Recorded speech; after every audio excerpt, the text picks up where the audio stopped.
And they're a well-drilled side, PCC. And, again, just dab down the keeper. Had one stump to aim at, little underarm, and umpire there. Wow. It's Joe Foster, I think, out there with Pistol Pete. That's right.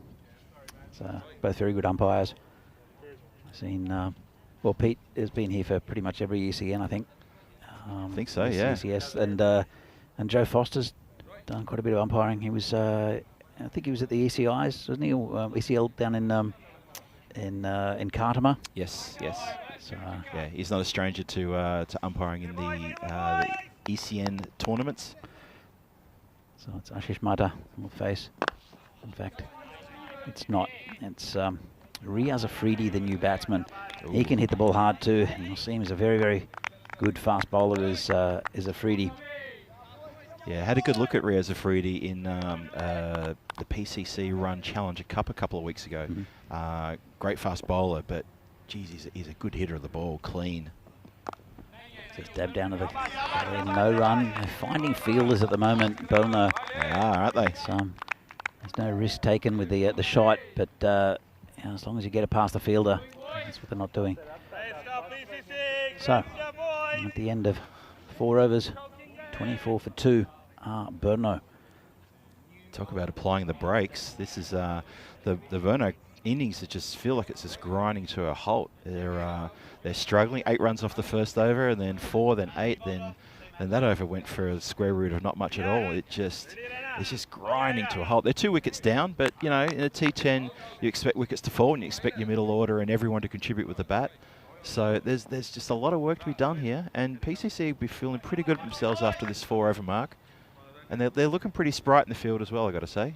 Yeah. I think they'll have to launch an attack against this man, Davidson Romani.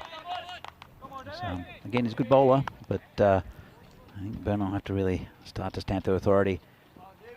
And he's the man, I think, that can do it. Riaz Afridi.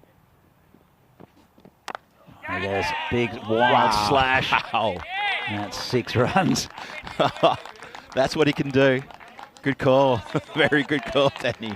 Wow, he looked uncomfortable, but then he just leant into it, just through the kitchen sink, the bathroom sink, the bath, the shower, and anything that was in the laundry that wasn't nailed down. That's gone quite a long way to the weeds. That's let's call them the wildflowers, I think. that's incredible.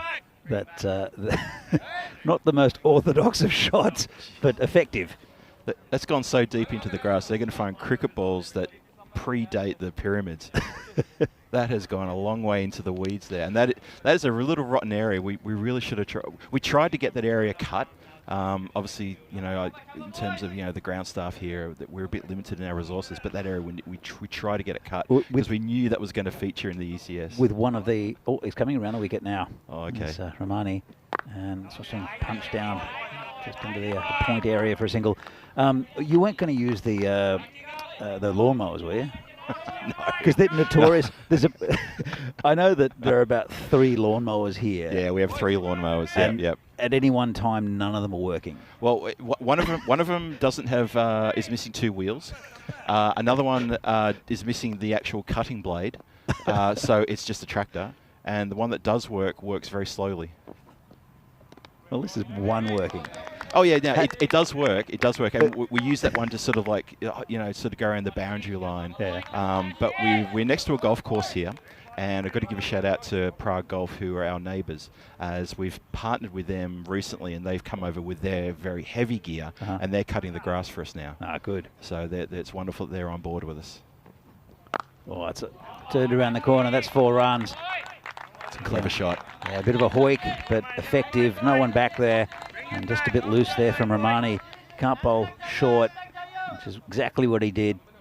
And Ashish Mata hits another boundary. Yeah, the man back there was well, he was barely back there, but he was very square. So anything behind square was always going to be safe. And wasn't the prettiest shot, but it was a very effective shot, and he got enough of that. 4 runs. So well needed from Berno there. They're starting to sort of pick it up now. They are. It's a very good over for them. This one is going to be called fine. We've got the angle around the wicket. It's always going away from the batsman. Let's have another look there as we see the Bombay Express on the front of the PCC shirts. And that's fine. Yeah, no that's problem. fine. Just kept on going away from him with the angle. Yep. That's also just a lack of foot movement from the batsman there. The bowler again, just dabbed down again by Mata. That sort of gully area. Of course, this field is spread a little bit, so there's lots of singles around. They wouldn't want the boundaries. In fact, it's a very good over there. 12, 13 from it. That one, so Afridi. Yeah, they needed that. Mata. So, this is 70 days to go to the European Cricket Championship. We were there a couple of years ago, Phil. It was great fun. It was. We drank them dry, me and Terry. That's so right. 31 nations, and there's going to be one European champion. It's a great tournament to watch. If you can get out there, it's also great to watch live. Yeah, very good hospitality. So, yeah, highly recommended. Jigs, you owe me a Coke. Highly recommended if you can get your backsides out there to watch some of the ECN Kartama. Danny and I, great advertisement for that. We loved it over there. Wonderful hospitality. Jay Wild, who I think at the time may still be president of the Costa del Sol Cricket Club, and all his gang there looking after us. And yeah, it's a wonderful venue as well. Look at this delivery. That's a beauty. He's a good consistent bowler, is Padmaraju. Doesn't, as I said, doesn't do anything out of the box, but just keeps it nice and steady. Metronomical slow ball. That's going to be a bit of trouble if he hits. Oh, gee, I tell you what. Where were you going? Where on even Afridi at the other end, he hasn't moved a muscle. He hasn't moved a muscle. He's still just leaning on his bat, arm on his hips. Just, where are you going? I don't. Looking at that replay,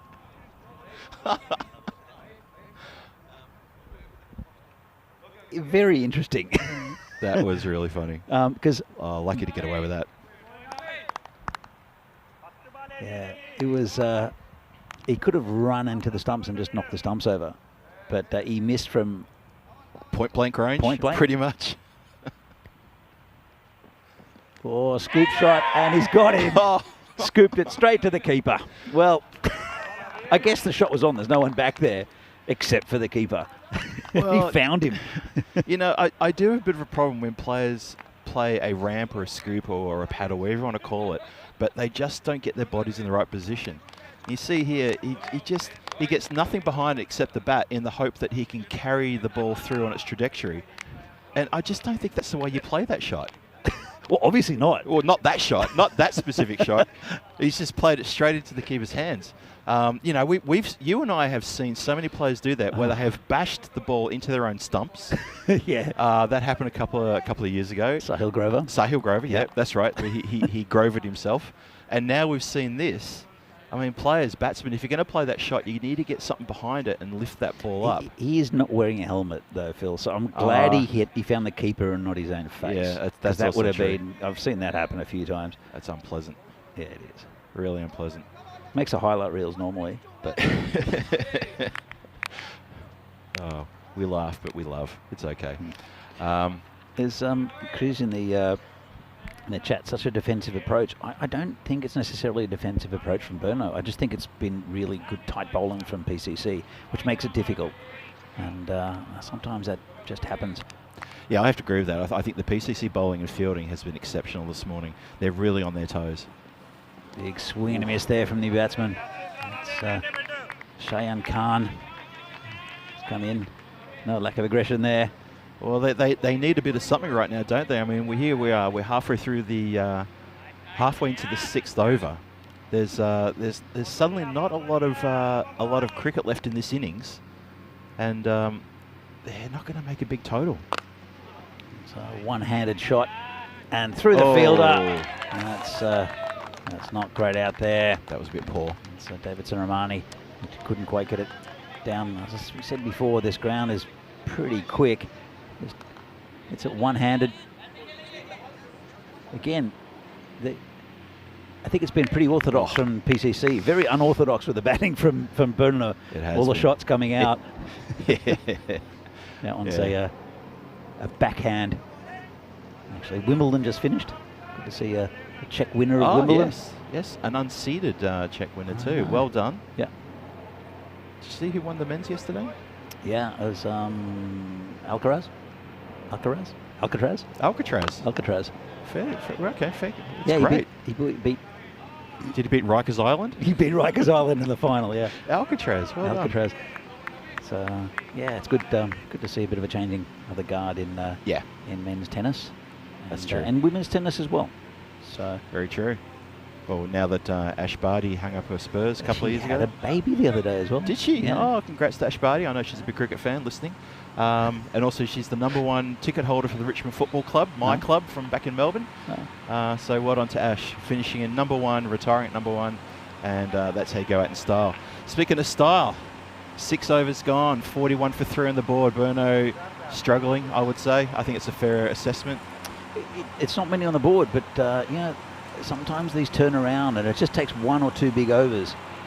Romani has been taken out of the attack, and it's Naeem Lala, who's a very good player for this PCC team. He'll come in, a little bit of spin. Tractor noise in the background. Not sure what that is. Or is that a tank fill? It's a big swing and miss there. Lala coming around the wicket. Lala plays his cricket generally in Poland. In fact, it is a tractor. Yeah, I was trying to find where the noise is coming from. I thought it was right behind us, but it's sort of over in.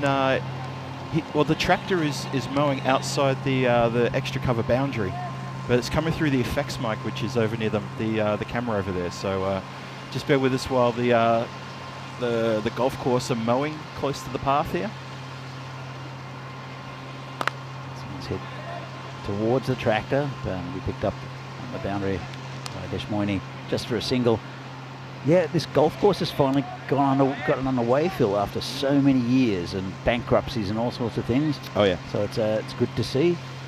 Yeah, we've always talked about the golf course for many years since ECS has been coming here and doing the tournaments and other tournaments that you and I've commentated on. But finally, we can say the golf course is up and running for real. New owners in the last 18 months. Mm-hmm. Is there a 19th hole? It's, again, nice cricket ball out there inside. Apparently there is a 19th hole. It's supposed to be very nice. Yeah? Yeah, we're thinking about negotiating with them to allow us to use the 19th hole for our players, but I'm not sure they're going to like a whole bunch of sweaty cricketers marching through their members area to have a drink at the long bar. But it's interesting with golf in the Czech Republic, and we'll come back to that in a moment. It says hit beautifully right to where that tractor was. And that's 6 runs lifted over the top by Afridi. Lovely shot, just what Brno needed. Yeah, he got all of that. Got into position nice and early, deliberately lofted as well. You saw it, folks, and he gave it the treatment. And it's landed a good 4 or 5 metres beyond the boundary line. Yeah, picked it up beautifully and dispatched shot. It's difficult to do as well with a good bowler coming around the wicket, probably right arm around the wicket. He went with the angle, but he hit that very cleanly. Let's see what he can do. See if Lala can come back from this one. He's only got 1 ball left. This over. It's been a good over until that one. And just poke down to the point area just for a single. And Afridi will remain on strike. He's now 15 off 6. And Cheyenne is going to run a ball. It's not what they need at the moment. Brno just almost to that 50 mark. As we see, this is the International Cricket Championship. Here we go. Czechia there in Group A. Be a tough one with Spain, the Isle of Man, France, who are a very good little side, and Greece also. I think we'll see Greece in a couple of weeks here, as well as Cyprus. But that's going to be going over for six weeks, and then the group winners and the Netherlands will play in that 7th week. Fantastic cricket. It was an amazing tournament last year. France winning it, which I think was that. No, hold on. No. That was the ECL, wasn't it? That was the ECL. Yes. No. ECC 2022 was Spain, wasn't it? It was. Or was it Netherlands? No, I think it was Spain. I think it was Spain. I know that England play, or England 11 play. Yes. Big swing and a miss. Well, not really. That's going to go away for 4. Yes. Shot. He Yeah, I think ECC 2022, if I remember correctly, it was Spain and England in the final. Yeah. And I just, for some reason, I could picture Corey Rutgers losing his mind when they won. That's why I think it was them. Chat, I think you're right. Chat, help me out here. Was it Spain and England in the final 2022 ECC? I'm pretty sure it was. Maybe Corey's in the chat can confirm that one. Yeah, but it's anyway. We'll talk about it, that a lot more throughout the day and throughout the week. Here comes the tank again. Big. Oh, I smashed that over point, and that's another 4 runs there from Afridi. Hits the ball so hard. So not too much wrong with the ball. A little bit of width. Just cracked over point for 4. The optimism of the fielder to stick out his outstretched hand in the hope that he could pluck it out of the air. I would have taken his hand off. Oh, his hand would be in the weeds as well right now. Looking for that one. Went like a tracer bullet. Here comes Tanky again. Slower ball. Slightly missed time. Just be a single. And I'll bring Cheyenne Khan on the strike. He'll need to give the strike back to Afridi, who's 24 off 9. He's the one who's most likely here for Berno. Yeah, Freddie's looking really dangerous. We called it even before he walked in that he'd be the one to watch with the bat, and with those early wickets going, he's taken upon himself. This is in the air. Should be caught. Devizi's under it, going back and takes a simple catch. And that's the end of Cheyenne Khan. Not a bad wicket to lose, I think, for Berno, to be honest, at this stage. We'll bring another batsman out who might be a bit more in form.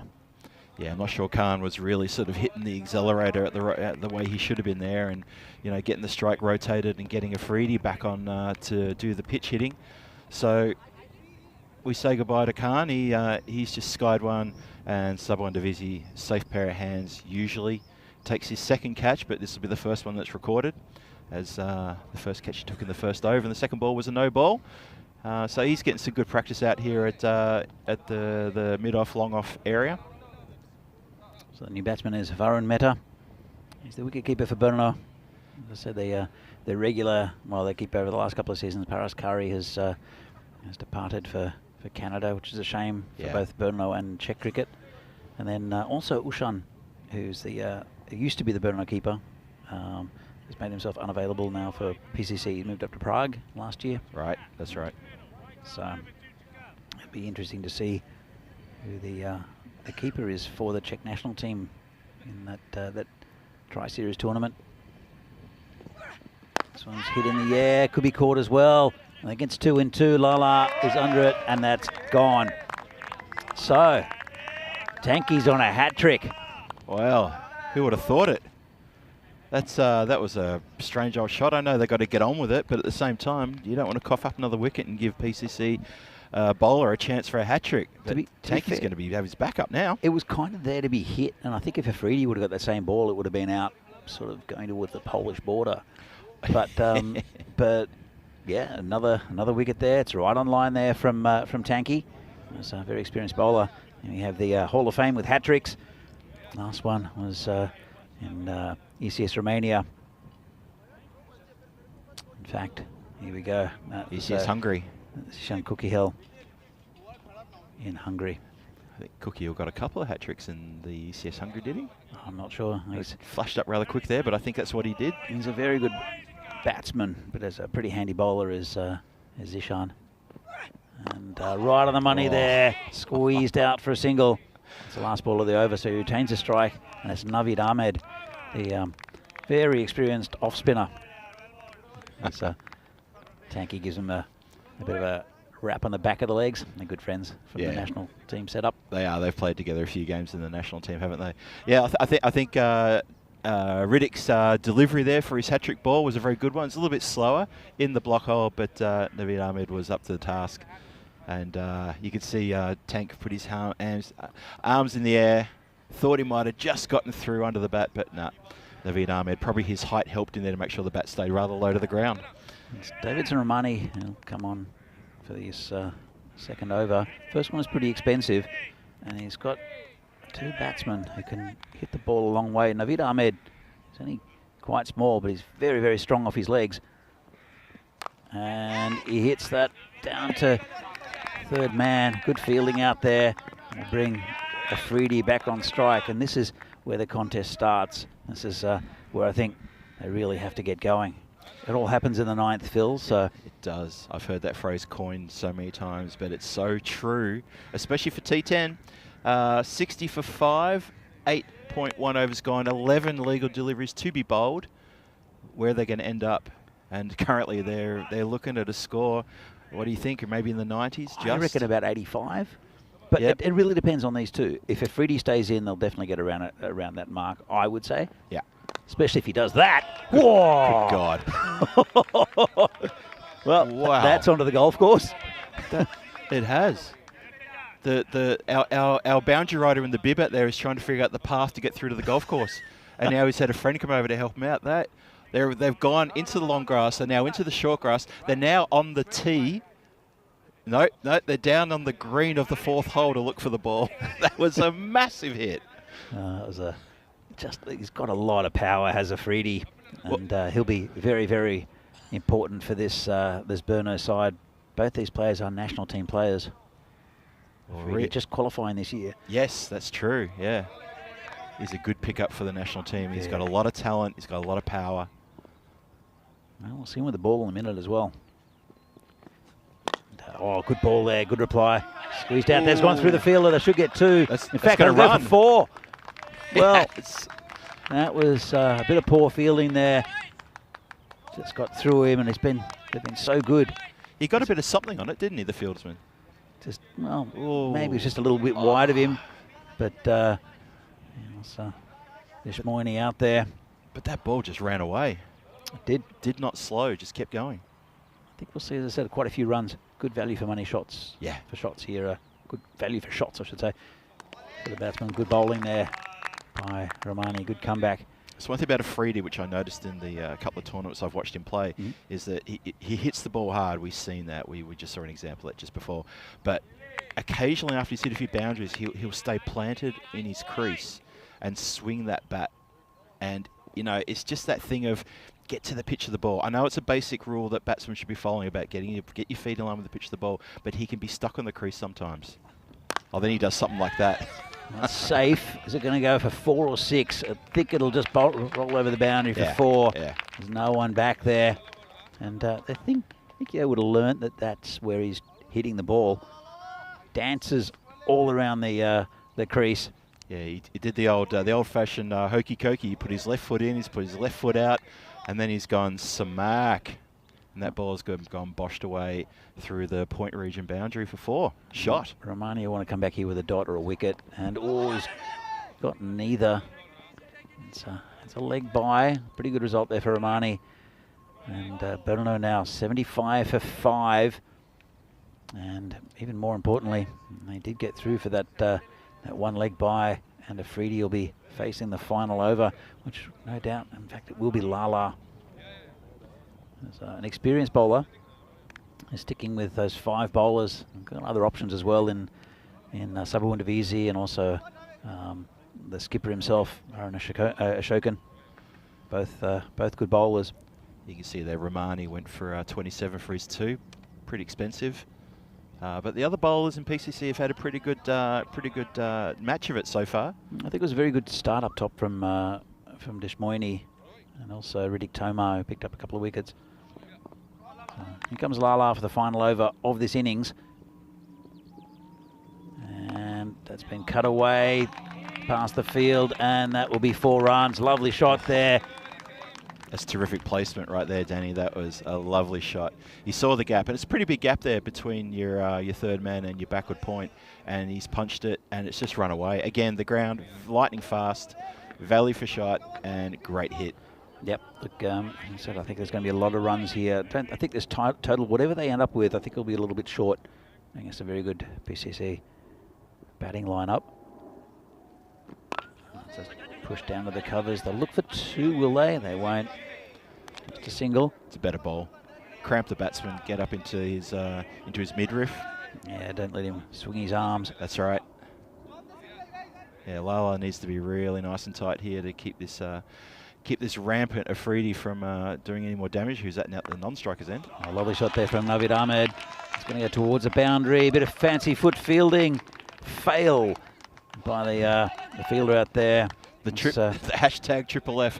Fancy footwork fielding. Actually, it's a quadruple F. Fancy footwork fielding fail. You heard it first. That's Roy out there. Yeah. Should have done better. He's been around for a long time as Roy. Uncle Roy. He was probably the best player in the country when I first got here, but that was 15 years ago. So yep. He transformed himself from a medium pacer to a spin bowler. There's another spin option there, but I think past his best. You have to admit, Roy. Very good player in the past. This one's hit beautifully out towards Tanky. And it just gets... keeps it till just the single. And it brings Afridi back on strike. Couple of balls left. In fact, Afridi's on 43. Could get his 50. Need a big shot here. Hits it high in the air. And that's 6. Well... Big 6. As I mentioned, he might get his 50. He was pretty close to it now. He's on 49 off 17. What a shot. Lovely lofted drive. That has landed next to the scaffolding where the camera is positioned. It's actually cleared some of the little boundary barriers we've got over here as well. That was a lovely shot. Okay, last ball. Charges, hits it high in the air. Davisi under it. Snow coming down. Not only takes a comfortable catch. End of a good innings there from Afridi. It's just got under it a little bit. Another catch there for Sabu and Davisi. He's got a safe pair of hands. But this is an innings that could have saved Berno, made him competitive at least. And that's a wicket there for Lala. Yeah, I think Afridi's teammates will be getting around him when he gets over into the dugout. He's dragged them kicking and screaming up to a total which, hey, you know what? They were staring down the barrel of, maybe 65, 70 at one point. So he's drawn them up to a level where there's a bit more for their bowlers to work with, and a fantastic innings. Lucky not to get his 50, but yeah, that last delivery, sky straight up in the air, and Supper takes his 3rd catch, which is only going to be his 2nd in the book because the first one was off a no ball. So look at some of the highlights, and that was the first wicket. That was Tanky, the tank, Ritik Tomar. Getting, good straight ball that. First wicket of Sen Gupta, and they'll hit. Went just past the fielding. See how fast that outfield is, which is pleasant to see here. This is fantastic work from the keeper. That was great. Ali Kashif had to walk back. And then that was the first ball faced by Riaz Afridi. Very good innings. Ashish Mata turning that one around the corner. Phil, that's pretty good effort. Pat Maraju, I think, was also a very good bowler for PCC. That one, though, probably should have been out. Yeah. And it was the little scoop shot. Yep. That ended Ashish Mata's innings. He did okay up the top, did Mata. He did all right, didn't he? But yeah. It was Riaz Afridi who was the story of this innings for Berno.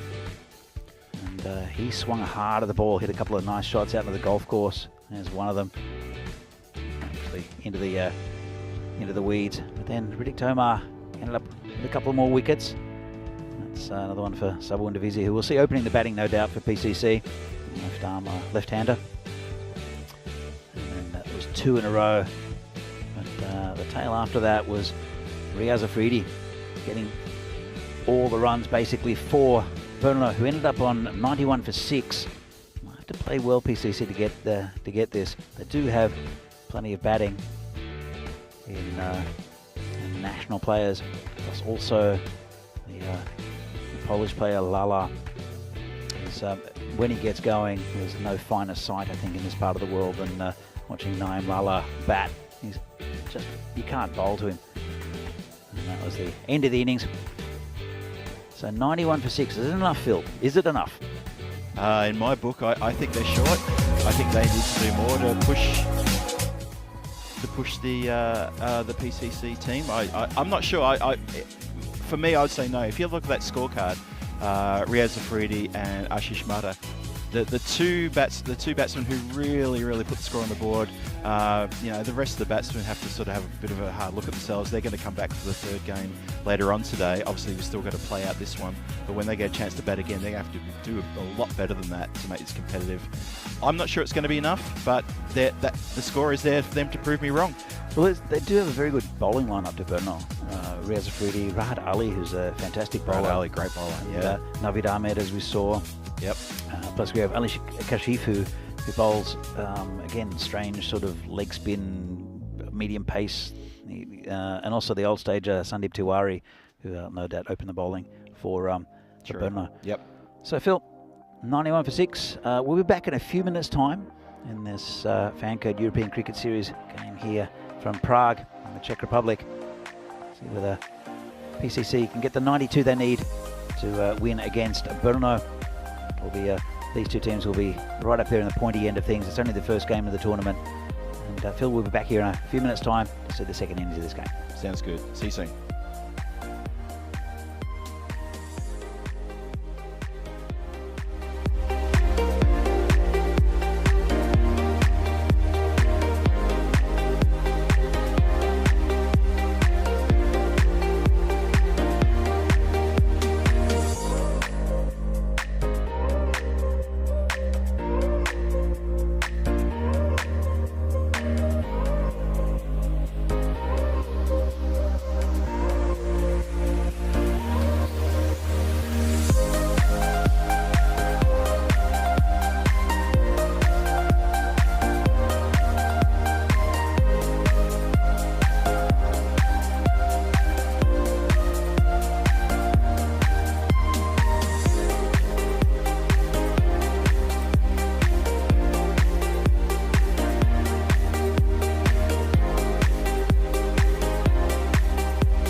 The European Cricket Series is proudly brought to you by HCL Software and Bizzaway.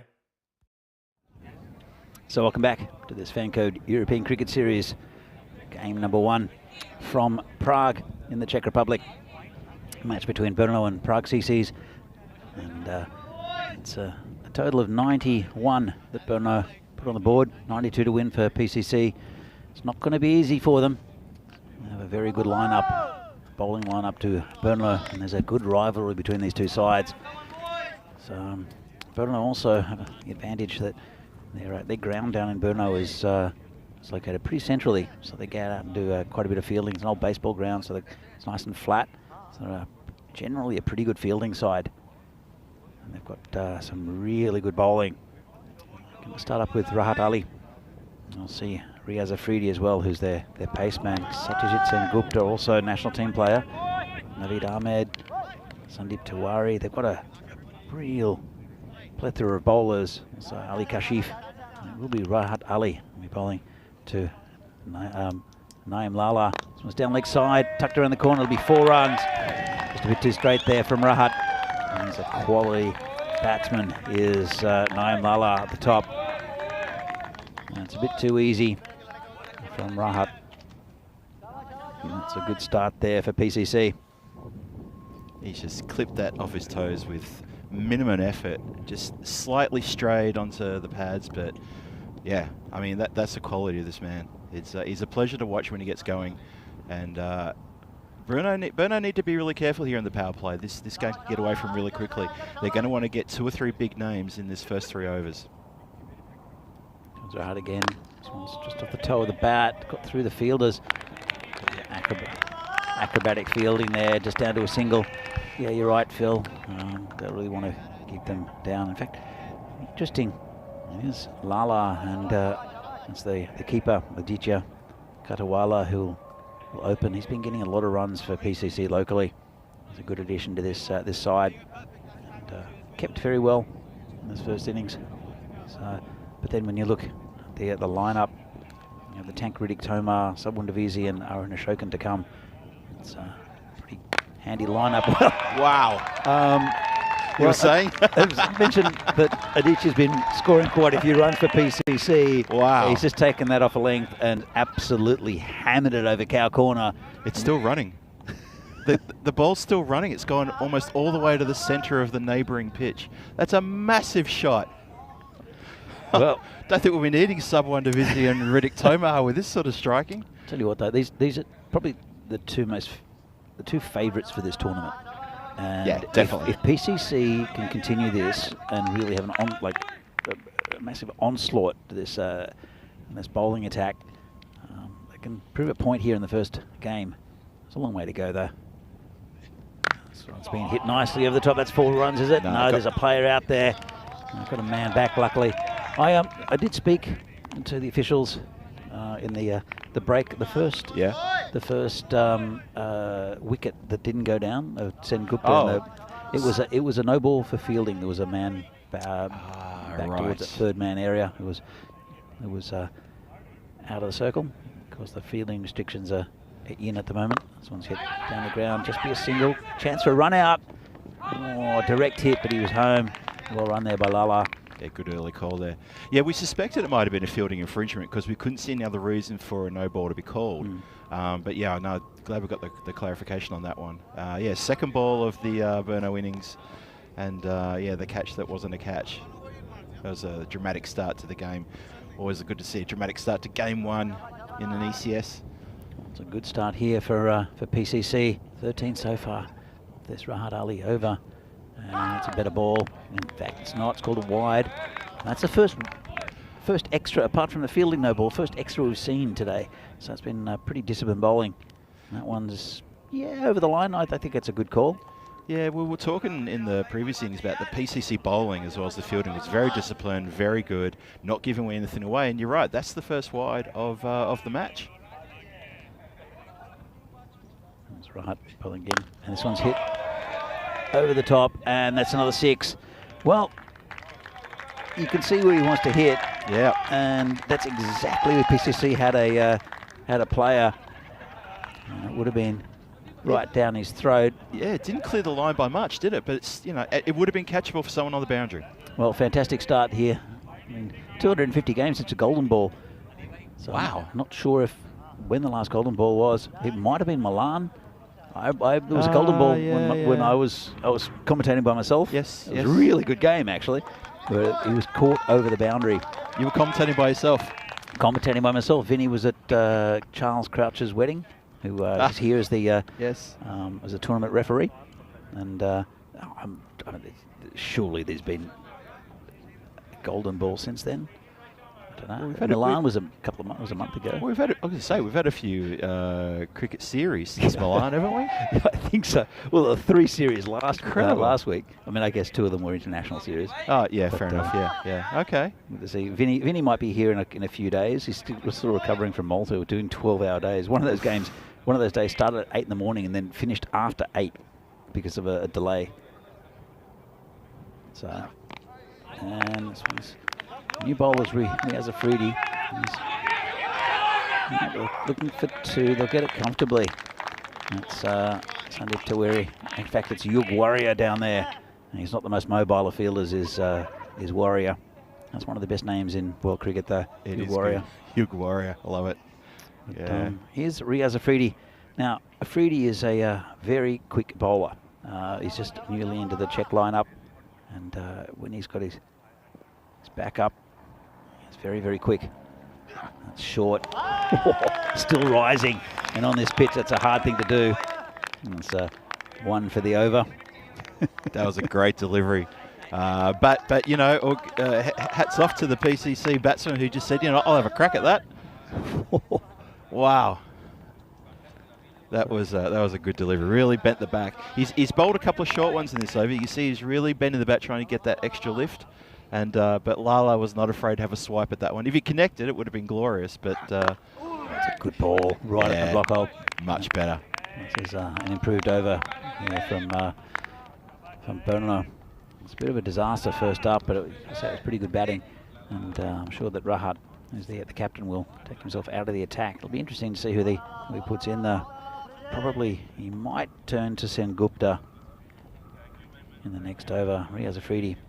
He should bowl this one, and I don't know if he'll hold him back for another. He's the main strike bowler.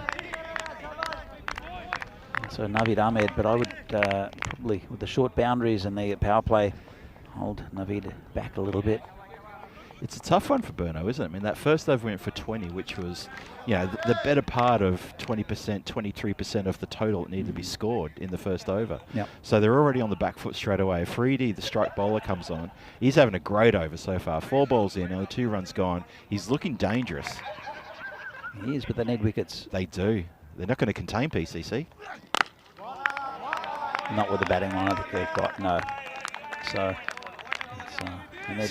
so yeah, they need to rattle the stumps. They need to take the catches. They need to somehow manufacture some wickets here, and they need to do it the next, literally the next couple of overs, or this game could definitely run away. I mean, we've already seen Lala and Kabudwali just really going after the loose delivery. It's been hit beautifully. Just over pitch slightly and smashed through that gully area, and 4 runs. Again, like a tracer bullet off the willow. What a shot. The fieldsman there didn't have to do a lot to get behind it, but in the end it made him look a bit of a fool. It's just rocketed past him and again into the long grass. Yep, there's plenty of long grass out there. And there's a cabbage field behind as well. Yep. I don't think we'll see too much of the cabbage field. And we see here the 8 teams competing. Bohemians Brno, Prague Barbarians, PCC, Prague Spartans, Prague Tigers, United and Vinoradi. So they'll each be playing each other a bunch of times until finals Friday, which is next Friday. Not next Friday, Friday week. Friday week, so yep. We're playing for 2 weeks here. And the 8 strongest teams in the Czech Republic. So that's right. It's a good lineup of teams. Really good depth in all those teams. I've seen the list there. They're on the ECN website for you to check out as well. It's going to be a great, fantastic competition. This CCS I've been looking forward to this for quite a few months now. It's going to be really hotly contested. This first game is anything to show by that. There's a lot of talent here, domestic talent here in Czech Republic, and it's going to be on show for everybody to see. That, you know, the guys here, they love their cricket. They're a good team spirit, and they're just getting better and better. So the new bowler will be Niraj Mishra. It's Rahat Ali has taken himself off for good reason. Probably fair enough. So we'll see what Mishra brings to the table. Bowling to Katawala. That's a good start. Bit of confusion, or didn't quite pick it up there. That was Riaz Afridi. He would have had a shot at the stumps. So Phil, you've got a lot to do with Czech cricket now. Tell us what you do for the local. So I stepped into the role of league administrator / operations manager. So I pretty much get involved in the day-to-day scheduling. Better delivery there. Just chomp down on it, make sure there's nothing going on there. Well bowled. So I've after many years sort of just helping out on the sidelines of Czech cricket, I sort of got a bit more involved now and have a bit more direct touch and a bit more direct contact with the board and with operations and strategy. And so my role is really just making sure everything's ready. Comes in again, puts him outside off stump. It's good bowling here from Mishra. That's much better from Mishra. Yeah, that's what they need. Yeah, going back to that, Phil. Yeah, so more involved in day-to-day running, scheduling, make sure the grounds are ready, make sure tournaments are all looked after, and we've got plans to execute to make sure the tournaments are set up properly, they're run properly, they're staffed properly, umpires, players all know what's going on. Mishra comes in again. Good over so far. Right on line again. It beats the fielder. It's got through him. It's coming straight down to you, Danny. Just to the left of the commentary position. This ground's so quick. That was just a prod forward. Have a look at this. It was a forward defence. Lovely shot. The barest of pushes. That can be taken out of context. Please don't. Please don't. So, yeah, look, it's all the stuff you do for Czech cricket is much appreciated, and I know that Terry did a lot of it last year and did for many years, and he's now up in Estonia doing a great job. That's right. Comes in again. And this one's got a little under edge. No run. But it's a bit of a thankless task. I'll thank you for doing it because it has to be done. Otherwise, there's chaos. I know there's a lot of people. Dan Casey's another one who does a lot of work behind the scenes. Venki as well, who does a lot of the groundwork here with yourself. So, because Mishra, it's been a pretty good over so far. One ball to come. Flicked off his toes, that'll be 4 as well. No, this ground's so quick. Look at that, just keeps running away. And it is downhill that way as well. That is, yes. Lovely shot. Yeah, big shout out to Dan Casey and to Venki as well. Yeah, you're right. Venki, in the absence of a full-time groundskeeper here at Vinoj and for our other ground at Velvari, and we have 2 pitches here at Vinoj. There's the one we're playing on now, the Scott Page field. There's one neighbouring, which is the Hugo Banks field. And Venki pretty much put his hand up and without even sort of making a big deal of it, he does a lot of the grounds work here. I come up to Vinoj from the city as well every week with him. And between the two of us, we've kept the ground looking pretty good. Like I said, we've got a good partnership now with the golf course next door, who handle the mowing. But in terms of the pitch preparation and the maintenance, moving the boundary ropes around, things like that, a little bit of weeding here and there, and some repair work on the run up. It's not too bad, but you do spend a few hours here in the sun. Sort of sometimes on your hands and knees painting creases and trimming the pitches. But as you say, it's got to be done. In our recent T20 competition, just to give a bit of colour to what I'm talking about, we had 24 teams and over 500 individual players in our T20 competition. That's a lot of teams and players relying on literally 3 people to put together a T20 competition. Yep. And it was a good competition. It was a very successful competition. Everyone played a lot of cricket. And it was fun to put on, but it was a thankless task as well. But we do it because we love the game, and that's the same thing for the people viewing right now, whether they're on YouTube watching through our fan code. You tune in because you love the game, and you want to see you want to see people playing the best of their ability. Good, Singh Gupta. This one's hit straight down the ground. Yeah, field restrictions now eased. We're into the 4th over, and it was 35 for the power play. Pretty good power play there for PCC. Again, no wicket down. They're a third of the way. They're over a third of the way to the target. Still looking pretty comfortable. The same stage. Belno were 21. Sengupta comes in again. Slower ball. This one's hit beautifully out to the fielder, who cops it right on the arm. Oh, I hope he's all right. That took a really nasty. It bounced and it just lifted and kept going even faster when it bounced on the ground. Absolutely look hammered. At look at that. Ouch. He had his foot on the rope as well, so. Did he? Oh, no. Drop catch, do you think, Phil? That was smashed. Is that Naveed Ahmed out there? Yeah, I think it's Naveed. It looks like Naveed. He's a good fielder too, Naveed. He's just looking at his fingertips too. That was absolutely smashed. The half volley by Lala. Comes Sengupta again. Just a little prod off the slower ball. And it is Naveed Ahmed. Yeah, it is indeed. Pick it up. Yeah, it's just that little push, and the ball is running away very quickly through the infield. Sengupta probably lost a bit of pace over the years. He's sort of coming in at a medium pace, I would say. I don't think he's ever been necessarily that quick. He was never express. He was brought into that tournament down in Gardama. So coming again, this one's just a bit too straight. And Lala puts that one away. In fact, it's Katawala who put it away. And he's now 19 off 6. Just a bit straight. Yeah, just hits with the line. Look at that. Hits it very square, very safe. As I said, there's a lot of runs in this field. I think this week. Just a lot of it along the ground. You don't have to take too many risks. You just have to hit it firmly along the ground and you get value for your shots. But where Brno, for the most part of the innings, were finding fielders, that's exactly what PCC are not doing. They're not finding fielders. They're finding gaps and hitting boundaries. Can't see Sengupta again. Oh, this one's hit straight. Could be caught. And it's going to drop just in front of Riaz Afridi. And also Niraj Mishra just mishit enough to save him. It's brought Lala back on strike. Yeah, it's landed in front of and right between the two fielders on the boundary. And you're right, the mishit saved him for sure. But then again, if he had it connected nicely, it probably would have gone into the scaffolding again. It was Lala striking the ball very well. Like I said, his forward prods are going for 4. It's incredible. Wow, there you go. That's another beautiful shot. Fielded by Dan Casey. Dan Zilla. Dan Zilla, one of the couple of venue managers and organisers. Good work, Dan. So, shot. PCC, they're looking very, very dangerous early in this tournament already. And it's the first game. Lots of cricket to come. And let's have a look at the graph.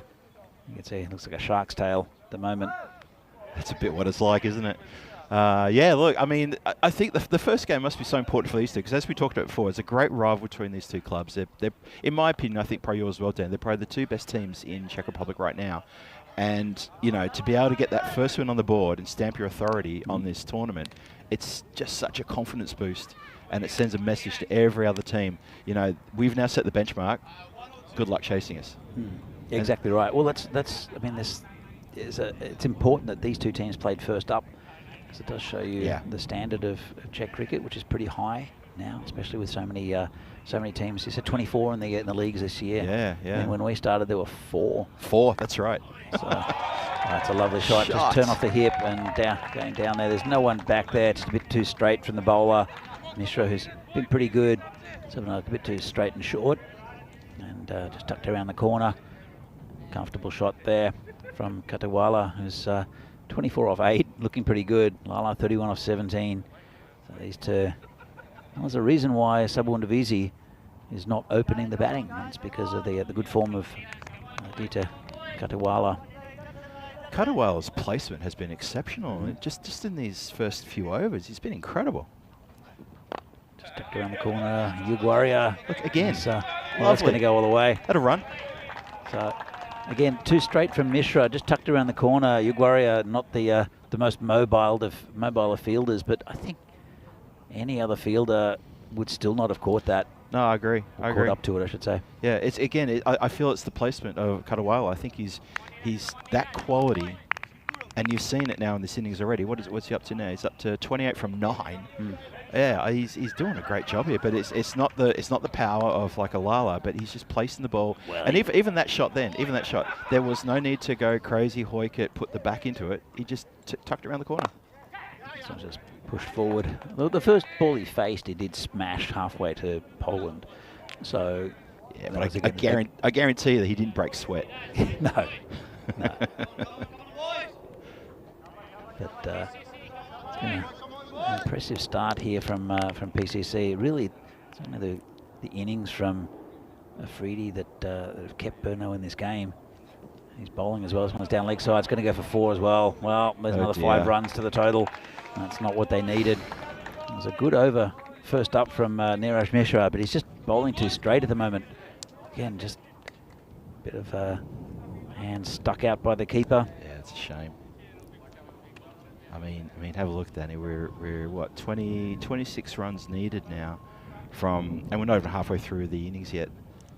It's turned into a bit of a cakewalk. So we're talking about how Burno have got some quality bowling attack, but they're just not firing at the moment. They'll get their chance in game 3, and I believe again in game 5 later today. It's going to be a long day for Burno. It's tucked around the corner, and an attempted catch there, but came off the bat very quickly. And again, just down leg side from Mishra, and too easy. There's no way that's a plan. I was going to say, do you think that was the trap? If that's the trap, I think they probably have a bit of a rethink about how they should be executing that. He's on the boundary now, but guarantee you, if Mishra puts it in the same area again, then Lala's just going to find a gap because it's so quick there. If you get past, you get like a couple of meters away from that fielder, it's going to go for 4. Yes. Yeah. It's Mishra again. See if you can get it outside off. A bit too far outside off this time. See, that's the problem with Mishra's delivery right there. Okay, it's a wide. That's a problem. The second problem is you're going to go push your third man back on the boundary, and then you bowl it wide outside the off stump. What was the point of putting the fielder out there? You literally got one less fielder in play for that delivery. Yeah, but I mean, to be fair, he's been hammered on the leg side just to have a fielder out there. I think that's a better line, but that's going to go for 4 as well. It's shot, lovely shot. Just the speed along the ground is quite incredible. We're talking about it quite a bit already in the first match here, but yeah, when you hear it at the ground and you see the ball come off the bat, hit the turf, and just rocket away from the pursuing fielder, it's really a sight, and it's really good to see. So as you're saying, Danny, we're going to see some big scores here in this ECS, I reckon. I said in the early innings that the ground hasn't been cut now for 3 weeks, if you can believe that, but that is the absolute truth. It's we had sheep in. Because it's very short. It's very short. It's very fast. We've had no rain basically in Prague. It's been hot. It's been very hot and dry. It's been 35 degrees for a couple of days. Yep. Now I don't know what the temperature is going to be like today, but we'll find out. I think it'll be warm. Going to get to 30 today. Big swing and miss. That's a much better line there for Mishra. Oh, that is just. And then they gave away a single. So nothing going right here for Burno. They'll be back again in game 3, but I can't see them getting anywhere near defending this total against a very good PCC side. I'm not sure why the keeper was even having a ping. Alex Carey. Oh. Well, firstly, it was Johnny Bairstow. Yeah. Actually, if you want to go further back in time, it was Brendan McCallum. Yes. Against Sri Lanka. There's a story behind that as well. Anyway, this is upcoming events after the ECS here. We have the international games here in the Czech Republic and in Portugal, and going back to Switzerland, which will be nice to see. The Continental Cup, which will be in Romania. Like the Continental Cup. Women's Continental Cup. Yes, excellent. Then tournaments in Dresden, and then again women's tournament in the Netherlands, and more ECIW between Netherlands and Jersey in the Netherlands, all coming up in the next month or so here on the European Cricket Network. It's a busy month of cricket, isn't it? It's been mouth-watering there stuff. Were 3 tournaments going on at the same time, as well as Hungary. And congratulations to Stefan Gooch and his blinders. Yes, winning the tournament in Hungary. I know that means a lot to him, especially beating. Well, they beat the Cobras in the final. Yeah. So anyway, Navid Ahmed is the new bowler. It's looking also, there's the tournament in the Netherlands. Corey Rutgers bringing us their tournament in the Netherlands, Thailand, and... Oh, who was the other one? Help us out, people. Oh, this has been hammered too short there from Navid Ahmed. And that was turned around the corner. Lala is racing towards his 50. And that was a very experienced bowler, just a bit too short and too much on the leg side, and it's hit towards the cars. Danny, that's in the car park. Yeah. That has actually gone into the car park. We were joking. I got a lift in from Rohit Deshmoini this morning. And I said, mate, you should probably park behind this van just in case. And it was tanky. Riddick Tomar saying, that's my area. That's where I like to hit. You can see Rohit's face sort of change a little bit, but no one expected him. That car park is pretty far away. Anyway, so here comes Navid again. That's a better ball right up in the block hole. So, yeah, it was the Netherlands, Thailand, and Ireland? I'm not sure. I don't remember. I'm sure someone in the chat will remember.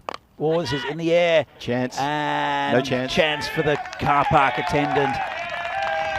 Well, it's 6, and that's his 50. That's his 50 off 23 balls. Again, nice shot. And Navid Ahmed is, it's a good bowler, but with these short boundaries and lightning fast outfield, not that the outfield's really played into the sixes that Lala's just hit. It's true. So we're one shot away from this game being called early. Oh, and that'll be it. That'll be it. Well, short and sweet. Cakewalk. That's an easy victory there for PCC on the back of some pretty good bowling, but also some excellent batting from Naeem Lala and also Aditya Katawala, who really took it to this Burno bowling. And that's a big win. First up for PCC, who are here to compete. That is a massive stamp of authority by PCC. That is an ominous display and a warning to all the other teams who will be watching that and thinking, well, look what we've got to come up against. That is just power play. Inside of 6 overs, they've chased down 92. 92, it wasn't just short of runs, that was just not even in the ballpark. So let's look at some of these highlights, and plenty came off the first over. Rahad Ali, who's a very good bowler, has got absolutely smashed around the ground in the first over. And it was Katawala who hit a massive 6. Let's see, it went to the other ground. That one just getting over the boundary, but it wasn't the start they wanted. And Riaz Afridi came on. He's bowled a bit of venom, but unfortunately, just no wickets. And it's just good batting, pretty risk-free. This one was the one that Navid Ahmed feared for his life for. But sometimes the bowling is a bit straight. The difference between the two, I think, is that really these two batsmen, firstly, they're very classy, both of them. Yeah. And they didn't find fielders, whereas Burno seemed to hit everything to a fielder. Not just gaps in this field. I don't know. I mean, Burno will be back, as I said, in a couple of games to see if they can get the first win on the board. But that's a pretty comprehensive victory there for PCC. So it's a really good observation, mate, Danny. The difference between the two innings. You're right. The Burno batsmen couldn't help but pick out the PCC fielders, and we've just seen a fantastic display of PCC just picking the gaps. I was talking about the placement of the two batsmen halfway through the innings, and they just maintained that. Very intelligent batting, power when it was needed, and finesse when it was when they had the placement. Comprehensive win, and we've got the next match coming up. We've got the fantasy dashboard there. It's the Barbarians take on the Prague Cricket Club. Yeah, Prague Barbarians. We'll see again a few more familiar faces coming up in the Prague Barbarians lineup, and PCC want to make it 2 from 2 for today. You can see the scoreboard, and again pretty comprehensive. Lala 57 off 24, and Katawala 29 off 10. Extras, there are a few extras, but not really the story. So the story here, you see Rahad Ali going for 20. It's only, in fact, Riaz Afridi was only when it went under 15, 16. Incredible. Mishra, first over was pretty good, then got hammered. Sengupta and also Navid Ahmed, who are both national team players, just taken apart. 94 for no loss. just under 6 overs. Pretty big win there, Phil. Yeah, there's not a lot of heart that the Burno Cricket Club can take from that scorebook. But you know what? They're a quality team. They'll come back bigger and better than ever. We know they will, because they have depth and they've got a lot of heart, and they're a quality unit, as I say. But there it is. There's the summary. As you can see, as Danny's just said. Look, Burno 91 for 6 after their 10. PCC 94 without a loss after 5.4 overs. You know, it was a cakewalk. It wasn't that difficult. Lala and Katawali just dominated. I mean, you saw it here. And if you just tuned in, you want to catch the tail end of that innings, I suggest you maybe scroll back if you're watching on YouTube and have a bit of a watch. It won't take very long. There's some powerful hitting by the 2 batsmen. A bit of bad luck from for the guys from Burno, but powerful stuff from PCC, who have stamped their authority on this tournament in the first match with a resounding victory by 10 wickets, and well played to them. So we're going to take a bit of a break now. The next game will start at 11:15 local time. Just remember that 11:15 is the start time of the next match, which is the Prague Barbarians against the successful Prague Cricket Club. That's going to be a great game. And we look forward to welcoming you all back very shortly. Wherever you are in the world, go get yourself a drink, a cup of coffee, some breakfast, a bowl of cereal, a sandwich, whatever you like, and join myself, Phil G, alongside Danny Hudacek when we resume the coverage very shortly. We'll see you soon.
The European Cricket Series is proudly brought to you by HCL Software and Bizaway.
And welcome back to the Vinosh Cricket Ground on the outskirts of Prague here in the Czech Republic for the ECS Czechia 2023, match number 2 coming your way momentarily.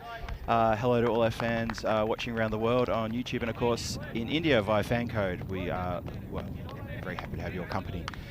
Big match coming up, Prague Barbarians taking on the Prague Cricket Club, who have just come off a massive win against Brno in match number 1. You're listening to me, Phil G, here in the commentary position, and I am joined by Danny Hudacek, no stranger to commentary in Czech Republic. Danny Hudacek, welcome to the comms. Thanks, Phil. I think we're going to cut to the coin toss now to see who's going to be, well, we can see who's batting, but let's have a look at the coin toss. Ready, your call. Heads is the call, and it's a tail. You're to bat first. Bat first. Barbarians win the toss, and they'll bat first. Over to you, Phil and Danny.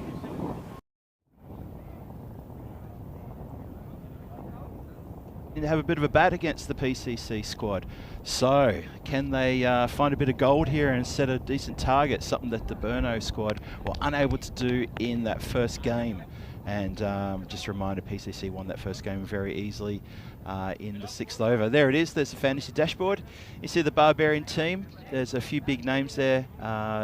Devendra Singh at the top, we'll see a fair bit of him throughout this next couple of weeks.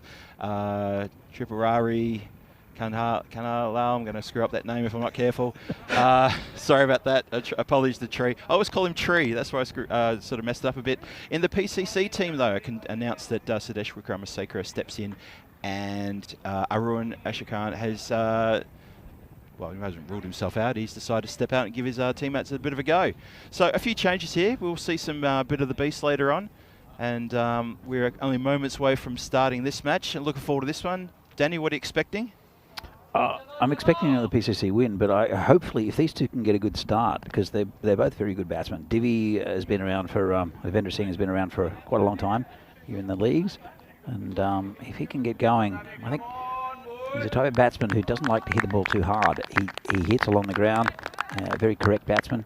And at the other end, Vaishak is also a very good batsman who's been horribly out of form for as long as I can remember. But he's a very, very good player, played for the national team as well. But it's Padmaraju to start. Bit of an early shout there. Jet looks like he's drifting down the leg side. And they get through for a leg bye. Signal there by the umpire. Let's have a look again. Oh, a lot of swing there. Yeah, movement, wow. Definitely going down leg, but that came in from a long way outside off, didn't it? He's a good bowler, is Padmaraju. He really thinks about his bowling. He adapts. He's probably one of the only the bowlers we've seen so far that really adapts to the T10 format, Phil. Likes to bowl a little bit short of length, uses his height well. And that one, just pitched it up and swung it a mile, especially in these conditions. Yeah. I mean, the breeze here does tend to go left to right, so he might have a bit of assist, but just that swing in was enormous this time of day. Comes in again, and there it is again. Well taken by the keeper. Definitely wide down leg side though. Couldn't control it that time, just started a bit straight. Yeah. And, he's going to cause a few problems for the right-handers if he can get that in the right channel. Absolutely, but you just have to start it outside that off stump. Maybe in again. He started a bit too wide that time and it didn't really swing too much. So he's probably listened to our advice and he's gone a little bit too wide on the offside now. So just losing the radar a little bit there. Just a reminder, PCC had a really good win in the first game. Their bowling was top notch. They didn't give away any any extras, no wides, no balls. I think there was a couple of leg byes in there. The bowling attack and the fielding was fantastic. I think there was one example of an overthrow. Moving in again. Oh, cut him through. Some of the fielders think they heard something. Bowler wasn't that interested, neither was the keeper in an appeal. I think it was just a bit of an ambitious shout from the outfielders. Good bowling though, cut him in half. No idea. Wasn't too far away from that bat. It was close. So Yeah, it was. Jagan Everson, he's, as I said, he's not been in great form for as long as I can remember. But we did see him a couple of years ago really prove that he's a quality batsman. He's just not quite getting on the front foot. He's a pickup from Spartans and also Tree. Jabiri Kanyalal came from Brno, so a couple of additions. He's been, well, hit straight into the ground. So a few additions to this Barbarians lineup that have come in, and to strengthen them a bit. They did have a bit of a schism last year, where there was a big split in the club. That's right. Yep. And they lost quite a few players. They're rebuilding. They've lost Andrew Sim, who's been around for a while. He's left him, and Jahanur. Just tapped away on the onside there for a quick single. They've got to keep the scoreboard ticking over. The Barbarians can't afford to get bogged down in these early games. Yes, Andrew Sim left the country, has he? I'm not sure. I think just hung up his spurs. No, I think he's left. It's one of those things that players come and go. That's it. You know, I mean, this is a very different looking Barbarian side to when we were playing for Barbarians, Phil. That's for certain. Yeah. In again. Oh. Slow pie ball that was. Just a hey, batsman, get settled, have one of these. That was a bit of an ordinary delivery, wasn't it? It was very ordinary and got exactly what it deserved. Lovely shot there from Devendra Singh, and a pretty good over there for Prague Barbarians. And just when we were bigging him up, I think he tried too much then. did Padmaraju. It was not the greatest slower ball. Yeah, I was all preparing myself to talk about what a good start to the bowling attack it was there, and then how they've already got the Barbarians on the back feet. But that 6 releases a bit of pressure. 10 off the first over. Divi puts a pie over the fence, and where it should be, as far as I'm concerned. And it looks like it's our good mate Riddick Tomar now is going to march and work out his run-up for his first over. He had a very successful game in the previous match, picked up 3 wickets for a handful of runs, including 2 in a row. And he's now coming in. Bit short, hammered. It's been met with a smashing shot for 4. Gee, that came close for a 6. Flat bat, bang. Look at this. Treatment. Yeah, absolutely. Lovely shot. Smash, just too short. And, well, Vishak. That's exactly what we've come to expect. Just hasn't been doing it consistently at all. In fact, he's been consistently not very good over the last year or so. But if he can pick up a bit of form, especially in this first game, it's so important early on to get the confidence up. And he's definitely a confidence player. He did play for the Czech Republic down in Kartama when we were there. Yep, and, that's right. Again, had a terrible tournament. But it's to do with confidence and just getting that ounce of luck. So it was a pretty good start there for him. Okay, they're just making sure they've got the right ball. Oh, the ball just come back. Yeah, that's what I've just noticed. It's taken that long for that shot for 4, that crossbat shot to come back. So Riddick's got it now, and he's charging in. Let's see where he can come back with. Oh, lovely. Oh, what a ripper. Lovely ball there. Beating that side off stump. Good comeback. Oh, terrific comeback. Have a look at this, folks. Yeah, lured him into the shot. You know what? The batsman he moved his feet. He just don't know what he did wrong apart from miss it. Yeah, great delivery from Riddick. Good comeback from being smashed for 4 like that. There's a good little tussle here in this over between these two. Riddick in again. Oh. And he wins the battle. Top of off is knocked back, bails everywhere, and he's got reward. Well, apart from that one shot, Vaishak is playing to form, unfortunately. Sadly, he is, yes. So Vaishak departs pretty cheaply, but yeah, just didn't know too much about that. And Riddick, again on the money, picks up his first wicket with the bowled, as he did in the previous match. History repeats itself, and the Barbarians are now 1 down in the 2nd over. It's a shame to see. It just came in a little bit. Oh, good movement there, isn't there? Very good pace too there from Riddick. Yeah. He's a good all-rounder as Riddick Tomar. We haven't seen him bat yet, but they know each other pretty well. Yeah, all good. Riddick is a very nice person as well. He always plays cricket with a smile on his face. Does. He spends a lot of time helping out the Czech women's team as well. Got to give him a shout out for that. He's stepped into a bit of a coaching role with them and helping them with their fitness and their training.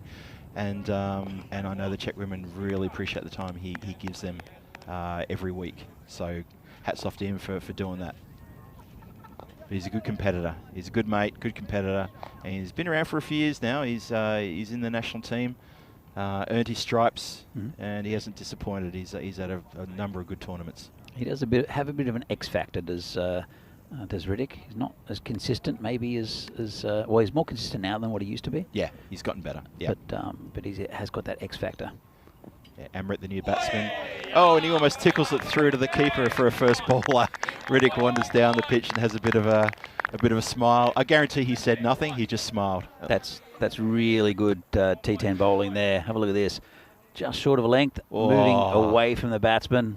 Thank you very much for the first up delivery. I love the follow through. I guarantee he would have said nothing. He just would have smiled and turned around back to his mark. Let's try that again. He came so close to picking up 2 and 2 again. 4 balls gone this over. Full and punched just down into the mid-off. Fielded nicely, bit of a tumble there, no run.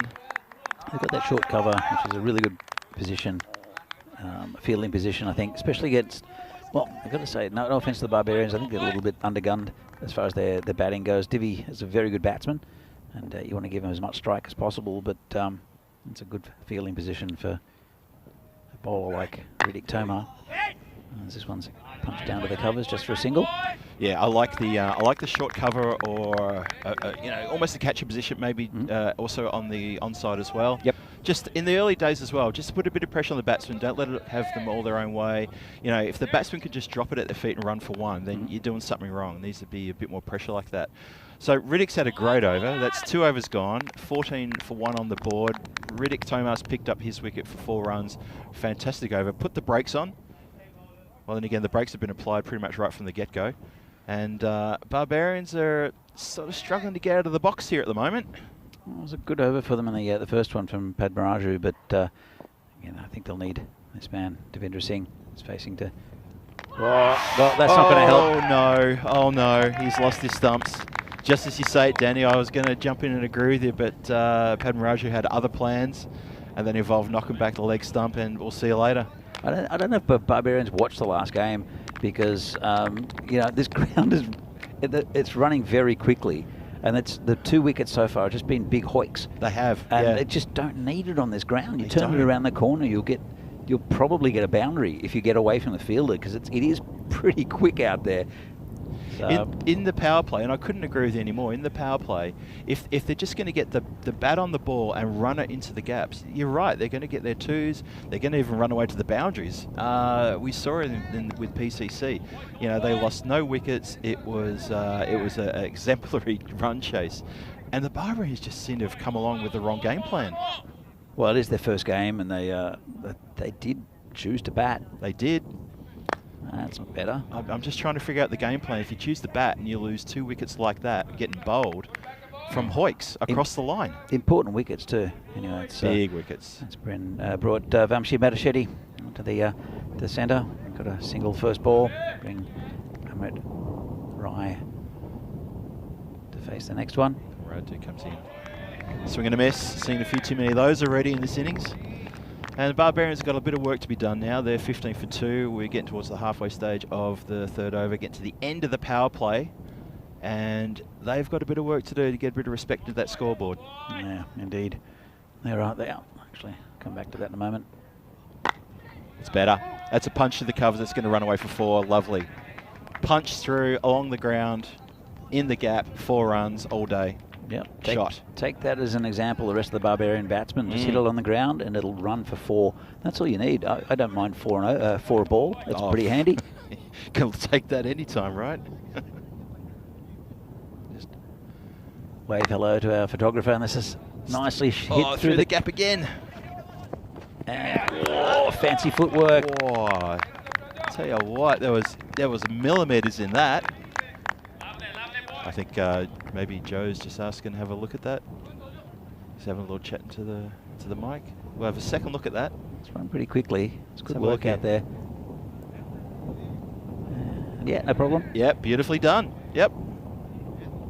Play on. Well done. Good stop by the fielder there. It's Tojo Thomas out there, I think. That was Tojo, yes. So Padmaraju. Always changing to around the wicket. Yeah, it's his final ball of his spell. It's been an interesting one. Let's see what he can produce here.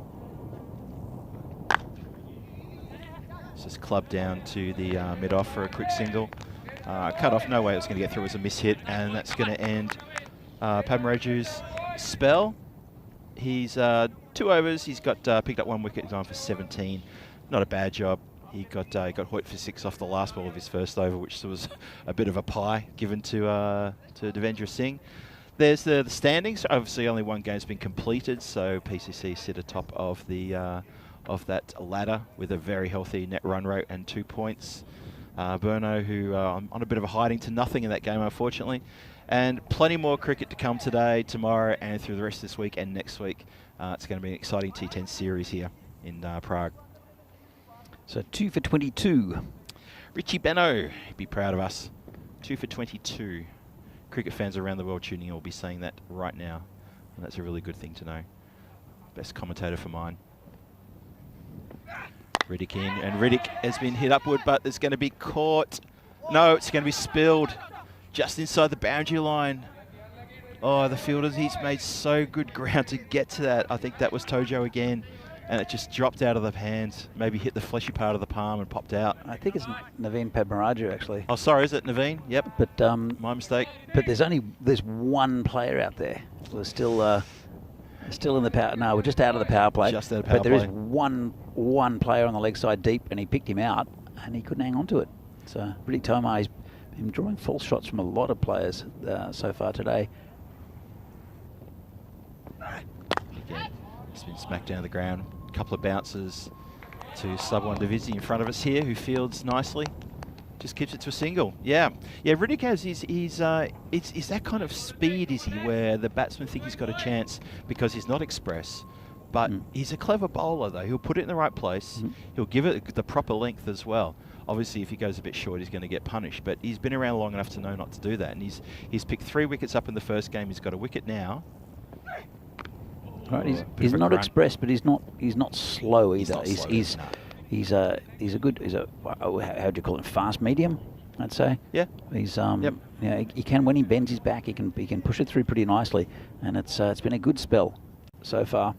It's picked up that 1 wicket, but only 7 runs from his 1.5 overs so far. Yeah, he'll probably feel he should have had that wicket at the start of this over, but ifs and buts. Oh, this is in the air as well, but I reckon that's going to go out towards the car park. And the boundary rider has got a bit of work to do to go and fetch that one. And he's been clubbed aerial for 6. Massive shot. I had a little invitation on it, didn't it? Little bow. It did. And the batsman was very quick to RSVP. It's not a good ball there from Riddick. And he's walking back again with a smile. Put his hand up to Sabun Divisi, and it's like, I know. That was rubbish. To the batsman's credit, Vamshi got onto that pretty quick. He sighted it quickly, and he gave it everything. It was a lovely shot. Yeah, absolutely. So they needed that, Barbarians, just to pump the score up a little bit. So it's Tomar in again. And this one's asked the question. Leg, I think. Riddick still asking the question. He was pretty happy with it. So I'll look at it. How does that look? Yeah, it was. Whoa, that was pretty close. Good It did shout. swing in a little bit, maybe, but it looked like it straightened. I'm not sure. I think that's very different for the umpire. They only have one good look at it. Absolutely. And, it might have been missing leg. Might have done a bit too much, you think? It's possible? It did a little bit in the air. It did a little bit in the air. Good shout, though. Yeah. Riddick again. Last ball of his spell. Bit of a grunt as he bends the back, and that's just pushed onto the onside for a single. And Riddick is going to finish with 1 for 14 from his 2 overs. Fantastic spell. Unlucky not to have 2 wickets catch spilled on the boundary line. Unfortunately by Pat Maraju. Probably gave Riddick a little bit of an apology, little fist bump just then as they went past each other. 4 overs gone, and the Barbarians are moving along at a, I'm not going to call it snail's pace, I don't want to put them down or anything like that, but they're not going along at a great pace. There's 32 on the board, 4 overs done. So still a bit of work to do. 2 wickets already back in the shed, and obviously change of bowler coming up now. We get Ramani. He took a bit of stick last game. He did, didn't he? But that was against Riaz Afridi. So yeah, and Afridi was on fire, to be honest. So played with soft hands, just pushes out to point, backward point. Fieldsman comes in, just a single there. Yeah, he did. He copped a hiding to nothing with Arias Afridi, who was absolutely on fire in that previous game, and you know, scored a massive 49 in his team's total of 91, I remember.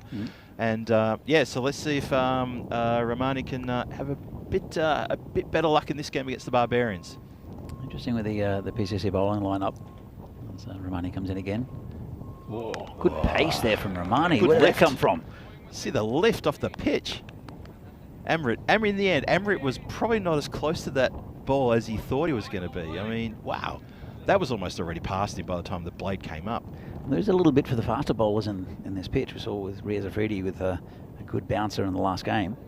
Ramani. I didn't think Ramani had that pace, as that could be a run out. Oh, The shy was a little bit high, and Ramani had a lot of work to take the ball up around his shoulders and get it down. Watch the replay here. He has to take the ball up high. Oh, the batsman was really short. A better throw over the stumps could have had him gone. Yeah, it wasn't a great piece of running. Not at all. Really slide his bat. Just prodded out into the covers for a single.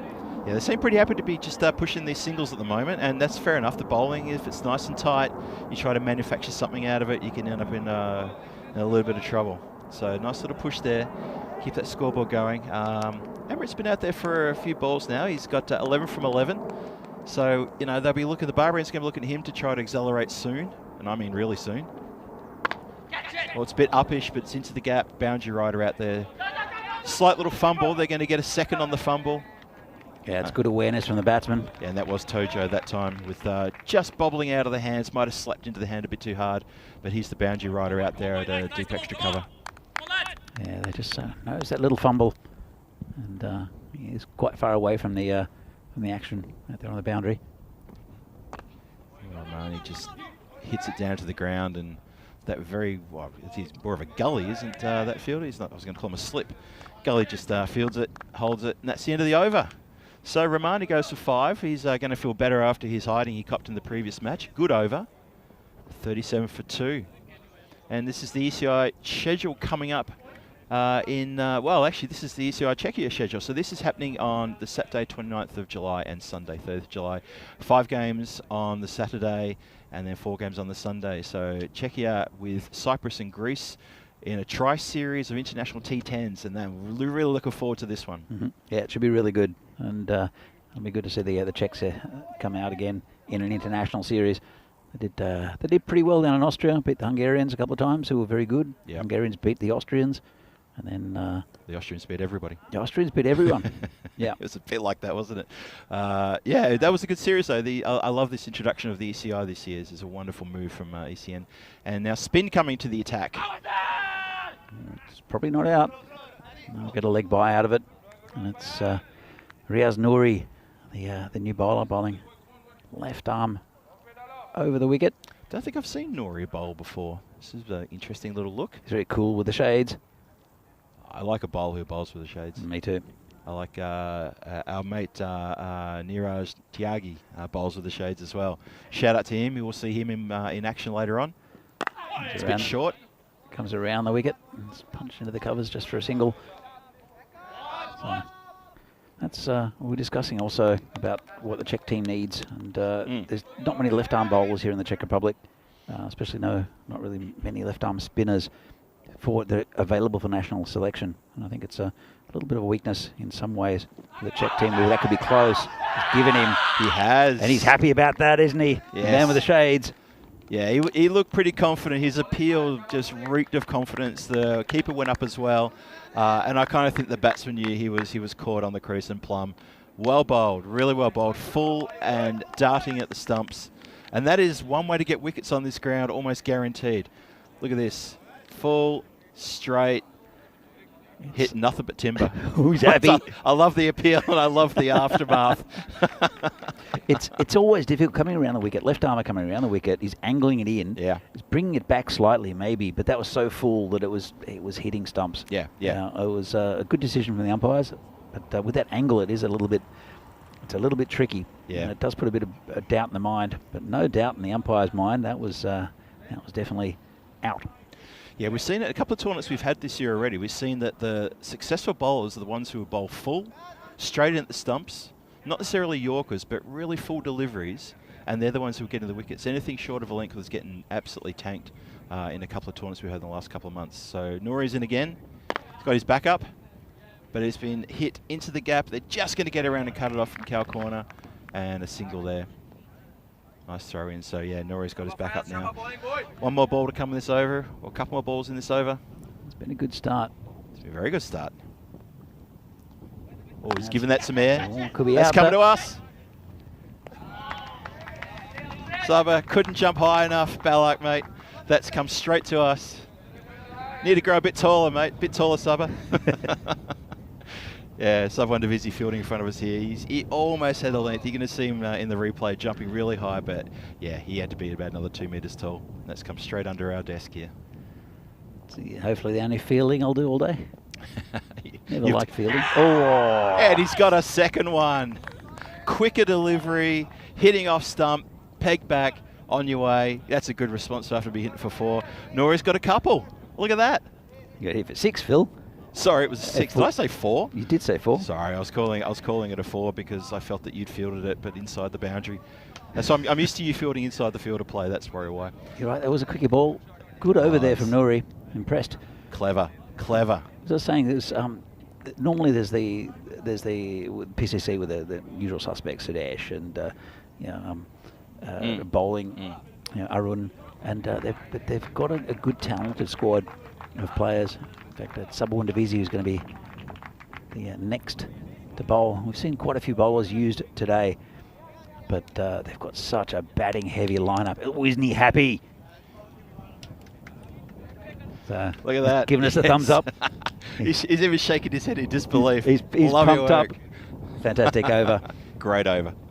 And we'll see him again back for another over later. I'm sure we will. We'll get a second chance. He's pinching himself right in front of us here, folks. That's why we're having a giggle.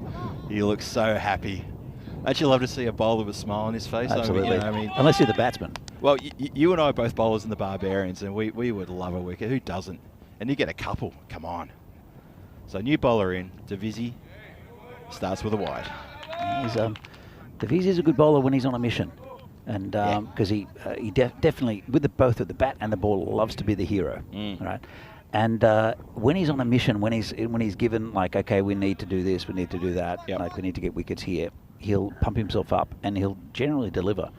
But here, I don't know if he's the right bowler to go to. Maybe I'll be proven wrong. He's heard your words, Danny, and he's just bowled a ripper there. One thing I love about Subber is he loves to vary his pace. He'll start off with a few quick deliveries, and he has a slow ball which has almost no disguise to it. But he bowls it very, very effectively. That's the thing. He does it very well. That's coming down towards us. One bounce. Well, nicely fielded there by Nuri just in front of us here. Got the body behind it. Was one bounce into his sort of around the shoulder area. Got bounced off the ground pretty high, actually. Yeah, so Subber, I always notice if he gets done for a no ball and there's a free hit, his free hit delivery will be a slow ball, and the batsmen aren't ready for it, and they have to make all the pace. It's clever. There's the slow ball. And it bounces twice through to the keeper. That's the slow ball I'm talking about. There is no disguise to it, but the batsmen have trouble picking it. Yeah, like, it always happens. And he's really smug about that too. I was talking about that after. He's like, yeah, they didn't pick it. I got it past him. He's very proud of that delivery. That's exactly how he sounds too. We love Sub. He's a great competitor. Comes in again. Oh, straight over the stumps. So the new batsman is Tripuri Kanialal. We saw him. Well, we've seen him a few times over the years for Brno. He's that came in as well. But he's gone up to play for Barbarians. Gee, that just got over the stumps. Bit of movement in Czech cricket. Yeah, that's right. Trees. You'll see him with the ball a little bit later. Very effective bowler. Very unusual. This one's at the body. Just there was a call for 2-2-2. I don't think there was 2 on there. I don't think the batsmen were calling 2. I think somebody else was, because there was never 2 there. Went straight to the fieldsman, literally. But yeah, tucked away for just the 1. Yeah, interesting movement sort of in the last 12 months of players sort of going between clubs, people relocating maybe for work and things like that. So it's much easier for them to get a game with the Moravian team or the Brno team down there in the Moravian district of Czech Republic. What was a leg spitter there, called a wide by Subber, who runs back to his mark. He knows he's done bad. He's very quickly to just rub it out of his memory and just get on with the next delivery. Oh, he's a great competitor, Subber. Comes in again. Slower ball, but this time down leg side. And he's running back to his mark again. Not quite sure what he's doing. I think his skipper's going to have a word. Actually, the skipper today is Sudesh. Yes. Wickramasekara. That's right. Who we'll see. We might not see him with the ball. That's better. That's much better. He's been a bit of a mainstay of this PCC side, and also the Czech cricket team, the Czech national team, as the Beast. That's right. World record holder, as we always mention. And that finishes Subber's over finally. And we're counting down to the ECC, the European Championship, played in Cartamo. We can't wait for that. 70 days to go. 25th September to 20th of October.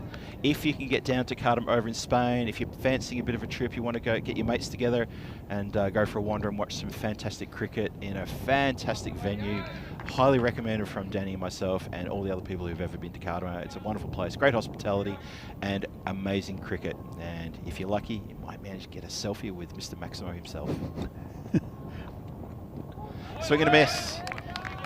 Oh, yeah, the Barbarians have to up the ante here. We're 7 overs in, 51 on the board, 4 wickets down, 3 overs to go, and they need a massive runs to make this even remotely possible to defend. Am I seeing things? This is Riaz Nouri. Who bowled the over before? Why is he bowling like that? Because it's a different bowler. So it's Fayaz. It's Fayaz Nouri who was on board. This is Riaz Nouri. It's the Nouri boys. So, but we didn't have a number. Nouri twins. Yes. We didn't have it. We had yeah. So it's Riaz Nouri. I played indoor cricket against. That's right. Against Riaz, who's actually he does fling it in. Very army action, but he's pretty quick. Oh, he's under-edged that one. It's gone past everything. There's no protection down there. Keeper has to run. He's flicked it back from the boundary line very well. He saved a couple of runs for his team. Generous round of applause. Yeah, so Fayaz Nouri in front of us here, he's the 182 who had those 2 wickets in a very successful over, and this is his brother Riaz Nouri. I believe they're brothers or cousins, do you know? I don't know. I'm sure they're related. Could be. They look the same. They actually do look the same. Do they? Yeah. Okay. We'll ask them a little bit later. We'll find that out for you later. We'll find about their parentage later. Oh, it's been clipped up, but straight down the ground here, rather mishittingly. And that is Fayaz Nouri, who runs into field for his namesake. Let's just call it his namesake for now. His possible brother. His possible brother. Actually, you know, I take it back. Doesn't look a bit like him. Just had a look at him on the camera there. Does look a bit like him at all. It's got a very flingy action. does. But he's hard to pick. He's got a bit of pace behind him. Oh, that's a rough bounce. Oh, that's so disappointing for the fielder. He's copped a really bad bounce just as he's about to field it on the boundary line, and it's spilled and gone over the line. Have a look at this. Did it go over? It did, yeah. He was all behind it, but it took... watch this last little bounce. Well, That one there. Tortuga. And I didn't think it went over. I don't know what you're talking about, Phil. Oh, no, because... Oh, sorry, because the field was reacting like it had gone over the line. My apologies, folks. It wasn't a 4. That's a skipper out there. It's Sadesh Vikramasakra, and goes to the boundary. So that's what the boundary looks like. Yeah, yeah. That's a 4. That's what a 4 looks like. Yeah. Yeah, okay. Yeah, I've only been playing this game since I was 5, but yeah, I'm struggling now on these basics. It's the white, Sorry, everybody. the white rope thing. There we go. Look, there it goes. Whoop. That's a 4. That's a 4. Yeah, I'll know that from now on. Now, the way Sadesh reacted, it was almost like it hit his foot, and because I was leaning out looking to see how that happened. And It did hit a Tortuga, though. It did hit something, yeah. Actually, this ground's improved a lot. It's a lot flatter than what it was. So much better. It's running nicely. We have had, I mean, there's been developed over the last few years, and it's a really good cricket facility here in Prague. 2 nice grounds. That's right. We've got the neighbouring field, the Hugo Banks field, named after the owner of the property, who is ex-Vinerati player himself. Someone we used to play against back in the day when we were at the top of our game. Was a Czech Republic representative That's at right. the time as well. It was too. It's Naeem Lala. This is Lala now, the new bowler coming in. Seeing how he can do. It'll be interesting to see who PCC open the batting with. I mean, Lala and Katawala did so well against Brno. It'll be hard to get the batter out of their hands, but they just have a lot of options. It's going to be out. Down his throat. Bit of a dolly. Bit of a dolly to Riaz Nouri fielding in there in the covers. It was no power. You could hear the miss hit. I think people in 2 villages way could hear that miss hit. It was didn't sound very good off the bat. And another wicket's down. Barbarians sinking a bit deeper now. The middle order well and truly exposed, and that makes them 5 down, I think. But yeah, pretty easy catch, and Lala picks up a wicket. Yeah, it's an interesting one, Danny, whether he'll open the batting again or whether they'll turn to the old staples of, say, Sabah. Maybe it'd open the batting, give him a shot. Yeah. Maybe it'd open with one of the other players who we saw in the first match. I mean, they're in good touch, Lala and Katawala, but then you don't want to get through the whole tournament where you've only had like 2 or 3 batsmen batting. Yeah. So you need to share the spoils around a little bit, and they do have a good batting lineup to the PCC. So yeah, you do see that sometimes in tournaments where teams expose 2 or 3 batsmen and they dominate. And they come against a team which gets rid of those 2 or 3 batsmen, and suddenly you've got these players who haven't got used to the pitch, haven't got used to the ball, the pace, the players, and it can end in trouble. That's been flicked uppishly through backward a point, and that's going to run away to the gap for 4 runs. Very needed 4 there by the Barbarians. Lovely shot. Clipped uppishly, but it was safe all the way. Yeah, the new batsman is Vishal Mane. It's a nice way to start out in the centre. Again, nothing risky about the shot. It was a little bit in the air, but away from fielders. But this ground is so quick. Always going to be 4 runs. Alone again. He's been sent to cow corner, and I think he's picked the gap for 4, and he has. Lovely shot, lovely strike, 2 4s in a row. So the Barbarians are getting on their bike here in the 9th over, where it all happens. We all know that. And the score now pushes up into, I think we're into the 70s now. Lovely stuff. Yeah, it's well, 72 for 5. A couple of balls left for Lala. So it's the 9th over. It'll be interesting to see if Fires Nouri gets another over. I'd bowl him. I was surprised he didn't get the over that his namesake got. We thought he was going to pick up the bowling there. Again, just sharing the wealth a bit, giving you a bit of a go. And this one's in the air. It's high. That's a long way in the air. That's going to go for 6. Clears the boundary by a good 3 metres. Big hit. Where's Mane been? He was needed earlier, I reckon. I think he's going to get a bit of promotion in this batting order. That's Vishal Mane. That was a big, tall shot. That was a danger to the aircraft flying overhead here when we're sandwiched between a couple of airports here, plus a military airport. And this is also the flight path for planes coming into Prague as well, so there's a bit going on up there. Swing and a miss. Good call. Yeah, good running. Very good running. Good call. which will also get Mane on the strike for the last over, which I think is probably the purpose of that quick run. Very quick call, good stuff. Good over for the Barbarians. Score now climbs up well into the 70s, so they're going to be looking at high 80s, I would hope, or anything they can get in this over. 79 for 5 after 9 to be precise, and last over coming up. So they've been sharing the bowlers around, which is good. Yeah, absolutely, and it's a good thing to do. It's a club with a lot of depth, and of course, these players are non-professional. They'll come out, they've taken time off work, and actually will be Faiz Nouri to continue. Very good first over. Very impressed with him. So he's going to finish off. Oh, great delivery. So he's at a massive over where he's picked up a couple of wickets, and his skipper has thrown in the ball for the 10th over. Let's see if he can reward his skipper with a nice tight over here. That's captaincy, I think. So, as I said, these players are not professional, so they've taken time off work. Oh, that's a lovely shot. That's been punched backward a point. That's going to run away for 4. There's no protection out there. Yeah. So and it's over 2 weeks as well. So there's plenty of there'll be plenty of rotations in players with all these different these teams. So it's really good to see PCC sharing the bowling, and we'll see what they do with their batting lineup. But, yeah, I agree. But we've seen quite a few different bowlers in this game, but also in the last there were 5 different bowlers, and then haven't. I think it's a good move. Again, the captain is sitting this one out. Aaron Ashokan, he's the 12th man for this game, and Sudesh Vikramasekara with a lot of experience. He's out there by himself out on the boundary. That's right. So Might see him with the bat a little bit later. Noreen again. That was unusual. It was rather unusual, wasn't it? Oh, what? Well, that was also unusual too. It was all sort of done in slow motion. I think the batsman had given himself out and was just jogging in the end. This was a very strange situation here. He was definitely watching the ball. He didn't like that run though. And that's it's Prem Nandivada. In fact, it's not. It's Mane. You can see why he likes to hit the ball hard. Obviously, doesn't like to run. Austin swatted on the ground, but there's protection there. Riddick on the boundary line. A little bit of a fumble, but he stopped the ball getting past him, and just the 1 run. Oh, hello. No ball's been called, and a free hit is coming. Well, this will be interesting.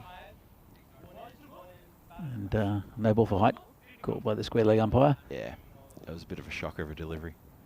I think maybe sweaty palms, sweaty fingers letting that one go. Big swing. And that's coming all the way for 6. Very straight. Lands at the base of the scaffolding. Lovely shot. Good strike.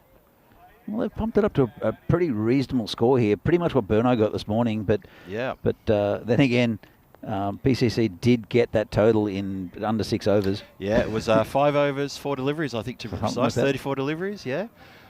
So we could see a repeat of this. It's 92 for 5. 2 more balls to come.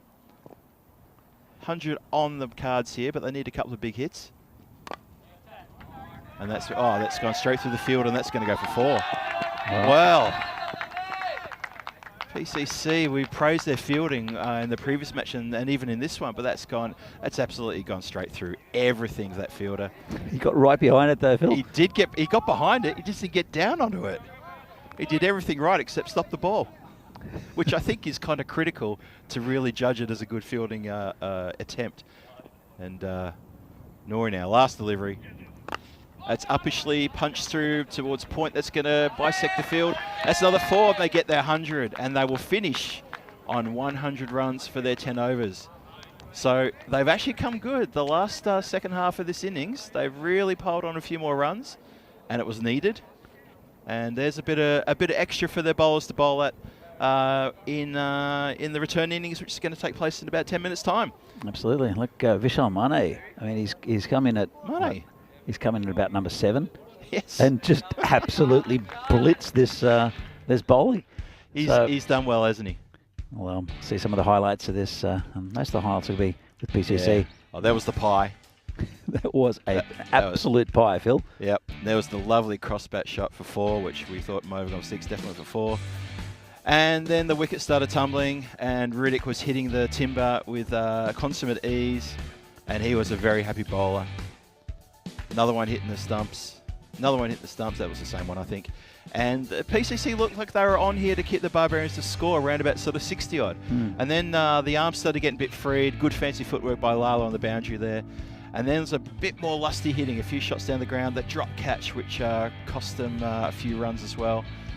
And then things are going. Wonderful appeal. Nori's over was exemplary. He picked up that LBW, and then he had a almost a catch from Saba, and then a lovely bowled as well. He had a wonderful over, did Nori.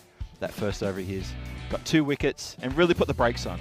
The Barbarians were really on a hiding to nothing there. And then, as you say, they started picking themselves up.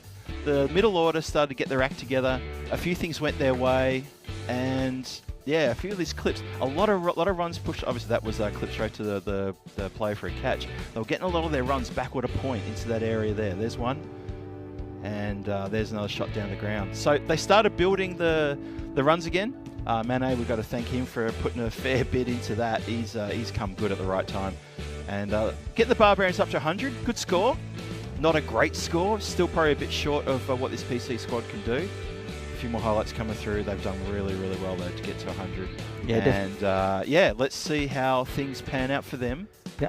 What do you think? 100? I think it's a good score. Yeah. I mean, look, it's Vishal Mane who's come in and he's at 32 of 10. It's to really effort. pump up that score. It's good effort from, as you can see, from Amit Rai as well, the 20. Yeah. And then Madashedi with 10. Everyone else in single figures. Everyone got runs, which was good. But it's really, look down the bottom, Vishal Mane.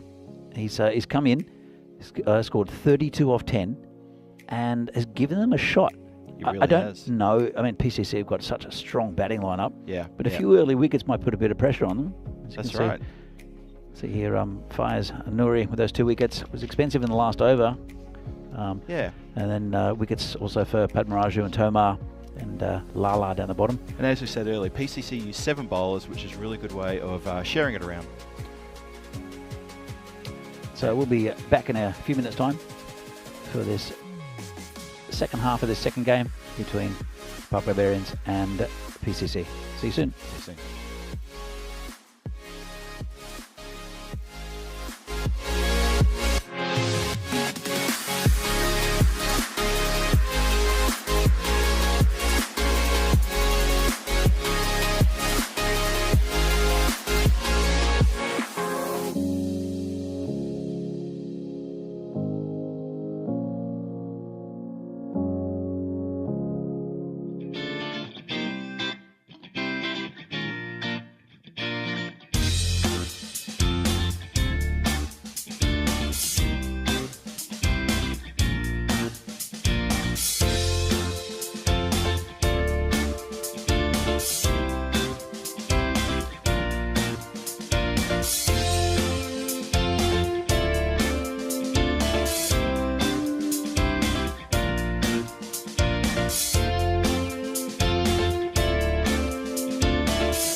The European Cricket Series is proudly brought to you by HCL Software and Bizaway.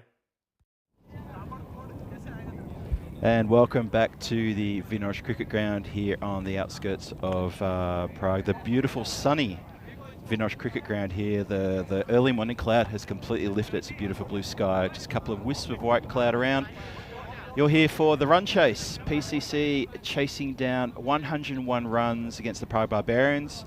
Thank you for joining us. I'm Phil G, looking after you in the comms today. Alongside me is Danny Hudacek, who is also known as the voice of Czech cricket. I used to have that moniker, but I'm quite happy to hand it over to him because he is here all the time. What do you mean? What do you mean? That used to be my phrase. I used to be called the voice of Czech cricket. Really? Yeah. When? I gave that my name. You gave yourself what I name? gave myself that name 2 years ago, and it's stuck ever since.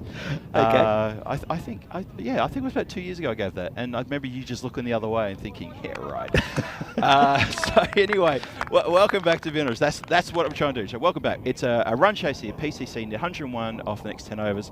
Barbarians have got 100 on the board, and they did very well to get to 100. At one point, we thought they'd struggle to get 65 or 70, and they've done really well. And it's going to be the same batting pair to open. Different kettle of fish here with the bowling. Different kettle of fish of bowling, absolutely. Very different. His all arms and legs is tributary tree Kanyalal. Very good bowler. Yeah, Tripurari. Watch this arm. No, he was definitely not ready. Yeah, Tripurari, he does have an interesting little action, which can be a little bit off-putting for a new batsman. Lala facing him, and Lala facing Lau. Lala facing Lala. Oh. Lovely straight drive. That's going to go for 4. No one's stopping that one. Lovely shot. Got to the pace of that. Straight as a die. Bang. Done. 4 runs. Good start. It just wasn't overhit. That's what you. That's it was perfect not batting overhit. on this pitch. Yep. Perfect batting on this ground. Yep. It was lovely. Just picked a gap. It's clever. And, yeah, just punched it through. Very good shot. Katawala is at the other end, so we are seeing the 2 batsmen for opening for PCC that we saw in the previous match. We thought they might change it up a little bit, but it looks to me that PCC are looking to just bank 2 wins on day 1, and that will make them very happy. So, Tree now. We like to call him Tree.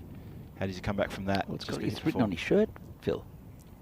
I know, but just saying, he has a longer name than that. Nice defence. Well bowled. He is a good bowler. I think the first time I went down to Brno in with one of these series, he kept on siding up to me and stuff, because I was like a selector and national team coach at the time. Good bowling. Oh. And he kept on coming up to me, and he's like, like national team. And I kind of went like, yeah, whatever. And because it's the first time I'd really seen him, but he is a very, very good bowler, as Tree. That's a good shot. Ooh. Bit of pace tucking off the ball, but it's gonna pull up. It's not gonna. It is. How did they get to the boundary, Phil? I really thought that ball was going to pull up. All the pace was taken off it by the fieldsman, every ounce of pace, and it just rolled. It rolled with the pace of like a walking dog. I just can't believe it got through the second fielder. That's incredible.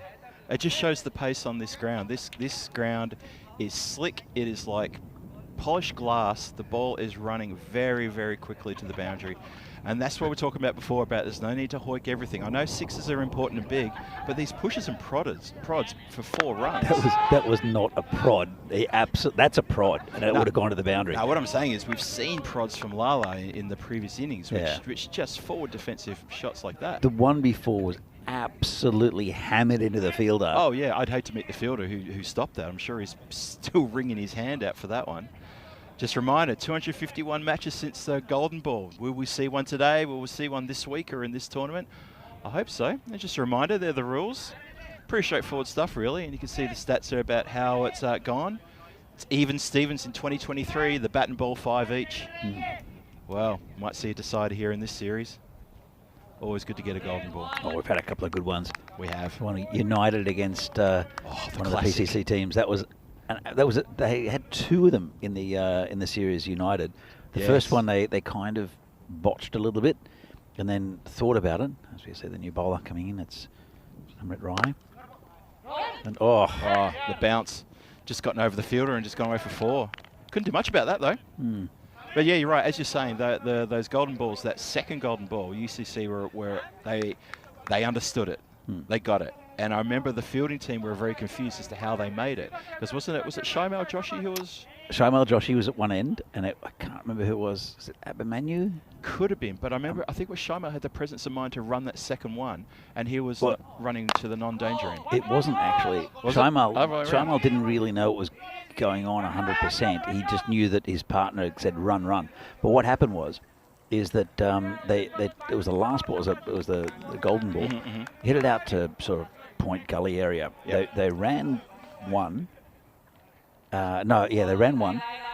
Yep. And then the keeper took the bails off and started celebrating. Yeah, he broke the stumps. Yeah, and he celebrated. And yes. then they just went, well, okay, let's run another one. That's a good shot. It's been punched out. That's going to run away for 4 through a vacant cow corner. This ground is so quick. It's slick, isn't it? I saw someone in the chat describe it as slick, and you are bang on correct. It really is. So he took the bails off, and they were celebrating, and that's when Shaimal Joshi ran to the other end. Yes. And they won the game. Yes. It was amazing. Because the run out didn't actually happen because the player was in. He'd made his ground. Yeah. So broken stumps, and they didn't know what to do.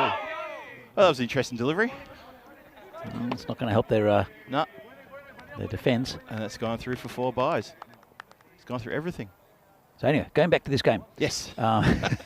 Sorry, folks, getting a bit nostalgic there. So it's they started with spin from the 2 opening bowlers, and Tree is kind of a spinner, and Amrit Rai, and trying to get the pace off a little bit, but it's been no risk cricket here from PCC. Yeah, they've started very well again. Oh, what on earth was that? Let's put all the pressure on. Oh, good fielding. The final fumble where the ball came out probably saved him from accidentally giving away for 4. I think he did that on purpose, though. I think he did. Have a look. It went through the field. Look at this. And Tree out there. A lot of experience. Stays away from the boundary and just flicks it back. Yeah, very good fielding. Oh, good work, Tree. Oh, that's hammered. Well, again, it's hit the fielder. He's looking a bit ginger there. He's wringing the hands. Those tracer bullets are going to leave a mark. Tell you what, though, it's the leakiest cover area I think I've ever seen. It's so true. There are so many licks in that cover. That is ridiculous. That region is just absolutely dripping. Well, there's the standings, and if things keep going the way they're going, PCC are going to go 2-0 up here, and they're going to feel pretty good about themselves. This game is turning out to be almost a carbon copy of the previous match against Burno, and the Barbarians are going to have to really lift their game to try to stop the rot here. Well, they're going to have to do what Burno couldn't do, is take wickets. They've got to take wickets because you can't contain them. Considering the batting to come as well, but these two up the top, Lala and Katawala, are both very, very good and in form. So two overs gone, 27 on the board. Tree for his second over. And they're going to need something here. You're absolutely right.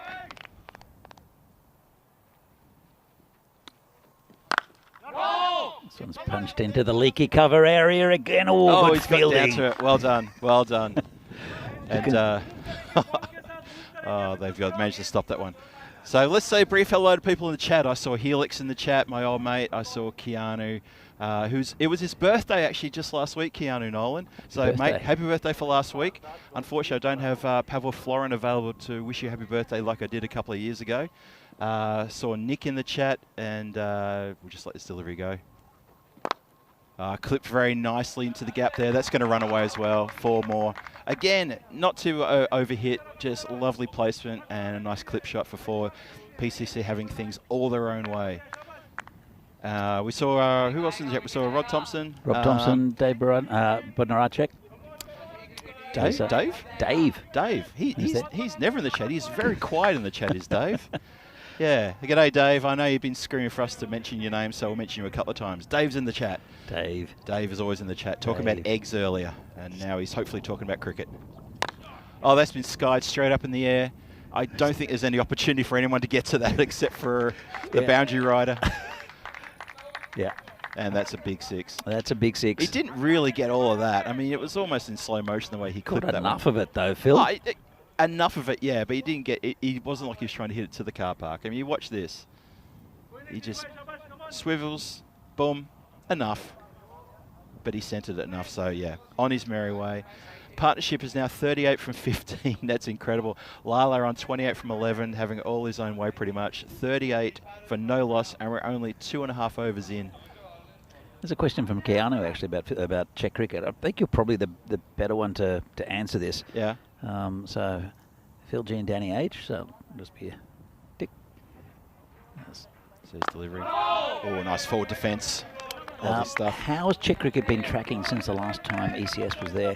Well, there just over a year ago, I think. It was a year ago. Yep. So what's some of the differences with Czech cricket, do you think? I'll just answer that after this delivery from Tree. Nice punch down into his point. Big shout of no. Changes in Czech cricket. Well, we've had a lot of change, I guess, behind the scenes. I guess that's the biggest change. And with that has brought sort of a new vision, a new strategy, and I guess new ideas to how we want to sort of build our infrastructure and support the game for all the players. Tree in again. Oh. Oh, he's almost pulled it off on the second attempt.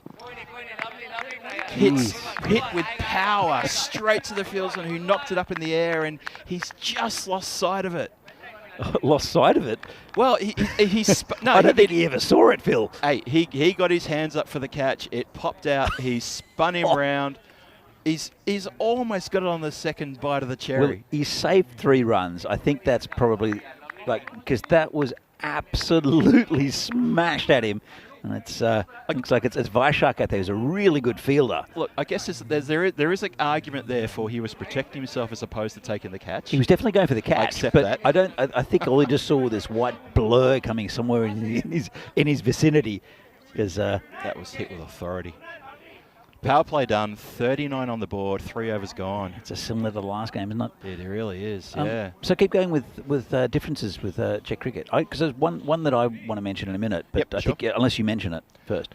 Well, I was going to sort of push the one of the strategies, which is youth development here in Czech Republic of cricket, and obviously. When we mention that, in the same breath we talk about Catcher, the cricket academy run beautifully by Chris Pearce and Renata Pearce as well. Obviously, he's his missus. Nice and smack down the ground, straight to us, just along the ground for a single. Sorry, that was Amrit, the new bowler, coming on as well to complete his to start his second over, I should say. So yeah, I think that the involvement of youth has been a really big thing for the Cricket Academy, and it's been a massive success as well. They've had their bumps, they've had their fits and starts, and I'll continue that after this ball because I think it's a very important point I just want to make. Amrit in again.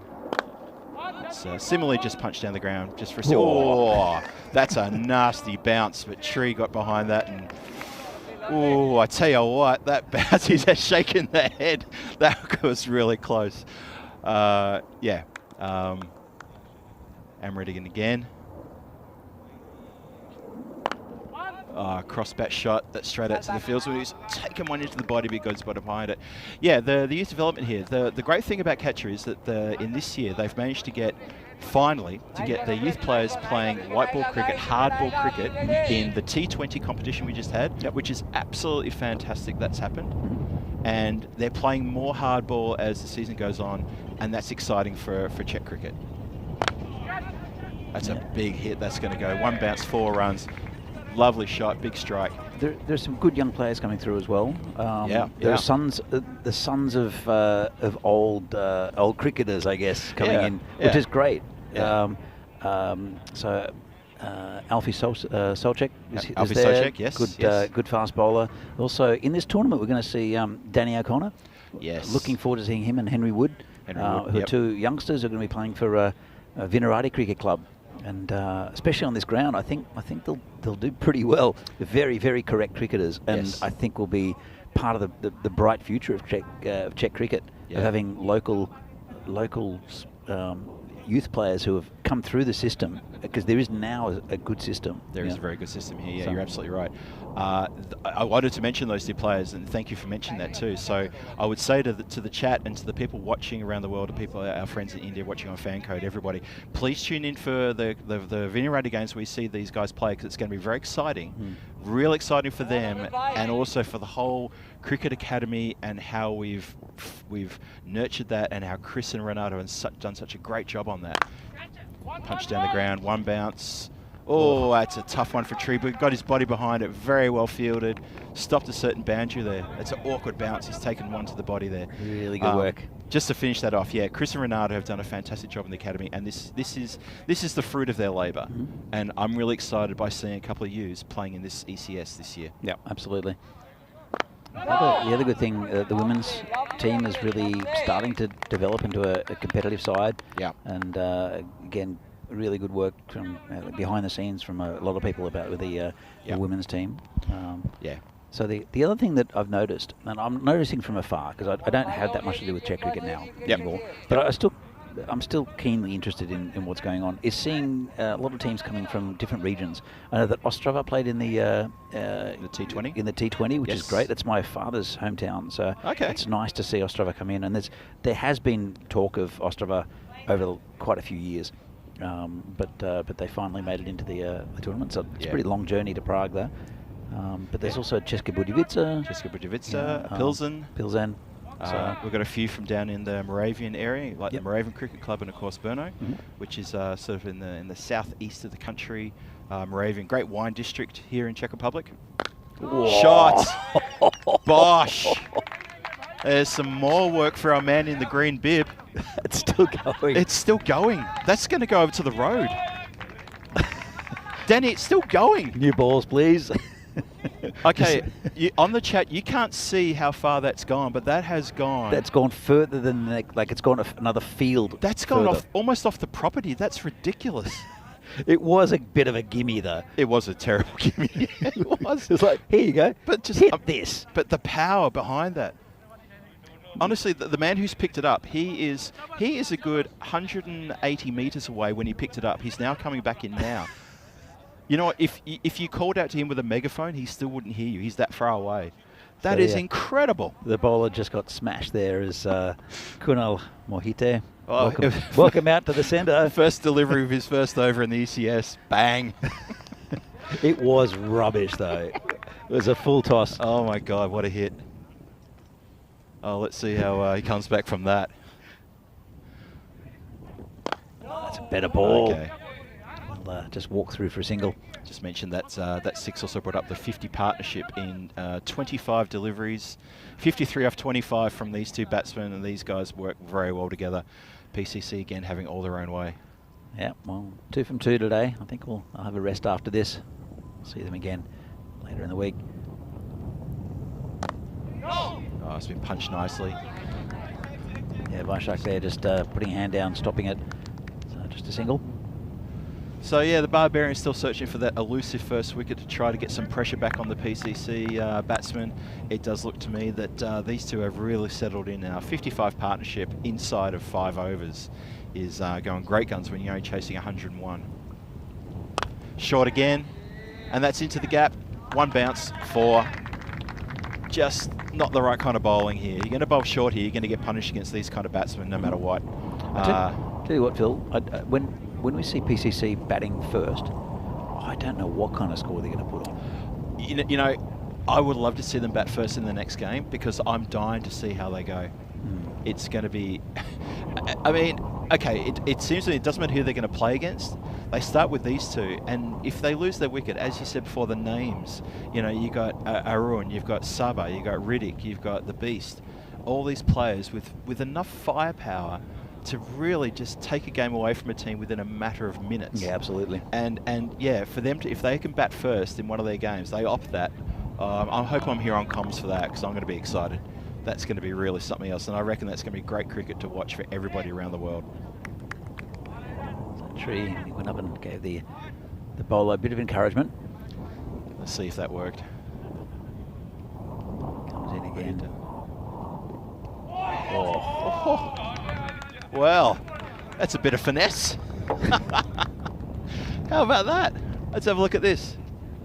Just on the big backlift, and then just finesses it in outside of the gloves of the keeper into where a first slip may have had some impact on that, and it's run away for 4. Can't put fielders everywhere though, Phil. You certainly cannot. I tell you what, though, Clever. There's such a difference in playing this game in July, because we've started.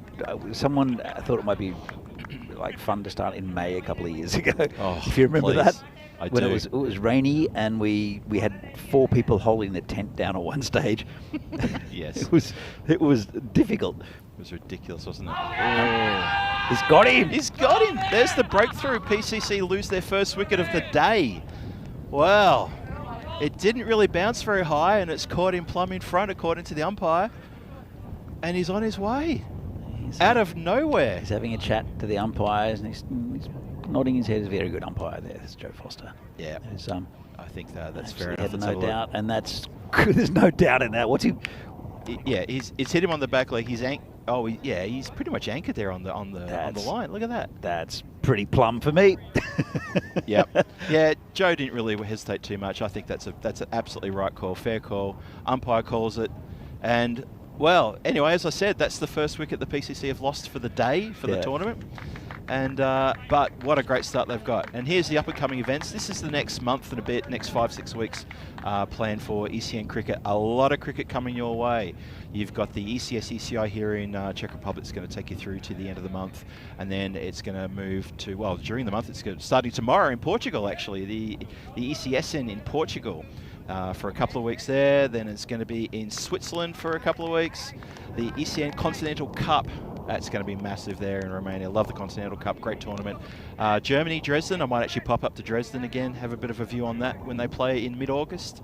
And then the ECN Netherlands Trophy for the women, and ECI Women's at the end of, towards the end of August. A lot of cricket coming your way on this network.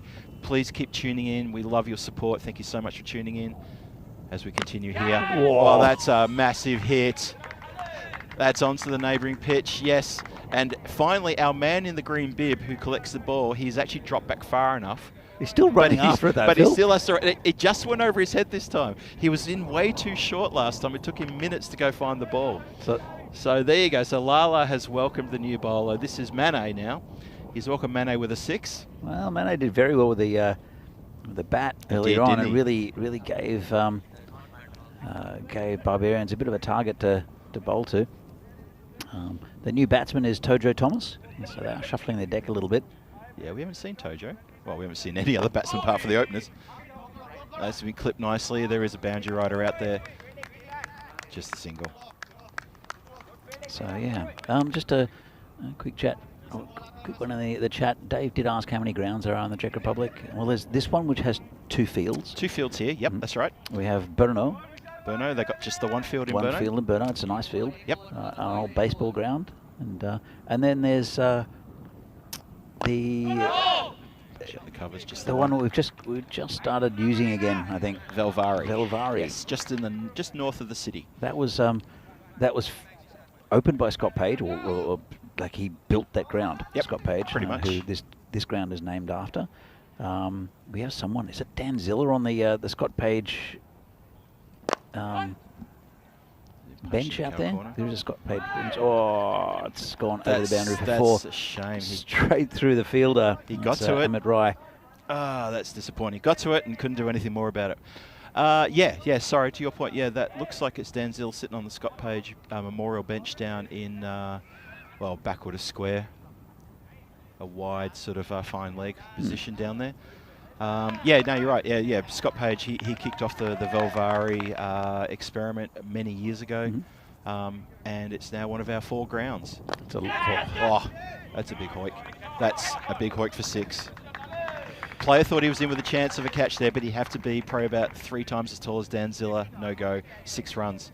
So yeah, Dave, in answer to your question, 4 grounds, as you say, Danny. Well, 4 fields, 3 grounds. 4 fields, excuse me, 4 fields on 3 grounds, 2 here, and we'll get a bit of look at maybe the Banksfield, maybe later towards the ECI. There's going to be a few activities going on, and a bit of a cheer coming from the PCC bench, because that's Lala's 50 up in 23 deliveries. Well played. Consecutive 50s in 2 matches. Well played, sir.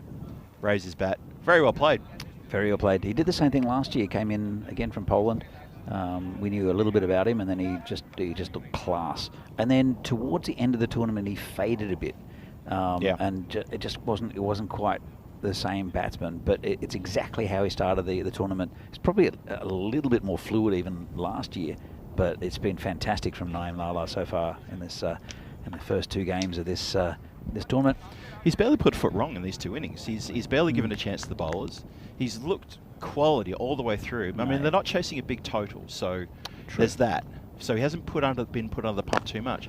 But this kind of play, you know, I thought Tree was going to run in harder for that one. I thought Tree was going to get there to come through for an overthrow. And that ball is proving a little bit slippery. It's a bar of soap today. It did smash in. Like, Tree didn't go for the catch. He stopped the boundary. Yep. Right.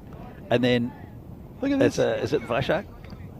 I couldn't see who that was. was. It is Vaishak, I think. Yep, the old bar of soap. But it did smash into the shins of the bowler as well. Yeah. And then that's when they decided to go for an extra one.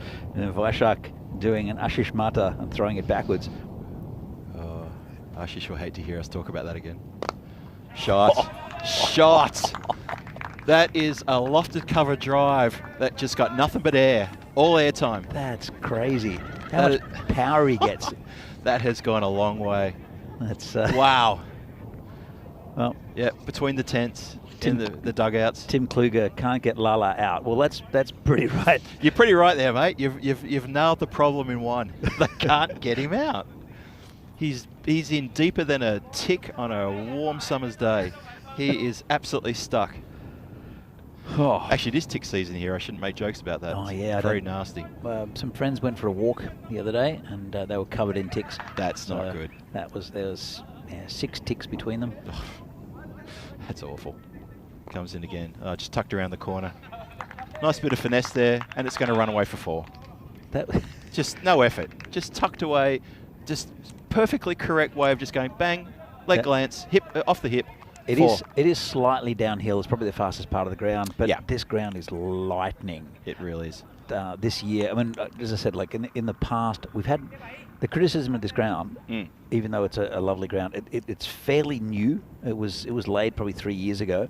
That's right. And so it's improving all the time. But it was also that we had a lot of rain before tournaments and during tournaments, and the ground was very soft, so you wouldn't get value for your shots. This time, it's like concrete. It's really hard, this ground, really. Oh, catch. Catch? Someone called catch. Optimistic. No one's catching that. You know what, I tell you what, you feel pretty rotten as a fielder when the ball goes within, say, about 10 metres of you and people are saying catch and they give you the look. And you're thinking, you do realise that was a tracer bullet. You do realise that, right? And by the time I realised I had to go fetch it, it was over the line of 4 runs. That went like an absolute bullet. So it's 3 runs needed from 20 deliveries. I don't think we're going to get it to the end of the 7th over. I don't think we're getting Gus the next ball, Phil. It's got to be done on this ball. I'm really looking forward to the rest of this tournament because there's going to be a lot of runs. It's incredible. This is great batting from Lala. Slow ball. And he finishes with a 6. Great way to finish. Lala, take your hat off, mate. Well done. That partnership was 41 off 11 deliveries. That's ridiculous. And Tojo Thomas hit 1. Tojo Thomas responsible for 1 of them. But he'll forever tell people I was part of that partnership. I contributed to that partnership. That is a dead set. Who was it? Ben Stokes and the other English player who survived the Australian onslaught. I don't take any ago. notice of English players, Phil. The guy with the glasses, the spin bowler, who was absolute. Well, I'm not going to say there's a lot of English watching today. Anyway, PCC dominant, rampant, and they run over the Barbarians. They have a 9-wicket victory inside of 7 overs.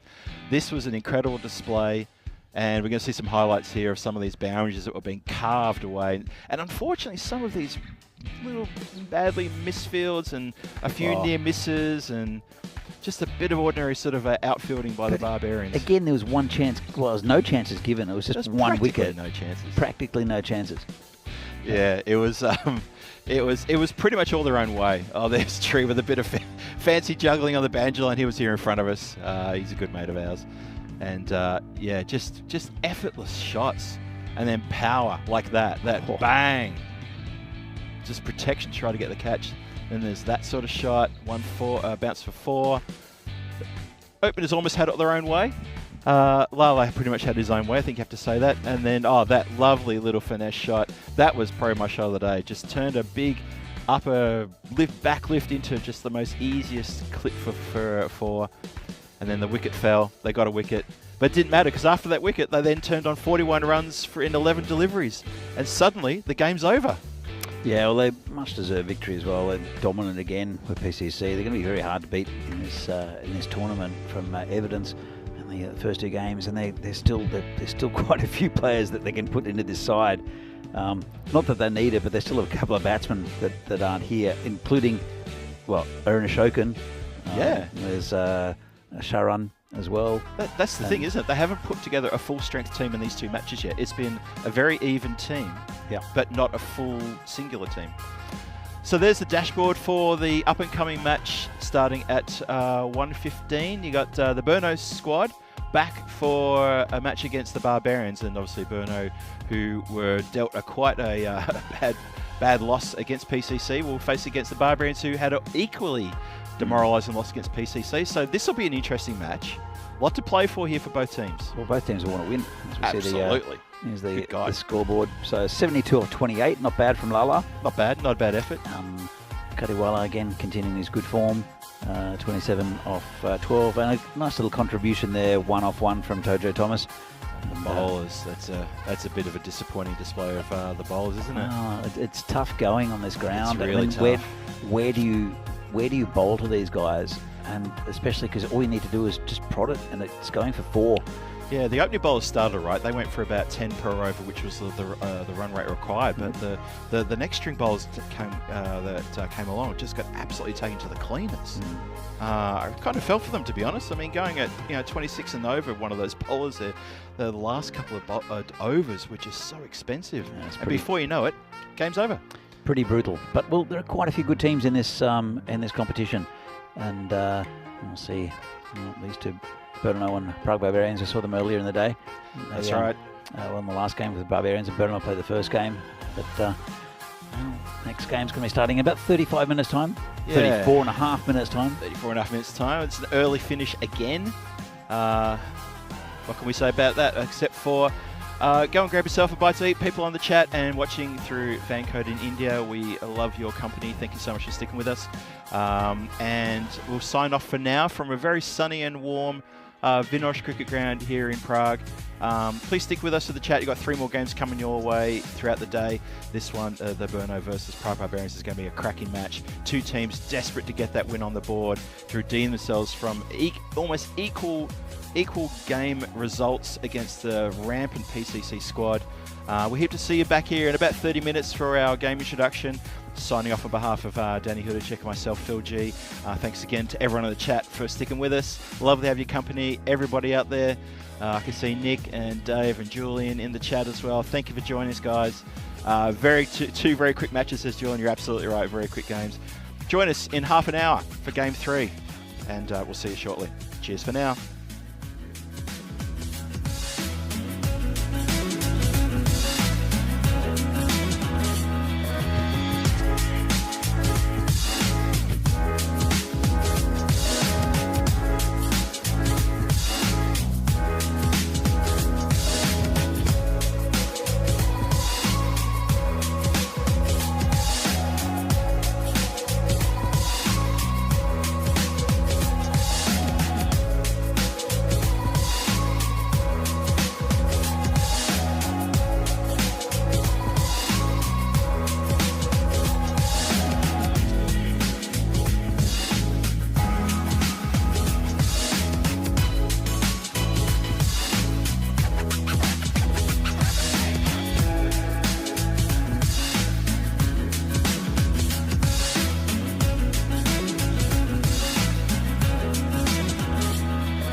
The European Cricket Series is proudly brought to you by HCL Software and Bizaway. And welcome back to Prague for this European Cricket Series, fan code European Cricket Series here from the Czech Republic. Third match of the day between Brno and Prague Barbarians, both playing earlier on and both getting hammered by the mighty PCC, Prague Cricket Club, who did it pretty easily. This will be an interesting contest though, between two sides who'd love to get a win on the board. For the Barbarians, it's their second and final game of the day. Brno, their second of three. They'll be up against Vinorati in the final game of the day. So very similar lineups for both teams. We're going to be going to the coin toss in just a moment to see who gets to bat and bowl first. Heads is the call, and it's a tail. Bowl first. Yep. Brno won the toss and they'll bowl first. Over to you, Phil and Danny. So you saw the coin toss, and the Brno captain Rahat Ali has just won the toss, elected to bowl, which is an interesting toss to win. And as we see here, the lineups, Barbarians no doubt opening up with Devendra Singh and Vaishak Jaganev Sivan. I'll get him right eventually. Take it. Don't ever make fun of my pronunciation there, Danny. And I saw a good contribution from Vishal Mane. I'm sure they'll pump up the order a little bit. He was looking good with the bat. For Brno, they've got a good lot of variation with their bowlers. They will start with Rahat Ali, their skipper. But Riaz Afridi, speed, so no doubt take the second over. So Brno, they were expected to compete a bit more against PCC earlier in the day. They've got a good rivalry, these two teams. They've both got, I think, 4 teams in the league. Brno 4 teams. I think Prague Cricket Club, PCC, have 3 teams in the leagues here, and 2 in the first division. So that's how strong they are. Yeah, that's exactly right. PCC, yeah, three teams, 2 in the first, and Barbarians have got themselves a couple of teams as well. They've got a number of players. I mean, most of our clubs now have got at least 2 teams. Some of the clubs outside of Prague, such as Česká Budějovice, Olomouc, they're not quite there yet. Ostrava, I meant to say, they've got 1 team. Brno, yeah, 4 teams. Raven Cricket Club have got 2 teams as well. So a lot of players around. As I said before, in the T20 we had 500 plus players playing in 24 teams. And let's start this match. That was Rahat Ali. That's right off stump. He was swinging a miss there from Devendra Singh. Yeah, just nice little gentle opening ball there. Nice little starter, just tantalisingly outside the off stump. And Divi not quite up to the task of connecting. If you're new to today's play, this ground is lightning quick. Pitch playing nicely as well. It's a very even bounce. This is a nice pitch. It plays a bit like a turf pitch. It keeps it a little bit lower than a lot of the grounds around Europe. There's no concrete base. It's all clay and sand, and it actually needs some rain for it to play better, because otherwise it starts to crack up. Yeah, and that might be an issue towards the end of the tournament. Swing and miss, keeps a little bit lower, that one. Would it be worthwhile for the and I know this happens a lot with the ground staff here. Obviously, I sort of do a little bit of work with them. Is that even if there's a bit of overnight rain forecast, we tend to leave the covers off because we need that clay to have a bit of extra moisture in it, and it will dry. It dries quickly too. Well, I think I was speaking to Pete Vincent. It comes in again. A bit of work there to be done. Good work in the outfield there. Sort of. Well, it was good work. You know what? They should have taken that other run. He passed it to his mate. He did, but his mate wasn't ready. His mate thought he had it under control. So I spoke too soon. Yeah, good work in the outfield, but then he just like said, nah, you take over. It's all good. So yeah, I was speaking to Pete Vincent, who's out there as one of the umpires, the head of the umpires here in the Czech Republic. And he said, why did they put the covers on? If there was any rain overnight, it would have been wonderful for the pitch. Well, that's normally what you do, is you cover the pitch, so you don't want to get it wet. So, but I understand his reasoning. So called a wide. Yeah, there was a little bit of moisture overnight. Well, there was a little bit of rain in Prague. I don't know if there was rain up here though. One of the things about Vinoj is we do have a very special ecosystem up here. It doesn't tend to get the same weather as the city, which is only 10 miles away as the crow flies, which is quite bizarre. We're on a bit of a plateau here, so often the weather comes in and it simply just splits and goes around the plateau. It's a unique microsystem. Oh, it's a lovely shot. And that's going to be 4 runs through third man. Beautiful shot there. Just didn't try to hit it too hard. It's, yeah, good control. Bit uppish, but very safe to play. Knew where the fieldsmen were, and just in close there. There is a bit of a gully or a wide force slip, whatever you want to call him, and he's placed that really well. yeah, so Jagger Nevison getting off the mark. With a lovely 4. He's a very good player, is Vaishak. As I mentioned earlier in the day, he's been in pretty ordinary form for the last year or so, but was playing for the Czech national team when Phil and I went down there to the international games. That's right. Down in Khartoum, and it didn't look happy at all. Didn't really work for him, did it? Here comes Rahat again. Left outside off, called a wide.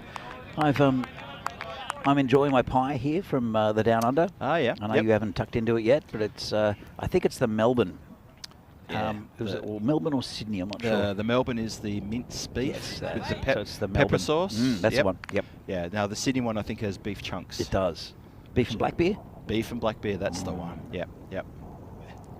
So thank you to the Down Under for providing our nourishment for the next 2 weeks, and I'm sure I'll be getting my pie intake. Yeah, big shout out to Ashley and Voida and the whole crew down there. Look after us timelessly. Always welcome surprise when the lunch van turns up.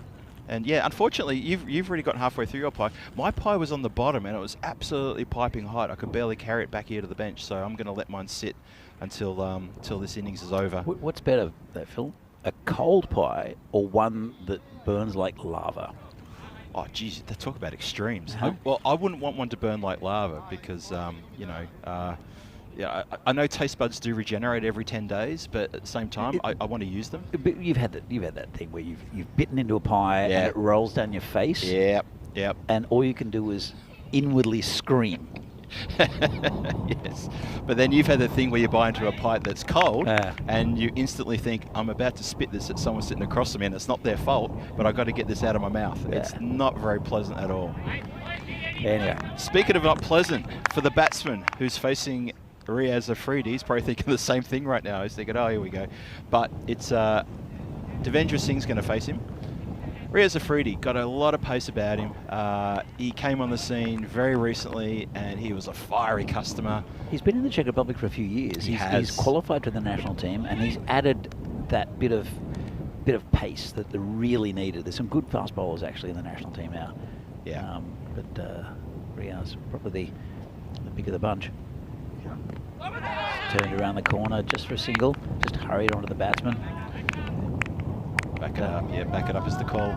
Yeah, I was talking to Charles Croucher a couple of weeks ago after the Challenger Cup we had here about Riaz, and he said that when he first got a chance to sort of meet with him and chat with him and talked about where his position might be in the national team going forward, he said he was a very fiery customer, had a lot of anger in his bowling, and he said we had to find a way to temper that down and for him to focus. And he said credit to him as a very mature player, he's done that, and now he's a really, really class customer bowler.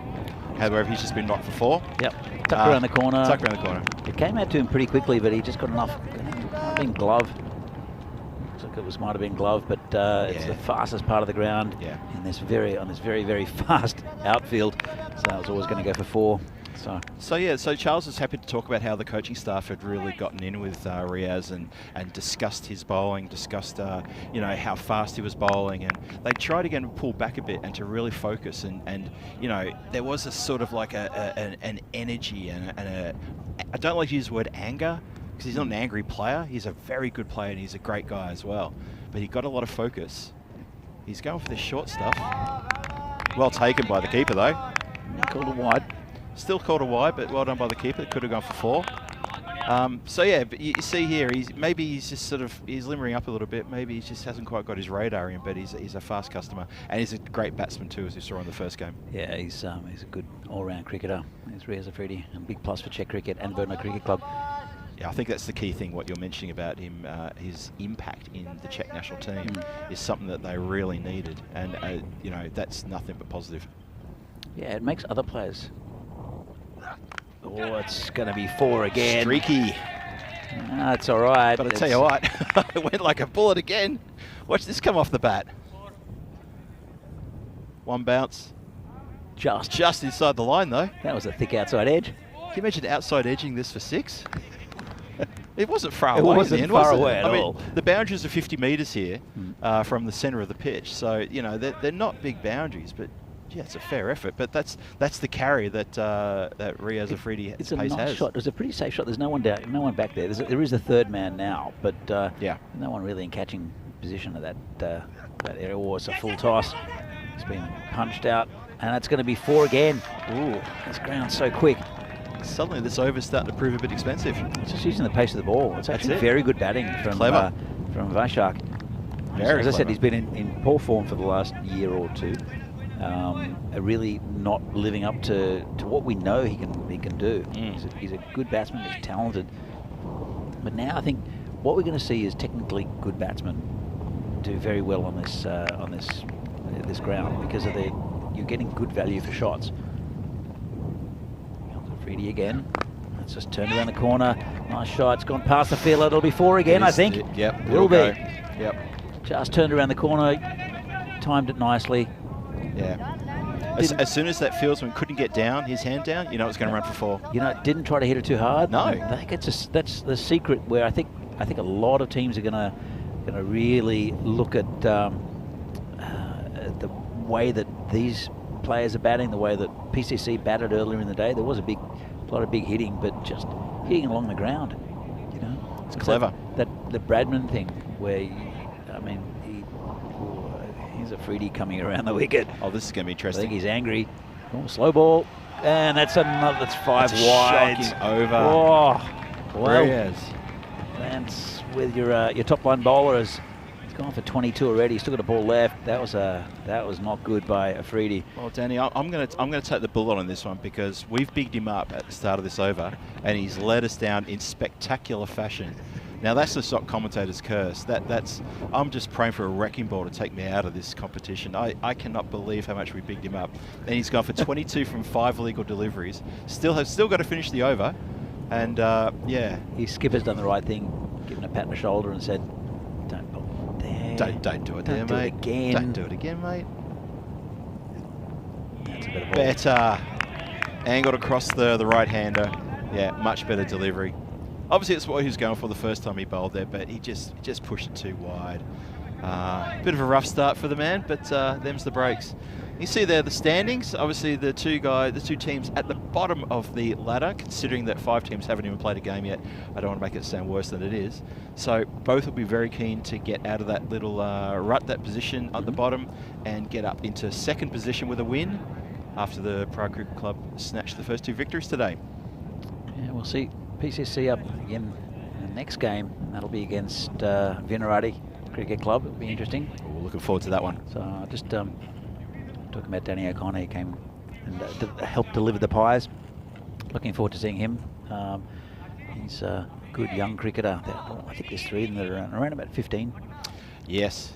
But they're all really good. Alfie, apparently, Alfie Solchek will probably play eventually during the week. Yep.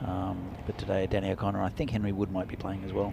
Looking forward to seeing them. Oh, absolutely. And I know that our friends in the chat love a bit of youth playing cricket here. They do enjoy that. And we've got a few players around Europe who are like in teenage years, they're 17, 18. Yeah. And here we go. We've finally got a couple ourselves who are like 15 years old, going to have their ECS debut in the next game. I advise you to stick around for that. So it's been slammed down the ground. It's gone past the fielder. That'll be 4. Well, it's more like a bunt down the ground there from Devendra Singh. Not too much wrong with the ball. There's a pretty good delivery there from Niraj Mishra. and just hit straight, just bunted back. It was almost a tennis double backhander, sort of straight past the umpire and bowler. Yeah. But into the gap and 4 runs. Doesn't matter how you get them, as long as you get them. Barbarians looking pretty good. 34 now. Looking much better now, aren't they? Yeah. So over the top and just in front of the fielder. Tell you what. It's such a hit, and Gupta there, who copped on the legs. Probably saved 4, but could have been a catch. Yeah, he's not showing the discomfort, but I reckon deep inside he's probably thinking, oh, I wish I got my hand to that one. It's one of those ones where possibly could have been taken, but also possibly could have got one in the teeth. Oh, lovely shot. Right off his legs, and that's another 4 runs there for Devendra Singh. Cracking shot. He's looking in pretty good form. Look at this. Bang. Took it from leg stump. Lovely shot. And Divi's been around for quite a while. He's been a regular in the Barbarian lineup for quite a number of years now. Former national team player as well. I think he played briefly for the national team. He's a good keeper. And so I think he briefly played for the national team. He's there or thereabouts. I believe so. I believe do you remember a game, I'm sure, where his keeping was on display. I think it was the first time I saw him keep, actually, and I was in a national team game. But yeah, he's been around the traps now for a little while.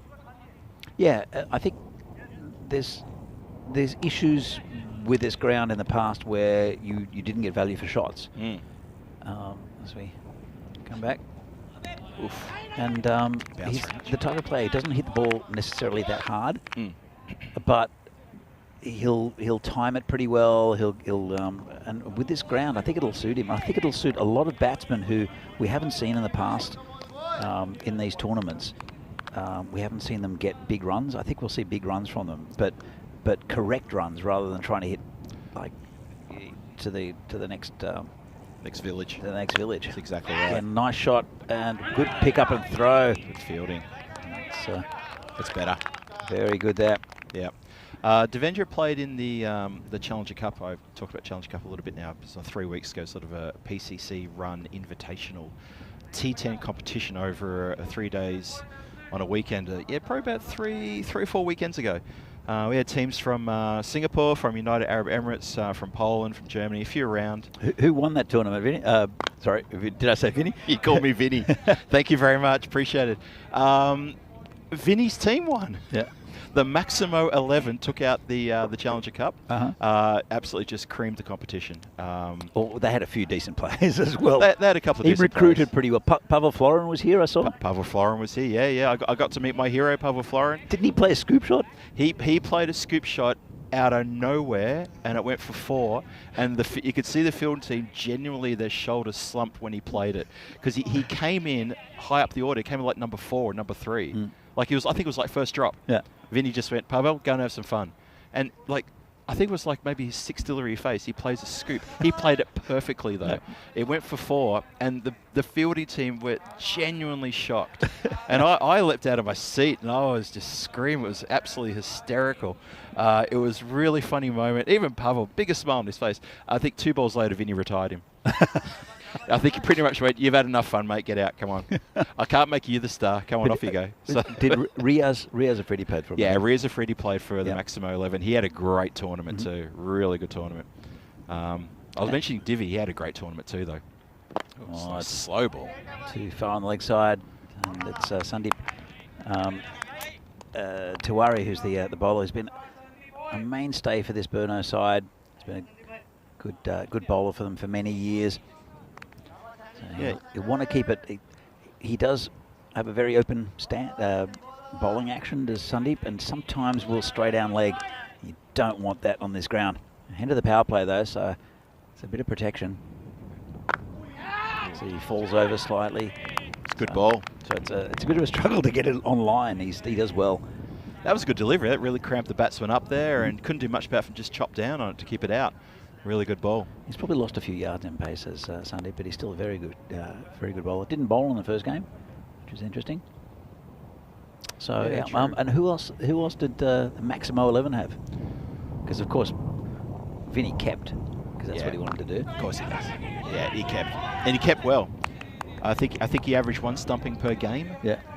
There's one thing that Vinny will not stand, and that is having a game where he's keeper and he doesn't get a stumping. Yeah. He will not tolerate that. But I was calling a couple of his games, and yeah, he was sharp behind the crease, behind the wicket. Who else do you have in his lineup?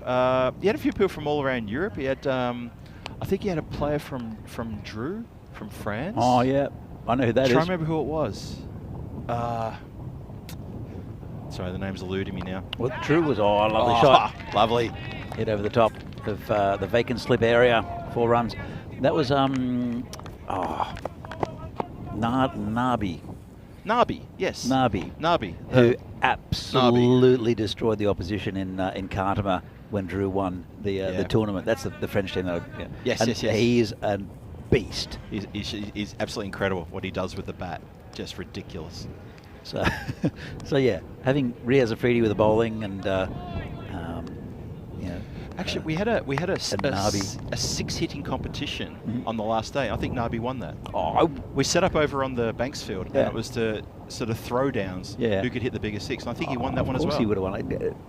If anyone, let's come back to this as Tuari bowls are wide. Yep. If you go and see the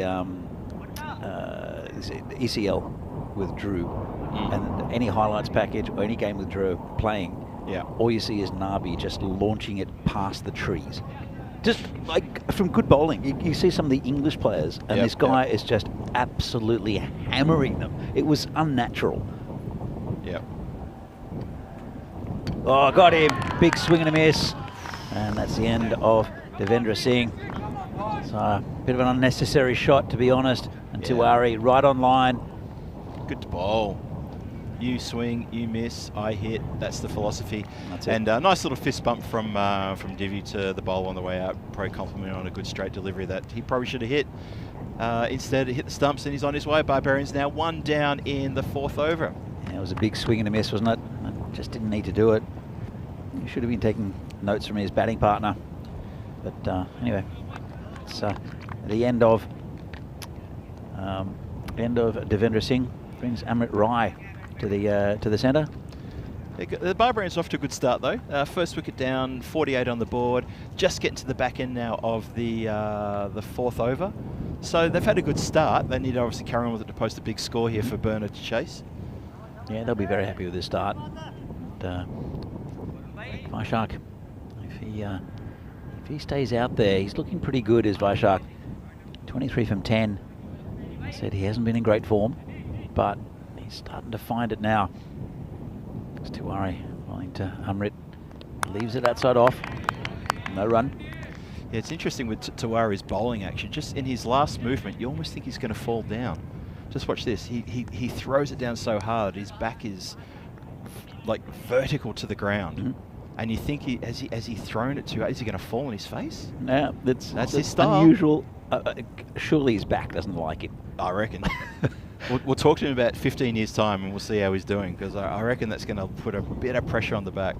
Keanu's, I always wonder how much longer for the likes of Nabi to be able to play for France.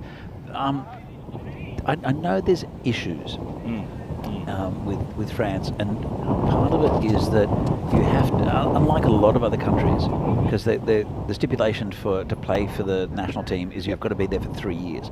But the French government said that if you're representing France, you have to have a French passport. Okay. Oh, okay. Now, apparently, quite a few players from Drew are available. The problem is they can't get international team training because it's around Paris somewhere, and they can't get to the trainings regularly, so they're not really considered for the national team, which is a shame, right? And I'm sure that they'll change that. Like, is it Gus McEwen, I think, who played for France, who's an Australian guy living in, I think he lives in England or somewhere, and he's been fantastic for them. Because Ellis has dribbled down the leg side, and that's going to be 4 leg buys, is it? 4 leg buys, single buy, Pistol Pete. Yeah, just a little flick, got past the keeper, stuck a foot out. So that's the issue with France, which is a shame, because if you put Nabi in that team with McEwen, right, France have got a fantastic bowling team. Absolutely. And their fielding, they put a lot of pressure on batsmen, and they would I think you add Nabi and a couple of the other Drew players into that team. Oh, it's got to be close. Doesn't like it. The umpire, which is the important one out there, looked very close from where I was. Let's have another look at that. What was wrong with that? It's maybe down leg, maybe. I think it did a bit. Maybe. I don't know. It looked pretty good to me. I'll just leave that one there. I reckon it did a bit. That's all I'm going to say. Yeah. Pete's got the better view. He does have a better view. I totally agree. So I'll just put it past the bowler. Yeah. So yeah, good question, Keanu. And I think that there's a lot of European countries sort of, you know, have these little sort of bureaucratic issues they're trying to work out, and the players want to work it out, and they want to represent, they want to play. So it's something that's still, you sort of feel like there's a lot of moving parts still going on. There's a lot of sort of things happening. But obviously rules are rules, Whoa. and that's massive. Well, oh boy, that's big. This is, when he's in good form, this is what I remember from Vaishak's batting. He just picked that up, very quick hands, Wow. and absolutely smashed it. Lovely shot there from Vaishak. And in fact, they used to be teammates. At Spartans. At Spartans. Yeah, that's and right. They both changed camps for different reasons. Yeah.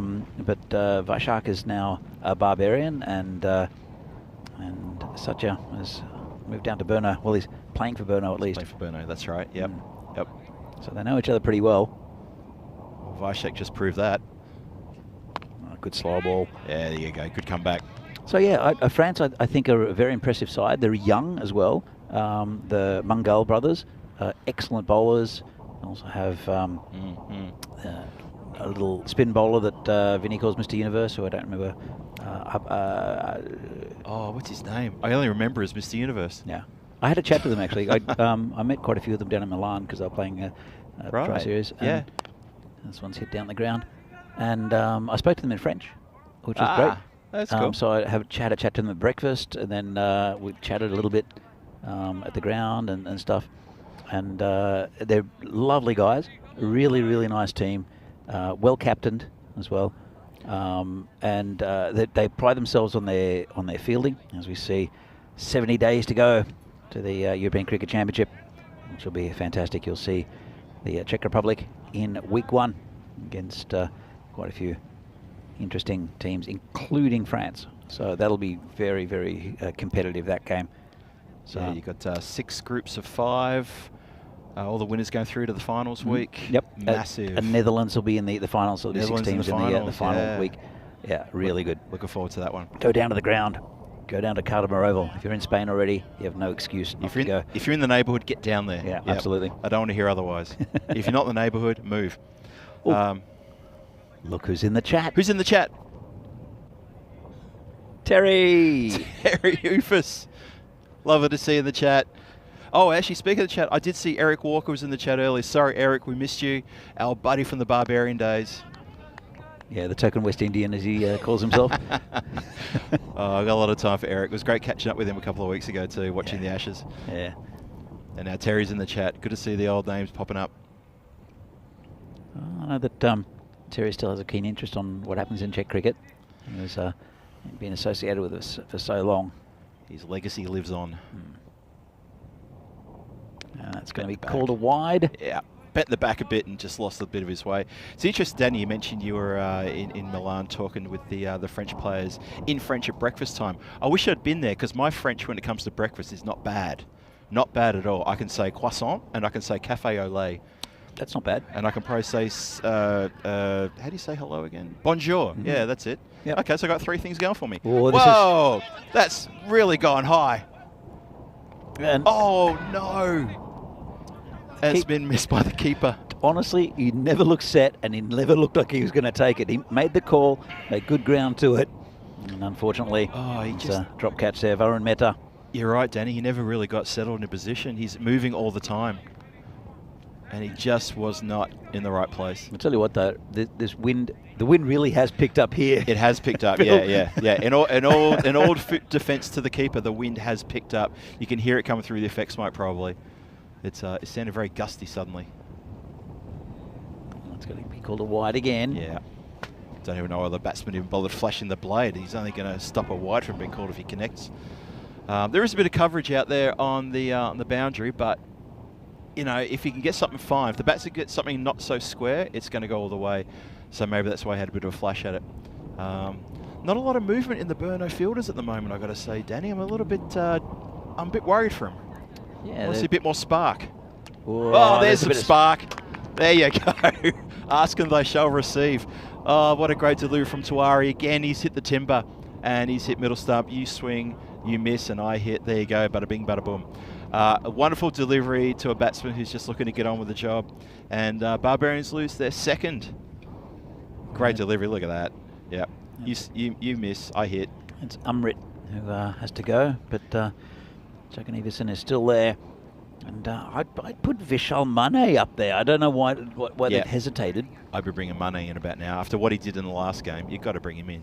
So he added so much impetus to their innings at the time when they really needed it. He scored 32 of 10. Exactly. So why not give him more action? There's still, 4 overs after this. In fact, it won't be. It'll be the captain, Vamshi Madashetty. Well, there you go. I don't get it. Skipper wants to go. Yeah, okay. Well, hopefully he's given instructions to his dugout that Mane's coming back, because we want to see Mane again. I want to see him replicate that 30-odd from nothing, because that was a great innings. It was great. It got Barbarians to a decent total. They got 100, which is again short a little bit against PCC, but at least a target. Yeah. And that's going to be another wide's gone through the keeper. No. They can't afford this. Burno, it's been pretty scrappy, to be honest. It hasn't been a great performance, has it, at all? That's disappointing. Bowler's got to be upset about that too. Well, the keeper should do better. It's gone straight through his legs. Get down, man. Make the long bridge. You can't blame the wind for that one. No. I mean, it's interesting you say the wind, because there is a bit of cloud coming over, but it's very high cloud. There's no danger of rain for the rest of the day. Probably for the rest of the week, to be honest. Rest of the month, actually.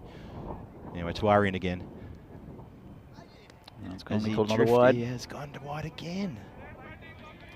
Yeah, he's lost his radar here. He's picked up the 2 wickets, but he's gone for another one. He's still going with this over. This over's gone on forever. Keanu's made a point here. I'm not sure what he's talking about, but I'll read it out after this ball. Comes in Tuari again, bowling to Madashetty, the skipper. Oh, he's bent the back.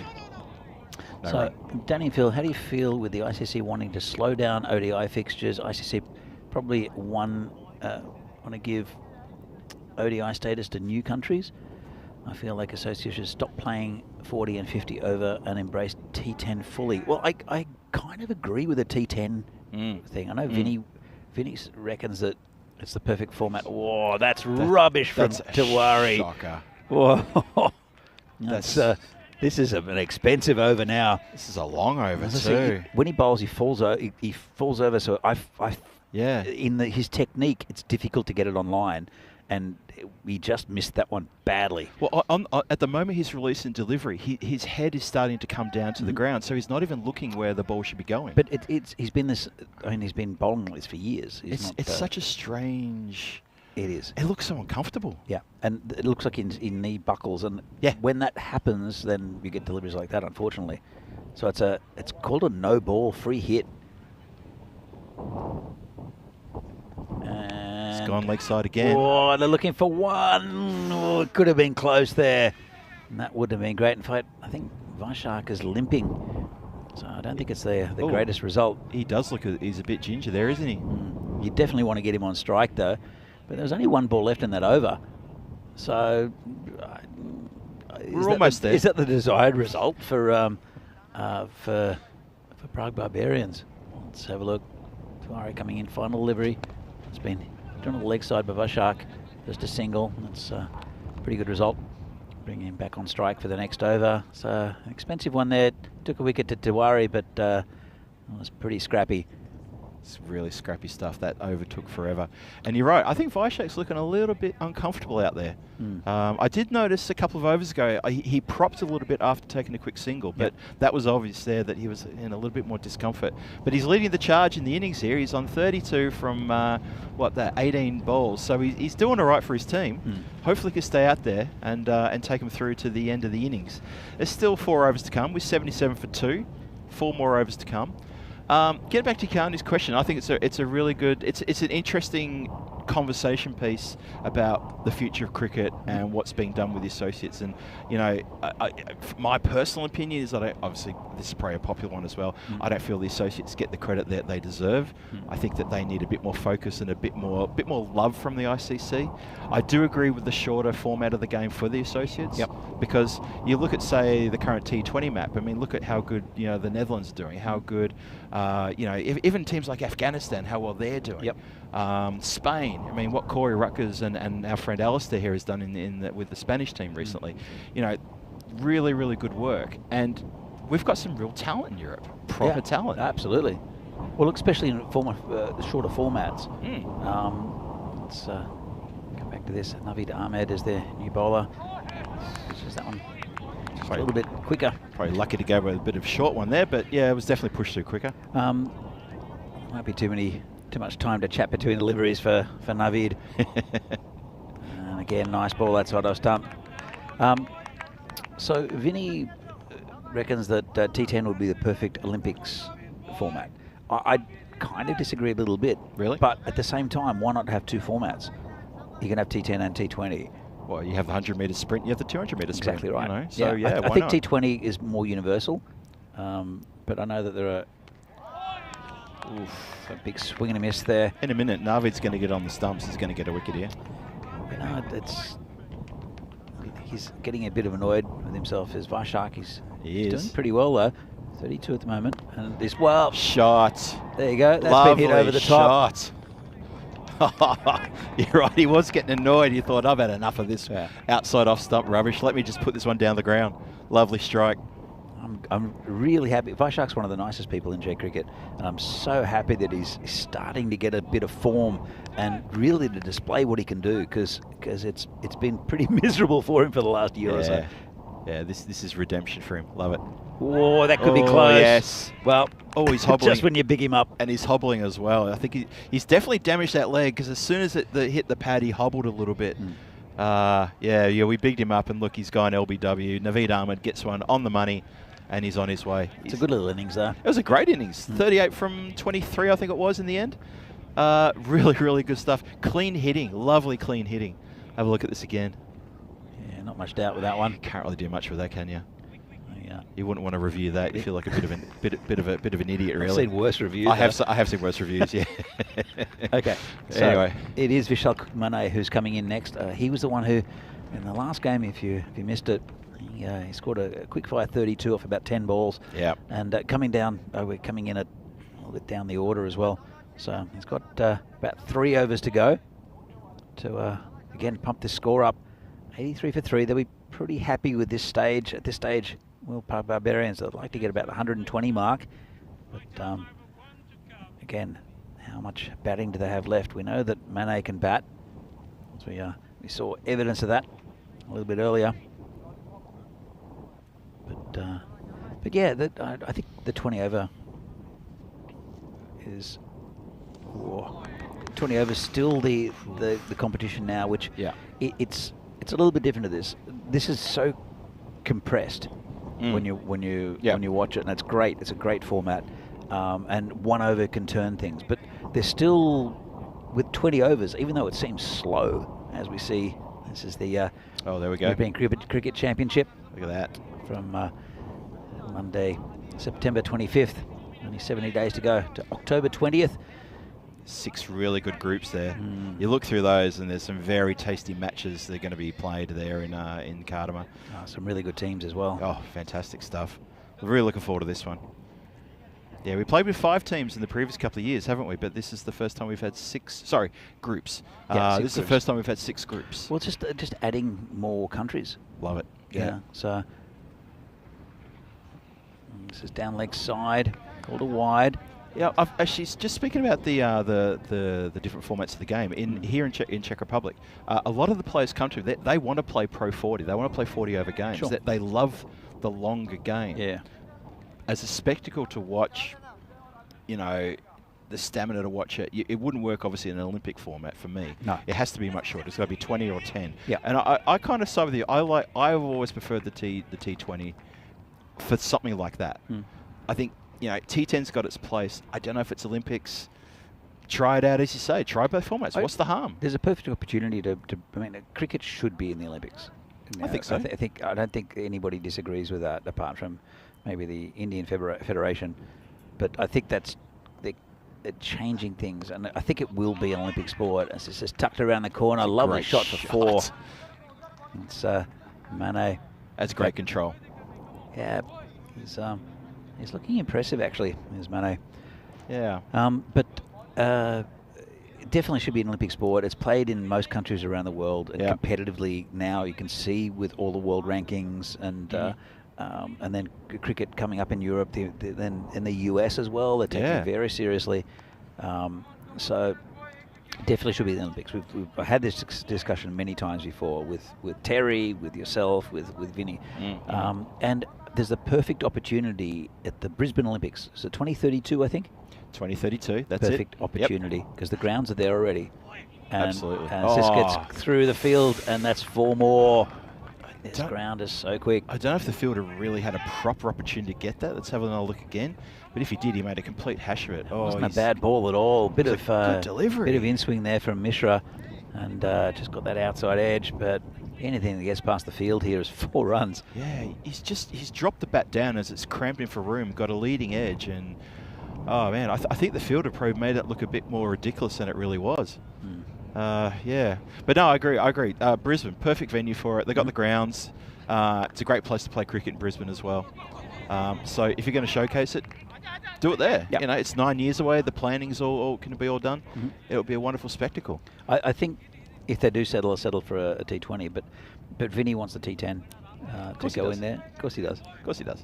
He helped to invent it, sort of. He probably wants to commentate it as well. I'd like to too. I'd love to commentate that. Get a trip back to Oz. Why not? Well, that's it. I could. Oh, it's slightly across the line. Yeah. But got away with it. Just a single. I could almost do it in French. Really? Almost, yeah. I could do it in Melbourne speak. We don't really have a language in Melbourne, but it's a much cleaner and better enunciated than the northern states. I think, to be honest, though, if it does go to the Brisbane Olympics, there'll be a few cricket commentators in Australia, a few more than there are in the Czech Republic. I think there will be, yeah. Oh, swing and a miss. Good delivery. So yeah, that would be fun. But no, hopefully the ECN, ECS will go to France soon. I know that there are issues, but I'll definitely put my hand up for that one. I think it'll be fun. And I could chat to players as well and find out information. But that's what I really like watching the French team, is that they all speak in French. Yeah, yeah. On the field, which is really, you hear allez les gars and stuff like that, just which is I really enjoy. I think it's really really good, and shows that like when the game is definitely expanding in Europe, but also it's Anyway. Totally agree. That shot clock's looking pretty light as well. Ooh, yeah, I didn't notice that. Oh, this one's got through the keeper again. That's going to be 4 more buys. Well, gee, the keeper's having an absolute mare in this game, isn't he? He's having a shocker. Yeah, there's been quite a few that's gone down there. Oof. I think you need the old backstop. Do you notice under you see got the stronger together sign down the back there? You notice there's wood been placed underneath the barrier. I placed them there yesterday just because I thought a few balls will get through. Yeah. There's been more balls hitting that wood than anything else. It's been incredible. So I'm quite glad that happened. This one's slightly mishit. Now look for 2. Well, one of them's gone for it. Should be a run. Oh, good backing up there from Afridi. Terrific backing up. And again, that one was probably not a great bounce for the keeper, to be honest. No. Let's have another look at this. Look at this come back in. One of them's gone for the second run, and nowhere in sight. Oh, jeez. Just bounced in front of the keeper, who didn't want to catch it. That's a keeper killer, that one. This one's going to be just another buy, I think. And Varun Mehta not having the greatest of days with the gloves. I know that Bono they've lost Paraskari, who's excellent with the bat and also the gloves, and then Ushan as well, who was their keeper for a few years before that, who was lightning quick with the gloves. And now Varun is not quite up to that standard. But this game has not been a great one for the gloves. with the gloves, I should say. This one's hit out to Sengupta. The look for 2, and it's an underarm throw into the bowler, and that could be close, actually. Could you be run out from an under armour? Yeah, Really? I think it was a nice take from Naveed Ahmed. Can have a look. I think this is out, to be honest. That's, there's not a lot of movement from Shetty. Let's have a look. They're running. Ball comes in. Taken well. That's grounded now. And He's just safe. home. Just. I think that's when the ball hits here and he's in. I think he's just over So the line. not And out. his bat's grounded as well. Good to refer it. There's only one frame in it, so well done. Yeah, that's okay. Close. Dave has just said that Dan Weston has told him that the ECS is coming to France in April 2024. So Oh, wow. I'm looking forward to that. You'll get a call up for that, I'm sure of it. I hope I will.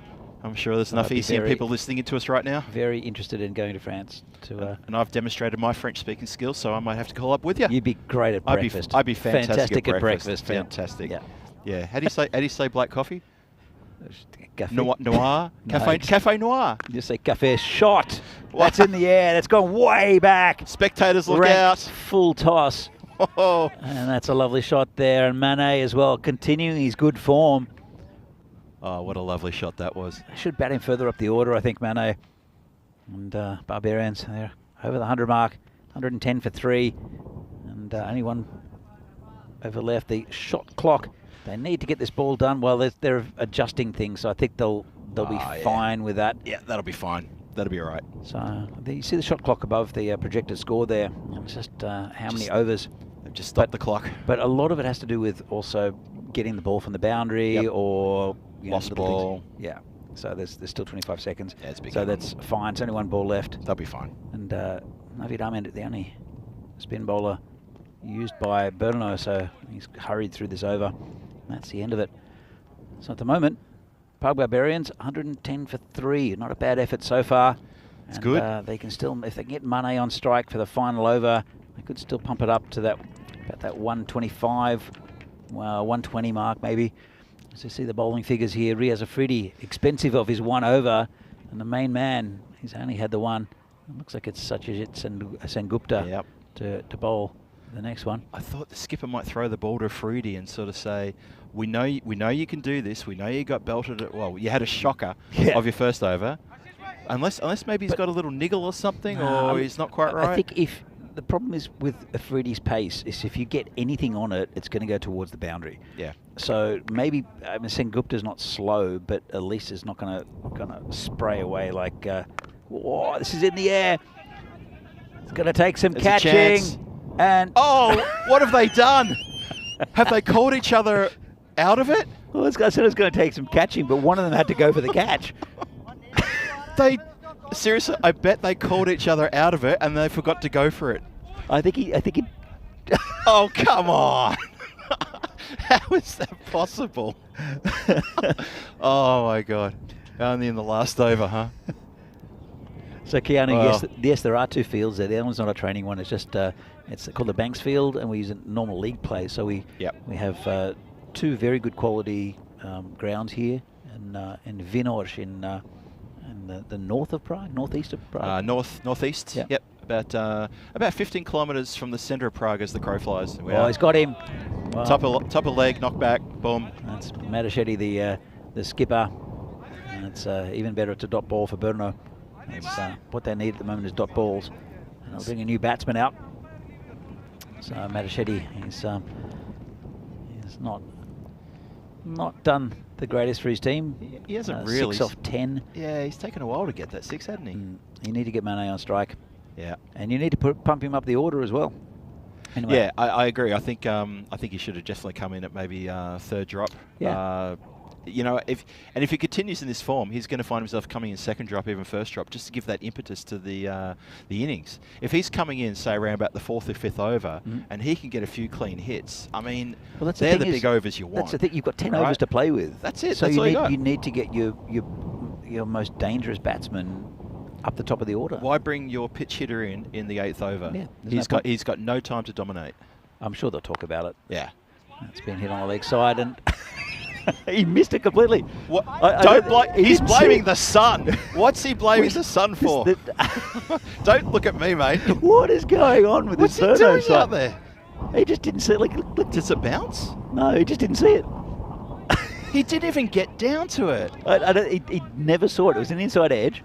He never saw it. I would. I know there's only a couple of balls left, but That's nuts. Oh no. yeah, we both Wide wear ball. glasses, Phil. Maybe you should go and run a pair over to him. Oh no. He's shaking his head and cursing to himself for what happened there. I mean, okay, it was probably of course it was a genuine error. I mean, we're not saying he would have done He it on just purpose. didn't see it. He just simply didn't see it. At one point though, he lifted his hands to gesture to the heavens, and I thought, don't blame the sun. That's miles away. You can't do that. That's an interesting way of wearing that delivery. That's an odd one. That's Prem Nandivada. Oh, it's a dead ball. It looks like he was trying to pull away. What? It was signal. It was signal. No. No. No. Umpire. How is that a dead ball, Phil? Umpire called it. I don't know. He couldn't have called it for that. They're having a chat about it now. There's no way that's a. How is that a dead ball? Look, for me, the batsman was still in his stance. He just turned around and let him in the bum. The batsman was in his natural stance when the bowler let the ball go. There's nothing wrong with it. But it hit him, and as he turned around, the bowler turned around. I swear to God, the umpire gave a dead ball signal, and then he got on his mic. So I'm as confused as you are because I thought that was a legal delivery. Okay, he didn't play a shot. Yeah, it's still 1.2. That's ridiculous. Anyway, turned around the corner. That will be 4 runs. Yeah, no chance. So that's what. Instead of turning it and bumming it away, you should turn it around the corner like that. Look, there you go. He uses the bat. That's it. Picks That's it how you up. do it. But that was how. I don't understand how. I'll have a chat to the umpires maybe. Why? Or to one of the officials and find out what happened. Find out what happened there. Yeah. Because that was odd. It was odd. He played it with his butt cheek. He did. That was buttock before. Normally wicket. that hurts a bit. I don't know about you, but I can't get much momentum when I swing my butt cheeks around to try to hit the ball. I just can't get it going. Some people in the chat will probably disagree. I know I've got some great friends in the chat who'll take issue with me saying that, but that's not how you play the game. Come on. Anyway, Sam Gupta, he's gone for a few. Well, he's not doing too bad, but Verno. Oh, there we go. That's Sky. There's a chance here. Your Warrior takes the catch. The Warrior's taken a catch. Danny, we've seen the Warrior come good. Yeah, It is Warrior, yeah? Yeah, it's your Warrior. Nice catch. Difficult catch too. There's quite a bit of wind. It's swirling, It would have held up a bit, but well judged catch there from your Warrior. He had a bit of pressure from his own man too. Look at this. He almost took him out. Good catch. When you've got your own man coming in to try to take it from you. He wanted that all the way into his mitts. He absolutely wasn't going to spill that. That was a good catch. We haven't seen many wickets in this tournament yet. Oh, that's my catch of the tournament so far. Yeah, and definitely tried to take him out. Definitely, yeah. I actually thought the fielder coming across the top was going to snatch it from his hands and say, "It's all right, Warrior. I got it, mate. You stay the Warrior. I'll be the hero." He's having a bit of a laugh at it. Every hero needs a Warrior to help him out. Yes, and Gupta takes another wicket. And should have taken another one. That's the weirdest swing you've ever seen. It's going to be out. That's a run out there for it's Tree. Tree goes for a duck. Goes for a duck. A golden duck, actually, Phil. Golden duck. Derrick. We haven't seen the Derrick yet. We haven't seen the Derrick, have we? Golden Derrick. But that was a funny old swipe, though, from Tree, wasn't it? That was, yeah, he lined up that sort of the ridiculous, whatchamacallit, ramp shot. And then, there you go, Derrick. He's walking back with 2 players, which is a bit odd, but it is the end of the innings. That's it, yep. Pretty good innings there for Park Barbarians. Have a look at some of the highlights coming up.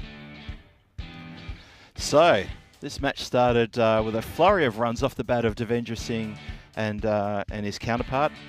And they were looking the goods in the first couple of overs. There was a lot of runs being scored, a lot of edges. They took after Riaz Afridi, but they didn't have to hit hard. They were just getting the edge. And obviously Afridi didn't do himself any favours with deliveries like that, wide of the stumps. A couple of hits down the ground into the gaps. Boundaries galore at one point. That was a massive hit for 4 that way. That was great into cow corner. These edges over the top, Danny, they were yielding runs, so many runs down behind the keeper, it wasn't funny. They can't set a field for that. And then a few wickets started falling. Tawari got amongst the wickets. Little edge there. Another edge behind the keeper. The keeper had a bit of a mare today. I've got a feel for him in this match. That was the one that was launched into the next, over the next pitch, literally. Massive shot. Tawari again, hit the timber. Good bowling from Tawari, by the way, too. Got to give him credit, kudos for that. And the Barbarians went along. They went along at a very steady pace. They got up into the 100 by the 9th over. They'd done really, really well. The Burno team, I just felt that there wasn't enough pressure from the fielders and from the bowlers. They were getting away with a bit too much there. Agreed. Burno, they're a very good side. Got a good bowling attack, but it's just, I think the fact that Riaz Afridi, their top line bowler, was went for 22 off that over. Yeah. That didn't help when you've got your number one man getting, like, it didn't really get smashed. It was just loose.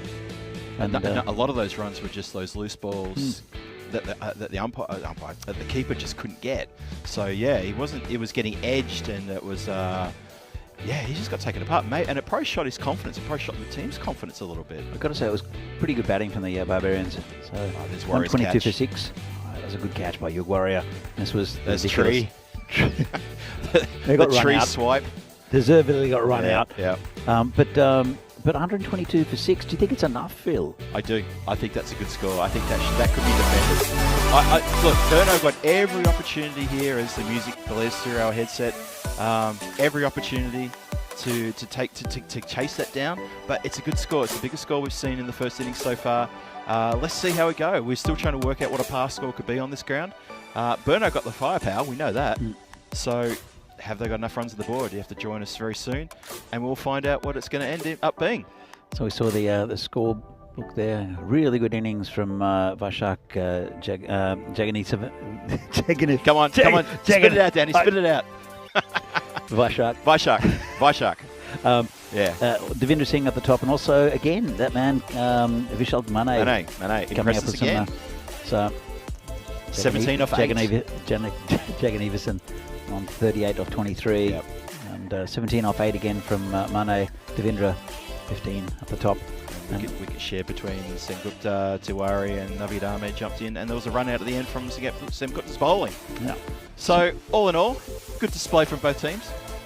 Yeah, very good display from both teams. So this is match 3. The match between Burno and Prague Barbarians. Burno need 123 to win. They'll have to bat well to do it. This ground is lightning.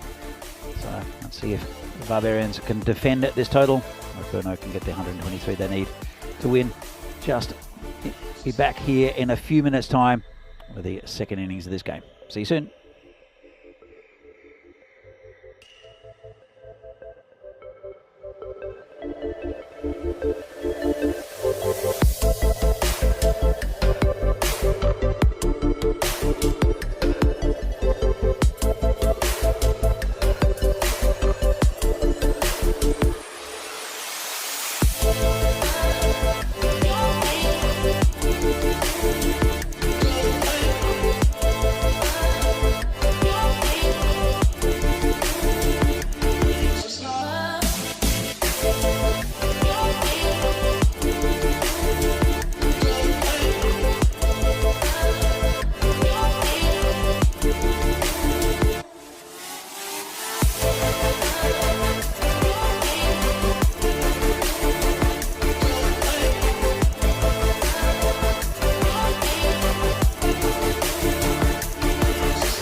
The European Cricket Series is proudly brought to you by HCL Software and Bizaway. And welcome back to a very windy Prague for this Fancode European Cricket Series. Here, match number 3 between Brno and Prague Barbarians. And it's going to be an interesting run trace here for Brno, who want to win, one of the favourites for this tournament. He won the local league here last year, became a runner-up in the 20-over league recently. Up against a very competitive Prague Barbarians side, 122. And it'll be one of the old boys, actually, Tree, to be bowling. Played for a long time for Brno. Did Tripurari Kanye Lal, and he's now gone to Prague Barbarians. He's bowling to Ali Kashif, who's been promoted up the order. He's a big hitter, and he gets that one away. Big, thick outside edge for 4. And Brno have the first boundary, first runs on the board. He's wide outside of stump. Just flailed at it. Did Kashif. I think that ball hit the effects mic at the camera down there at third man. That was the thump you heard coming through the camera there. That wasn't Danny giving me a knock on the head to wake me up or anything like that. That definitely hit the effects mic down there. By the way, it's such as Sengupta who's at the striker's end, not Kashif. And this one's over the top again. That should be 4 again. That runs away in this very fast outfield. That's 2 players who are new to their clubs, actually. Sengupta used to play for Spartans, had a bit of a falling out there, ended up with Brno. It's been a good pickup. And Tree, he was a long-time player for this Brno side. He's opening up the bowling for Prague Barbarians. So the sun's come out. It's a little bit breezy, as you heard just before. A few clouds in the sky, but no chance of rain, as there hasn't been here for the last month or so. It's been very dry conditions here in Prague, and especially here at Vinoj. Yes, you're right. Very hot as well, normally. It's been 35 degrees during the week, which is unusual for Prague. This Tree comes in again. It's a good ball. It's a little bit quicker. Yeah, we're kind of just coming across the ground, to be honest. If there was no breeze and if it was still, it'll be pretty uncomfortable out here for players and spectators alike. So it's nice we've got the breeze, just keeping things cool. We're under the marshmallow. One of the sides is open, which is nice. Yeah. And then this other one is protecting us from the breeze, but it's coming through the bottom, so it's giving us a little bit of a... Asking the question for a stumping there. I don't know. It's going to be reviewed. He's going to have a look. Tell you what, Devendra Singh, the keeper, likes it. Let's have a look. He goes out, and he's gone here, and that's definitely out. Oh, he's out by a mile. Yeah, that's well. The bat is up around head height. The foot is nowhere near the line. Well, he knows that Sengupta is gone. He's walking off, but definitely out. Good work there by Devendra Singh. Very and that's good. the first wicket down for Brno. Well, Brno came out. They hit a boundary to start with, and now it's all sort of gone pear-shaped as they've lost Sengupta in the first over. And we've still got one more ball to come in this over. And great work from behind the stumps. Very good presence of mind to whip the bails off nice and sharpish. It's so important to have a good keeper, and Devendra Singh has been very good for this Prague Barbarian side for quite a long time, and that was a little lazy there by Sengupta. And he had to ask twice, the umpire, who missed it. Well, we'll talk about keepers just in the previous innings, just really quickly. You're mentioning Ushan. I hadn't seen him until the CE Cup. Wow. Seriously, wow. He was sharp and quick. I meant to say it in the previous innings, if he's listening, I just want to give him the credit where it's due. Quality keeping. Absolutely amazing. I think he's better up to the stumps than he is standing back. That's my only criticism for Ushan. Okay. As far as his keeping goes. This one's going to be called a wide. But up to the stumps, I saw him. He came down to Hungary for us, and we had an opening bowler who would bowl massive in-swing. Took a lead-side stumping that was so quick that no one on the ground actually realised that it happened. It was lightning, and you could see the Hungarians looking, going, "Yeah, we can't leave that crease." Yeah, and that's what he's there for. That's what he's there for. Exactly. Yeah. He picked up a stumping in the CE Cup. Obviously, that was against Hungary again. And that was the first time you were saying to me, watch this guy. You haven't seen him before. Watch how good he is. And, like, an over later, he gets a stumping, and he got out of nothing, out of nowhere. The player had barely moved a muscle out of his crease, but he was far enough out. Bang, you're gone. Yep. Yeah, quality from Ushan. Absolute amazing quality. It's a shame that Burno lost him. Yeah, well, I don't think he's made himself available. So see, 252 games since a golden ball. I'm going to say that there's going to be a golden ball here in Prague. Were you about to say, I'm going to bet there's a golden ball here in Prague? I felt that you were about to say, Phil, put your money where your mouth is. Golden ball for Prague. I think we'll have one. We'll have one. We had a couple last year, I think. Yeah. Yeah. No, I'm looking forward to that. I hope it happens while I'm in the comms. I hope it happens before Vinny turns up. That'll give Vinny reason to not miss these games here in the Czech Republic. We know he calls Czech Republic his second or third home now. I can't remember. And if he's watching or listening today, big g'day to you. And I hope you're enjoying wherever you're at the moment. I tell you what, though, he was in Malta. He was in Malta, and he was doing. I know there was one game that finished 8 in the morning, 8 in the evening. But the day started at 8 in the morning. Doing like 20 over games. Oh no! So he deserves a bit of a break, I think, Vinny. That's a long day. It's a long day for a long week. Yeah. So. A little bit of a misfield there. Don't think it's extra run. Yeah, I think a lot of people look at us in the comms and think, oh, what a great job. That's got to be, you sit down, you talk about cricket all day. Yeah, it's got to be the best job in the world. It's great. When you've done it for 12 hours, though, in really blistering heat, it does tax you just a little bit, can I say? Yes. Fire down leg side. It's Piyush Kumar, the new bowler. It can be quite draining, and I tend to find that, I mean, this is day one.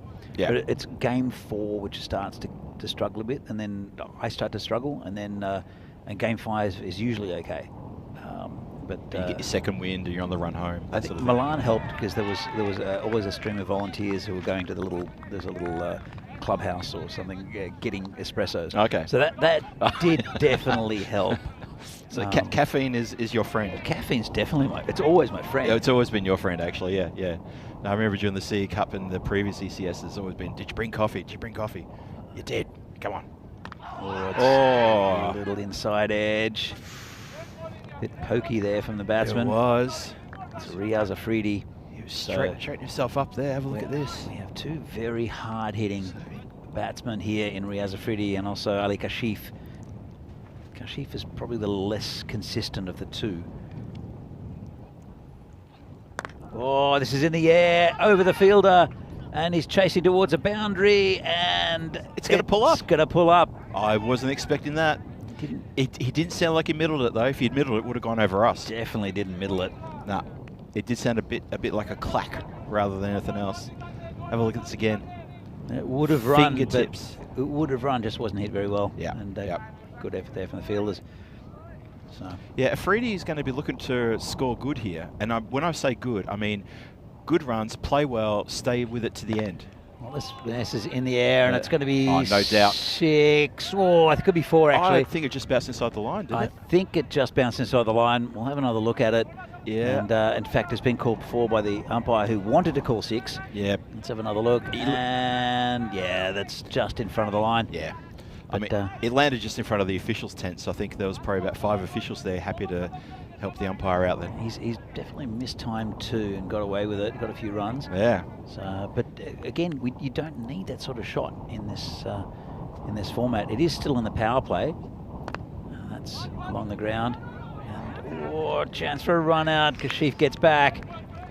Yeah, a little bit of indecision there between the batsmen. A bit of gesturing, a bit of come on, I'll call it, you call it, who's calling it?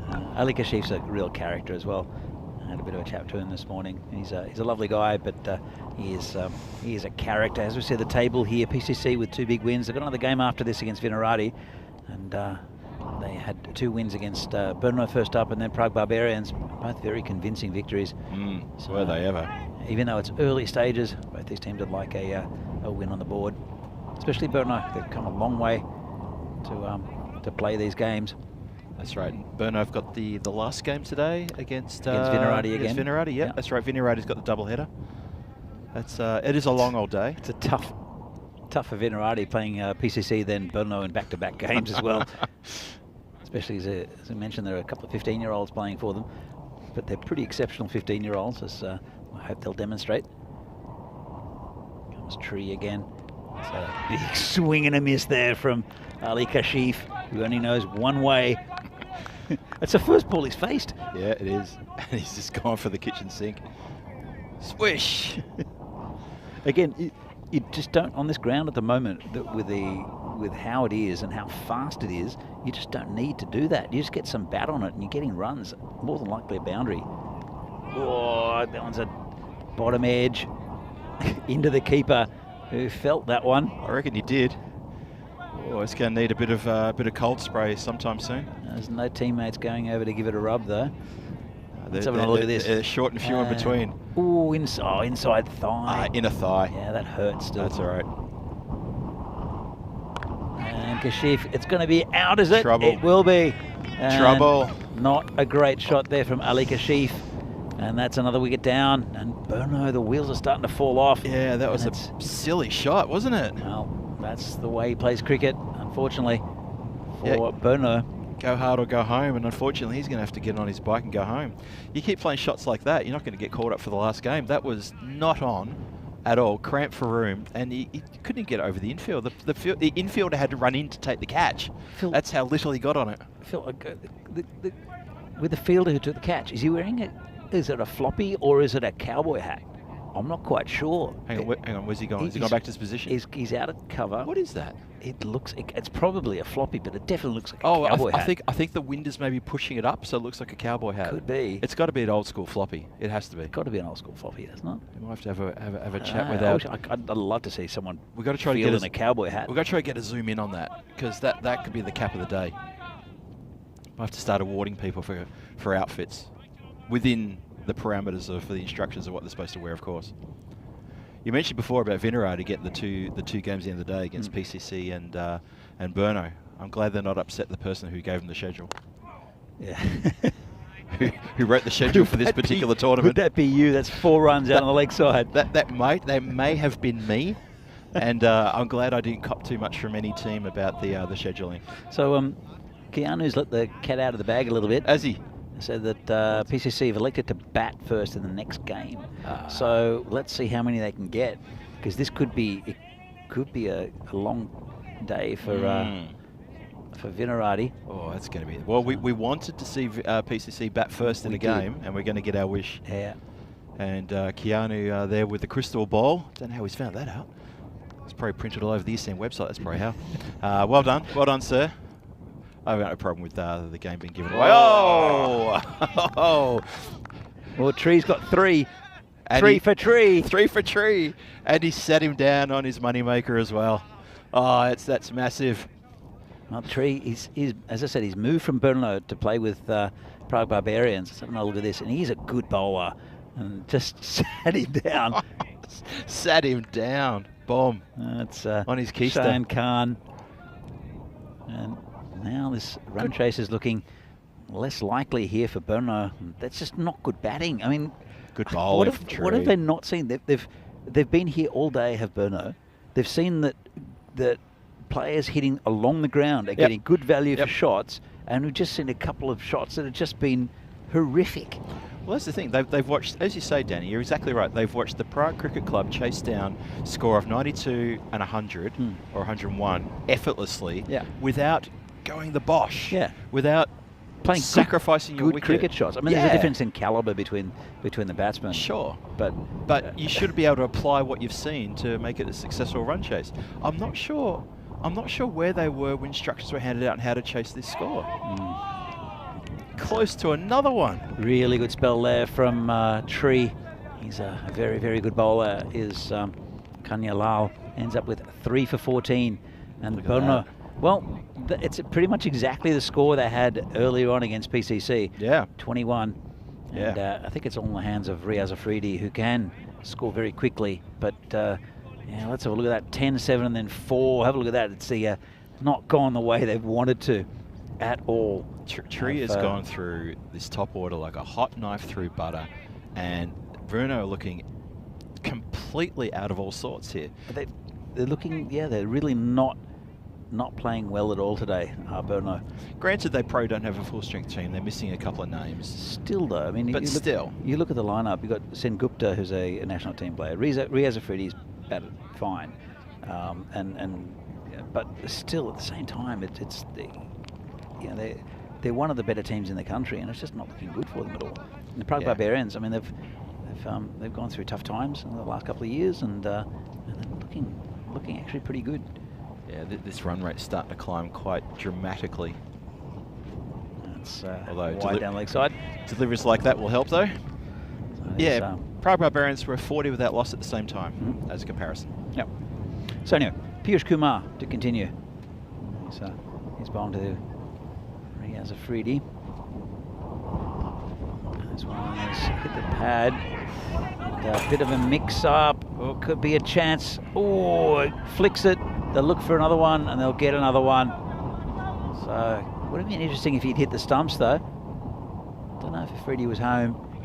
They ended up getting 2-leg buys. Yeah, having a look. So missed the shot down leg side. Bit of confusion with the batsman. Afridi gets there. He's flicked it. He would have been home anyway. Yeah, he would have been right. They come home for 2-leg buys. Kumar to continue. Piyush, that is. That's good bowling. Tucks him up. Just down to third man for a single.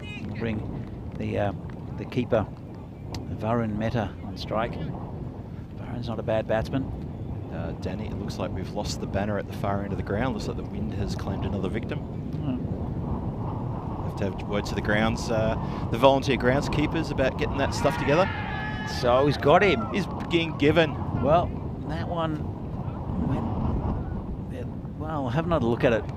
It was very full. Obviously, the umpire had no doubt. It was very full. Missed. It was probably crashing into a leg stump. Let's have another look. But there's another wicket down there for Berno. There we go. So he comes pretty close to the umpire, and It's quite straight. I think that's. You can see that leg stump. And the umpire obviously was crashing into it. So another wicket down. Yeah, it decision. looked straight to me. It looked alright. Looks like a good decision. Naturally, of course, the batsman will probably not agree with that one, but that's his prerogative, and he's the batsman, of course. And yeah, look, I said it a few minutes ago when they lost their third wicket, but they're in all sorts of trouble, and I'm not sure where they go from here. I mean, Afridi can't rescue them. They still need 100 runs, so I'm not sure how they're going to rescue them from here. Naveed Ahmed comes in, the been around for a while. Naveed, clever batsman. This is definitely the partnership for me. It has to be here, right? Naveed is a good batsman. He's got a good level head. He can hit the big ball on the leg side mainly. He does flick it. He flicks it for 6, and I've seen that. Oh well, no. He's not flicking that for 6, and that's another wicket there for Kumar. Oh no! And played all around it, and now they are in all sorts of trouble. Berno. Oh wow! 25 for 4. Yug Warrior, the next batsman, out. 25 for 5. For 5, sorry. Yep. Yes. 25 for 5. Naveed Ahmed gets a golden derrick. That's not good. And Piyush Kumar's on a hat-trick. Hat-trick time. Piyush. He's just bowling. He's bowling at the stumps. He's bowling at a decent pace for a spinner-type bowler. I don't really know what he bowls. Medium pace, spin. It looks like a medium pace, and he's trying to give it a bit of a rip.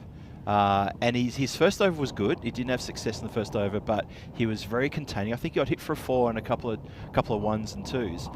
But he wasn't too bad. He's still quite economic. But suddenly, he's got 2 and 2. He's up for a hat-trick now.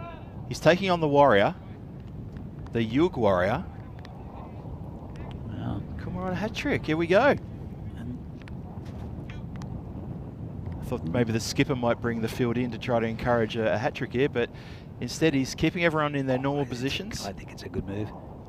I think, honestly, I really think that Kumar's going to do the right thing. And it's got to be close. Oh. It's got to be close. Not out. And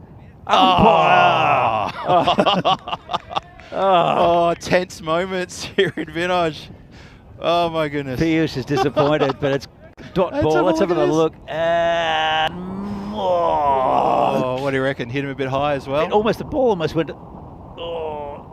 Maybe a bit high. Look at the ball. Almost hit the stumps. It did it. How unlucky is Piyush Kumar? It dislodged the bails. Well, oh wow! What an over! Fantastic bowling for Piyush Kumar. And unlucky maybe not to get a hat trick. Yeah. Obviously the umpire wasn't convinced. Yeah. He was way back on his stumps, was Yug Warrior. Might have hit him high. Possibly high. Possibly high.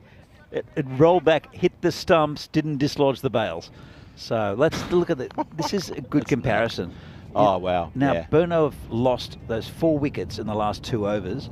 They are way behind the run rate. And unless Afridi can pull something out of the bag, it'll be Amrit Rai will be bowling to him. Well, they still need 98 runs. They've got 6 overs to get it. Yeah, and we know Afridi is a bit of a freak with the bat. We know what he can do. I think if he gets going, then there's a possibility. But they're going to need 2 big overs right now. They'd need 2 big overs. I totally agree with you, Phil. Just to relieve the pressure. Yeah. And that was a good ball. So, great delivery. But he's trying to hit the ball too hard, is Riaz Afridi. And that's been pretty much what's gone on for Burno. It's not looking good for them. Prague Barbarians, though, looking all right. And this one's just patted down. Bring you Warrior on strike. Yeah, this is Amrit Rai was the new bowler who's come on now, and I haven't seen much of Warrior batting, so I'm not sure what to expect from that unit. Whether he's a big hitter or whether he's one who just nurdles the ball around. He's played the last couple of series. I don't remember him batting much, though. I don't remember him batting, no. So the name rings a bell, obviously. Yeah. That's a great name. We had Nems Magazine as well. Nems Magazine. That was a good name. And gets that away onto the leg side. It might go, well, it's going towards the fielder out there. It'll just be a single.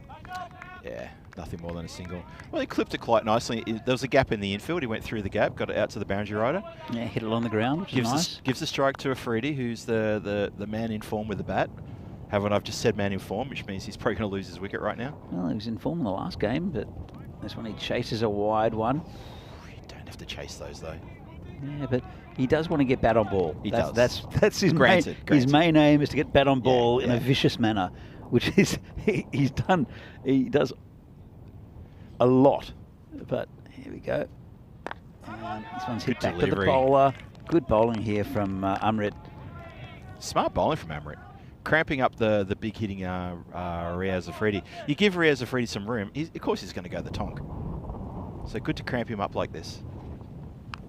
We sit slightly. It should go to the boundary, though. Yeah, good shot. Very fast ground. The wind's going that way as well. Yeah. So that's 4 runs. Bit streaky, but that's exactly what they need. They need a lot more of this to Burno. It was a good shot. It was short. He saw it early and he's pulled it behind square. I don't know if I'd call that a good shot, though, Phil. Well, it was dodgy inside edge. It was a good shot because he got 4 out of it. He got 4 out. The result was good. The result was better than the execution. Well, he saw the short ball. He didn't connect properly, but it was the right shot. To be fair, he tried to hit it into the village and he mishit it and got 4 out of it. Yeah, but as we keep saying, Afridi, he knows one way. That way. That's high in the air. That's Tree coming back. All the way. And he's not going to have a chance of that one. That's 6 runs. 6 runs. He would have to have dived into the hard ground to catch that. So I'm not going to keep my friendship with Tree of a Kelton. Keep yelling that out. Yeah, that cleared the boundary by a good 4 or 5 metres. Tree was never in play on that one. Well, still in trouble though after 5 overs, halfway mark, and they are 38 for 5 as we see the ECI, International Cricket Internationals here in Czechia, with Czech Republic against Cyprus and Greece. That's starting on Saturday, the 29th of July, and then played until Sunday, the 30th of July. I know the Czechs really want to win that little tournament on home soil, and Cyprus and Greece. We'll see what they come up with. Travelling a long way. Looking forward to that. I haven't seen Cyprus play, but I've seen Greece play, so I'm looking forward to that one. Mm-hmm. We get to host them here in the Czech Republic. That's fantastic. So yeah, end of the ECS, go straight into the ECI. Slightly mishit by Yug Warrior, he's lumbering towards the. That's not. Oh, I didn't see there was a player there to back it up. Lucky. That was possibly the slowest single taken by any batsman ever. There from Yug Warrior. He was on the back foot when he started, though, Phil. He was. To be fair, just it's that shifting the weight from the back foot to the front foot. In the time he took to do that, the player had already got the ball, already let go the shot at the stumps. So he's probably got to work on that part of his game. But it brings Afridi on strike, and that's the important thing. That is a very good single. This one's hit hard, and that'll be 4. No stopping that. Good shot. Well, it wasn't too far away from the fielder, but had absolutely no chance. And Mojita, we saw last time, he got a wicket in the last game against PCC. The only wicket that has fallen for PCC so far was taken by Mojita. And, but he did get smashed for 6 off his first ball in that last game. But that's what Afridi needs more of. Again, it wasn't as cleanly hit as what we've seen from Afridi. But he got, again, the desired result. Mojita coming again, bowling to Riaz Afridi, who's 23 or 15 now. Oh, this is hit a long way. Wow. That is absolutely a hammer. It's just come down. And it came down, what, 30 metres behind the boundary? That is easily 30 metres behind the boundary line. That is monster. We've got a couple of little structures here next to the scaffolding. It's cleared that. The players sitting there waiting for the next game didn't even notice that it went over their heads. That was massive. I've never seen a hit that big here on this ground. That's huge. That was absolutely massive. Oh, that's what he can do. Opens his shoulders on a ball like that. Well, they'll need a lot more. Mojita, the victim this time. And I still think he can hit them cleaner than that, though. Oh, gone! That's Too it. good. That's the end of Afridi. Great take there by Devendra Singh. Good bowling, and Mojita gets his man. And Riaz Afridi not happy with himself. Again, charged down the wicket. And a really good take there by Devendra Singh. That's great work. That's it's another stumping for Divi. So look at this. And he's taken it. Oh, good speed. That wasn't taken in front of the stumps, was it? I don't think so. He took it up high, but I don't think he was in front of the stumps. I think that was okay. Well, it's been given out, and that's the main thing. Yep. And the umpires do look for that, because of course, the ball's taken in front of the stumps. Because it looked like he hit the ball from side on. If that makes any sense, because that's not really a side on camera. Let's have another look. Here we go. So he's definitely missed it. He's taken it, and I don't know. Because he takes it up high. Yeah. We're used to seeing keepers take it low in front of the stumps, but because he's up high, you've got to make that quick judgment of is he adjacent? When he took the stumps, I'm sure Vinny would be analysing this being a keeper, right? But it looked like he'd hit, like his gloves were in front of the stumps when he went sideways. Anyway, doesn't matter. Stands as stumping. That's the end of Afridi. It brings out another good batsman, though, in Ashish Mata. He'll join Yug Warrior, who's 2 from 4. Yeah, Ashish Mata in the first game today, he wasn't a slouch with the bat. I think he second top scored with a good quick fire 20-something. So he opened the batting as well. And he opened the batting as well, yeah. He did all right. I mean, wickets falling around him, and he did all right. So he's not slack. He's got a lot of work to do, though, with Warrior. And 6 overs gone, and yeah, it's getting steep. And I'm saying that to be friendly. You can see what a very good keeper can help you with in this in cricket. Devendra Singh, very good keeper, takes another stumping. Yep. Whereas I don't think that Varun Mehta had the best of days with the gloves. He didn't have a good game. So good innings, it does. I mean, it's such an important role, the keeper position. So. Yeah, I mean, Divi with his 2 very quick fire stumpings there like that, the presence of mind to note what that player's doing, what that batsman's doing, and to be onto it in a shot like that. And even that stumping before, he had to take the ball quite high up and bring it down quickly. Yeah, really good work, and I agree with you completely. I mean, you can never underestimate the value of a quality keeper. And you saw in the previous innings, as Danny's explaining with Burno, that their keeper had a real mare, complete nightmare over an innings. He was just not on song.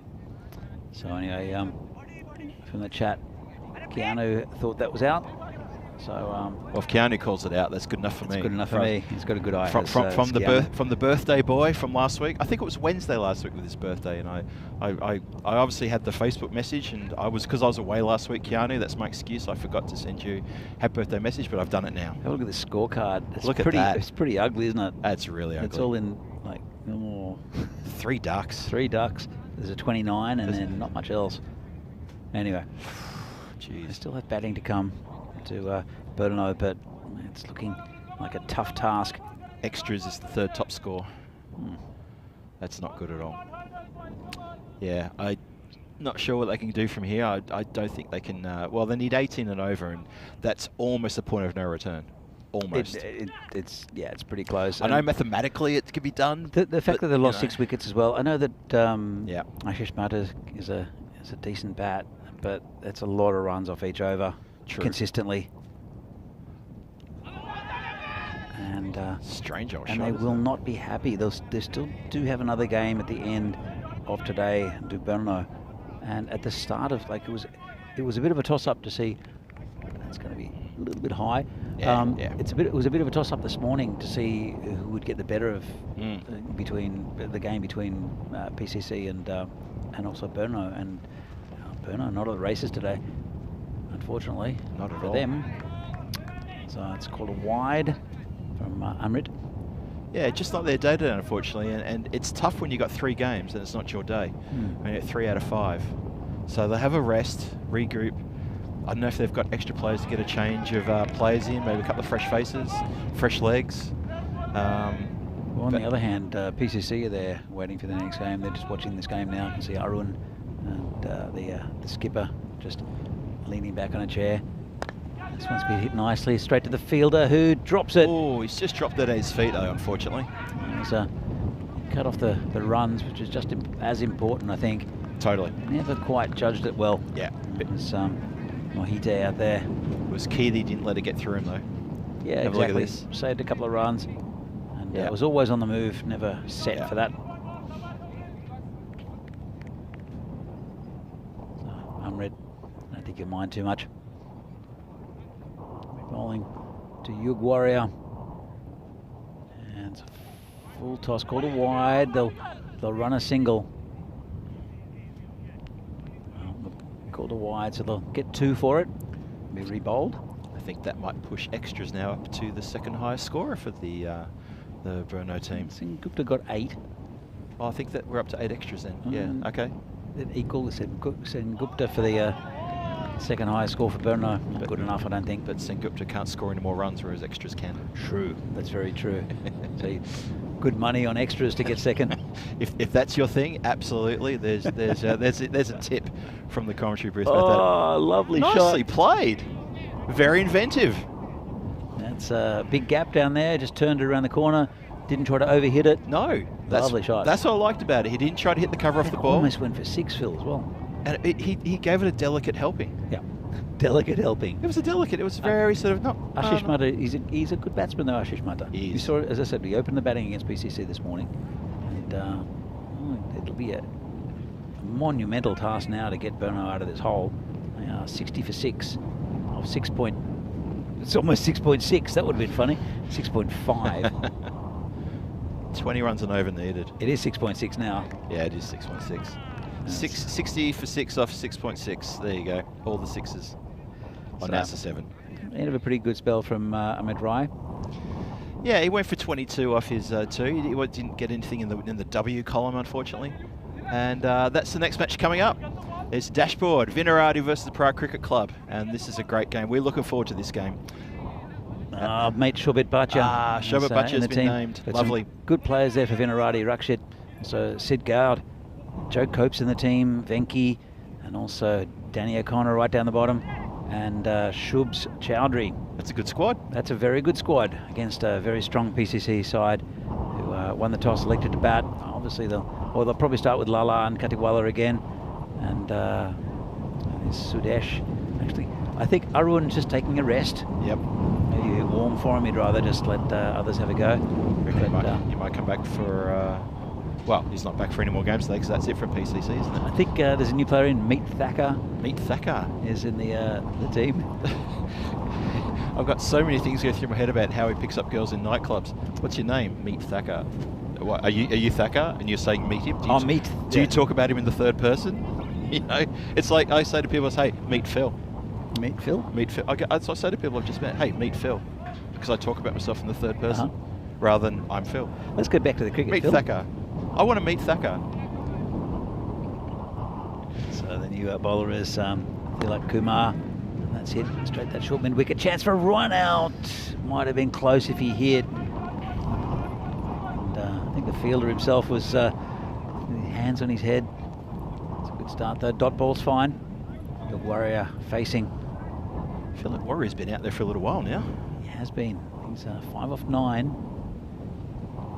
He's playing himself in, I think. And, it's got to be close as well. Not out again from the umpire. Bit of a flick at the stumps. They'll get a dodgy overthrow. It's interesting that in that shot that he played, that he didn't connect, he's played a few of these around the corner little dabs that just haven't come off, and he's shuffling right in front of his stumps. He will get out LBW before this day's over. He will. He will. I think you're right. It just, he's played that shot about 5 times. It's a pretty high risk shot.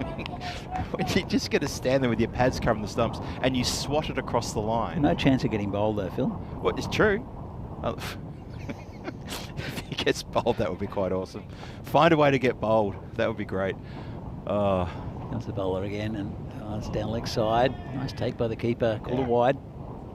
Yeah, see, the difference there is there was a bit of an extra oomph to try to hit that ball, continue it down the leg side, as opposed to the previous over, which was the delicate help he gave the ball to just clip it over the infield, and he clipped it almost all the way for 6. So, yeah, there's a wide. Extras go up again. The run rate is now getting towards 23 and over. It's getting obscenely difficult. That's a nice shot, just over the top. No, it's No, not. it's Nicely not. taken catch there. And that's the leaping fieldsman there's with the shortest bound on the ground. Got up high enough. And that's another wicket gone. And that's the end of Ashish Mata, and probably the end of Burno's hopes of getting this target. I thought it was going to go over the fielder's head, but look at this. He's in the air. Oh, he's good leap too. Very timed it very well. Did he ever? He's got a really good bit of elevation there, taking a good catch. That's another wicket down. Brings Rahat Ali, the skipper, will not be happy with his performance with either the ball or the bat here from Burno. They'll need to regroup and have a chat. Yeah. About with the last game of the day against Vinarati. Yeah, they're back on tomorrow. I believe that they'll have the first game again tomorrow morning against PCC again. Yeah. So that's going to be a real test of character for them. See how they can bounce back.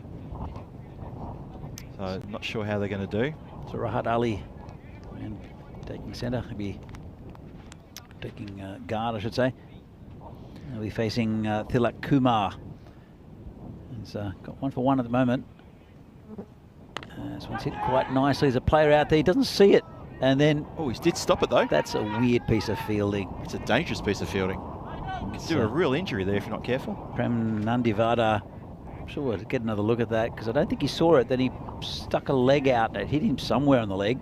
I hope it just hit him in the leg. I think it was not. He looks okay. Yeah, he's not. So, anyway, just a single in the end. He's not calling for the magic spray. Magic spray. Oh, nice shot through the fielder, Yeah, and that's 4 runs. Well, we saw they had an issue last game in the covers, where they had the leakiest covers ever, and that's a beautiful shot, nicely timed. Took a bit of a dodgy bounce there off this very hard surface, and Rahat Ali, we know he can bat as well. The skipper, he's a good bowler, but he can add a bit to this batting lineup. He's just been a bit let down by one of his teammates. Yeah, I was trying to think of a good analogy for leaky covers. The best I could come up with was more leaks than a barbed wire canoe. Yeah. It'd be uncomfortable, a barbed wire canoe, wouldn't it? It would be uncomfortable, yeah. It's called a wide down leg side. And Barbarians are going to feel very good about this performance. This has been quite good in the field. Bowlers in the field have supported the batsmen after getting a really good score on the board of 122. Been really good play. That's going to get round for 4. So Tanzilla comes into the game as a ball chaser. So you can tell where they've set their field here, Barbarians. Very much an attacking offside field. That one just a little bit straight, but it was an unorthodox shot. Rahat Ali could tell that there was no one in that area. Yeah. And just turned it around the corner. So you see, this isn't going to be pretty, this graph. You can see that they're well under the necessary run rate. It's climbing slowly, but not fast enough. But it was this, wasn't it? It was those 4 wickets in 2 overs. Yep. where all the trouble started, and the recovery is just too slow. I mean, there was a sucker punch to the gut, really, to the team when they lost those 4 wickets, and it was really always going to be difficult to recover, always. Yeah, absolutely. So, but with Riaz Afridi there, they did have a chance. He's just trying to hit the ball too hard. There's Afridi today. Again, you've got to look at this surface and think, if you're a correct batsman, you don't need to take any unnecessary risks. You just need to time the ball, and you're getting 4 runs every ball. Yeah. And I think PCC are definitely the team that have noticed that first and have batted well. But then again, they do have a lot of quality up the top of their batting order. They do. As Colonel Mohite will continue with the 9th over. It all happens in the 9th, but they need 50 runs off 12 balls. Do Burno. They need, so they need at least 25 in this over, really, to just keep in touch. We've got sirens in the background, we've got blustery winds coming through, and we've got, straight through him. Sydney Harbour Bridge situation, well, just the one. They do have 2 fielders in line with each other. They do, yeah, you're right. This the mid wicket and the deep mid wicket. The deep mid wicket would have to look past the infielder to see the batsman. I don't think he can see the batsman. I don't think he can. This one's hit out to point. Well, could be out, you know. Yug Warrior, not the quickest between wickets. This could be gone. It's a good throw. It did take an age to get down to the other end. Let's have another look at this, and they're happy with it. Nice take there by the keeper again, Devendra Singh. And Yug, let's have a look. He's not in the picture yet, and that's gone. Well, that's the end of Yug Warrior. He's out, that's right. He's at least 1.5 foot, maybe 2 foot out. That's good work from the fielder and good work from the keeper. But it was a good throw, good pick up and throw, and came in, and really effective work there. Very efficient there from the keeper, Devendra Singh, who's been impressive. Yep. So.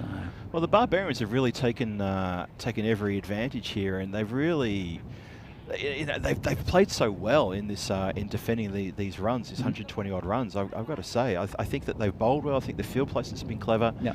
Burno just haven't been up to scratch to challenge that target. I tell you what, it was a very good spell up top from Tree, from Tripurari Kanyalal, took 3 wickets and really rocked the Burno side, and because you look at them, and especially with Ali Kashif, who was trying to hit the ball. He's trying to hit it to Poland. Yeah. He's trying to hit it that hard, and there's just no timing. It's just a low percentage shot. Yep. You know? I mean, great if he connects, right? But he's not. He's not connecting, and it's a shot that doesn't have to be played. If it takes you 6 balls to connect and you hit a 6, it's still 1 a ball. Yeah, it's not necessary. It's not great. Yeah. Some punch down the ground. Field on the boundary. Don't think there was ever a chance for a 2-4. There's a couple of rotten bounces. Balls being thrown back to bowlers who have taken a sharpish bounce. No fault of the players themselves, just a little bit of a rough surface. This ground is rock hard, so the ball is bouncing quite hard off the ground. There you go. There's 4 runs. Just tucked around the corner. He tried to smash it. He did. And then just got a bat on it, and there's 4 runs down to the fastest part of the ground. Have a look. Just ended up. It was a big swing, but it didn't need to be. They've still got just a bit of bat on it, and that's another 4 runs there for Rahat Ali. So 44 from 8. Mathematically, obviously, there's still a chance, but realistically, possible but highly improbable. That's the phrase I was looking for. That's exactly the one, Danny. Nice one. This one's hit straight, and it's smashed into the fielder's leg, and just be a single. Good fielding there from Prem. Okay, so, I think the score's just been corrected. It's gone to 43 off 7. Huh. Okay, so we had a score correction there. Slightly missed it just over the fielders, and they'll come back. We won't come back for 2. It'll just be a single. Yeah. Again, it's Mishra, Niraj Mishra. Yeah, apologies for that. I think we just had a score correction. Just catching up. So it is actually 42 needed from the last over. Yes. So let's have a look. Let's see right at the top. Yep. Look at that. Tree with 3 wickets. Also Piyush Kumar bowling very well with 2 wickets. Good economy rate as well. So and then Mohito and Tilak Kumar also contributing. But that opening spell, I think, from Tree, playing against his old club as well, I think he'll be very happy with that. I don't know what went on. I might have a chat with Tree a little bit later to see why he's decided to play for Barbarians. Yep. But he was a valued member of the Burno side for a long time. So Tree and Piyush Kumar at the top, they're bowled out their two overs allocation back to back. Yep. First 4 overs, all sorts of trouble for Burno. And like I said before, it went through the top order like a hot knife through butter, and they've never recovered since. Yep. Afridi gave a little bit of a scare in the middle there, but one man can't take on 100 runs on his shoulders in the middle of a T10 innings. He just can't. And this is what happens. So Barbarians should see out this over quite nicely and for their first win. It's up-ish, but it's going to land safe. You can't quite find it, that fielder. The cover, he's been in the covers. Who is that? Salman Ali. Salman Ali. Oh, this is going to be out. Well, what's happened there? I know. Hold on, maybe not. He's knocked the stumps down now. I think that's got to be out now. Hang on. What's happened there? So the bails were off. Did they get blown off? No, I don't think so. I don't know. I don't know what happened with the bails. But I mean, surely he's knocked down the stumps with the ball, so that should be out. I think. Let's have another look. So there's a bail off. The ball goes this way. They try to go for a run, never on, right? And he's knocked the other bail off, right? And then the batsman's realised, hold on, he's got to take the stumps, so he knocked them over. I mean, you should pull them out of the ground, but you can't pull it out of the ground because there's nothing to. So I'm not sure if he has to lift it, but he's gone, I think. Okay. So that's logical. There was a bail dislodge first, and then he did knock the stumps over. Even though he didn't pick it up with the ball, if that makes any sense. But definitely out. There's no doubt that he had connection with the ball when the stumps were knocked over. He couldn't pull them out of the ground because they're not in the ground. Yeah, because you're exactly right. Because when you have the 3 stumps, 3 pins in the ground, if it's already been disturbed, you have to lift up the stump out of the ground, ball touching the stump, and there's your run out appeal. You're coming back to that. That was a terrible piece of running. That at the end of the day, forget what happened just then. That was a shocking piece of running. It doesn't really matter in the end because Barbarians are going to win this game against Burno. They're going to probably bowl them out actually. Yep. Still, well, maybe not. There's still another 5 balls left in this game. But a plastic bag running across the field as well now. A good win here for Prague Barbarians. He's delegating his Piyush. Piyush has delegated the catching. He's missed again. The catching of the plastic bag has been handled. And it's been put Well under the done. rope. There you go. Well done. Yeah. The way that they delegate, you get that ball. He's delegated the same thing for the plastic bag. That's for you. All right. Let's finish this 5 over. balls left. And that's going to be called a wide. It's going to get past him. That's 5 runs. Well, they'll need a lot more of these. Keep bowling those and we might have a game on. Oh, no. Should be called a no ball, actually, I think. Has that hit the edge of the pitch? Have a look at this. Sure if it's the edge. Yeah, just on the edge. It is a wide. It's of course, just if on it the hits edge. the actual edge of the pitch or off the pitch, if it hits a turf, then it'll be called a no ball because we're playing on a synthetic surface, not a grass surface. Yep. But also it does. It's a clear no ball. It's not a wide. No. So, all right. So Rahal Ali's 15 off 7, batting okay, and he's going to be facing Tilak Kumar. He's still got 5 balls left. And big swing and a miss. Called a wide again. Okay. They're edging closer. They Burno. From what we thought was mathematically impossible now, they are edging closer.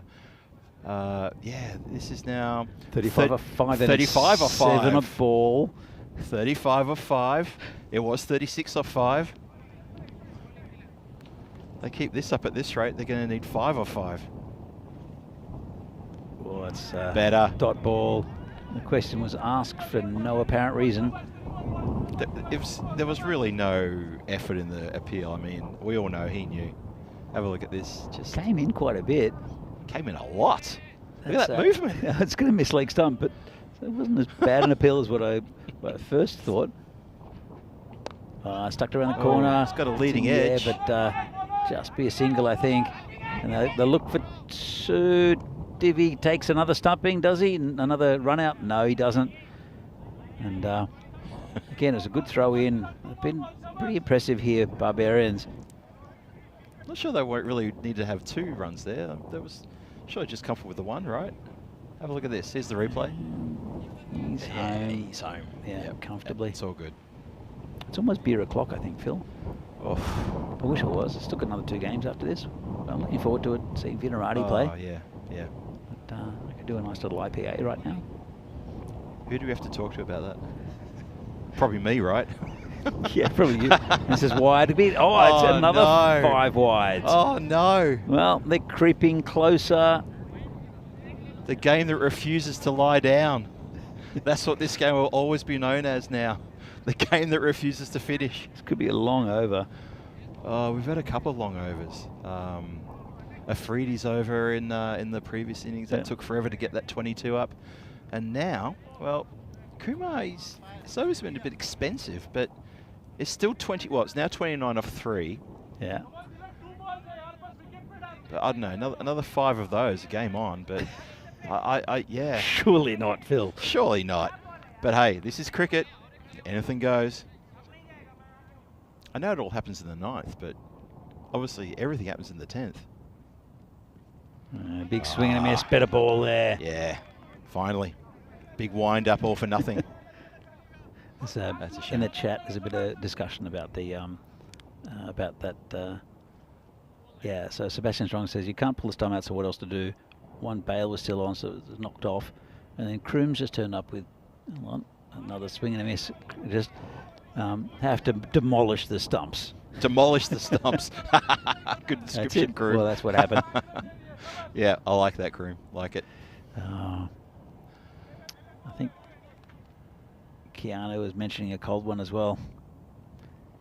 It's that kind of day. It's the last ball. Once hit over the top. There should be 4 as well. Yeah. Bit of a Bronx cheer. And it's been stopped. Oh, fancy footwork on the boundary. The game that never ends. It's still going. And that's it. That's the end of the game. That's game. So and we're going to have a look at the replay. It was a good effort in that cowboy hat. You know, it looks more like a cowboy hat now. Yeah, it's fine. Yeah, it's fine. It's probably a floppy hat, but it looks like a cowboy hat. It's a cowboy hat from now on. Okay. And it's a good win there for Prague Barbarians against a very good Brno side who really weren't at the races. It was a good innings, 122, the highest we've seen so far in this tournament. I'm sure we'll see a lot higher though against Brno. They lost 9 wickets, 94, and it was a good start there. A couple of 4s early on off Tree. Then he got his comeback. Seeing Gupta there with a bit of a lazy effort. Yes. And good stumping from Devendra Singh, who was very good this innings. And it was a neat catch from the Cowboy. Just found a new nickname, have we? The Cowboy. So. And that's it. This is the key. Not trying to hit the ball too hard, which is obviously what's happening with the Brno batsman. That one's with another one there. There's a good bowling there from Piyush Kumar. But that's right. Again, just not very good batting from Brno. That's Warrior. That was the hat-trick ball, which looked pretty good. It was a good shout. Gotta say. And he almost got him bowled as well. Yeah, it hit the stumps. Hit the stumps. A little nothing, unlucky there. Nothing dislodged. Should have been a hat-trick there. Yeah. Yug Warrior never really found his stride. I wasn't sure what his role was in this. He just couldn't seem to get into it. You know what I mean? He was playing second fiddle, but playing it badly. Well, he did get dropped there, and that was a nice shot around the corner from Ashish Mata. Yeah. But yeah, Yug Warrior, he ended up getting run out. That was a neat catch there, taking point. But just a well-deserved win, I think, for Barbarians. Always in control of the game, both the batting and also with their bowling, as we see the run out of Yug Warrior, who was a really good pick up and throw, and a nice take there from Devendra Singh. So, yeah. That was a good shot around the corner. Keanu says, good win for the Barbarians. And I got to say so that, this is the run out, the controversial controversial run out. There was still a bail on. The fielder, sorry, the batsman didn't move until he realised that he'd only just taken that bail off. Then he demolished the stumps. I think it's okay. Yeah. Anyway, I felt that Brno got closer than I thought they would. I know they still lost by 26 runs, but at one point I thought they were going to lose quite bigger than that. Yeah, I mean, the last over did go for a lot. There was, how many? 15 wides, and 10 of those came from that. That's ridiculous, 23 extras. So let's have a look. Riaz Afridi, 29. Rahat Ali, 16. The rest in single figures, 3 ducks. Let's have a look at the bowling. Right up the top, Kanyalal and Piyush Kumar doing most of the damage initially, and also keeping the run rate down. And Mohita and Tilak Kumar also taking a couple of wickets. Let's have a look at the summary, match summary. And Vaishak there with 30 out of 23, looking in pretty good form. Vishal Mane for me has to come up the order again for Prague Barbarians. 215. And then look at that, Riaz Afridi top scoring with 29, but just not enough there for Brno. So in 6 minutes time, quick turnaround. We're going to, as the wind picks up, we're going to see the first of Vinarati playing against Prague Cricket Club. It's PCC that won the toss, decided to bat. Good toss to win, I think. I think so too. And we'll see that starting in about 6 minutes time. Hope you can join us. See you then. See you then.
The European Cricket Series is proudly brought to you by HCL Software and Bizaway.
And welcome back to Vinoj after just a rather short break. And there's some lovely footage there of some of the tourism aspects of Prague on a lovely tourist tram that does a bit of a circuit around the city of Prague. And if you're thinking of visiting, or if you have visited and you've done that, you know what I'm talking about. If you're thinking of visiting, put that on your agenda. It's a lovely way to see the city at a leisurely pace. And it is a beautiful city here in Prague. And obviously any visitors to Prague are always welcome to come up here to Vinoj and join us during any of our cricket tournaments or our weekends of cricket. Always great to have international guests coming in. And welcome back to the ground now. And let's see what the coin toss is for this next match between the Vinarati and PCC. Okay, but your call. Tails. Tails is the call. And it's a tails. We are betting first. Bat first. News from the toss. PCC will bat first. Over to you guys in the studio. And thank you very much, Charles. So, PCC win the toss and they want to have a bat first. Now, Danny and I talked about this before, about seeing the PCC guys get into the batting first, and there's the lineup. A lot of power in that lineup, a lot of batting power. Look at that. You've got Lala, Kadiwala, Sudesh Wickramasekara, Riddick Tomas, Sabwan Divisi, and even those guys at the end there, Nori, Meet Takar, Tojo Thomas. There's a lot of batting there. This could be an amazing exhibition of batting in T10 if the PCC gang get going against Vinarati, who have got a pretty good bowling lineup. That's a good squad. They've got Joe Cope comes into the side, led by Venkatash, who's a really good mate of mine, who has done a lot of work here to get this ECS up and running as well. Shobit Bacha behind the wickets there, wonderful player. Danny O'Connor, the youngster Danny O'Connor, we mentioned him before. He's only 15 years old. Be great to see him get a bowl. Give the world a bit of a chance to see what talent's coming through the ranks here in Czech Republic. Looking forward to seeing that sometime in the next maybe 20-30 minutes during the next innings. This is a big game. Vinarati and the Prague Cricket Club, great rivalry. There's these Prague-based teams, I've got to say, they've got a wonderful rivalry between them. They've all got a reason to have a bit of a rivalry. It's very healthy. We're a very friendly group here up in Prague, as much as also the guys down in Brno as well. We love having them come up to Prague. And this is going to be a cracking game, I reckon. Prague Cricket Club, 2 big wins to start the day with. Very good wins. Comprehensive, have to say. They've only lost 1 wicket in their batting throughout the whole time. They've been dominant with the bat, and they've been very, very good with the ball as well. So it's been overall a really good performance by them. So Vinarati, this is our first look at the Vinos. I have a bit of a soft spot for the Vinarati team, only because I live in the area of Vinarati here in Prague, but also because they're a good bunch of guys too. And wicketkeeper Shobit, mentioned a few times, he's the manager, the bar manager at the Down Under, which is the gang who supplies with our lunches this week and next week, and a big nod to them for looking after us and their continued support of Czech cricket overall. And the game's going to start pretty shortly, pretty soon. I've been joined by Danny Hudacek back here in the commentary position. Danny, looking forward to this one.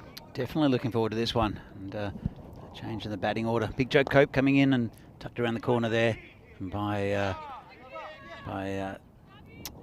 that man. Was it Lala? Sabu, no, it's Sabwan Divisi. Oh, Saba's opening the batting. Sorry, I was too busy yakking away. I didn't notice he was opening up. Nah, left-hander. That's really so good. They shuffled their order a little bit. Good to see. Nice to see, yes. Yes. They need to get some batting into some of these other players. And Vinarati, they've got a pretty good bowling line up to Vinarati, actually, to be fair. Yeah, it's not bad, is it? It's big Joe Cope who's opening the bowling, left armour. He can spray them a bit, Joe. When he gets them online, though, he's a very difficult bowler to hit. It's a nice shot out there under the covers. But a few new faces here for Vinarati as well. But some old faces as well. Rakshit's back in the side. I've seen Rakshit for quite a few years. Yep. And he's been in good form, has Rakshit. He's an off-spinner, but also a very classy batsman.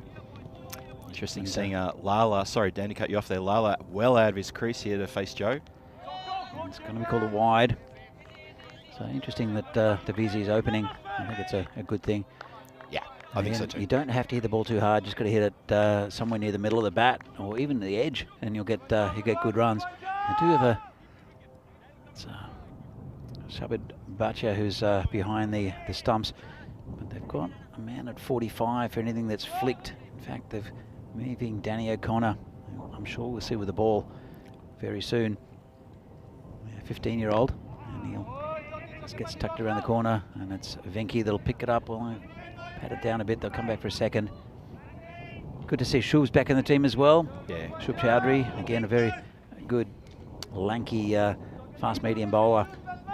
Yeah, he made highlights a few years ago with a massive in-swinging Yorker to the beast. And got I can't remember who it was. Was it Ashwin that commented on it? It was one of his heroes that tweeted about it. Oh, it's a good ball. Wow. Joe Cope getting quite a bit of lift there. Lift out of nowhere.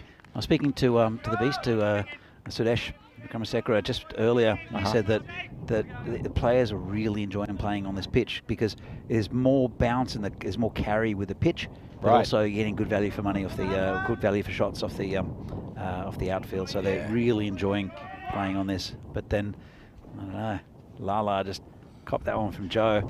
He uses his height very well, does Joe Cope. That's wow, good work there from Shobit. He did well to get a bit of glove on that, didn't he? He does spray them a bit sometimes, Joe Cope. But they've got just looking at their lineup, apart from a few that are new names for me.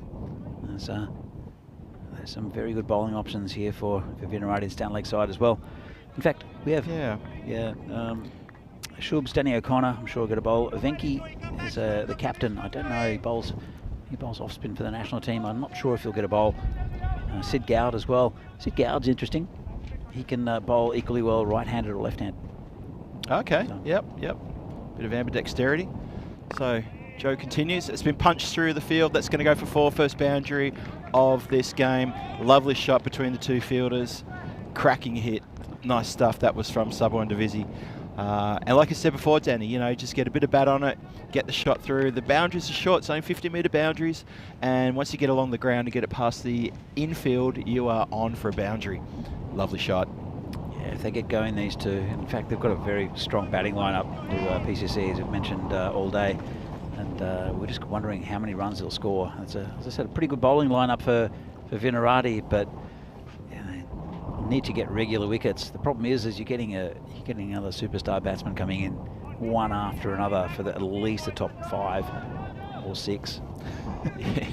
Yeah, well, we talked about this being, you know, the game that when PCC get to bat first, we talked about looking forward to this and how far can they take the runs, because there's a lot of runs on offer here, and these two opening is could be quite tough. There you go.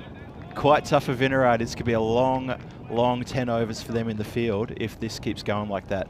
That was a well-controlled over the infield shot. Seen Subba play that shot many times in international games as well as domestic. He loves it up on his toes and he middles it, and it's a cracking hit. Well, that's why he didn't try to hit that too hard. He just timed it, and it went right off the bat, 6. So that's ominous already. 17. Yep, it is ominous, all right. Joe's gone for 17 off his first.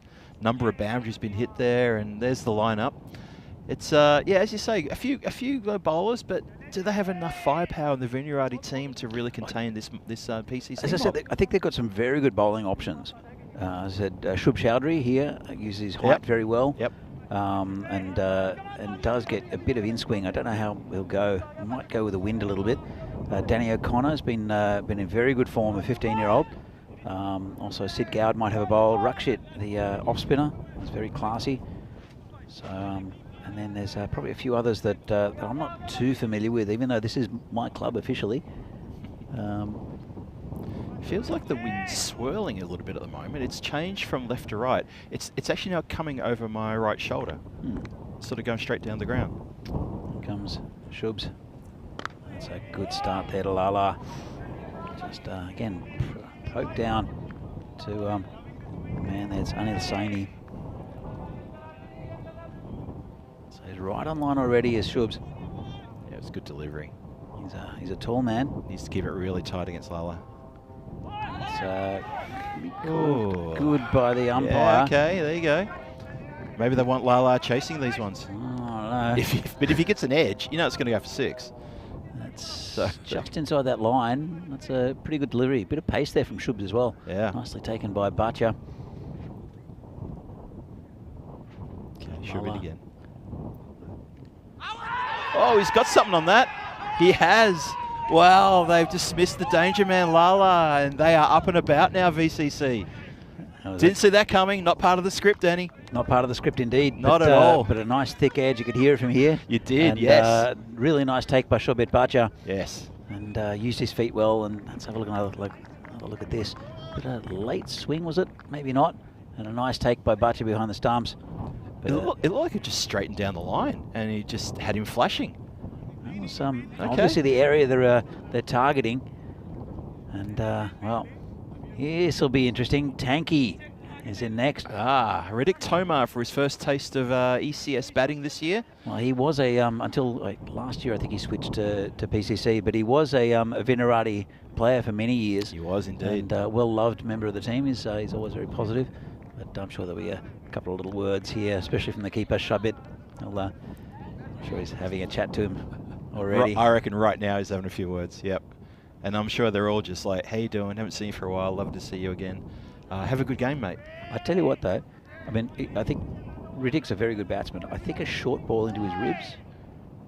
Yeah? Soften him up? Soften him up. That's what I would do. But Yep. then again, Shub's he's got that line and length outside of stump. Nice. There's no one back on the boundary, though. There is a man, probably it's gully or maybe a wideish fourth slip. Yeah, I was going to say I'd call that a fourth slip, although he's just moving. He's moving around now, Yeah, so he's keeping us guessing. Yeah, I'd call it a fine gully, almost a fine gully fourth slip. It's more a fourth slip, I think. I'm saying that's going to be not good. We're going to be called a wide finally. Yeah. So That's a shame. He's undone the good work. But there's a definite plan there from Shubs Chowdhury to target outside off stump, getting these batsmen to play at it.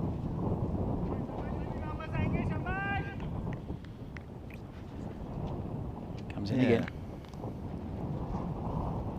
Should be in again. Tomar facing. Okay, he's punched that, but it bounced. I don't know why you're holding the ball in the air, mate. That's a crowd catch. It's a crowd catch, straight into the ground. We do not appeal for crowd catches here. We try to keep it professional. He didn't even take it one-handed, Phil. Come on. There are rules. One bounce, one hand. One bounce, one hand. Did he take? No, I don't think so. I think it was two hands. Anyway, not to be. There was no chance there. Well, there you go. That's what Riddick will do to you. Puts that into the point boundary for a 4. Lovely strike. A lot of footwork, unfortunately, but a good strike nonetheless. Yeah, slightly over pitch, wasn't it? Yeah. And just played through that offside line. Nice 4 runs there. Gets him off the mark. So it's interesting. We've got Riddick and Subban in the batting. Often see them opening the batting for PCC. I've seen Riddick open the batting a few times. These two have batted together quite a fair bit as well. Oh, there you go. There's the short ball you were talking about. Yeah. You know, soften him up a little bit. Give him a look. Good delivery. Very good delivery. Going to be a good contest between these between the ball and the bat. Yeah. Now, especially Lala's out. Subba's. I've heard him being called the most frustrating batsman in the in Europe to watch, because he's capable of scoring big runs and quickly, but then he'll play just odd shots, or he's been found out a little bit outside of stump. But when he's in form, he's fantastic to watch. And here's Danny O'Connor. So 15 years old. Wow. Making okay. his ECN debut. Fantastic. Congratulations to him to get his debut here today. He's been in fine form for Vinarati as well. Off the long run, he's still walking back. Where are you going, Danny? He's going to be over the boundary line if he's not careful. So he's only 15. He's going to pass that before he gets to the wickets. So his dad, Steve O'Connor, was a long-time player in Czech leagues. I think he played for PCC. And, also plays for, or played for Vinarati. Not sure how he's going now, but I'm sure he's watching this game. I'm sure he's watching, and a big hello to him. He must be a very proud father today. Absolutely. We wish Danny well. First ball in ECS for Danny O'Connor. It's right on the money. Good ball. Well bowled. Yeah, Danny spent a little bit of time away in, is it Lancashire or Yorkshire, was he? One of the two. One of the Shears. 3 months on a scholarship over there playing cricket, and put in a very good performance. Got a couple of half centuries, picked up a bag of wickets. Inverted commas bag of wickets is what I was told. He impressed us immensely when we've seen him play in the Winter League earlier this year. And he's picked up a wicket! And he's got a wicket! There That's you the go. end of Subban Wundavisi, and Danny O'Connor's got his first wicket in ECN. This is the biggest get around you'll see today, I guarantee you. Look at that. They are around him like flies on you know what. They are all over him. Well done, sir. Second ball, he gets sub one divisi. Have a look. Clips it. Bang, into the breadbasket. Good night. That was a good ball too. Right up there. He had to play at ball. Oh, that's got to put a smiley face. Steve O'Connor, wherever you're watching from the moment, mate, you must be jumping up and down. Your boy has got his first wicket in ECS, second delivery, and he's got rid of sub one divisi. The dangerous sub one divisi's gone. And PCC now in the unusual position of being 2 wickets down. 2 for 22. 2 for 22. We've had two Richie Benos today. The Richies. There you go. Who would have thunk it? So it was a nice take also. And then was a catch. Took the catch. Pretty comfortable. And now Danny O'Connor, he's coming back. He's going to go over the wicket. He's bowling to the beast, Suresh Vikramasekara. Doesn't get any easier. It certainly doesn't, does it? What can he do? Right on line. And he'll get a run with the beast. He's not been in fantastic form as Sudesh. Oh, they're getting an overthrow as well. That's a bit sloppy from VCC. That's going to go over the line, I reckon. Won't, but they will get another 2. Tell you what. We'll bring bit slack. Riddick Tomar back on strike. Yeah, it's funny, just before this over started, I was going to say about Subba, he hasn't had he's only had a couple of good innings this year. He hasn't had a great year with the bat. He didn't feature too heavily in the T20, got a couple of good scores, but he played almost all the games. So maybe he's a little bit out of sorts. Good over pitched, and no run, out to the covers. It's good over here from O'Connor. Yeah, very good start. He's a pretty good batter, is Danny, as well. Don't know whether they're going to bat him in this order. But yeah, you got to wonder. But with this ground playing so quickly, I think he's a few runs in the lad as well. Yeah, and as we've said throughout the day, it's really good to see the youngsters coming up through the ranks here in Czech Republic, and this is nothing but positive for European cricket overall, as far as I'm concerned. Another dot ball. Yeah, it's a good start, good over here from Danny O'Connor. The other players to come in, the other juniors, Henry Wood, also a very good batsman, and also Alfie Solchek. Alfie. Yep. Yeah, sorry, Benji's father, isn't he? Yeah. So, Alfie Solchek. Yeah, Benji was a long-time Vinarati stalwart and national team player. So one's a bit loose, that one. Yeah, very loose. That was a bit of a gift there for Riddick. It he likes was. that area. And well, he's come undone on the last ball of his over, hasn't he? Yeah, just let it slip a bit, but good over, big wicket as well. That of Subawun Divisi. Massive wicket. And that's the end of the third over, end of the power play. And PCC are now 31 for 2. 2 big wickets though. Still got quite a bit of batting to come. Vikramasekara, also Aditya Katiwala, and we saw earlier opening the batting. Then when you get into the soft underbelly, that's what you need to do. And it looks like it could be Venki to bowl. In fact, it's not. It's Nitin Meal. I'm not familiar with Nitin. I don't think I've seen Nitin yet. So okay. I'm sure this is his ECN debut as well. But it's going to be coming. Yeah, the impression I get is that in this ECS here in Czech Republic, we're going to see a lot of players in their debut, which is great. Yep. Great sign. Obviously, there's been a changing of the guard in a number of clubs, and yeah, VCC and all the clubs there, they've got their new players coming in, and it's a good chance for us to have a look and see what's going on as well. Absolutely. It's bowling right arm around the wicket, tucks it around the corner. That'll be 4, will it? Just knocked down slightly, and it will be cut off just for a single. So Nitin, I don't know. It's an interesting idea always coming around the wicket as a right armour, and especially in this format because it does play with the angles a bit. As long as you get it on line, you need to really pitch it on that the leg to middle area and get it to move away. As Venki adjusts his field slightly. Just as his bowler was almost on his start, but it's okay. He's a tall man, is Nitin Meal. He's quite a big fella, isn't he? Comes in again. Oh, bit of a pull shot in slow motion there, wasn't it? It was. I couldn't tell what was going on there. It was just a bit of a languid sort of attempted pull shot at a ball that really wasn't. It probably was there to be pulled, but it was in nowhere near it. Riddick's got to move his feet a bit more if he wants to get into that sort of mood. But yeah, having a look at Knitting from this angle, he's a big unit. He's letting the ball go from quite a height. If he's going to bend the back, he's going to get some really good lift off the deck. He comes in again. Another swing and a miss. What's going on there, Riddick? So maybe this angle is obviously working for the man. Yeah. I thought maybe they might want to play with the idea of putting in a gully or a fourth slip with this kind of angle, and with Riddick trying to hit across the line like that. They've got a man at third man. He's pretty wide though, so it's not a bad position though, is it? it's a pretty good position. It's a pretty good position, especially with the angle. Yep. I think that's fine. So yeah, Knitting in again. Oh, he's drifted down leg though, unfortunately.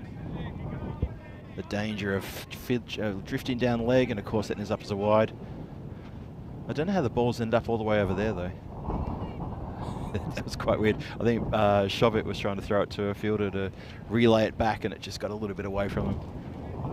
So it's interestingly poised now. We're beyond the power play. As I said, PCC in unknown territory here for this ECS. They're 2 wickets down.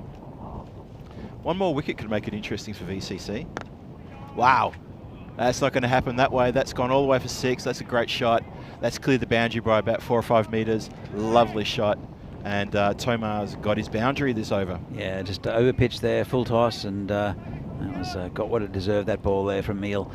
Yeah, just lost his way there and put it right in the slot, right in that hitting arc for Tomar. We've seen Tomar play that shot time and time again and getting 6 time and time again here in Vinoj. It's bread and butter for him for all day. Yeah, you can't really afford to do that, because these are short boundaries and they're powerful hitters, both these men. So we are waiting to get the ball back. That did go quite a long way, actually, didn't it? It's Sid Gowd there, who we'll see with the bat. We might see him with the ball as well, Sid. He's a very classy batsman. Is he still opening the batting for VCC? I'm not sure who's going to be opening, but probably him and Rakshit, I would say. Yeah, I always remember Sid as an opening batsman for a VCC, so we'll see. We'll see soon. Oh, there you go. Bit of work for the the ball chaser. The ball chaser turned around to chase the ball before it got over his head, and he realised what he'd done. He put his hands on his head because he thought, hang on a minute, I have lost sight of the ball. That's a big hit for 6. That was bigger than the previous one. He's still running after it. He is. He hasn't. So, I think he's tired. He's just walking after it. No, he's got it now. My advice to Nitin Mill is don't bowl it there. It sounds 2 full tosses in a row. It sounds basic, but it's good advice. Sid Gower's getting a bit of a pat in the chest, saying like, "Don't bowl it there. Make sure you hit the first few balls were fine, using his height. Hit the pitch. Yeah. Your friend is the pitch. Hit the pitch. Your friend is the Your pitch. friend is the pitch. Hit the pitch. Hit your friend. No. Yeah, that's it. I don't have many friends. That's why I can say hit the pitch. Hit the pitch. It's your friend. It's like for you in the mornings. Coffee's your friend. Oh, coffee is definitely my friend. Coffee. Comes in again. Oh, he's trying to turn it fine. Oh, good effort. Chance. Oh, careful, Nitin. Don't go down too quickly. Yeah, great effort there in the field to stop that getting past. If he gets past the fielder there and close, then it's going to roll all the way. So very good work there. Yeah, but Nitin came all the way down to field that one, and he's careful you don't go down on your ankle in that situation. Anyway, let's have a look at the scorecard at the moment. It's 45 for 2 off 4. It's a pretty good run rate. Lost a couple of wickets, but it's not bad. It could have been a much better over there from Meal without those full tosses. It's pretty economical apart from that. Yeah, he's coughed up a couple of 6s in that over, which, I mean, you could say that didn't have to happen. Of course it didn't have to happen. But if you're going to bowl those rank full tosses to someone like Tomar, like a PCC top quality batsman, you're going to get dealt a 6 all day. We saw that again from Danny O'Connor in the last ball of his first over, just a full toss. Just over-pitched it slightly, doesn't take much. Yep.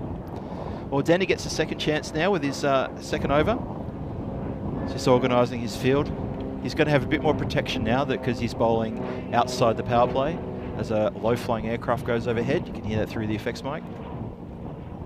Danny's coming in now. Ooh. Wow, that's a welcome. And the beast is gone aerial, and he's gone for 6.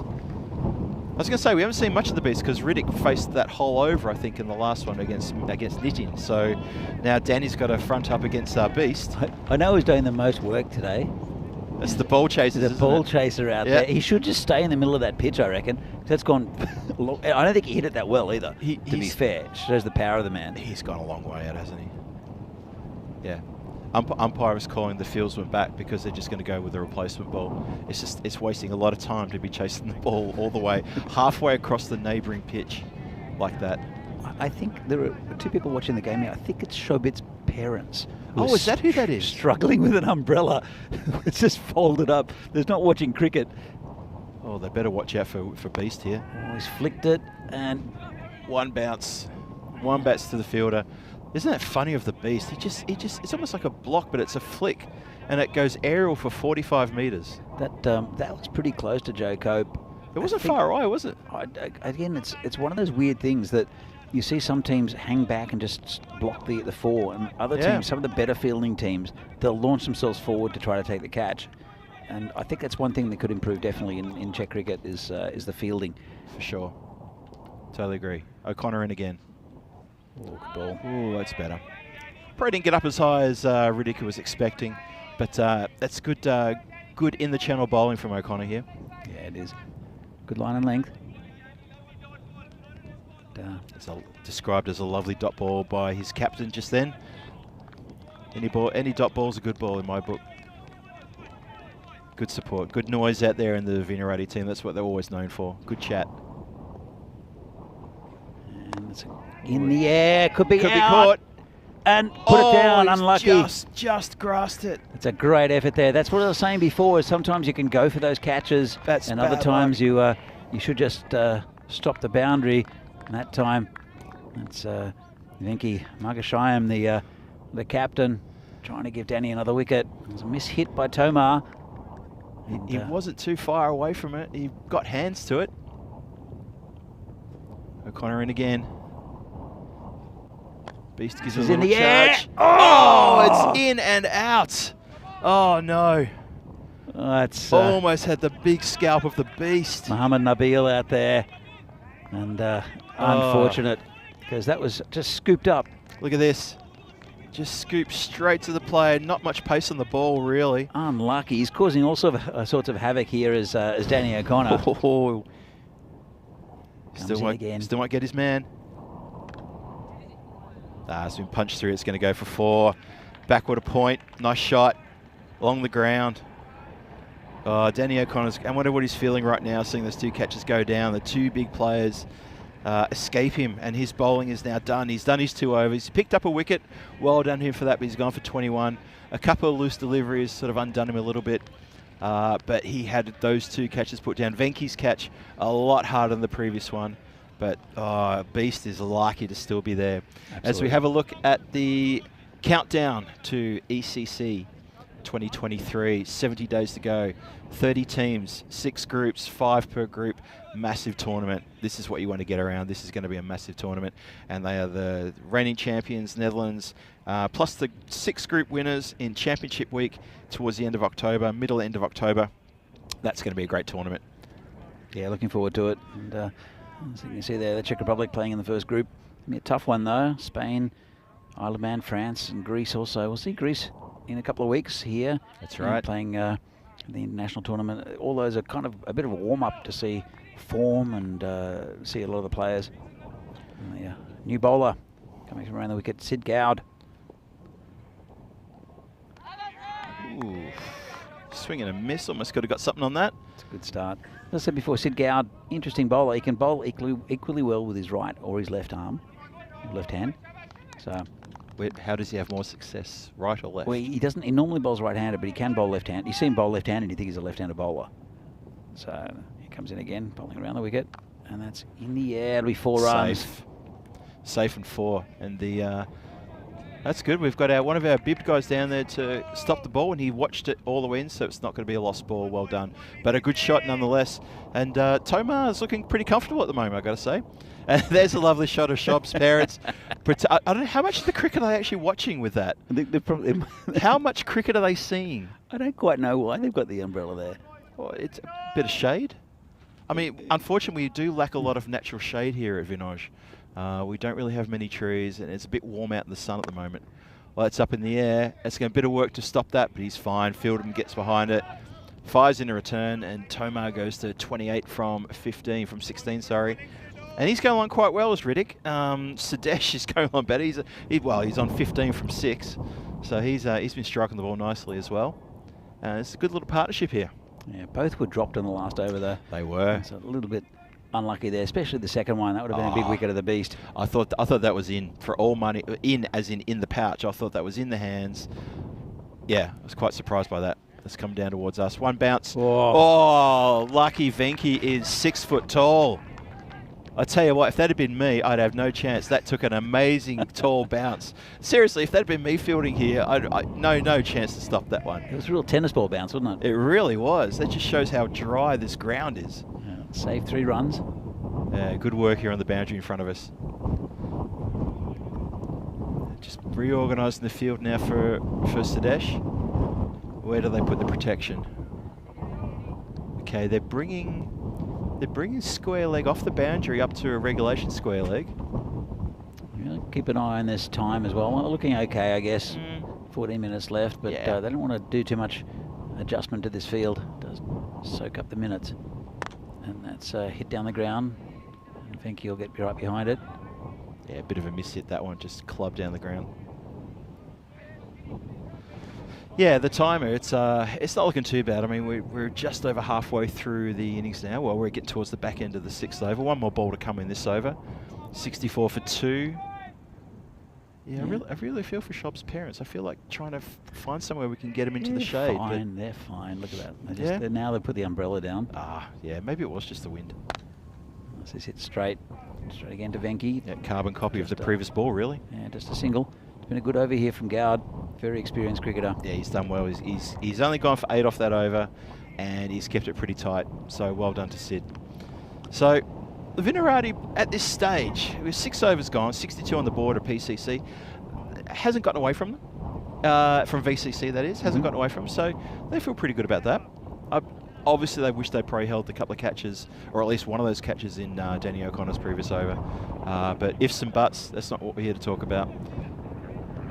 And who are we looking to come on to bowl now? Looks like it's going to be Venki's coming on. Yeah, this could be interesting. The chopper. Get to the chopper. Is that the Mr. Maximo chopper coming in, Could maybe? Could be the Maximo. Vinny's private the chopper. The Maximo chopper. Which is usually piloted by Rico. So, Bale. So Venki with his off spin. Around the wicket. Just clubbed out to the boundary there towards cow corner. Didn't really get much of that, and just a single. Yeah, Venki's been a pretty handy bowler. He's bowled a bit of his spin in the with the national team. He broke into the national team just recently in the ECI down in Austria actually probably about 2 months ago now. Very handy with the ball. Let's see what he can do here. Oh, he's a bit of trouble here though. Yeah, that's a bridge too far for the fieldsman to get around there. Unfortunately, it was Sid Gould just here in front of us. He was never going to get around that far, and that's gone for 4 over through the covers. Yeah, it's unlucky. Never really had a chance. Just went over that cover fieldsman who's quite short, and he's gone back now. Okay, he's dropping back now, right? But bring up the point. Yes. Still need 4 men inside the 4 fielders inside the circle. That's it. It's miss-hit. No run. Good bowling there from good ball. From Venki. Yeah, very good ball. That's exactly what they need. He's such a positive person, and it's the kind of player that you want on your side. So is Venki. He's always chatting. He's always really positive. It's very encouraging of his players at all times. Exactly right. I really like that about him. Always just out of his fingertips. Sid's got a bit of work to do. Oh, well done. Picks it up one-handed. Gets the return back in. Good work. Very good work on the boundary here in front of us. This is drying up runs. We want to keep it tight over the next couple of deliveries. Well, Venki. A little bit of pressure on these two. Can bring the mistake. Oh, that's been smashed over the boundary for 6. No mistake there. And bounces over the top of Shob's parents. Watch where this one bounces. I swear this bounces straight. It goes straight towards him, and it goes one bounce and over them like that. They didn't flinch though. They to be didn't fair. flinch. Either they're very good judges of a catch with a white ball, or they're reading a book. Apparently they're going to be here all week. Oh, fantastic. We'll have to get him on the comms. Have a chat with him. What's it like having a son who's still to grow up? That's not very nice. I'm kidding. Phil. I'm kidding. Shob's one of my best mates. He's a good guy. I don't know what he does to my drinks, but he does something to him. Comes in again. Oh, that's smashed straight and hard and fast. That has gone for 4. That's no a very chance. typical beast shot. It was, just wasn't it? clubbing it down the ground. It's the aggressive club that just says, I don't care, bang. There are players who hit the ball hard, and the players who hit the ball cleanly. Yeah. But I don't know if there's anyone like definitely not in Czech cricket, but maybe even European cricket who hits the ball harder than Mukama Sekera. There are. I'm not saying that he's the biggest hitter, but the way he clubs the ball, I think he's one of the most savage hitters of a cricket ball in European cricket. And he is getting up towards 40 now. So a couple of years ago, you probably would have seen the best of him. But at the same time, some of the shots, and it's not about timing. It's just about sheer power. Well, that shot there, that's straight over the bowler's head, clubbed down the ground, 1 bounce, 4 runs. That took a split second to get to the boundary. That's just sheer power. Oh yeah, I don't want it to come anywhere near the commentary igloo. No. Oh, that's rubbish there from the bowler, and that's been hammered by Riddick Tomar. That's a great shot. So just put it there. Did Sid Gowd? Full toss, and it's probably going to be called a no ball. It's a bit high, was it? I thought it was high. I think we can have a bit of a chat about it. The side-on shot, mate. Let's have a look at this. Side-on. Where's he hit this? That's a no ball for me. It's about chest height. Yeah, it's called. Yeah, it's been called. Okay. There you go. So Stephen Kelk in the chat, force of nature, indeed. So, but the man at the other end also, Riddick Tomar, can hit the ball a long way. But he's been given gifts. That was a gift there from Sid Gowd. Well, I'm sure we'll come back with a better delivery. And that's a better ball. That's going to be given wide. Well. Oh, a bit of hesitation there, but yes. No, it's still a free hit. Let's have another look at that one. There was a few hands on chins after that. Let's have a look. It's a fair call. Yeah, that's a fair call. Yeah, absolutely. Yeah, I don't think Sid can argue that one. No, especially with the angle as well. It's always going away. And it gives the batsman less of an opportunity to hit the ball. That's what it's about. It needs to be fair for the batsman as well. Comes Gowd again. It's a bit full. Oh, that's sharp. Well done by Sid off his own bowling to stop that going anywhere past him. And Riddick has missed an opportunity there. Again, it was a good ball, though. Well, low full toss, better than the high full toss he had earlier. It's a bit wide as well, but still over pitch there from Gowd. Comes in again. And same result. Yeah, Tomar looking up in the air.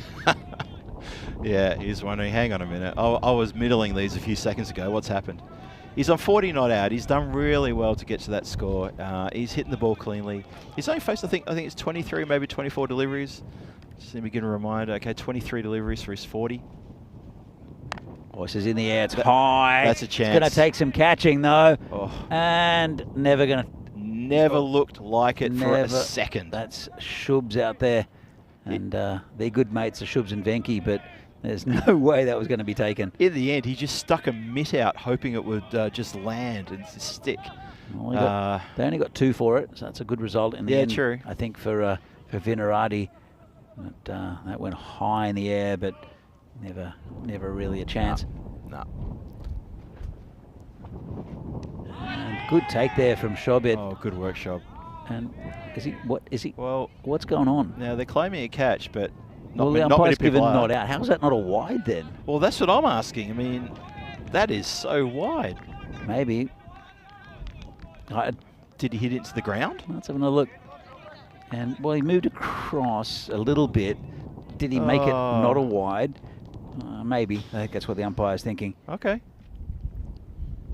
That's a good ball again. Good delivery. That's what he needs to do. Just keep it nice and tight.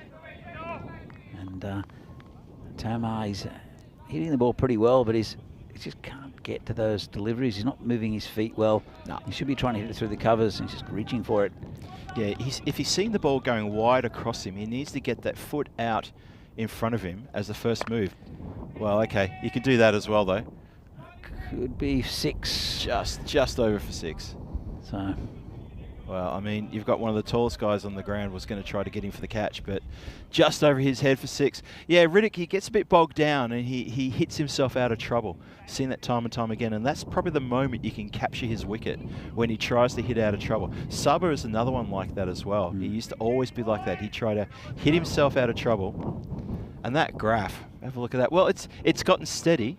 yeah. There's always that little sort of rush of blood at the top of the innings, which always happens. Then the run rate settles down, and you get that. But it's a nice little slight incline going up too. There's no decline. It's heading upwards ever so gently, which shows that the batsmen are on top here. Absolutely. Here's a big over. That's the whole happens in the 9th. Oh, Joe yeah. Cope, 17 off his first over, and if he gets it on line, he's difficult to get away. But he often sprays them.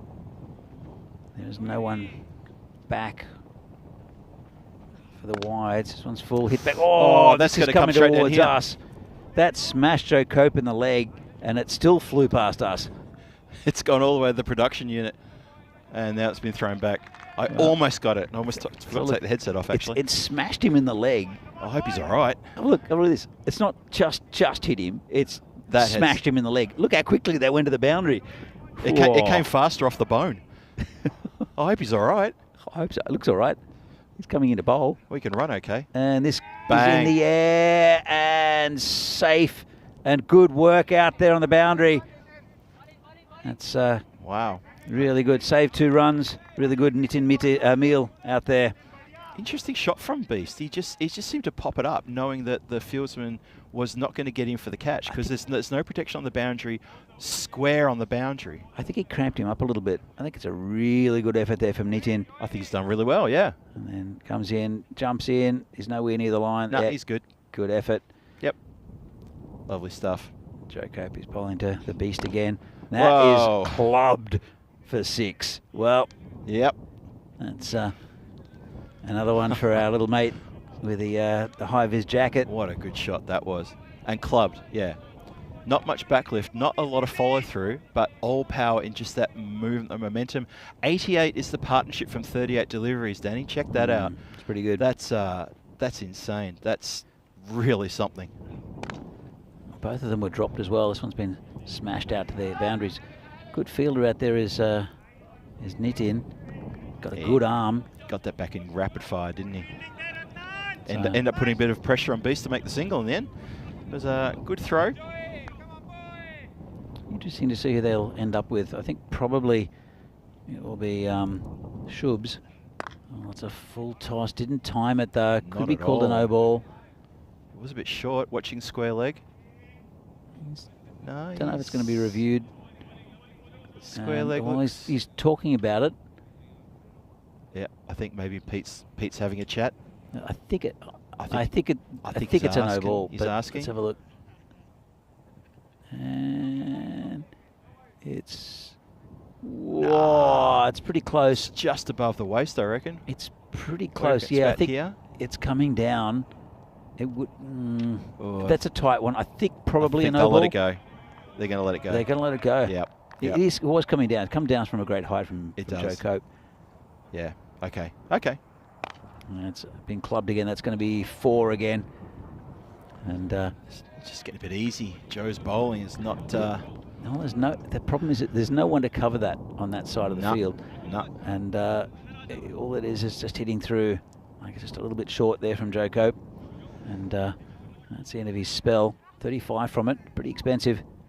And Yeah. I think Shubs will be the bowler to wrap it up. Only 5 of his first over. But these two have definitely got their eyes in. Well, this partnership's now worth 94, and you don't often see 100-run partnerships. You do see them sometimes in T10, but it is a rare beast. And speaking of that, I wouldn't be surprised if they get it. This has been a fantastic partnership from these two. Well, you know what? Like Shubs is a very good bowler. Yep. You He had know, a good first over, didn't he? It takes a couple of dot balls or a couple of wickets here, and then 116 is not a great score, considering what we expected to happen. Oh, this has gone through the fielder. That's going to run. It's going to run for 4. That's And it has. that's a little bit poor there. That's a bit silly.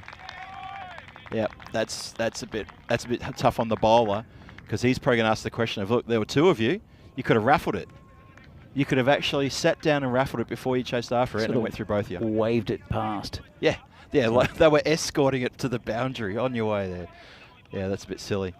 So the partnership, as I make it, is 98. They came together at 2 for 22. Oh, that's a no ball. Wow. And that's going to be a 50 there for, well, it was for 50 already for Riddick Tomar. Cop that. Now he's on 59. 59. He had 53 with that last shot. Sorry, Riddick, didn't see that, mate. Yeah, called a no ball. Yep. And that one is a big no ball. It's all becoming unravelled for the bowlers here. A tight over. A tight over of 10 or under would have got about 125, 126, which is very achievable. Yep. Now with that it's one ball effectively, because that's a no ball. Yep. There are 10 from it. There's still 4 to come. Still 4 to come. Yeah, and this first one's a free hit too. There should be 5 to come, I think. Oh yeah, it's just just changed. 5 to come. You're right. They've just adjusted it. Shubs has to, well, he's got to bowl this one well. He might bowl a slower ball, but it's a free hit, and it's a good ball. Wow. Very good ball. And he's got. Oh, he has. He's got him in the bread basket, I reckon. Bit of an apology there from Shubs. I'm sure they're good mates. Where's it hit him? Bread basket. Oh, just on the hip. Yeah. Just in the midriff. Damn. Out. Yeah. No, he's all right. Anyway, Tomar 59 of 31, batting really well, and Vikramasekara looks like he might get a 50 if he can get the strike. It's a lovely shot. Wow! Smashed through the extra cover for a 4. Lovely strike. Just shuffled down and went crack. Got to say though, is this enough? So even if they get, say, another 10 off these next 3 balls, yep. Is this enough? 141. We know how quick this pitch is. We know how quick the outfield is. It is a high score. Yep. But at the same time, is it enough? I think PCC have got the bowling attack to hold VCC back. I think that's possibly their weakness. BCC's weakness? Yeah, is their bowling attack. Their batting is... Their strength. Oh, 100%. Strength. 100% agreed. Yep. But we'll see, because there is some good batting in the Vinarati side. So... We'll see. We'll see. And the batsmen will take the chances because they're going to have to. That's it on the leg side. Should be just a single. Joe Cope out there. Very, very sportsmanlike for Riddick to bring Sadesh onto strike. I don't you think he meant it really, Don't Phil. you think? Really?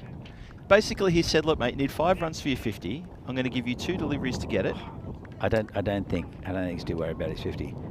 I'm sure he'll try. I'm sure he'll smash it for 6 here. I'm sure it's coming into Sadesh. He hits it along the ground. Just be a single. In fact, they'll look for 2. They're running hard. They won't get it. Nah. And yeah, on the overthrow. Oh, that's poor. Oh, that's poor. I mean, the throw-in, granted, the throw-in was awkward because the bowler would have to get low and take it on the half volley, and we've seen half volleys fly up into the faces of people. So the bowler had to be a bit evasive there, and that got through him for an extra overthrow. Last ball of the innings. And that's 4 runs, and that's his 50.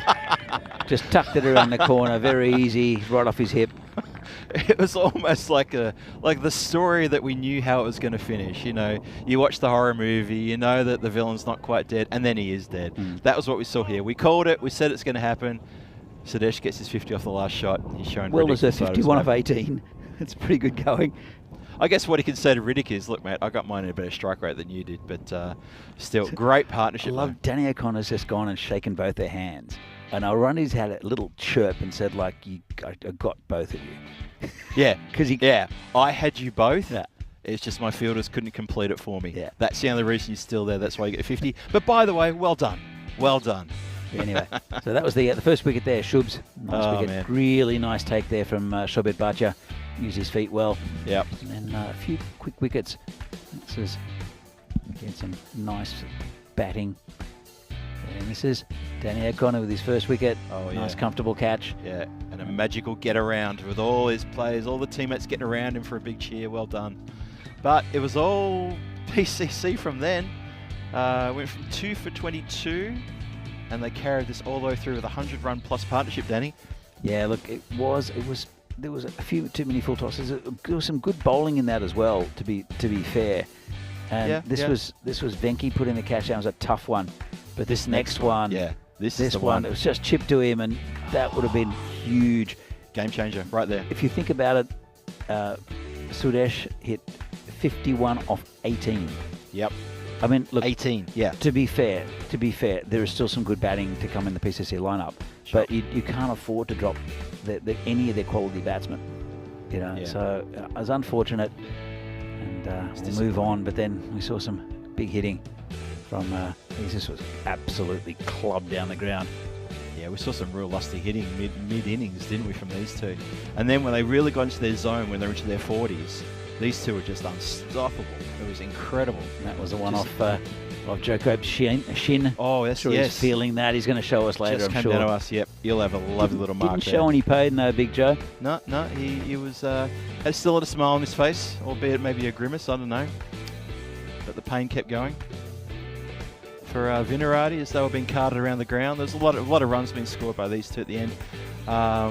And VCC, I felt they dropped their shoulders a little bit towards the end there, but 250s. I disagree. I don't think they dropped their shoulders at all. I think it was. I don't think PCC will necessarily be over confident with this total. 138. Really? Yeah. Look, this is it's a ground where if you bat well, you can score runs. You saw Barbarians hit 122, and they didn't really hit the ball that hard either. Yeah. You know, with the amount of hitting and how hard they hit the ball and how many sixes they got, you'd expect the score to be around the 150 mark. Yeah. So okay. Yeah. Okay. So I think it's going to be a competitive chase here from Vinarati. They won't want to lose too many early wickets, and if some of the big guns like Sid Gowd and Rakshit also get going, I think they've got a decent chance of getting close to this total.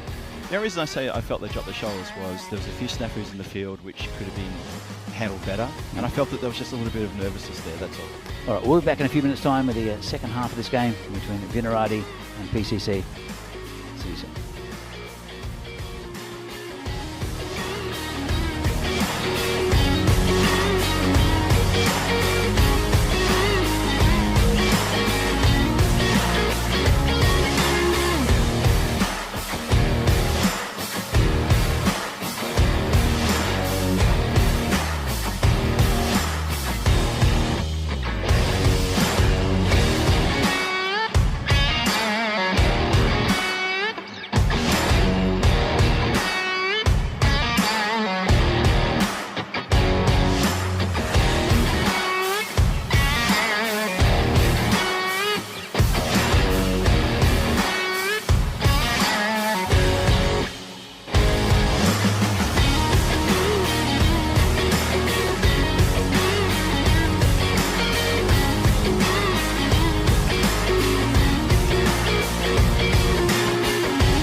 The European Cricket Series is proudly brought to you by HCL Software and Bizaway.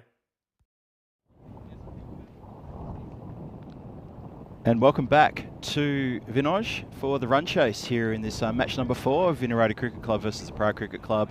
And it's a score's been set for the Vinaradi team. They need to score 139 in their allotted 10 overs to take the chocolates and to take the win and to push themselves up the ladder here in this ECS here in Prague on day 1, and to get a first win for them in their first match. They'll be hunting that one very, very voraciously.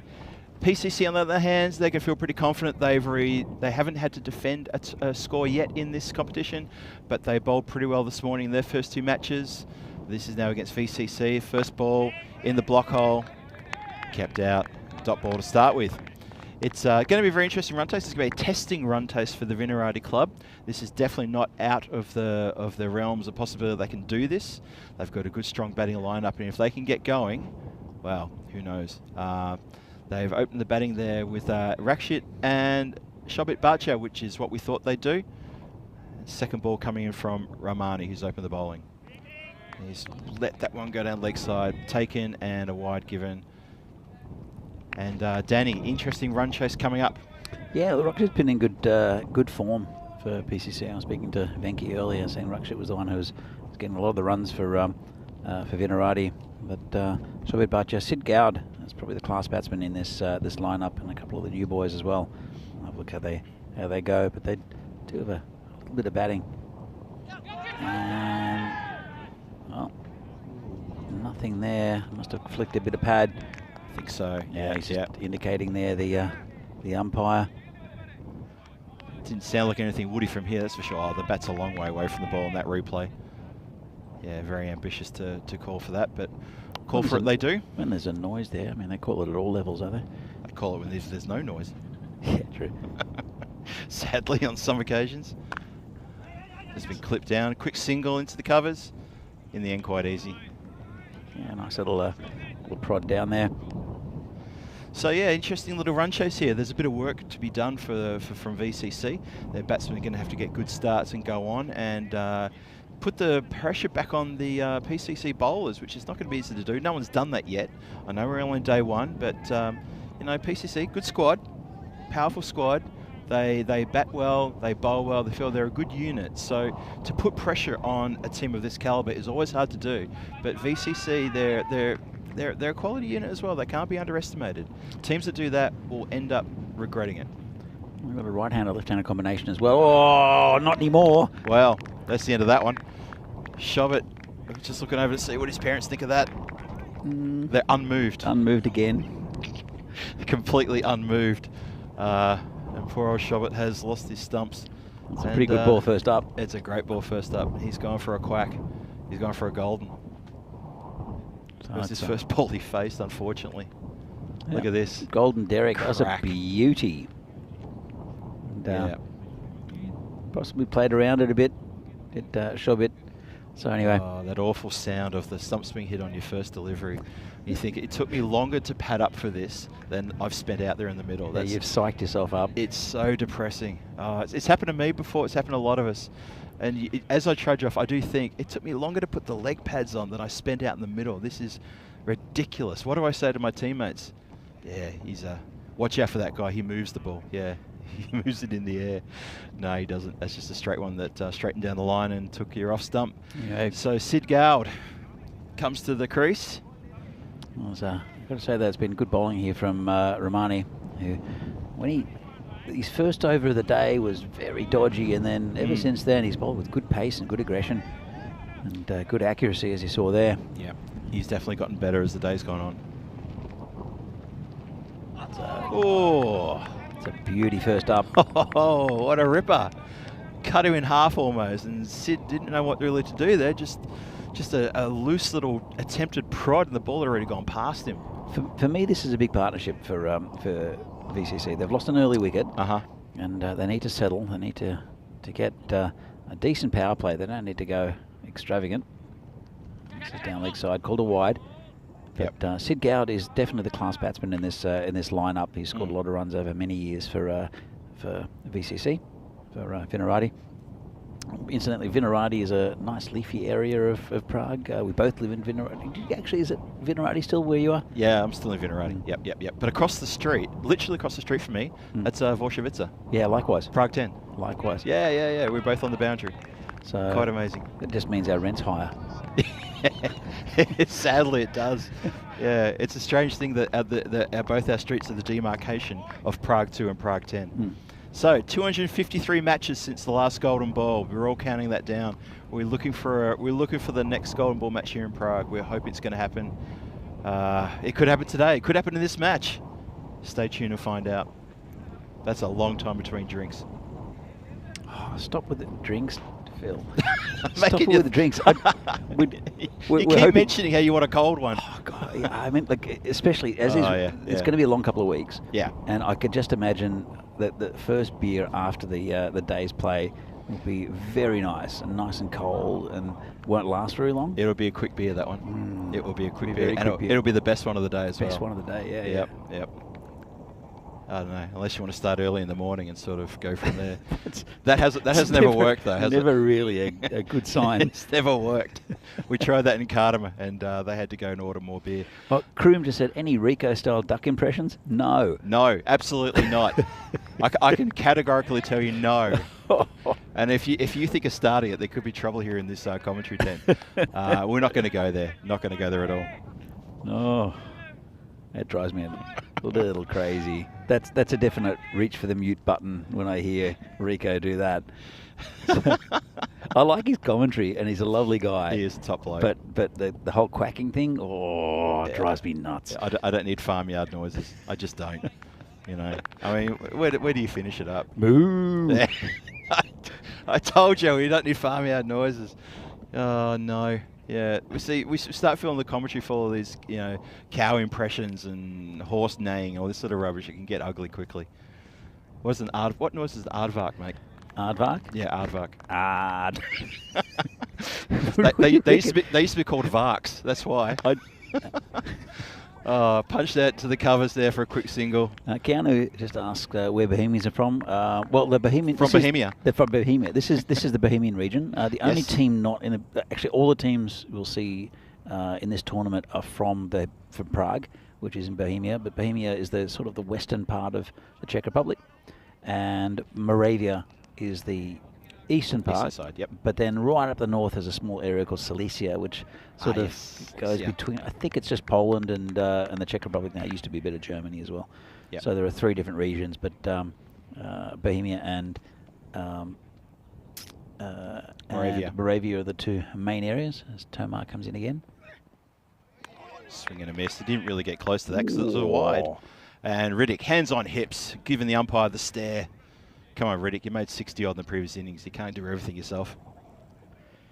Oh, thanks, Yadov. We're boring commentators, Phil. Are we? Yeah. He's a spanner, too. He's supposed to be one of us. A spanner? A spanner is abusing the commentators? He is. Well, he's going to lose Bajendra Yadav. He's going to use his spanner You're boring. Mate, you're going to lose your spanner. Because I'm making fun of Rico. Oh, hello. On your bike. So we're making a note of Yadav. If tomorrow morning you wake up there's no spanner, you know why. That's just... If any other moderators want to, get on top of that, please do. We love your support. And if you don't want to support us, you can always change the channel. It's as simple as that, really. I like Rico. I like his commentary. The chicken noises are terrible. Or chicken duck noises. Chicken? That's probably why he's making chicken noises. It should be a duck. Yeah, that's that. Anyway. But look, if you don't like our comms, just watch the cricket on the big He's screen. He's gone again. Thanks, Yadov. What's he said now? He's just saying we're boring. Yeah, Thanks you know what? I might have putting a call into Dan, see if we can get Yadov's spanner taken away. Anyway, let's get back to this game, and it's Riddick Tomar. He's bowling to Sid Gowd, who's none off 3, not off the mark yet. And, well, it's a bit of a dodgy shot. He will get off the mark, but it's good bowling from Riddick, who bends his back. Yeah, it's not really convincing start from Vinaradi. They've just crawled along to 7 for 1 off the first 10 deliveries. Riddick Tomar's got 2 more to come in this over, and he's bowling quite well. He's keeping it nice and tight, and it's very tough going for Rakshit and for Sid. Yeah, very tough going. It's been good bowling up top, and still in the power play, of course. It's been hit quite Freed the nicely through the shoulders. leg side. It's going to go all the Yeah, way. it's going to go. Well, the PCC player ran about the same pace as the ball and just seemed to escort it, but he couldn't reach down to grab it because he'd have to slow down, and the ball just beat him to the line. There's the boundary, first boundary for Vinarati. So maybe that's going to help their confidence a little bit more now to get that off Riddick Tomar. They're moving to double figures, 11 for 1. One more ball to come in this second over. Yeah, it's a boundary they needed there, Vinarati, and it's slow going. I said these two need a good partnership, but it's been, I'd say, pretty good bowling here from Riddick Tomar. It's just reorganising his field now. See how he reacts to that 4 being hit off his bowling. He's got cover now in the deep extra cover boundary. It's turned around the corner, and that's a nice shot. 6 runs. Wow, lovely response to, lovely compliment to the previous boundary to hit another one for 6. So Riddick's field movement's meant for nothing, and he's been smacked over backwards square for a lovely shot for 6. A bit more momentum to the Vinarati score now. Yeah, as I said, this partnership I think is integral for Vinarati. If they can get anywhere near this total, these two will have to score big. They do have a bit of batting to come, but these two are class batsmen, both former national team players. That's right.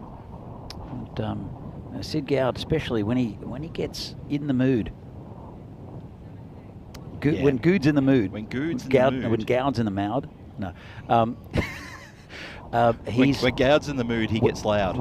Especially when he gets motivated, and I'm sure he's motivated now. Yeah. He's a very difficult batsman to bowl to, and he's very, very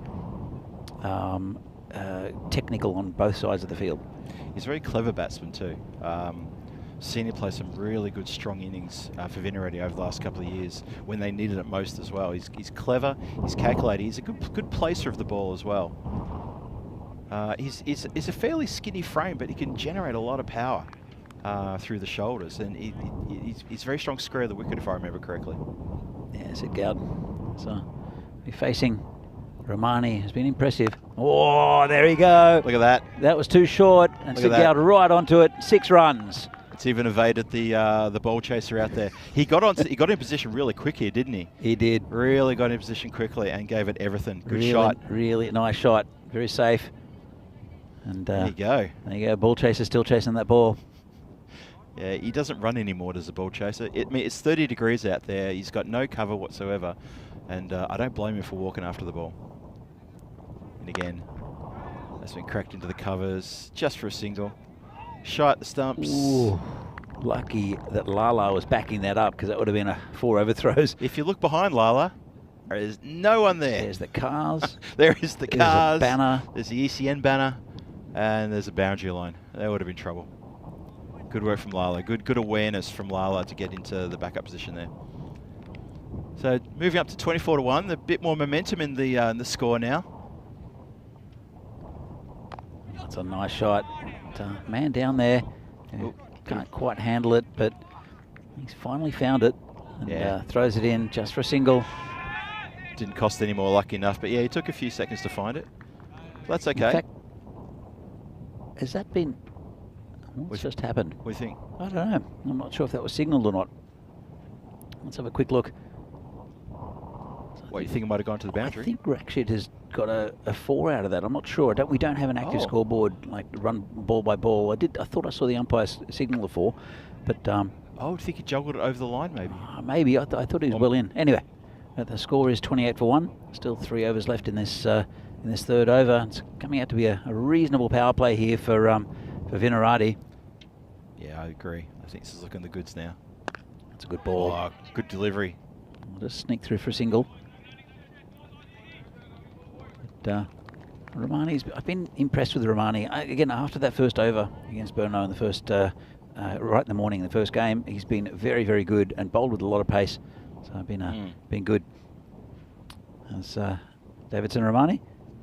We haven't seen Padmaraju. I'm sure he'll probably take the next over. Yeah, Romani's still got 2 more balls to come. Bit of ankle fielding there. Yeah, hope Joe Cope's all right after copying that one from the Beast. That went right off his shin. Yeah, actually, really wanted to wander over and see who's got the ice pack on or something. That's dangerous there from Romani. Could have gone over on the ball. It's such an instinctive thing to do as a bowler or feels and shove the foot out. But if you wear it on the ankle bone, forget about it. It's tucked around the corner, and they're calling two. They won't get it. That's picked up there. And that'll be the end of the third. 31 on the board, 1 wicket down. Power play done and dusted. Yeah, well, it was a pretty reasonable power play. I think PCC were ahead at the power play, but going 10 and over. Well, the last 2 overs have gone for 14 apiece. That's not bad. The first one was a good one, though. Yeah, it was. That was Romani's first over, gone for 3. Yeah. That wicket of Bhatia as well. So Rakshit, I'm doing okay. It's 18 off 10. Sid Gowd 9 off 7, and it will be Riddick Tomar to continue. There you go. Interesting comparison. Yeah, look at that. PCC 31 for 2 at the same stage. There you go. So Vinaradia are well and truly in this. Don't worry about that. They have to just keep it up and keep up the momentum. And, well, who knows where it can end up. Look, everyone will say, look, this is a lot of runs to get against this bowling lineup. Let's see how it plays out. Over by over. Tomar in. Oh, gets a dodgy edge. Streaky edge. Go for 4. Into the tall grass. You won't mind that at all. That's a safe shot in the end because there's no one back there. That's right. And they may struggle to find that one. That's into the area where you don't want to be sort of feeling with your hands, that's for sure. Oh, there you go. You mean snakes? Yeah, snakes and ticks and... We do have snakes, and we've got a lot of ticks actually in the homeless people. The Czech Republic at the moment.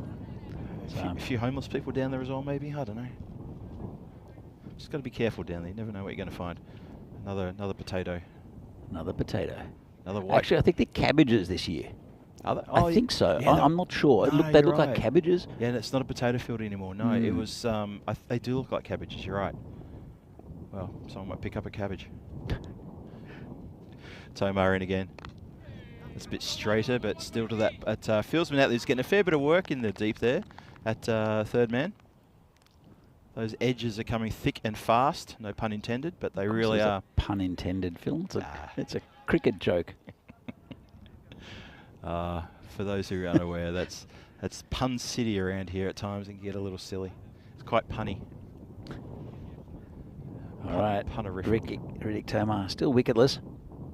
It's a bit expensive as well. Big attempted hoik there by Sid Gowd. Bit of a charge. It's getting a little frustrated, and well, they've come back for 2. Throw was better. He might have been in trouble. Yeah, Rakshit going to that end. I thought Rakshit was in trouble.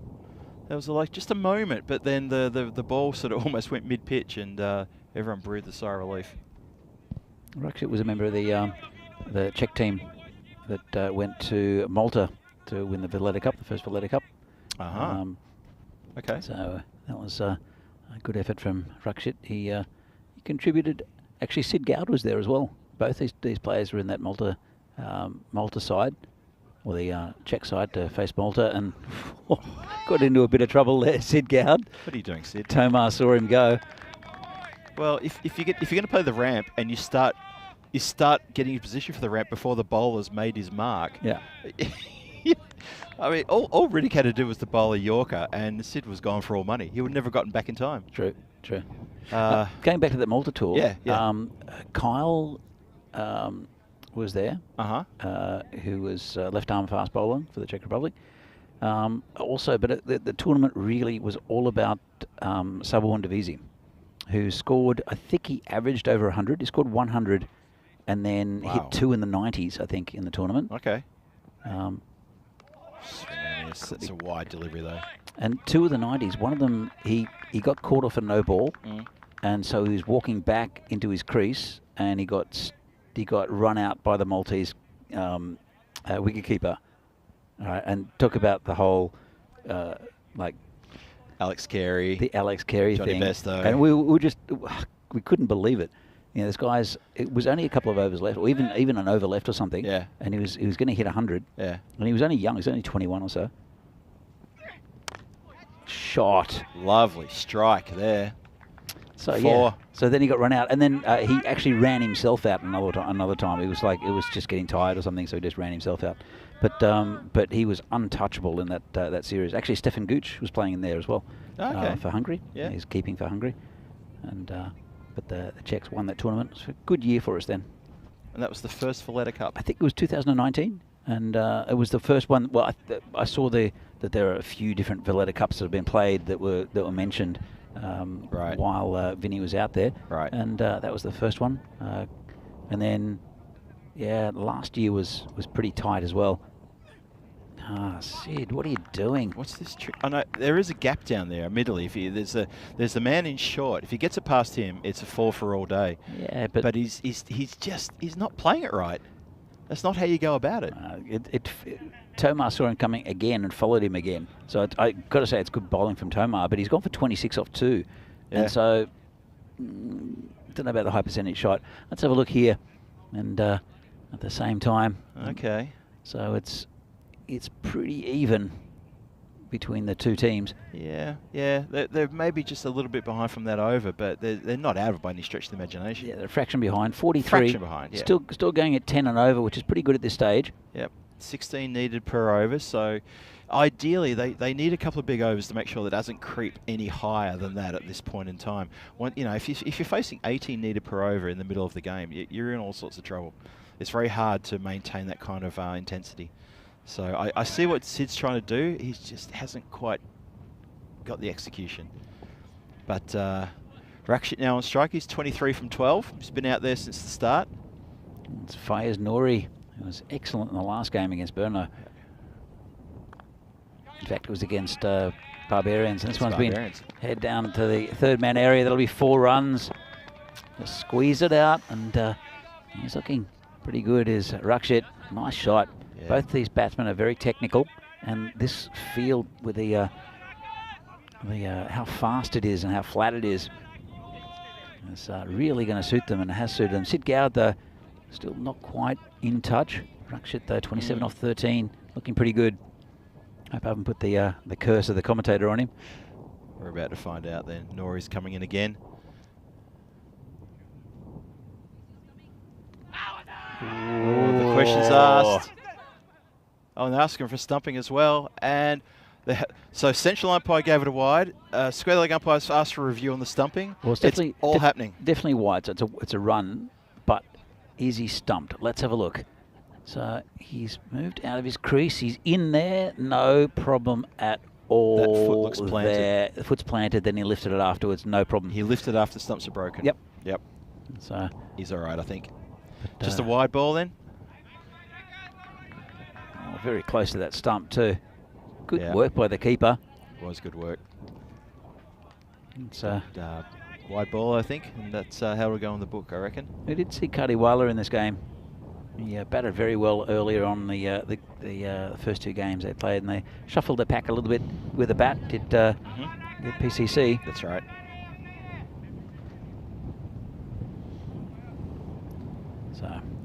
So, we did establish that the 2 Noris, Riaz and Fayez, are actually brothers. Yes. So glad we figured that one out, because there was a moment of awkwardness there where I called them brothers, then had to hesitate and say they're cousins. Well bowled. Yeah, I've been impressed with his bowling. That first over against the Barbarians. Yep. Took 2 wickets. Yeah, 2 wickets. The wind's picked up. A bit of dust coming around. Wow. Yep. And the bails have fallen off. Oh, wow. That is a lot of dust coming across the ground right now. It's difficult conditions. It's just a big gust. I think it's just died down again. Phil just about to lose his water bottle. We're okay with monitors, I think. Yeah, I think we're okay. The banners have been propped up during the lunch break to make sure they don't fall down again. But that, ugly gust of dust coming across the ground there. Nora to continue, though. That's tucked around the corner. That'll be 4. That's going to run away. Shot. Lovely shot. This ground's so fast. It's 50 partnership up too. Saw that, yeah. 50 partnership up. Lovely stuff. That's what us. And the the banner has now fallen down. Just after I said we haven't lost the banner, It's now gone down. That was the crash you heard near the effects mic, near the camera at third man. So gee, the wind here, if you've watched ECSs or any tournaments here in Vinoj in the past, you know the wind here can be its own character. It really is. Get out to the leg side, just be a single. Yeah, you got protection out there. So as I mentioned before, it's if these two stay in, they've got a good chance here. Vinarati, they still need now 86 off 32, 16 and over. That run rate creeping up. But yeah, again, it just takes a couple of big overs to turn that round a bit. But it's very good bowling there again from Nouri. clever. Yep. Yeah, really clever. Oh, that's a bit lazy. That's not clever. Don't know what happened there. Nori himself got a bit tangled with the ball being thrown back to him or something, and they snuck through a run. I've got 12 so far for this over. It's I guess there was one tucked around the corner, and then the one down at the third man.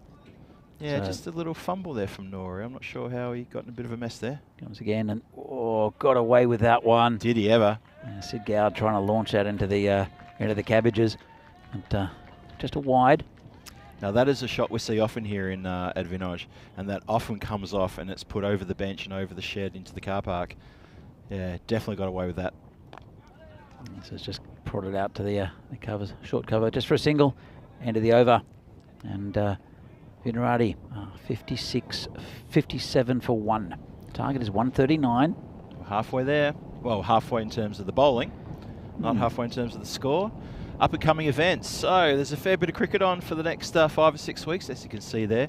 After the ECS here in Czech Republic, you're going to have the weekend of the ECI, something to look forward to there. Greece and Cyprus being hosted here by the Czech team. Starting tomorrow, ECSN Portugal for going for a couple of weeks.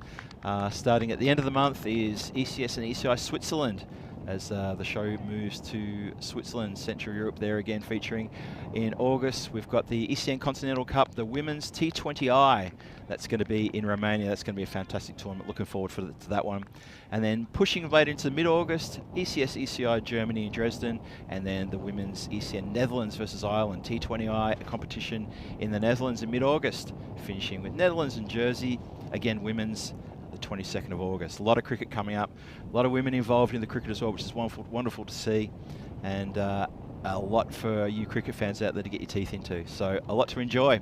Hope you're enjoying the coverage here live from Prague with myself and Danny here on comms, looking after you throughout the day and throughout the next few days. You'll be joined later in the week, hopefully by Vinny, if he can get here. I'm sure he can. And the stump's been knocked back, and there's a wicket for you. The partnership has been broken in emphatic style. There you go. That is, well, you said Padmaraju will come back and have a bowl, and he did. He's got a wicket first ball. He's been impressive. I think he tried too much in the second game with his spell, but he was very good with the earlier in the day. Was Padmaraju definitely the pick of the bowlers for PCC for me, and that one came in a bit, and Gowd tried to hit it. Yeah. He's not in the greatest form.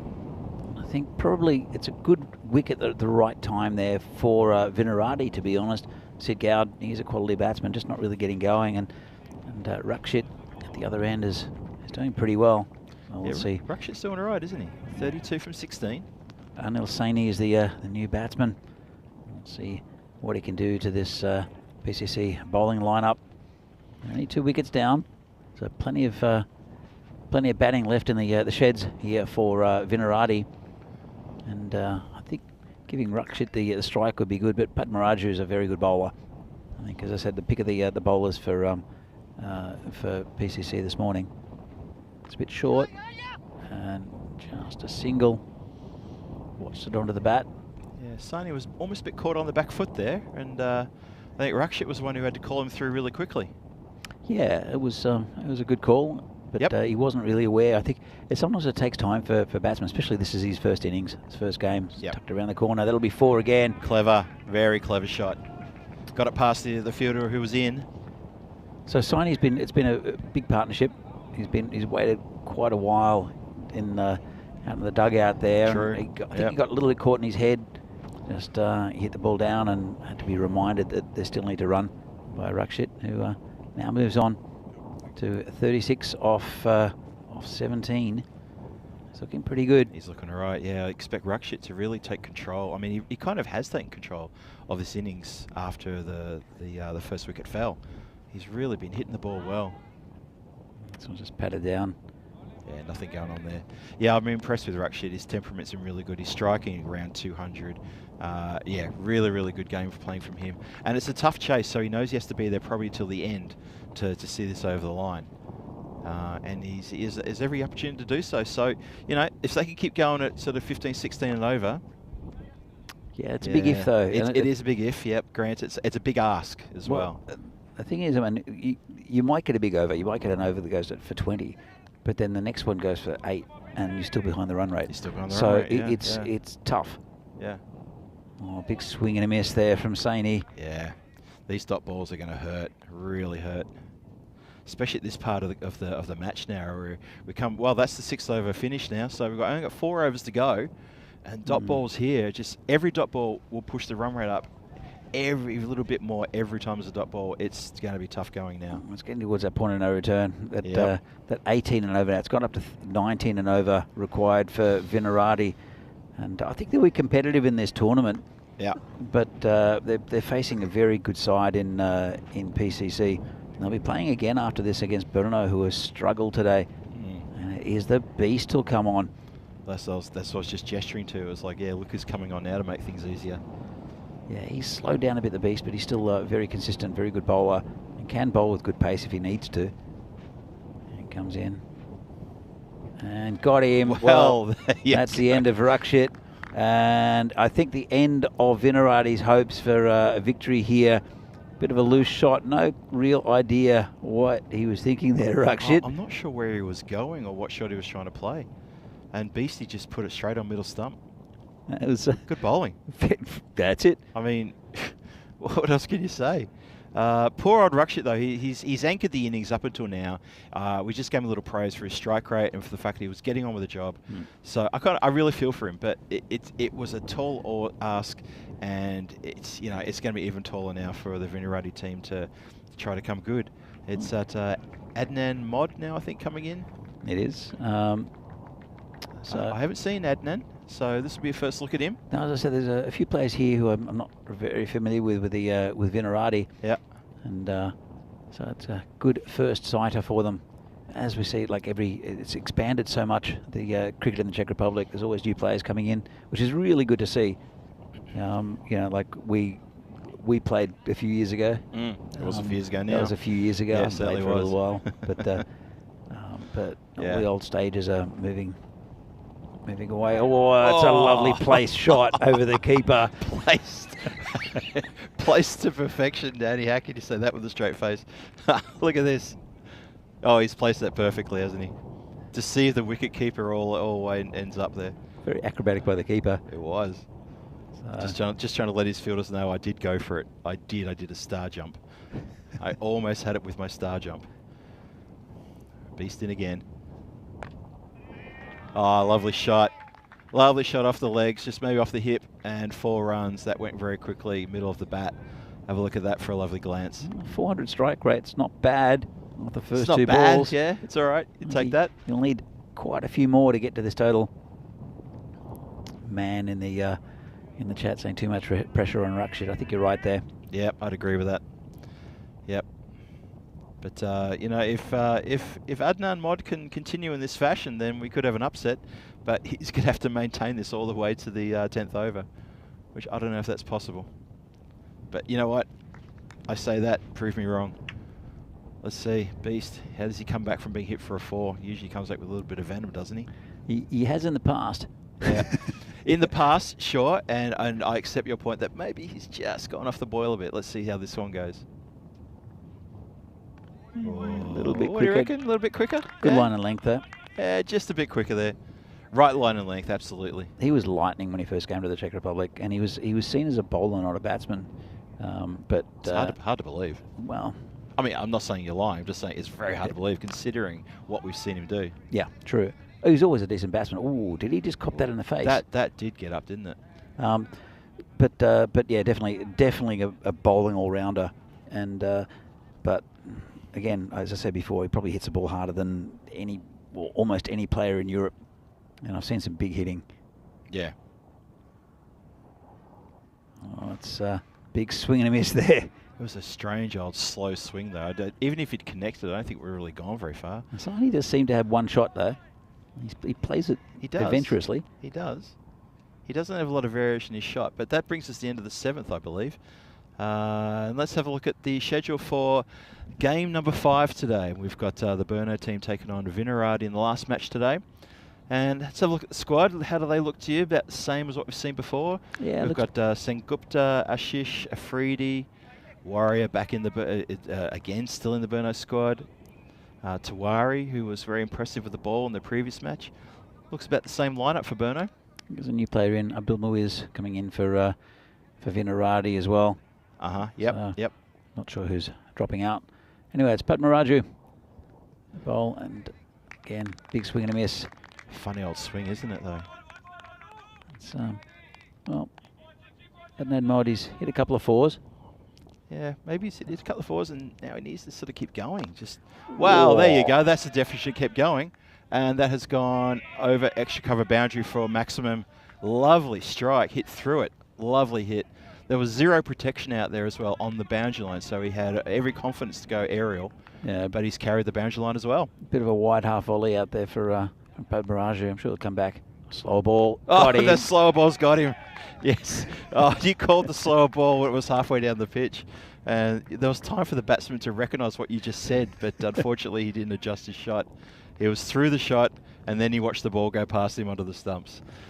Good change of pace. Really good change of pace. Lovely bowling. A really good bowler is Padmaraju. I think going into this tournament, the rest of the tournament, I think he'll be a very, very big asset for PCC. As we see a new batsman come out, another one of the newer boys, I think. Is that Nabil? It is. Hamid Nabil, we think one of the new breed coming through the Vinaradi crop. So let's have a look and see how he does. He's on a hiding to nothing to try to get a victory for his team, but you know, he needs to get some action out there in the middle to feel good and to set themselves for probably already looking ahead to the next game. Is that optimistic to say that? No, definitely looking forward to the next game. And I think, yeah, I mean, it's the first game Vinaradi. Yep. It's a long tournament over the next 2 weeks. There's a lot of games. The top 4 get into finals Friday. So, and there's only 8 teams in this tournament, so they've got a very good chance of getting into the finals. That's right. What they need to do though is to get a bit of form. So you get players. I mean, they're having an opportunity to bat. We've seen how Saini bats. Yeah, he's got that one. Dead ball here. I think that the wind, picked up again. Maybe a bit of dust in the face. But yeah, Vinaradi. I think they've got a very good bowling side, and PCC. Yeah. I've got to say that Danny O'Connor got those 2 drop catches. One of them with one of the beast, I think, really cost them, and it wasn't a difficult catch. Yeah, I think for me that was the one that probably hurt the most. I know Riddick went on to make more runs, but getting Beast out like that at that level, he got 50 off 18, Phil. Beastie did. Beastie did. That's why his drop catch to me is the one that hurt the most. Yeah. That's exactly the reason why. And I and also it's also seeing his back as a fieldsman. You just feel something a bit like we got rid of him. Yeah. We don't have to worry about him now. To be fair, there was other good batting to come for PCC, but it is a big wicket. It's always the biggest wicket to get Beastie out. Because he's just been such a good performer throughout the years here in the Czech Republic. Yep. Everyone knows him. He's a lovable guy as well. He's a really nice guy is Beastie. He is. And yeah, no, I totally agree. I felt for Vinaradi that could have been a bit of a shift in momentum. Let's hit into the covers, just a single. And everyone's gesturing at something. The fielder was like, why aren't you backing it up? I wanted to have a shot. I don't understand. Yeah, that's exactly why you would have a shot at the stumps at this stage of the game. It's exactly what he said. Riddick Tomar. He's pretty competitive. And then Beastie gets another one. That's Beastie's answer to Riddick. That's why you don't have a shot at the stumps, mate. Let me take care of it. That's why you don't have a shot at the stumps. They're having a big laugh about it now. Good wicket there from Sudesh. Bowls a straight one again and gets the wicket because these guys are just swinging for the rafters now. And yeah, the timber is disturbed in emphatic style. It's Anil Saini who played his shot again and again failed to hit the leather. Yeah, he's going to have to find another shot, isn't he? He's going to have to find something else. Big Joe Cope now coming in. He's not limping, No. so No, he's that's not a good limping. sign. Well, he gets to face the beast. He's got to try to hit. Aha. He's got to try to hit Beastie in the shins now. Bit of revenge from earlier in the innings. How is Joe at batting? I don't think I've seen much of his batting. I don't remember. I've seen him bat indoor, Yeah. but we're all rubbish at indoor. Hmm. But I haven't seen him bat outdoor, so I'm not sure how We'll see. I know he did bat last year, I think. I don't know how well he went. We could probably find the figures somewhere. If you want to look up, I think there are figures on the ECN website. That's a very useful resource. But Big Joe Cope, he looks like he can hold a bat. Let's see if he can swing a bat. Whoa, good ball first up. I still don't have the answer to that question. Still unsure. There's still a question in that column. Well, Venki can definitely bat. He's in next. There's still Tin Meal, Shubs, Danny O'Connor. Yeah, Venki the captain. He's very handy with the bat. Might get a look at him in a moment. Okay, Joe just... Oh, got him. Lovely shot at the stumps. Don't really know if Joe can... he's Yeah, walking off. He gave him a Big thumbs up as well. He's not going to be batting much more today. Well, he might in the next game, but that's a run out. Beastie turns around, throws the stumps down. Let's have a look at this.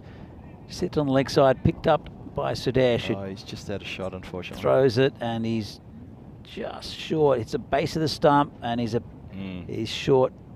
Yeah, he's a good foot and a half short, I reckon. Sliding the bat nicely, but that's another wicket down. That's Yeah. Joe Cope. So, be interesting to see who they put in. I'd like to see Danny O'Connor have a bat, but it's not going to be. Not yet. He's listed coming down to number 11, but he's a very good batsman as Danny O'Connor. Well, this is Nitin Nitin Meal. Meal. Yeah. Yeah, I like seeing Danny to get in and have a bat. But, well, the thing is, though, we've still got, what are we? We're 2 balls and 1 over away from the end of the innings. There's 6 wickets down. There's still every chance we might see Danny O'Connor bat. It's a funny thing when you get like a 15-year-old batting, because as a bowler, it's squeezed out for a single. As a bowler, you want to think, well, do I go full on at this kid? Yeah. And it doesn't mean that you're a fast bowler, but you think, well, but Danny's a good batsman. He is. He's a good batsman. So I wouldn't hold back at him, because I think you'd see it sail over your head. Yeah, you can imagine going. How do you feel going easy on a youth player, only for him to hit the ball back over you for 6? That'd be horrible. It's not a good feeling. No. No. And believe me, your teammates will remind you about it. I'm looking over the dugout to see if I can see if Danny's got the pads on. And it's can't quite see. The end of the over, and Sudesh ends up with the figures of 2 for 12. Very good in this this format, 2 for 12, and got the big wicket of Rakshit as well, plus a run out. Yeah. So it was a duck for Big Joe Cope. It was a duck indeed, yes. And Sudesh, who's skippering this squad in this match, has delivered for his team with 2 for 12. Good bowling. Good tight bowling. In fact, most of the guys have bowled well. I mean, Nuru went for 14 off his over, but he had a good success in the previous match. I don't think he bowled badly. I don't think he bowled badly. A couple of loose deliveries. Here we go. Subawundavizi bowling leg spin. Well, now I've seen everything. So, I mean, this game's out of reach now. That's the final over. See, is this a sign that Subba's starting to slow down his old age? No, just, this is hit in the This is air. coming to us. Sudesh is going to knock it down. Good effort. Stop. Really good effort there That's from the big man. Excellent effort. He got aerial. He didn't catch it, but he's knocked it down. He saved a couple of runs for his bowler. That's a skipper leading by example. Have a look at this for a bit of acrobatic work. Knocks it down, keeps it in front of him, and returns the throw in. Good work, Beastie. Oh, Chance to run out. No. Stumping, you mean? Sorry, yes, stumping, run out. It's all happening. We've got Subawundavizi bowling spin. I've not seen that before. I'm still freaked out by that. Oh, where were you going? Subber in again. This will be a fast one. I know it won't be. Oh, this is in the air. Going It's back. coming to us. And a That's nice 6. shot. Lands just next to us, just to the right of me. 6 runs. Lovely hit. Well, Maybe Subber will go back to his medium pace. maybe he's looking like he's going back a little bit, but that's again one thing that I think we don't have in the Czech Republic is is a top line leg spinner. There's a couple. Murali Vandrasi from Barbarians just needs to get a bit more consistent. It's been hit towards the boundary. Sudesh has got a lot of work there. That's 4 runs. Could not get to that. That was probably about 2 or 3 metres too far away for him to stop that one going through for 4. Lovely shot. But all a bit too late in the day, unfortunately for VCC. They're not going to get the win here today. Well, they have a game after this against Burno, and that'll be a tight contest because Burno is having a bit of an off day. They've had 2 quite... Oh, the one against Barbarians was pretty bad, I've got to say, especially for a quality team. So I'm sure they want to try to bounce back with a win and go back to Burno, which is quite far away. With a win, it's a nice shot. Lifted over the top of Gully, and that's another 4 runs for Meal. That's a good shot from Meal. So these 2 guys here at the end here, they're opening their shoulders a bit. They're trying to get into the batting. And they've pulled off a few runs. They made the score a bit more respectable, but there was never going to be a threat to the total. And there was hands being shooken all around. Shooken? Shooken. Shooken's a word? That's a word? Oh, shooken. They're shooken. Who's the captain of the Czech national team? Arun Shooken. True. Arun's going to find me and give me some punishment for that comment. I know he will. So anyway, at the end of this game, Vinarati, they're quite a few runs short. Another good win there for PCC, make it 3 out of 3, and a very good day for them. So 138 and losing the 2 wickets. Vinarati ended up quite a few runs short. And well, they'll be back next game against Burno. We'll see some of the highlights of this. I'm sure the first highlight we'll see is probably, I think, would be that wicket of Shobit Bhatia. Probably would be the first highlight. I think you're about right there, mate. There we go. Beautiful ball there from Romani. Terrific delivery. And that's the end of the opener, the left-handed opener. Then there's a good partnership between these 2. Rakshit and also Sid Goud. Sid not really getting going, but Rakshit looking pretty impressive. Giving a lot of the... that's the one that went over the boundary. That's the one we missed. That's the one. Yep, so it was a 4. But there's so many runs along the ground and dodgy edges. Anything that gets past the infield is 4 on this ground. Yep. And I think it was pretty good batting there from Rakshit.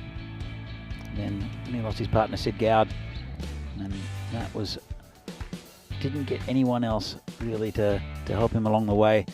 A good little contribution towards the end. But there we go, with Rakshit losing his wicket to the Beast.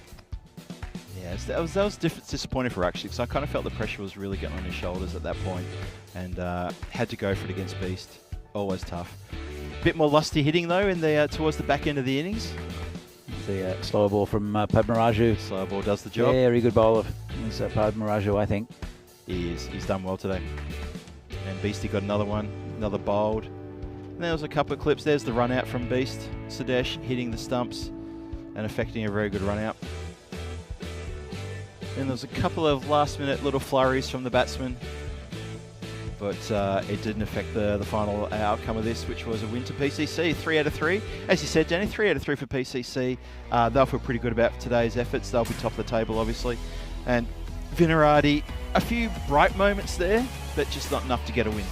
Yeah, exactly right. And you can see why PCC have won so many domestic tournaments, and they're the current champions of the T20 league. They're a very good side. So, it was a pretty good game in the end. Yeah, it's flashes of quality from Vinarati, but PCC, even though they lost 2 wickets this time, still a lot of batting to come, and never really in any danger. I thought they'd get more runs, to be honest, but yeah. And if that catch had been held, and it wasn't a difficult one for for one off Sudesh, it could have affected things, because you would have got new batsmen in. Again, we saw Adichie, the keeper, blast the attack, the Burno attack, and also the Barbarians attack all over the place.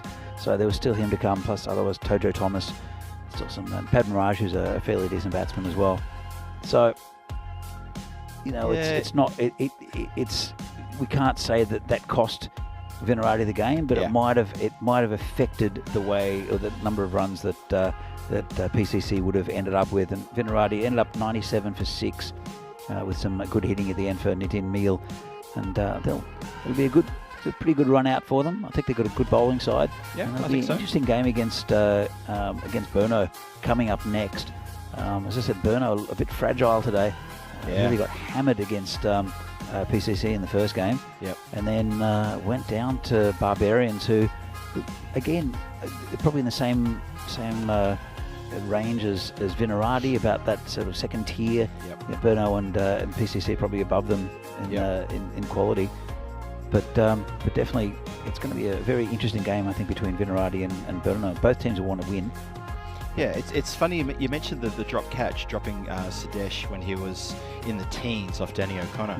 I think Vinny would call that like a sliding doors moment. You know, what could have happened if that catch exactly had been right. taken? I felt that momentum shift would have happened, just to make the Vinarati team a bit more buoyant about we've got Beast out, new batsmen's coming in, let's get into them, and maybe the score could have been around about 110, 115. Ifs and buts, we don't know, but it's that moment where you think, that could have been it right there. It puts pressure on. I saw Lala, who was never offered a chance in the whole of the first two games, who went cheaply. You know, it just sometimes it doesn't go for you as a batsman. Yeah. And then when there's pressure, when there's wicket pressure, and you get a team that's buoyant, and you know that they're not going to drop catches, then it can affect everything. And we've seen very good teams go down in that way, including PCC. You know, they've in previous tournaments where they've just started to that little fumble, that little things not going quite right for them. And so good teams and quality teams generally they win tournaments. But there are little faltering things that go along the way, and that could have happened there, but. That was that. You're right. The sliding doors moment. Yeah. Is it safe to call that sort of situation you describe sort of like the Jenga effect?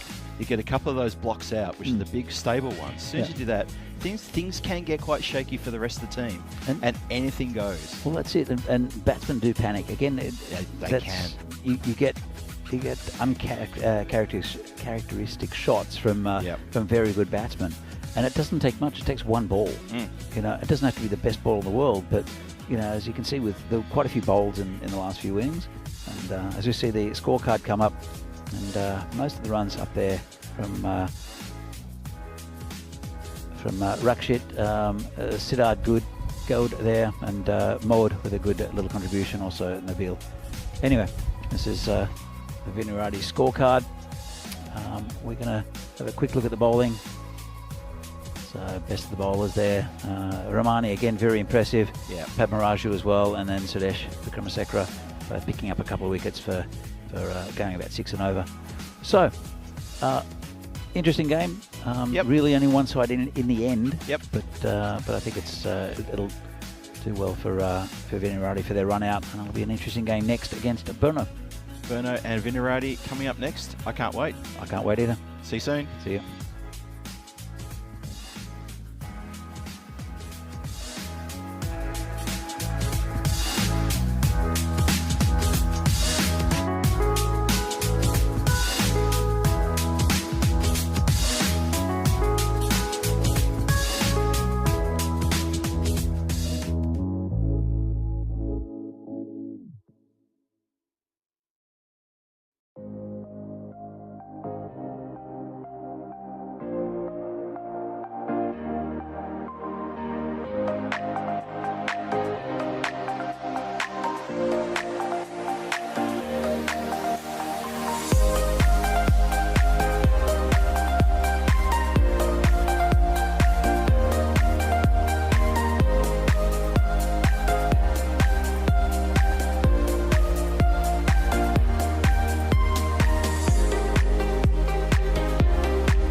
The European Cricket Series is proudly brought to you by HCL Software and Bizaway.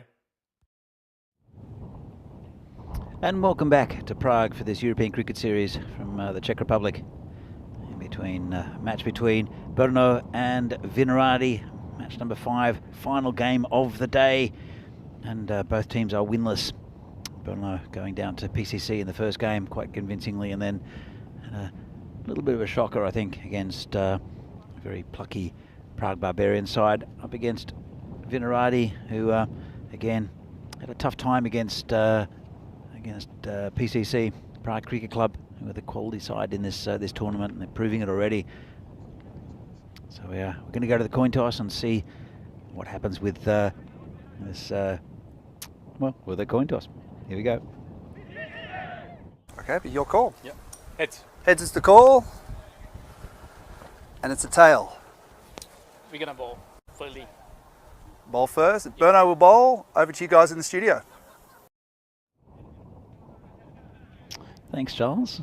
It's a bit of a stretch calling this a studio, but it's all right. So We'll take that. This is kind of a studio where we are right now in the bubble. So back here with Phil G. We're into the final game of the day. Important one for both teams. And it was Brno who won the toss, selected to bowl. We'll see. Well, they've got a good bowling lineup. Both these teams, I think, have good bowling lineups. Sengupta, also Riaz Afridi. Afridi, He's got a bit of stick in the last game. Rahat Ali, also Naveed Ahmed, and Niraj Mishra. But Rakshid and Sid Gold up the top. Mohd Adnan. And we saw a good little cameo at the end. Nitin Mir, I'd like to see him up the order a little bit. I didn't see Venki, the captain, bat himself, but he's a fairly decent batsman as well. Intriguing game. Brno losing their first 2 games. They will want to win this game against Vinaradi to, not to keep themselves in this tournament. It's a long way to go. As we see a lovely shot of the Zamek in the background, which is like a manor house, I guess. They've got their own beer over there too. Apparently it's a very nice one. They've got their own beer now. Yeah, they've got their own beer over there now, their own label. Really? Apparently it's really worth having a crack What are we at. doing here, Phil? I don't know, but we've got to so go over there. Close. No, I'm not. I've dropped an email. I've dropped an email to marketing in Czech Cricket, and I've said we need to get them on board as sponsors. Can they deliver? Because They're not far. They could wheel the barrel over, wheel the keg over, couldn't they? So anyway, I know there's a reason why we're talking about beer, because it has been a long day. It's pretty warm. It's cooling down a little bit. Yeah. But not out in the middle, because it is Riaz Afridi. He'll bring the heat, and he'll be bowling to Rakshit. And they'll want early wickets, will Brno, and they'll want to keep the runs down as well. It's such an important game for both teams to get a win here. Very important. Here comes Afridi. And oh, it's in the air. It should be out. That's trouble. Caught and bowled, and that's gone. First ball. Well, hurried him, no. and Rakshit, he's hit it straight in the air. And that's a big wicket early on from for Brno. Riaz Afridi gets one first ball, and that's a golden duck there for Rakshit. That's first ball of your innings. Is that a special duck? I know this conversation has been pinged around ECN chat for years. I know there's a platinum duck. There's things. I mean, what's the diamond duck? Diamond duck is you get out without facing a ball. So, right, okay. for instance, if you get run out and you haven't faced a ball. Okay. And we do have one. There's a diamond derrick. We have an animation of a duck. Yes. I reckon someone in the chat's going to let me know if you go out on the first ball of an innings, the duck is called something extra special. Is it a platinum? I was going to say it's called a royal duck. Could be a royal duck. Maybe it's a royal duck. I know there is a name for it. But the diamond duck has been shown. It was first shown in Milan, actually. When you were calling it. When I was calling it. That's right. Yep. Here comes Afridi again. And well, it's a brave man facing him without a helmet. You are very brave, sir. There's Nabil. Better man than me, that's for sure. I think I'll just sit here in the tent and just go, what? It's so now it's by law. I don't know when it's coming in, but by law you have to, if you're playing cricket, you have to wear a helmet. Yeah, I thought that was coming soon too. Yeah. I think it's a great sort of promotion by the ICC. I think it's the right thing to do. Well, it's nicely dabbed down the third man. Ooh, took a bad bounce there. The fielder looks like Ali Kashif, I think, down there. But first runs for Vinarati. But yeah, I mean, I grew up and no one wore helmets, but I saw a lot of people get hit. I'd been hit a couple of times, nothing too serious, but yeah, you just get a top edge. It's too easy. It can happen so easily. I'll tell you a story about a guy I used to play with in a minute. Not the guy who played in Hungary. Nope. Good. Oh, nice shot over the top. There's a man back there though. Should cut it off. And he does. So Sid Gow just lifting it over the infield, but good cover. No, there's a guy I used to play with, Colin Hill, 6'5", which is, I don't know how tall that is, 190 something. Yeah. Yeah, tall. Yep. He went for a pull shot, got a glove, hit him in the nose, broke his nose, but got it fixed. First game back, he's fielding at first slip. No, Keeper really? goes for a catch, knocks it straight into his face, breaks his nose again. No. So, ouch. Unlucky. What was his name? Colin Hills. Colin Hills. Yeah, he's a good mate. He's tall and never dropped a catch. The best hands I've ever seen in any player. Just would scoop up. Like it was myself and Clive, our captain, used to bowl outswing and got so many edges. Unreal. And he took most of the catches in second slip. That's just the awful bit of luck right there. It's a good bowling again from Afridi. Got through the fielder though. It's a Yug Warrior down there. Couldn't quite get down. That's another run, but it's been a really tight over. Big wicket of Rakshit as well. Only 3 from it, and it's a very good start here for Burno. Just going to give a shout out to James Stewart in the chat, along with Kroom and Julian Dawson, enjoying your comments. Julian, you enjoyed the shooken comment from the last innings. I don't know if you were trying to tell me that's a real word or not, but I hope you enjoyed that one. And James Stewart, you feel like you've been around the chat for ages. Great to see you back in there again. There's a bit of talk about the Royal Duck and the Platinum Duck currently. So I think we're all trying to work out what's what. Royal Duck, Platinum Duck. Yeah, we're not too sure what is the first duck of an innings. Yeah, anyway. It's one of the two. You can Google it yourself, folks, and next time we talk about it during the week, you can let us know what it is, but we've already moved on, and so is this game. And Vinarati, a bit of a slow start, but Burno got their tails up now. That's Rahat Ali bowling, bit of a slower one, and just prodded out on the offside for a single. So, and Keanu said ICC need to make it mandatory. I think they have made it mandatory. I think you have to play it if you're playing, I'm not sure what level juniors is always helmets now. And I think if you're playing men's cricket, you have to play it, again, I'm not sure of the level, but you have to wear a helmet. So I think it's something which, again, should be mandatory. Comes Rahat again, down leg side, and I'll sneak through for a wide call by the umpire. In fact, they'll take another 2. So good result there for Vinarati. The wicket keeper in the fields and seem to be in a bit of a conflict over who should get the ball back, but yeah, a couple of runs there. Oh well. So that almost went straight. It almost went to the boundary. Yeah, the keeper's run it all the way to the boundary. boundary. Yeah. I think his fieldsman who ran with him sort of turned to him and at one point and said, "You get back to the stumps, mate. This is my area. I'll look after this. I'm going to throw it to you." So here comes Rahat again. Bowling to Sid Gowd. Just flicks it around the corner. That'll be 4 runs. Nice. Lovely shot. Good placement. There's so many runs in that area. It's just gone underneath the Scott Page bench there. But anything too straight like that, just a little flick, doesn't try to overhit it, and it's 4 runs every time. It's so quick in that part of it's so quick everywhere on this ground at the moment, but especially with the breeze, and also there's a slight slope down there. Yeah, we're seeing it flying away, aren't we? That's incredible. So that's good stuff. James Stewart saying out on the first ball is an embarrassing Derek. I think I would definitely adopt that. Embarrassing Derek. We should get a Derek that blushes, that gets a red face as he's embarrassed. That sort of duck. An embarrassing Derek. An embarrassing Derek. All right, here's Rahat again, bowling to Sid Gowd, and this one's smashed for 6. Well, good God, that's massive. That's what he can do, this man. He's a very, very good batsman, Sid Gowd. Just picked it up off a good length. Have another look at this. beautiful shot. Shot of the day for me so far. Wow. That's a beautiful, beautiful shot. And our little friend out there is going to chase it. The ball again. It's gone way onto that field.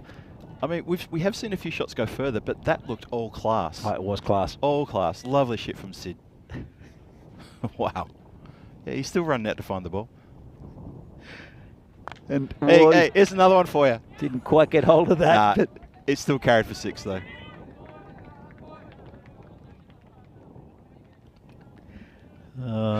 Yeah, and our ball chaser has suddenly seen another one. He's reluctantly gone, oh no, I've got to go get that one. He should set up a little chair out there, I think, because it's definitely going in that area. He should start recruiting helpers. That's what he should do. He should start getting his mates on You board. should get Shobit's parents are there. I think Shobit's. I don't think, to be honest though, they haven't moved. There's no way They have not moved a bit. No. But, I say, what? He should get their chairs to move back, and they can help him. I don't. I don't think that he's being paid enough by Czech cricket to. This one's dodgy inside edge. I don't think our ball retaining friend is getting paid enough by Czech cricket to subcontract. Don't think so. Yeah, I'll let contract out this work to someone else. It's too hot out here, and I'm running too fast. Yeah, can someone do it cheaper for me? Send me your quotes. It is a long, hard day for these volunteers we've got around the ground doing this sort of thing. We joke, but they're doing a fantastic job for us chasing the balls and making sure that the game stays on time all the time. So a question from Man in the chat, and not just a man, but man. Right. What are the dimensions of the ground? So, Phil, dimensions of the ground. It's oval, and the boundary line is 50 metres from the centre of the pitch all the way around. Mm-hmm. The inner circle was reduced from 30 yards. Yeah, Joe measured this yesterday, brought it in just a little bit. Okay, I thought it was 30 yards again from the centre, because it used to be from each stump. It used to be from each stump. Yeah, you're right. That got changed. That's a Vinny innovation. Yeah, it's now from the centre, so that's been redone. Yeah, you might see on the camera a few green spray patches. That's where the old 30-yard from the stump used to be, and now the white dots represent 30 yards from the centre of the pitch, which is the ECN measurements now. Yep. Yeah. So the boundaries are quite short. 50 metres is not very far. Whoa, that's knocked his hat off. No, Has that collected him? I think it's got him. It has. I reckon it's got him. So he's got a smile on his face. It did hit him, and again, that's. Has it just given him a glance? I reckon. Don't know. There's no such thing as a glance from Riaz Afridi. He wants a drink of water. Let's have another look at this. And yeah, it's. Oh, that's from Afridi as well. Yeah. Oh, it has. That's collected him quite nastily. So, honestly, there we go. Now he's got the helmet. Yeah, immediately there was a shout out for the helmet straight away. It's again. What was the I can't remember what it's not. What's the saying? It's not the boy cried wolf. It's the. The boy cried wolf. No, it's a different saying. I don't know what the saying. You think of a different fable, aren't you? Yeah, a different fable about something happening and then. Once bitten, twice shy. No, I don't know. A bird in the hand is worth two in the... No, that's not it. No, doesn't matter. Anyway. A rolling stone gathers no birds in the hand. Let's have another look at this. And I don't know. Ouch. Yeah, ouch indeed. Glad he's okay. And there's the 12th man, Shobit Bhatia. And bring out the helmet. It's not too little, too late. Is that what I'm thinking of? It's not too little. Bolting the stable door after the horse. That's right, the horse is bolted. That's the one. We're getting closer to what we want. So... All right, one in the block hole here from Afridi, right on his toes. Yep, he won't bowl a short one. Oh, it's racing towards the boundary, safe to the man. Yeah, straight to the man though, right? It's, yeah, I was expecting something really right up in the block hole, like a proper Yorker. I'll tell you what, he's very lucky. Ivan B in the chat. Hi, Ivan. Haven't seen your name for quite a while. Wear a helmet. That's a good perfect, piece. Absolutely we perfect said it before. advice. We were discussing it before. Yeah, like he's out here facing Riaz, who's probably one of the fastest bowlers in the country, if not the fastest, who likes bowling short, and he comes out without a helmet. Yeah, it's another good ball. Quick bowling. But I think it's. I know Vinny knows the thing with it. To do with the helmets, that it's going to be compulsory for people to go out, to batsmen to go out with a helmet, and I think it's a really good rule.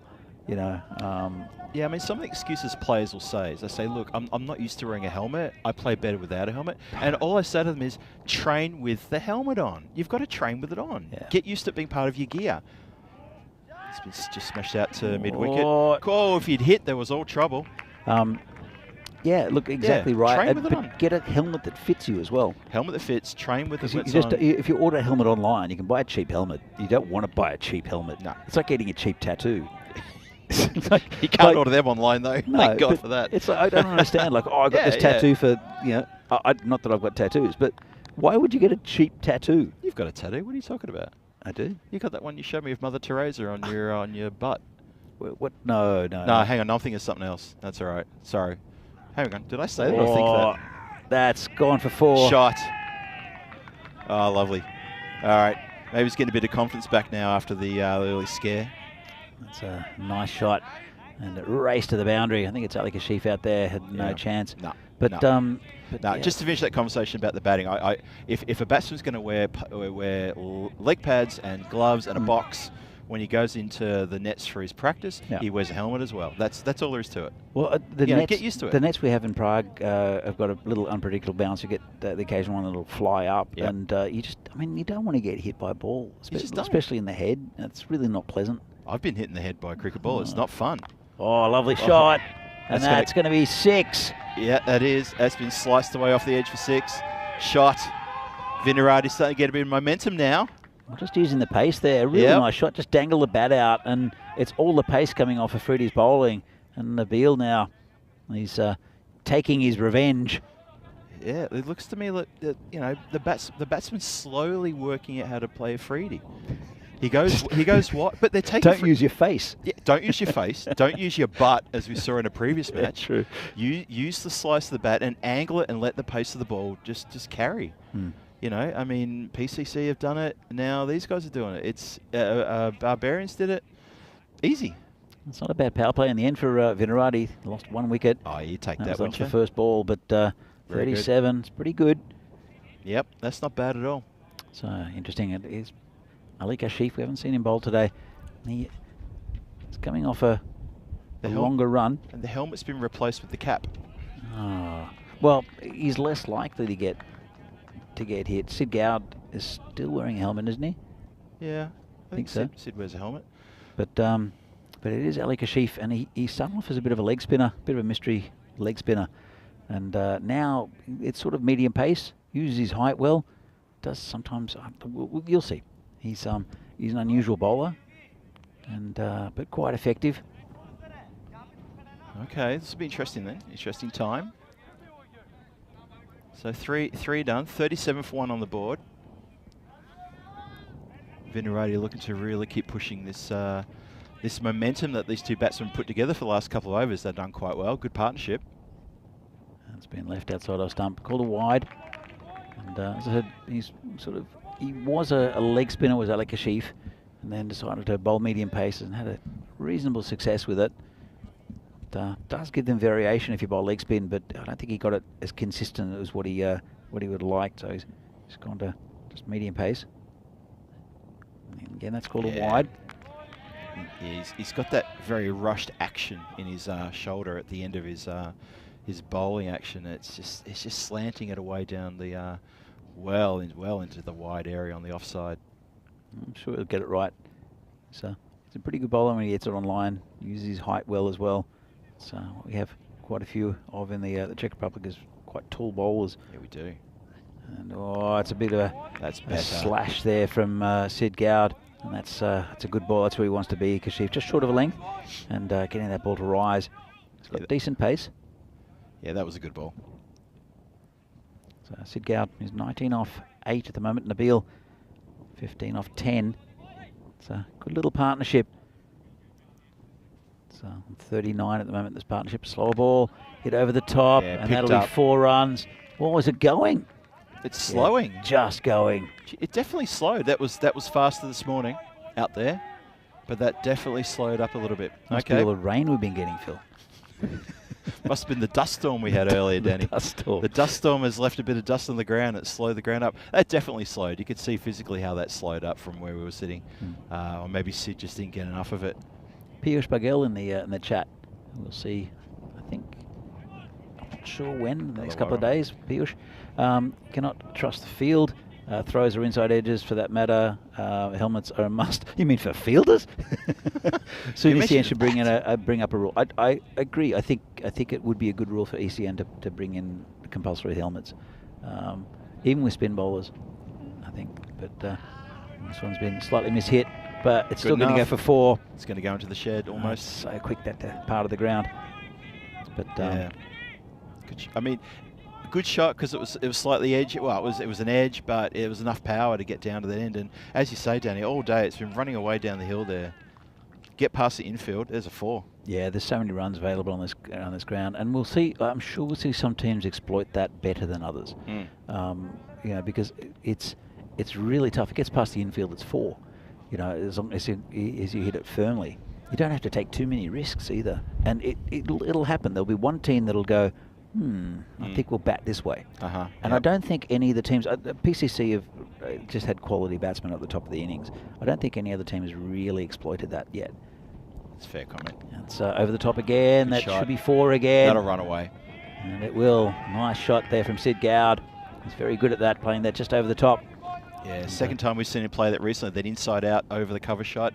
He's pretty good at that, and he's collected another boundary. When he's going, Sid Gowd, he's a fantastic batsman to watch. He's pretty correct, but he still will be adventurous when he needs to be, and it's a 50 partnership up of 21 balls. That's good timing, isn't it? Very good timing. VCC looking quite comfortable at the moment, I have to say. Yeah, don't put the curse on them though, Phil. No, that's all I'm saying. Just looking comfortable. I've learned my lesson today. I've had a couple of mares, absolute shockers. It's going to be wide. So Kashif, he's trying to get it in that area, but if it's too close to the batsman, he hits him over the top. If it's too far out, it's a wide. So where else can you bowl it, Ali? It's I mean, maybe he's been given the instructions, but it's yeah. If we got one straight and it went down to the fine leg. He's hit straight back at him into the shins. That's going to go for 4. That's just rotten luck. Now the fielder could do nothing about that. It's come off the bowler. The fielder was getting around to take it. He would have had it covered. Absolutely had it covered for hands down. Riaz Afridi cannot believe his luck. It's come off his bowler and gone past it for 4. Isn't that the third one we've seen today that's been smashed back at a bowler? Yep. And got a good piece of the shin. Yep. And still gone for 4. Yep. It's lightning quick, this ground. Yeah. Ali again. This is the longest over I think I've ever seen. And he's been absolutely smashed by Gowd for 6. Well, expensive over from Kashif. Just what Vinarati wanted. 26 from it. Real expensive, that one. Wow. I thought for a moment that Shobbett's parents in with a chance of a catch there. It wasn't too far from him in the end. That was a lovely way to finish the innings. 26 off the over. The innings? Innings. Did I say innings? I meant over. Sorry, I'm just getting a bit keen, getting a bit thirsty. It's a great way to finish the over. And have a look at that chart. That is climbing ever so nicely. Lovely sort of incline all the way. A little bit of a flat moment there, but then it picks up again. Just saying, Piyush again, saying, yes, Danny, one of my players got hit by a throw, deflecting from the edge of the turf helmet helped him a lot. Yeah. Look, you know, we don't want to see players getting injured. And that's horrible. We saw as a United player a few years ago who went to hospital in the first game they played, and he was a good player as well. And I'm sure Piyush will remind me of who it was. I know Vinny remembers, but he played no longer part in the tournament, but it could have been a lot more serious as well. So we want good competitive cricket. We don't mind aggressive cricket, but as long as the players are safe, you know. And, you know, with the grounds as well, you will get the odd rough bounce because, again, this has had no water on it, the surface. But it's still a lot better than what it used to be. Yeah. So, anyway, let's get back to this game. And this is the new bowler. It will be Shayan Khan to bowl. It's short and rubbish, and it's in the air. It could be out. It could be a collision. And he's dropped him. Oh, that's what happens when you don't call. A little bit of luck there. The keeper's catch, definitely. Definitely keeper's catch. Well, what were you doing running in to disturb him? That was ridiculous, but there should have been some shouting, some calling. Basics. We're having a look at it. It was a terrible short ball. Well, actually, to be fair, it wasn't a terrible short ball. I'll retract that. And the keeper just makes a meal of it, but he's definitely put off by the fielder. He's definitely put off. Yes, so unlucky. It looked like a terrible short ball, but it actually was cramped him up. Slow ball. Whoa, he's got a bag of tricks. There's a bit going on here in this over. Cheyenne Khan, wow, hello. the magician. Hello. He's going to pull a rabbit out next. I reckon he's going to do something amazing now. He's shown us a fair bit here. That was a good slow ball. Came in as well. It was. It's a deceptive short ball that came onto Gowd too quickly, and then that was a slow ball. What's he got now? Oh, he's got past the keeper. I think it might have hit him in the grill as well. I heard something. I did hear something as well, yeah. So it's going to be called leg buys or just... I'm not sure what's been off the bat. The umpire's saying it's off the bat. Okay, there you go. So maybe that was the noise we heard. let's have a look. Yeah, I thought it hit him in the helmet, but obviously the bat looked a long way from the ball in that replay. But okay, well, goes to Gowd. Yep. The mixed bag, the bag of tricks. Looks like he's. Cheyenne Khan. Can we call him Baggy? Baggy. That's just your nickname. Baggy. That's just the Australian. That's the whole Australian thing. You make a word shorter, and like Barbie or Brecky. Bicky, Chocky, Bicky, Baggy. It sounds a bit childish now. I've been living in Europe for so long. You want a lolly? It just lolly, sounds. yeah. It sounds a bit wrong. But this is. I tell you what. Considering what happened in the last over, this has been a fantastic over so far from Cheyenne Khan. Yeah, I'm telling you, we have to call him the magician. He has pulled something out of the hat here. The magician. All right, the magician Cheyenne Khan. He really has done something quite amazing here. He slowed down the runs, completely dried them up, and the batsmen don't know what's coming next. And slow ball. That's what's coming next. No, Sid saw that one a bit early. That was that was a slower ball that wasn't quite good enough. Yeah. Look at that. Yep. Lovely It was shot there. It was, to be fair, it was in the slot. To be a slower ball, maybe you got to try to make it a bit more variable than that. But yeah, no, Sid was onto it pretty quick, smart. And Sid, he's moved to 47. I thought maybe he'd gone a bit higher up. What are you chuckling about? You looking at our man out there chasing the ball? He's still chasing the ball. So 70 days to go to the Champions League of European Championships of cricket, I guess. Yep. Where we have 31 different nations. There'll be 6 groups of 5, with all different countries from around Europe, including representatives of from Ireland, England, and Scotland, playing against the Netherlands 11 in the final week series. That's starting on October 16th. So it's a fantastic tournament.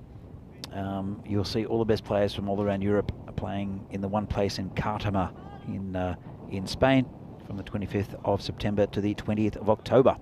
Group B, Jersey and Guernsey in the same group. Do they play well together? I don't think so. I think there might be a bit of rivalry there. What do you reckon? Yeah, I reckon there would be. Oh, that'd be something to look forward to. The Channel Islands teams going nuts. Yeah. Here comes Naveed Ahmed. Come in and just poked out to a point just for a single. Yug Warrior does the fielding. Bring Sid Gowd back on strike. And Gowd 47 off 17. Going pretty well. Did get a life in the last over. Sure did. Last one's hit straight and hard. That's and 6. That's his 50. Well Sid Gowd 50 off 18. Really good innings here from Sid Gowd. He did captain the side a few years ago before Venki took over. And he is a quality batsman, Sid Gowd. Yeah, he's had a lovely cheer from the dugout over there to our left. Very happy about that. Good boundary. Sorry, that was a good 50. Lovely boundary too, by the way. Lovely straight shot for 6. Wonderful stuff. And he's anchoring this thing, and he's taken them to a good score. Mm-hmm. Absolutely. He waited on that one as well. He just waited and waited. And he's faced a lot of Naveed's bowling. Yeah, I reckon he has. And this one's hit straight down to Afridi, who picks it up and just be a single. But they're both national team representatives, both toured together. And I know that Naveed's bowled quite a bit to Sid. But comes in again. This one's in the air, should be caught. Afridi's under it, takes it. Oh, good catch. Nice catch in front of his face, and that's another wicket down. That's a pretty good innings there from Nabil. 18 off 14. Playing a good support role there for Sid Gowd. And that's another wicket down. 80 for 2 now. Just under 6 overs gone. Tried to go for the big hit over the top. Couldn't quite get over Afridi. Yeah, he probably didn't need to. He's playing a very good supporting role to a man who's taken charge of this innings. And I was very impressed with the way Nabil was going. But yeah, it's a shame he held out like that. I was hoping he was going to keep pushing around, maybe get a ones, maybe, you know, that sort of thing. Keep Sid, giving him more strikes. So he was the man in form. But he's gone now, and it brings out the new batsman. And that is, that's Adnan Mod. Adnan Mod, the keeper. Adnan Mod, the keeper. For the day, Shobit Bhatia. Yes. 12th man, nice shot there. Oh. Beautiful shot for 4 runs. Lovely place. Just again waited on it, cut shot, just behind square. Let's have another look at this. Just waited on it, and then lovely shot. Great good wrist. shot. All on the ground, no risk at all. Lovely shot first up from Mode. Absolutely no chance for any of the fielders get near that. They just watched it go by. Nothing they could do about it. And again, just dab down, no run. Yeah, just some soft hands there. Maybe trying to get it maybe a little bit finer to score some runs, but not to be. Naveed Ahmed finishes his first over. He's gone for 12. He's picked up a wicket. And that brings us to the end of the 6th over, 84 for 2.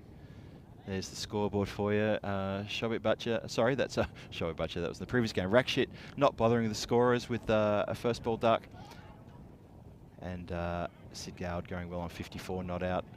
And Adnan, who's just joined him on 4. And Vinarati well placed with 4 overs to go. Projected score, depending on how well they can do from here on.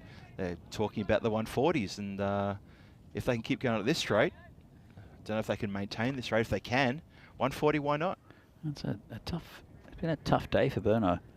I mean, yeah, it's been a tough old day for him, hasn't it? Really tough day. So, but here is the magician, Shayan Khan, coming in again. We'll see what tricks he pulls out of his bag. The last one was a little unexpected. He got absolutely hammered over the boundary for 6 from Sid Gowd. But it was a pretty good over last over. Gowd now 54, just off 19 balls, looking pretty good. Just looking to see where our ball chaser is positioned. Oh, he'll have to go a long way to fetch that one, and that's gone again onto the next pitch. Well, he can find it. He's taken his phone out, and I reckon he's got the tracking app on. That's what he's done. And he's looking over his shoulder ruefully back to the batsman zone to say, why do you do this to me? Why are you making me do that all the time? But I said it because I saw him come in. I thought, nah, you're too far in. You're too far in. I know what's going to happen here. Gowd's moved on to 60. And, this is in the trouble. air. It's over the top. Could be caught and goes down. That's going to hurt. He's And going to go it's for gone 4 as even. well. Wow, that's not great out there from Niraj Mishra. No. It was a difficult one. He didn't quite know whether to come forward. Finally made the decision and should have stayed back maybe. They need this wicket of Sid Gowd though, and he's had a couple of chances, but he's made them pay. Could Gowd go on and get 100? We haven't seen many hundreds recently. I think definitely not in Prague. Well, he's batting around 300 at the moment. He's absolutely seeing the ball like a watermelon. Had a bit of luck though. This one is in the air. It's high in the air. There's no way he's taking this. And is that gone for 4 or 6? He's picking his fielder. Batsman's saying 6. I think it landed on the rope. Let's have a look. I think I saw the rope go. There you go. No chance for the fielder. And just in front, I think. I think just where. Maybe I didn't see the rope go. And I'm sure the fielder had the best view of it as he's watched it sail over his head. I thought it was quite funny. The batsman indicated 6. Of course they did. Comes in again. And, well, this is going to be 6. No. Oh, just for a moment, the fielder, he set himself like he was going to catch it. He's picked his fielder. He's picked his fielder, has Sid Gowd. He has. He knows where he wants to fit this one.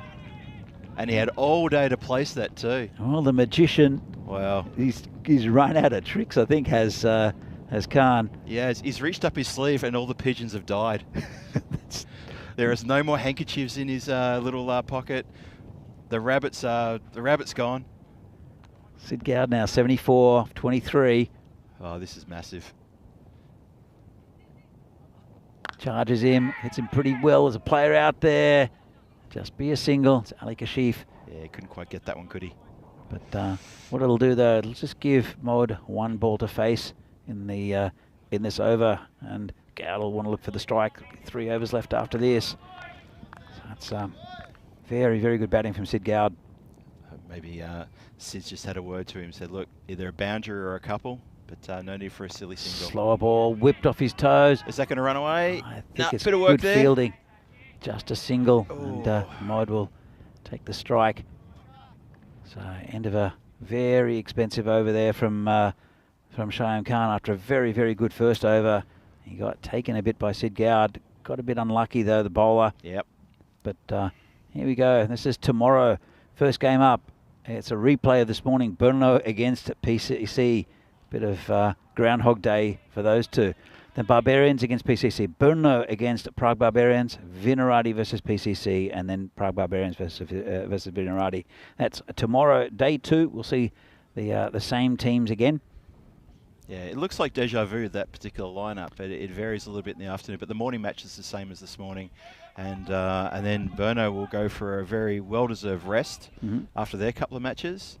And I think PCC disappear for a rest for a couple of matches, and then obviously Wednesday, Thursday we'll get new teams coming in. Yeah, I think we'll see some new teams on Wednesday and Thursday. I think UCC and the Spartans will be playing, I think, Wednesday, Thursday. It's a good ball there. You're the only person appealing, mate, which doesn't look good. That's Sandeep Tiwari, again, who's been a very good bowler for Brno for many years. I'm surprised they've only brought him on now. Well, yeah, I mean, they do have a few other. Neeraj Mishra hasn't bowled, but again, he's been good and poor at the same time. And this one's hit through the leg side. Just be a single. Yep. Bring Gowd on strike. Gowd, he's 25 for his 100. I don't think he's looking at that. I think he's just looking to get as many runs as he can for Vinarati, who are over the 100 mark now. That's right, 107 for 2, 7.1 gone. So Sid, 75 not out off 24. He's batting at 300. Let's see how he goes now. It's been clobbered down the ground. There's 2 men down there. Oh, a bit of a rough bounce just at the last second in front of the fielder, but he was equal to the task and cupped it and got it back in. Just the 1 run for Sid, who's wondering, well, that should have been a boundary. Yeah, well, got to hit it a bit harder and a bit cleaner maybe next time. a bit straighter maybe as well. Bit straighter, yeah. But, here comes Tiwari again. They need a good over here, Brno. And this one's tucked around the corner. It's going to get it past him. Yeah, that'll be 4 runs. Shot. Yep. This ground's so quick. Yeah, that fielder at square leg, he's at a regulation square leg. He's not on the boundary, so, you know, he's only got literally a couple of metres either side. And once it's past there, forget it. It's going to run away. Yeah, you're right, Phil. Yeah, he had no chance. You know, it wasn't that far from him, to be honest. It really wasn't that far. As I said, I think we'll see some big scores this week. And not just for hitting sixes. Even though they are short boundaries, there's just going to be a lot going on the ground. Well, the Vino's looking to put on a pretty good score right here. This is looking very, very good. Very ominous. It's been hit hard just over the top of the fielder. Just be a single again. It's been good over here from Tiwari, considering we've got Gowd, who's doing a pretty good job, going 3 a ball. And Mode, who's hitting the ball pretty cleanly. Yeah, good support roll. Comes Tiwari again. Oh, this is a lovely shot over the top by Gowd. 6. And that's over covers for 6. Beautiful shot. I've seen that from him a few times. He's gone inside out for 6 over cover. Shot. Look at that. Lovely shot. Very correct. And some very good batting. Yeah, he gets that elbow very high on those shots, on those strokes. It's, as you say, very correct. And really punishing stuff from Sid. That run rate, very healthy. It does look like the Himalayas at the moment, doesn't it? Big steep sort of curve. And going at about 15 and over. It'll be Mishra. This to score, bowl. I reckon if he had said to Venki at the start of the game, as captain of Vinarati, after 8 overs, 119 for 2, would you take it every day? You take it every day. It's all it's day, every day. Pretty good score, Phil. And a It's a nice shot. great It's score. over the top of the fielder, and that'll be 4. It's Adnan Mod just picking that up off Mishra. You sort of get the feeling that maybe that square leg should be on the boundary rather than a regulation square. I think that's what the keeper, the bowler's indicating now, Phil. Surely. But it again, has the horse already done the runner and we've closed the door to the stable? In fact, he is still staying in that square leg. I don't get that. Not one bit. Then that was going back. All right, now I do get that. Someone make up their mind. Come on, people. Here we go. Mishra again. This one's hit and straight. He's gone straight. That's going to go for 6. Oh, no. It's all coming unraveled now as Adnan frees the shoulders. Good straight strike. Look at that. That was almost like a tee shot. Yeah, it didn't give the fielder there. That's Freedy. Didn't give him any chance at all. No. And again, Mishra is going to start to have to reevaluate what he's doing. 2 shots, well, 2 balls placed at 2 different parts of the ground. And this one's gone all the way. That's a big hit. Goodness me. That's massive as well. And, he's missed it. Oh, he's missed it. Come on. Our little man out there, our good buddy, our volunteer to catch the balls. He's gone for a soccer stop and he's missed it. Have a look at this. He's had to do a lot of running. Fancy footwork and it failed. He's going to not turn up tomorrow morning citing fatigue. I'm expecting to get a text message from that man later tonight saying, I won't be in the office tomorrow. Forget about it, man. I'm going to be sitting in a cold bath all day. There comes Mishra again. And hits straight this time. Should be cut off. It will be. It's Sen Gupta out there, went straight to him. He knew where the boundary was. So just 1 run. Big Goud on strike. Face a couple of balls. That's probably not the best thing for Mishra, because Goud's been going great guns. Partnership 56 off 18. And both equally contributing. Yep. Sid off only 7 deliveries though, and Adnan off 11. But that's a great partnership. This one slightly mishit. Just be a single, I think. Just slightly into the gap. Bit of picks it work. up. Oh yes, Sid was keen for a second for a double there, but even when the throw came in a little bit rough, they possibly could have done it, but you know, you get run out off a bit of dodgy field and you're going to feel a bit silly. So it's been a long day for Burno. They were here for the 9:15 game. They've been here. That's the 3rd game of the day. They'll have to do it again tomorrow as well. It is a long one for him. It's been hit on his pad there by Mode. And that's the end of an expensive over 18 from it. And Vinarati are 137 for 2 off 9. 1 over to go. Incredible stuff from Vinarati. Really, really good batting from them. Sid leading the way, taking control of this innings, but ably supported as well, which has been really, really exciting for them to get such a good score on the board. You see there the bowling. There's a few heads will be dropped when they look at that bowling attack. I mean, okay, Riaz came back good there in this match with 2 overs of 15 with a good wicket, but he just hasn't had the support. Unfortunately, Burno are just missing out on a few extra top players to sort of match Afridi's efforts. Oh, that's a good start here from Tiwari. Yeah, bent the back there. It's bowling to Goud, who's on 83. Oh, he could get 100, you know.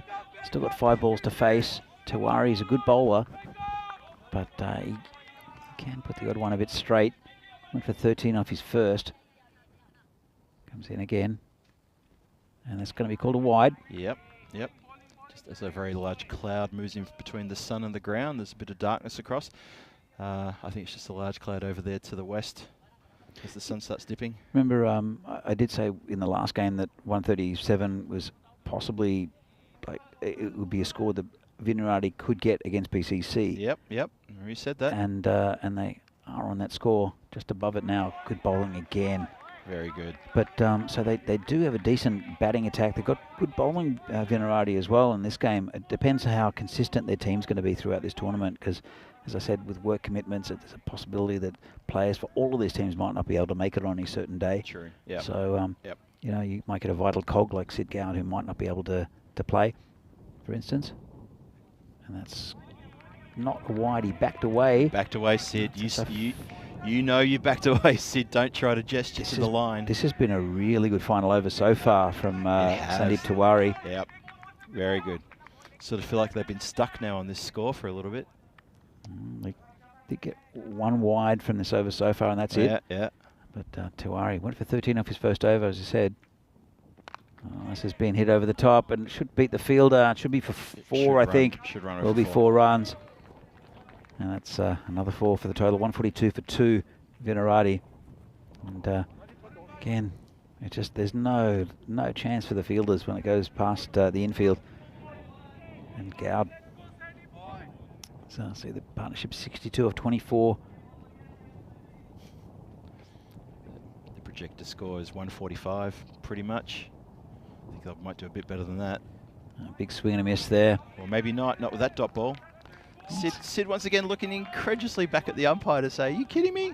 I don't think there's anything wrong with that. I think it's just good bowling from Tiwari. I don't think there's a thing wrong with that. Considering what's happened before, and he did have 13 off his last over, I think this has been a really good final over from Tiwari. See if he can hold together the final ball. Comes in and Goud hits it in the air. That should be caught. Sen Gupta didn't want to go for it. Well, there's going to be a run out. Someone's going to get run out. And I'm assuming it's not going to be Sid Goud, that Mode was the one who left, even though he did lap him. Yep. I think it's Mode there's going to be out. It'd be a shame if Sid Goud was given out there. But he did go past him. He didn't leave his crease. He didn't leave his crease. I think that counts for something. So I think we'll see in a moment. But well done, Sid Goud. Yeah. 87 off 31 for Sid Goud, and Adnan Mode 28 off 12. A very good contribution, and 142 for 2. Vinarati and Burno are going to have to bat well against a very good bowling side in Vinarati. We'll see some of the highlights in just a moment. But Sid Goud is definitely the man of the moment. And this is the first ball. Rakshit gets one off the toe end, and an easy catch there for the bowler. So Riaz Afridi, and then it was the Sid Goud show. Pretty much was, wasn't it? Yeah. Fantastic hitting. Also some very correct shots.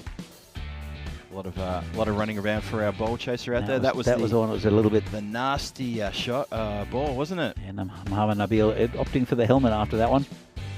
Did okay, he contributed. But, as you can see, nothing quite going to hand for Burno. A little bit unlucky in some ways. A couple of drop catches.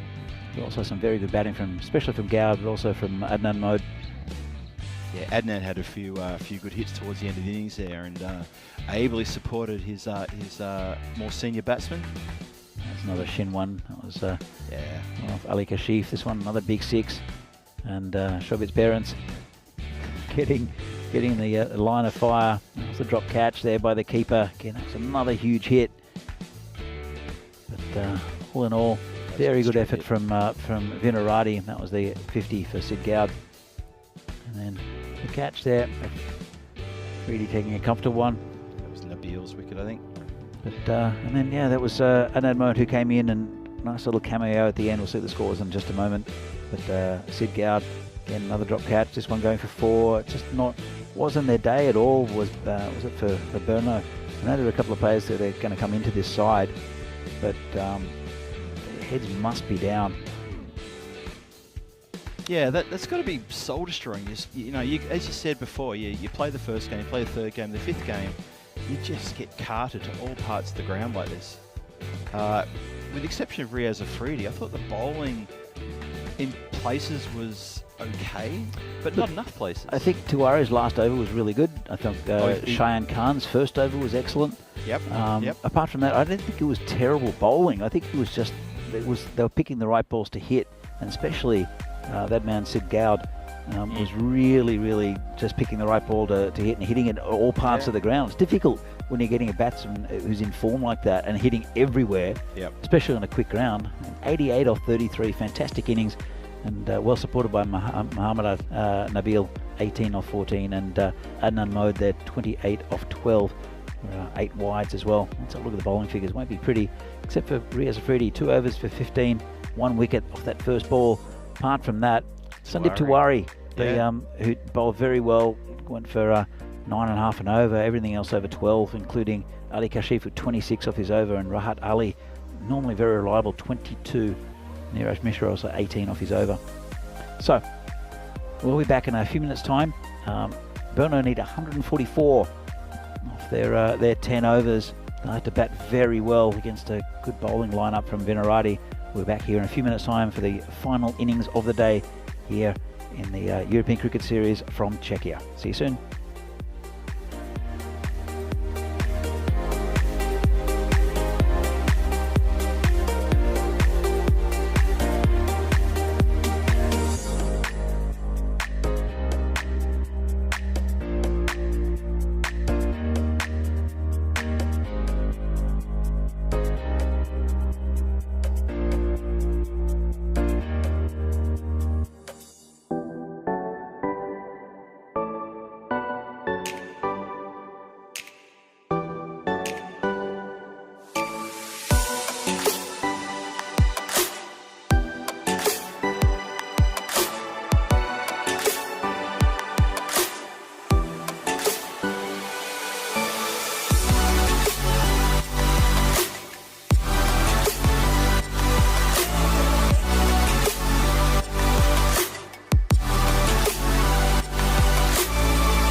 The European Cricket Series is proudly brought to you by HCL Software and Bizaway.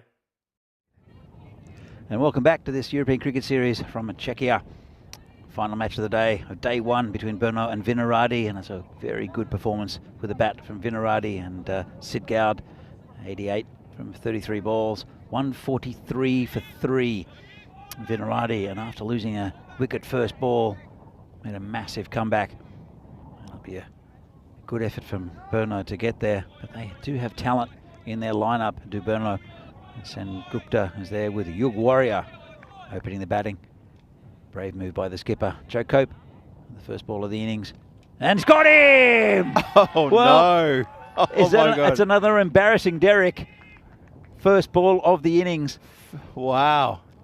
We have to get the embarrassing Derek cartoon made up now. That's it. We have to do it. He's got to be a duck that blushes with embarrassment as he walks off. It's a good ball, just chopped down by Wow. Sen Gupta. And he's happy, is Big Joe Cope. Bowls again with really good shape. When he gets it on line, he's difficult to face because he uses his height well. And that's not the start that Burno wanted. There is the golden Derek walking off with Satyajit Sen Gupta. He's again not had the greatest day with the bat. So, what a start for Vinaradi. What an awful start for Burno. well, That's going to hurt. To be fair, it's exactly the same start as what the Vinaradi innings, and they came back pretty well from that. That's true. They did lose Rakshit with the first ball of their innings. So it's been returned, the favour. And it is Riaz Afridi. They'll like to see the back of this man. He is so dangerous. Here comes Joe Cope coming in, bowling to Afridi. And wrapped on the pad. Looked like it was going down leg. Might be hard to get an LBW coming around like that. I don't know if it straightens up, but he didn't move his feet much. Let's have another look at this. And it's a pretty good shout, but It's a I think fair it was shout. missing leg. Yeah. Getting a bit of movement. So Yeah. had to be a little bit straighter. I think Afridi shook his bat as well, indicating that Might have got an edge. might have got an edge. Or Here just comes Cope again. And got him! Oh, my goodness. Big Joe Cope bowls a brilliant Yorker. And that's the end of Afridi and Burno, a none for 2.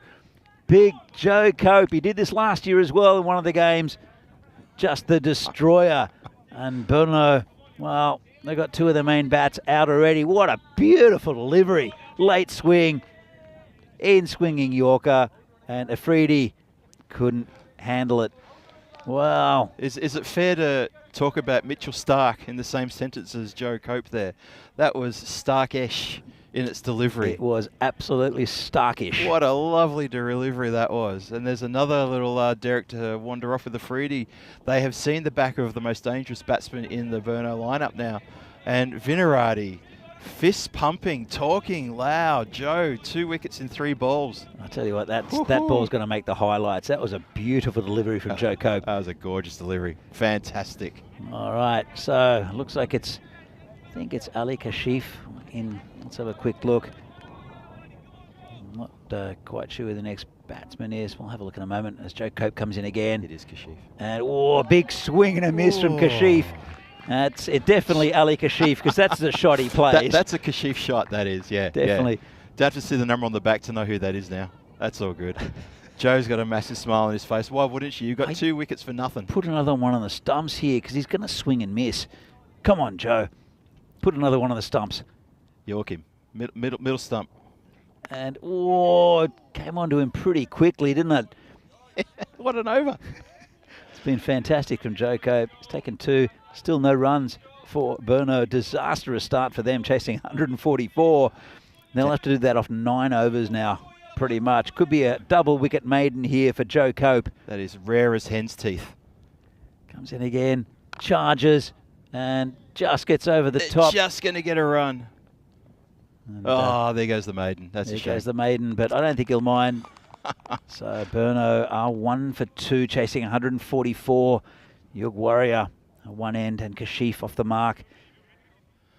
So 54 games without since the golden ball. Don't think we'll see one in this game somehow, Phil. The way this game's panning out in this over that we've just had, I kind of think we've got to push the golden ball to tomorrow's matches now. It's not going to get any easier. They've got Big It's Shub really coming in not. as well. He'll be bowling sort of in-swinging Yorkers. And, Wow. and so they've got a very tight bowling lineup. But Danny O'Connor, who's had a really fantastic start to his ECN career. And Sid Gowd as well. So here comes Big Shub Chowdhury. And it's been cracked by Shot. Kashif. Well, Wow. didn't even move. As soon as it came off the bat, that was 4 runs. What a cracking shot that was. The sound of the leather on the willow echoed around the ground here. That was a lovely shot. He's finally found the middle of the bat. He's finally found the bat, actually. I don't think he's hit too many, has Kashif. I don't think he has, no. Comes Chowdhury again. This is hit over the top. Should be another 4, I think. It will be. No. He's taking it to them. Is Ali Kashif. At the moment, it's a risky blend of cricket. He's brand of cricket, I should say, that he's that he employs, Kashif.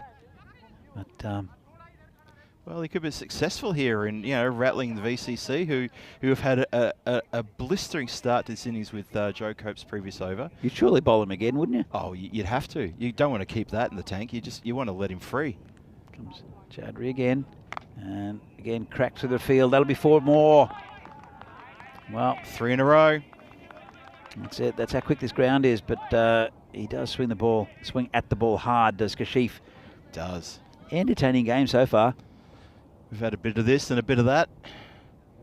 But yeah, Chowdhury's probably thinking, hang on, where are my 2 wickets for no runs? If Joe can do it, why can't I do it? Well, you're going to bowl a little bit tighter than that, unfortunately, and maybe not so short. What does he do here, though? Short one to the ribs. Oh, no, maybe not. And then another 4 runs, same area. Oh, this is good batting. I know we talk about Kashif and his style, but you know what? He's taken it to him and he's pummeling it through the covers. And he's using his feet well too, Phil. It's really he advanced down the wicket, made it a half volley. That's been a good over. I think Venky's going to drop back to a deep cover. After the 4th boundary? After the 4th boundary. So we can use our little fable of the horse bolting and then you close the stable. I'm sure there's a short way of saying He'll hit it straight. You know He'll hit what it I mean. straight. He'll go straight or he'll go leg side. Nah. That hasn't got through the covers, so there you go. It's no run as well. So. Well, I'm disappointed. There you go. Piece of good captaincy there from Venky. He's plugged that gap. Yeah, he's ready for the next one. But it doesn't get much. If it gets past the field, it's 4. It's lightning in this ground. Comes Shrubs again for the final ball of this over. And it's been clubbed down again, no run. And a good end there for Chowdhury, but 16 off it. So it's, again, a better over for Burno. Still a long way to go for them. Well, 127 still. He tried to go leg side. I thought he might. But, when Venky dropped back to that position after the 4th boundary, it was definitely a situation of, look, the damage has been done. If the bowl has happened again. But let's have a look at the standings in the meantime. Well, Prague Cricket Club, 3 from 3 today, standing atop there. Of course, they are Barbarians with their win in 2nd position. And the winner of this team clearly goes into 3rd. There's a long way to go in this tournament, over 50 games.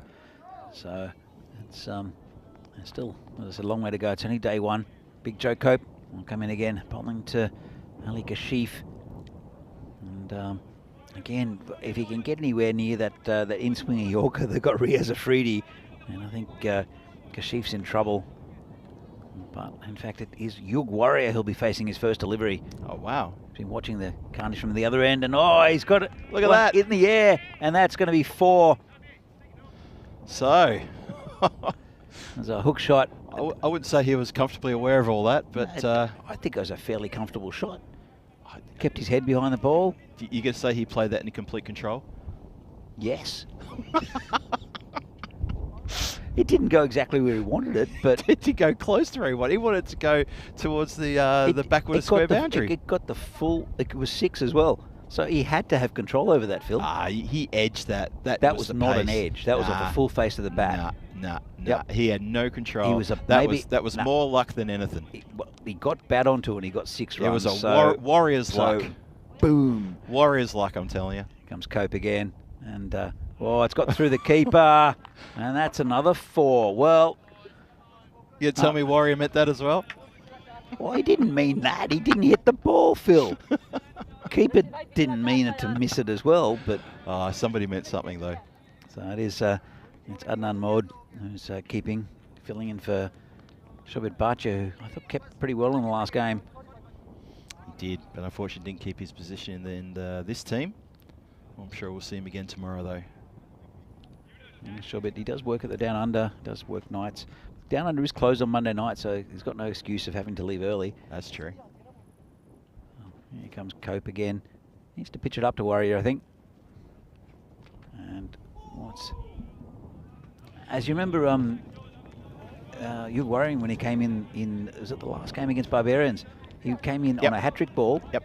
It was a very close LBW shout, which was probably, I'd say, was the right decision given not out. Then the ball went down and hit the stumps, but didn't dislodge the bail. It hit the base of the stumps, for a hat-trick. Yep, hit yeah, the base on the of the stumps. ball. And the bail didn't move, No, unfortunately. it didn't. It only just kissed the stumps, but still a little bit unlucky for the bowler. Very unlucky. Nice shot there from Warrior.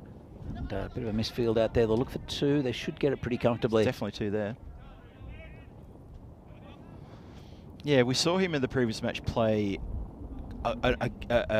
often get his pads in front of the stump so he wouldn't be bowled, but he was missing a few times as well. It was he was very deliberate the way he was doing that. And it happened about 4 or 5 times. He was lucky not get out LBW. That's and very I true. said I was pretty sure he was going to get out LB. He didn't in the end. I think trying to remember how he got out last innings, but doesn't matter. This innings is an important one. It's got a little wide. Cope's gone down Too leg hot for side. the keeper as well.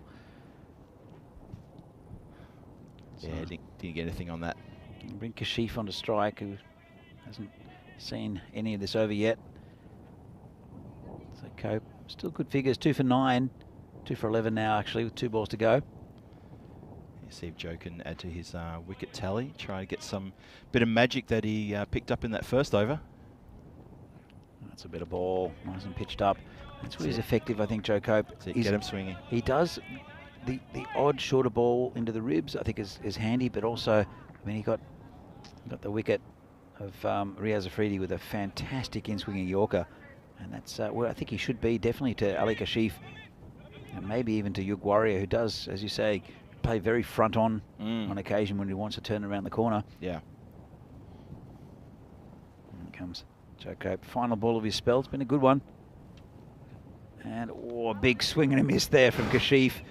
And I think all it's going to take is a bowler to bowl at the stumps, and that will be Danny O'Connor, a 15-year-old, who got his first wicket off the second ball he bowled here. Had a couple of drop catches as well in the game against PCC, as we see here the Manhattans, and it was pretty good going there for Vinarati. A couple of good overs also for Burno, 16 and 14 from it. But that first one was a bit of a disaster, one coming from it and 2 big wickets. So 31 after the power play, with 2 big wickets down, and Ali Kashif and Yug Warrior, the 2 batsmen out there for Burno. Well, I reckon Danny, the 15-year-old coming on the bowl now, Danny O'Connor, he'll always remember, whenever you ask him, who was your first victim in ECS, he'll remember in T10, it was sub-1 division. Sub-1 division. And then, but you know what we'll talk about. Who was your first and second drop catch in ECS? Yeah, especially the second one. The second one, yep. Yeah, the beast. And it was a regulation catch. The first one, Venki made good ground to get it as he comes in, bowling to Yug. Was going to come into Yug Warrior, but was called back. Yeah. But as we said, that the first one was a bit tough, but that second one was the one that hurt the most. But let's see how Danny goes now. Coming into Yug Warrior. Oh, it's full. Oh, that's going to get the treatment. That's probably going to be called, it will be called a no ball. It will be called no ball. So not a good start there from Danny. Not auspicious at all. It's definitely no ball. Nice shot there from Yug Warrior. So I remember Yug playing last year. I don't remember him really troubling the scorers very often, but we can show he can bat. That's a nice shot. It was a bit of a gift there as... Did you notice our ball chaser just walked in front of us after the ball had been smacked? So he walked past us, and I was going to say, Bray should get you a bike because you've got to go all the way out there. And just, I mentioned Keanu in the chat. He mentioned during the break that we should, our ball chaser needs a couple of pilsners to keep him going because he's been working hard this afternoon. You're right about the bike. He should get a bike. He should get a bike. Or a Segway. Must be plenty of cheap Segways going in Prague. Now they've banned them from everywhere. Oh, Segways. No. They're terrible things. Oh, actually, we'll come back to that. Oh, it's a good ball. It's a slower ball. Just, Mix it up a bit, Danny. Well done. I used to do tours in Prague, a thing called Prague Adventures, which is really good fun. Yeah. And someone decided that they should do one half on rickshaws, which is terrible idea, okay. Rickshaws. and half on segways. And so I got free goes on segways, and I'll come back to it. Well, actually, so I got on the Segway and it was a bit like, ooh, it's all over the place. As soon as you bend your legs a bit and you go like, oh, okay, fair enough. You lean forward to go forward, you lean back, you sideways. It's great fun. You look like an absolute knob. You do. But, that's hit well by Kashif and over the top, and that's 6. Well, learning a few lessons here, Danny, and Venky's going to have a bit of a chat to him. Danny just puts a hand out and says, I know. No, don't speak to me now. I know what I'm doing. I'm in my zone. Skipper, I know what you're going to tell me. I love his attitude, Danny O'Connor. He can sometimes be a little abrasive though, and a slight touch of arrogance, but that's not a negative. No, that is not a negative. It's going to be 4 runs over the top of the keeper. So no, he's got a real attitude about him. Yeah. And and as I said, he's going to be a real asset for Czech cricket for many, many years as Danny O'Connor, just playing his first tournament, played men's tournaments this year. I remember we played indoor cricket with him. I played indoor cricket with him, and as soon as he got something which he didn't like, then he would absolutely hammer the next ball. Yep. Him and Henry Wood, both very, very good batsmen. Danny's a good bowler as well. Danny was a good little chirper in indoor cricket too. I was venue managing all the indoor cricket we had earlier this year, and I watched all his games, and I had a good smile on my face every time he played. Thought it was really exciting. What's Venky doing? I don't know. He's running in with his bowler. That's a bit off-putting. Yeah, I'm not sure if it's legal. I mean, I don't think you're allowed to do that. I'm not sure if Oh, actually, are you allowed to run in if you're directly in line with the batsman? Definitely able to walk in quickly. So, but Venky was bolting in then. Anyway, talking about Mouthy, I think that ball really died on the batsman. He gets it maybe from his dad, Steve. G'day, Steve, if you're watching. He's definitely watching. Yeah. So, but it's a bit of a Liverpool attitude. I think the Scows are in them. Oh, it's a good ball. It's a very good ball. Last thing I'll say about Danny and this sort of, this competitive spirit that he has in him. He's always one of the first ones to come when he comes to the venue to always wander over and say hi to me. Always, hey Phil, how you doing? Oh yeah. He'll say hi to other players who he knows. He's friendly. Yeah. He's get on the field. It's game day. Yeah. Game face on. Let's go. Yeah. He's I like that about him. Yeah, me too. He's a good competitor. Comes in with the final ball of his first over. He's taking a bit of a pasting. And gets a dodgy inside edge. It'll be another 4. That's got to hurt. So he won't like his figures here, Danny. I don't think he's bowled too badly, apart from that full toss. So yeah, the rank full toss in the first ball. Yeah, but after that, I think he's just got a bit unlucky with edges. Yeah, he's the one over the top of the keeper, one just in the like an inside edge there. So we'll see if he gets another over. And as I said, they've got a bit of bowling line up here. That's good over again for Burno. They're still in the hunt. Going at 13 and over at the moment, as we don't see the waiting for the lines to come up. But 53 for 2 at the moment are Burno. They're going along all right. Yeah, they need 91 still of 36 balls. They're 15 and over, but they've had 3 good overs in a row. There'll be a new bowler coming in. It'll be Sid Gowd, who did it with a bat for Vinarati. You'd have to still have them as favourites in this game, but Kashif and Warrior moving on pretty well. Warrior 13 off 7 and Ali Kashif 32 off 15, and it's only 4 overs down, 53 on the board. I mean, if Burno can manufacture another 20-run plus over here, we're going to be halfway through the overs and they'll be halfway on the score. Yeah. So it's those 2 early wickets really put a dent in things, but these 2 have really steadied the ship. No, they have, but they've an experienced bowler in Sid Gowd. I'll come in now. Yeah. And we'll see. I won't say it's evenly poised. You'd have to say that Vinarati ahead. Oh, I'd say they're still ahead, Vinarati. But at the same time, it's a good spirit here from Burno. I think Kashif on 32. You gets one off the end of the bat. Just go through for an easy single.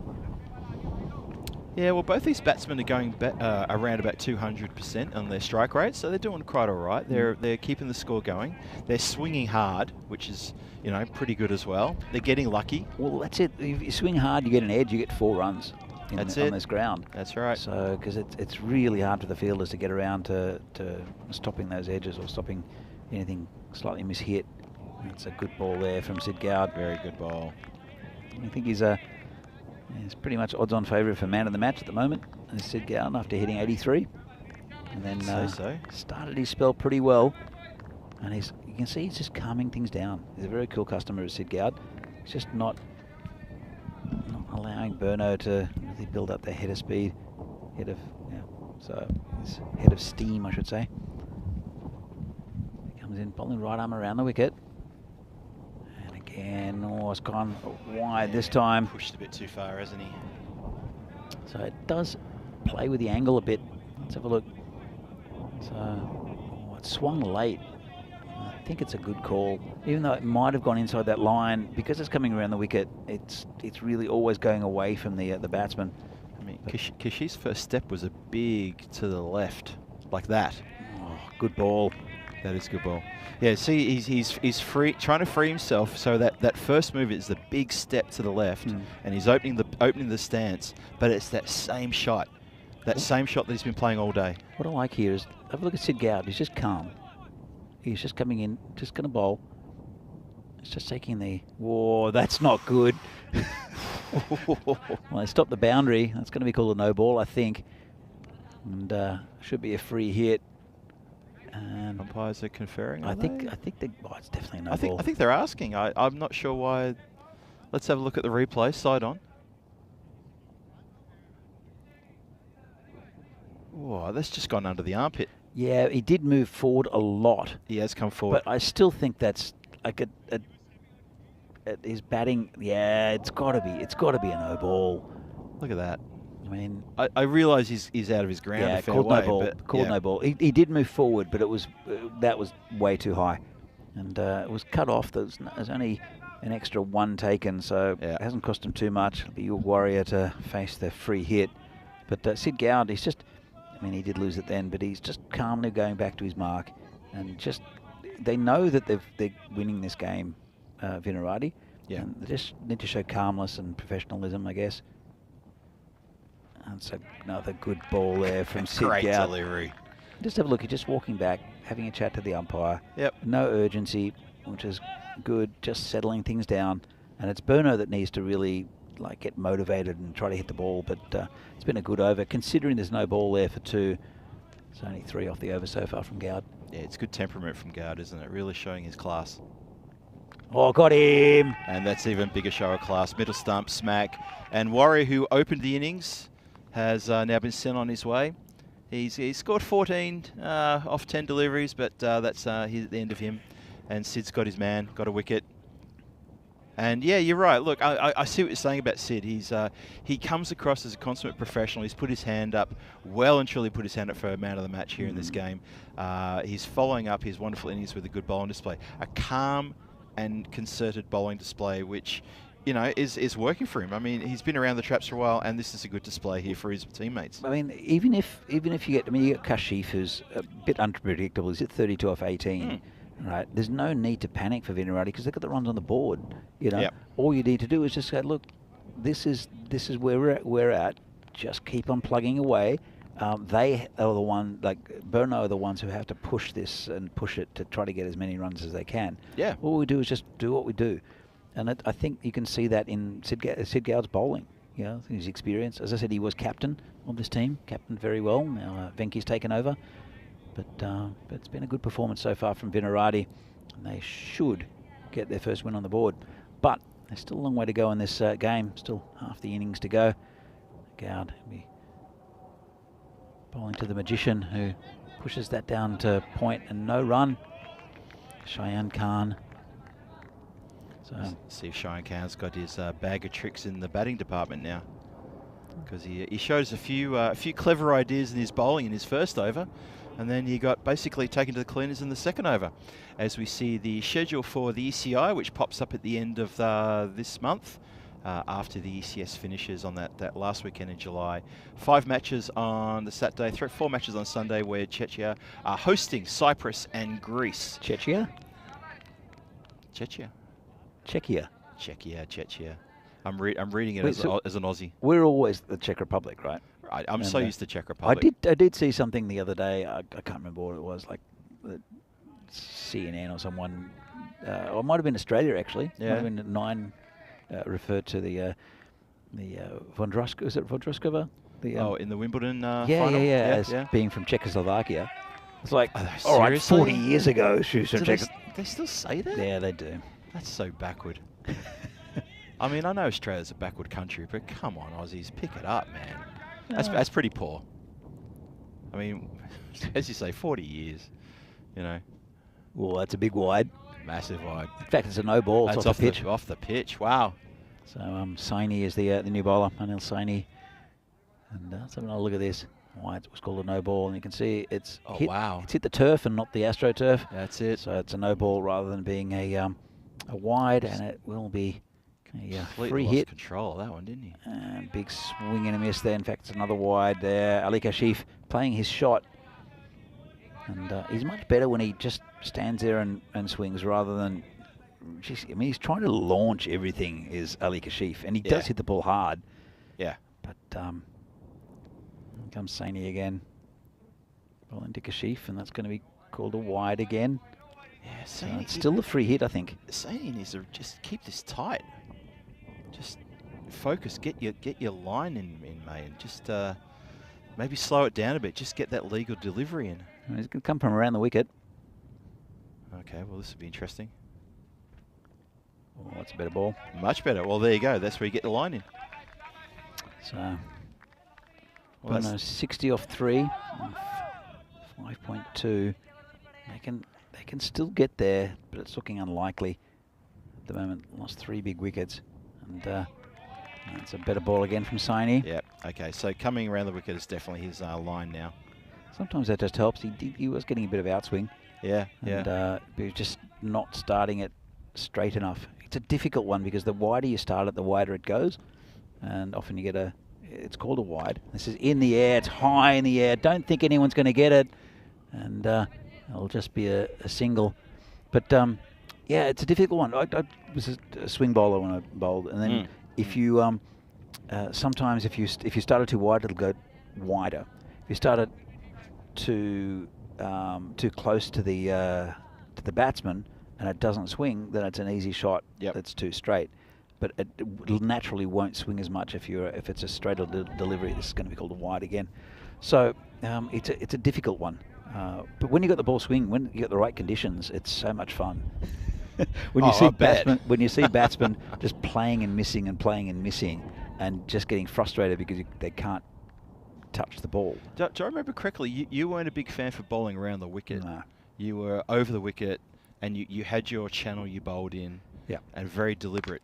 Well, this is in the air as well. This could be caught. Every opportunity Player for under catch. it and takes a nice catch. Good judgment. Well done. And he's been held there. It's Rakshit out there who takes the catch. Big Joe Cope stopped him from going over the boundary. Yeah, I think Joe was going to run interference in case he stumbled backwards. Just to push him back like, I got you from the boundary line. That's all right. That was a very well judged catch. That ball was in the air for quite a while. Yeah. And as we said, the wind's been a bit unpredictable here today. And good catch. Very good catch. That's the end of that. That's good on the replay. You can see exactly what's going on there. I bet he said it to him, I got you. Well, it is a big wicket. And it's another one down for Burno. And well, they're still in it, but just holding on. They're and only just still in it, aren't they? It's not been a good day at all for Burno. It's going to get worse because the first game they're playing tomorrow is against PCC. So I don't think at the end of 4 games at Burno, I mean, there's a long way to go, but at the end of three games, I don't think they would have expected to be winless. Burno. Yeah, I think Burno may have 2 games tomorrow, but you're right. They've got PCC first up at 9:15 tomorrow morning. Replay of today's first match. Then I think they've got maybe game 3 tomorrow, possibly against the Barbarians. I'm sure we'll see the lineup. We'll see the slide later. Yep, we will, I'm sure. But yeah, but to the point of, yeah, when they go home after that game tomorrow, they're going to be thinking, well, we played 5. How are we doing? It may be a tough old 2 days in Vinoge for them. They're nearly the top 4. It's a nice shot. Hit out there and just picked up and thrown back in to the bowler. Good backing up by the keeper, who's run about 45 metres to back up the bowler there. But it was the end of the over, so that's okay. Plenty of time. There's the scorecard for the Burno batting. There's a couple of ducks there. Very early ducks. But Ali Kashif, lone hand at 33 off 23 deliveries. He was assisted by a Yug Warrior there, who had a quick 5-14. He didn't see a lot of the batting in the first couple of overs. He just got to watch from the other end as his men were going out at regular monotony. But this has been really tough. Another tough match for Burno. I'm not sure how they can climb out of this one.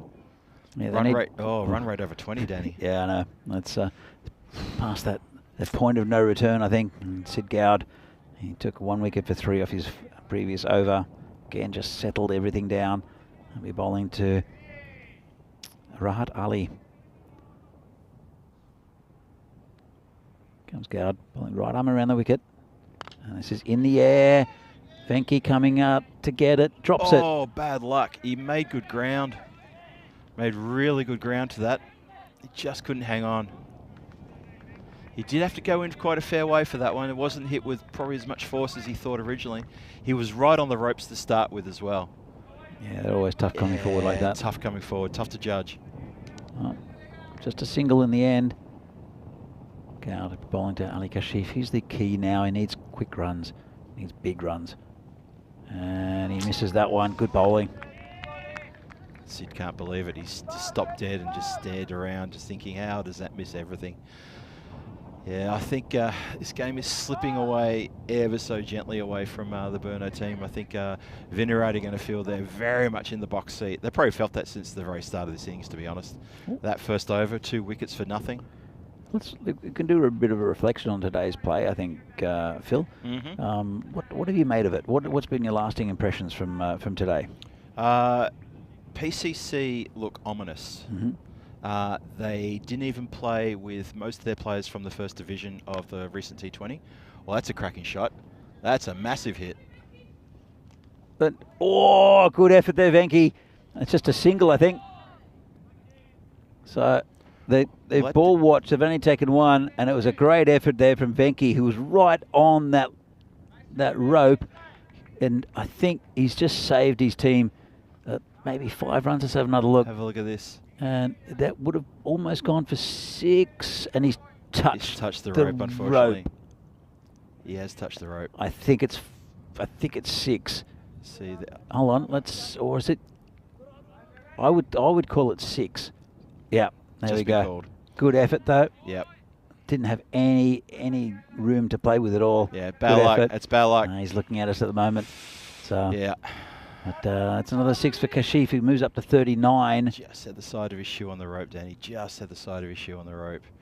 Got a leg slip now in for Kashif. Interesting. And this is over the top again, and should be safe. Should just be a single. So Kashif wants to. Not on though. Yeah. So PCC do look ominous. I think they looking at their batting lineup, they've only used I think 5 batsmen today. Yep. So there's that. I was speaking to Arun during the match break before, and even he was saying, look, we did even have all of our PCC Kings and all the Knights. They weren't available, so we had to take people from our Division 3 team, and I'm referring to obviously the T20 divisions here.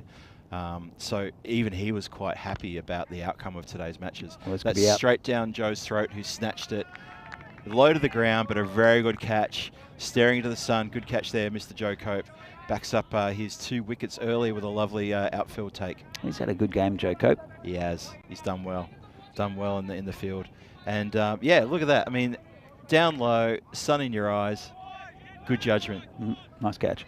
Very good. So yeah, I agree about PCC. I think their bowling can improve. Padmaraju, I think, is excellent. Lala will come in and bowl a few overs quite nicely. We haven't seen. Only saw a couple of overs of Sudesh.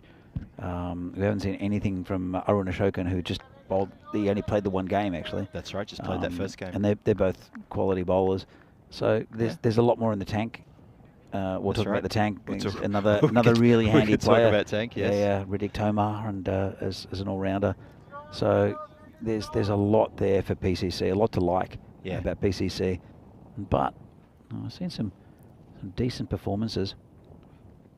That's flash from outside of stump. Another good ball.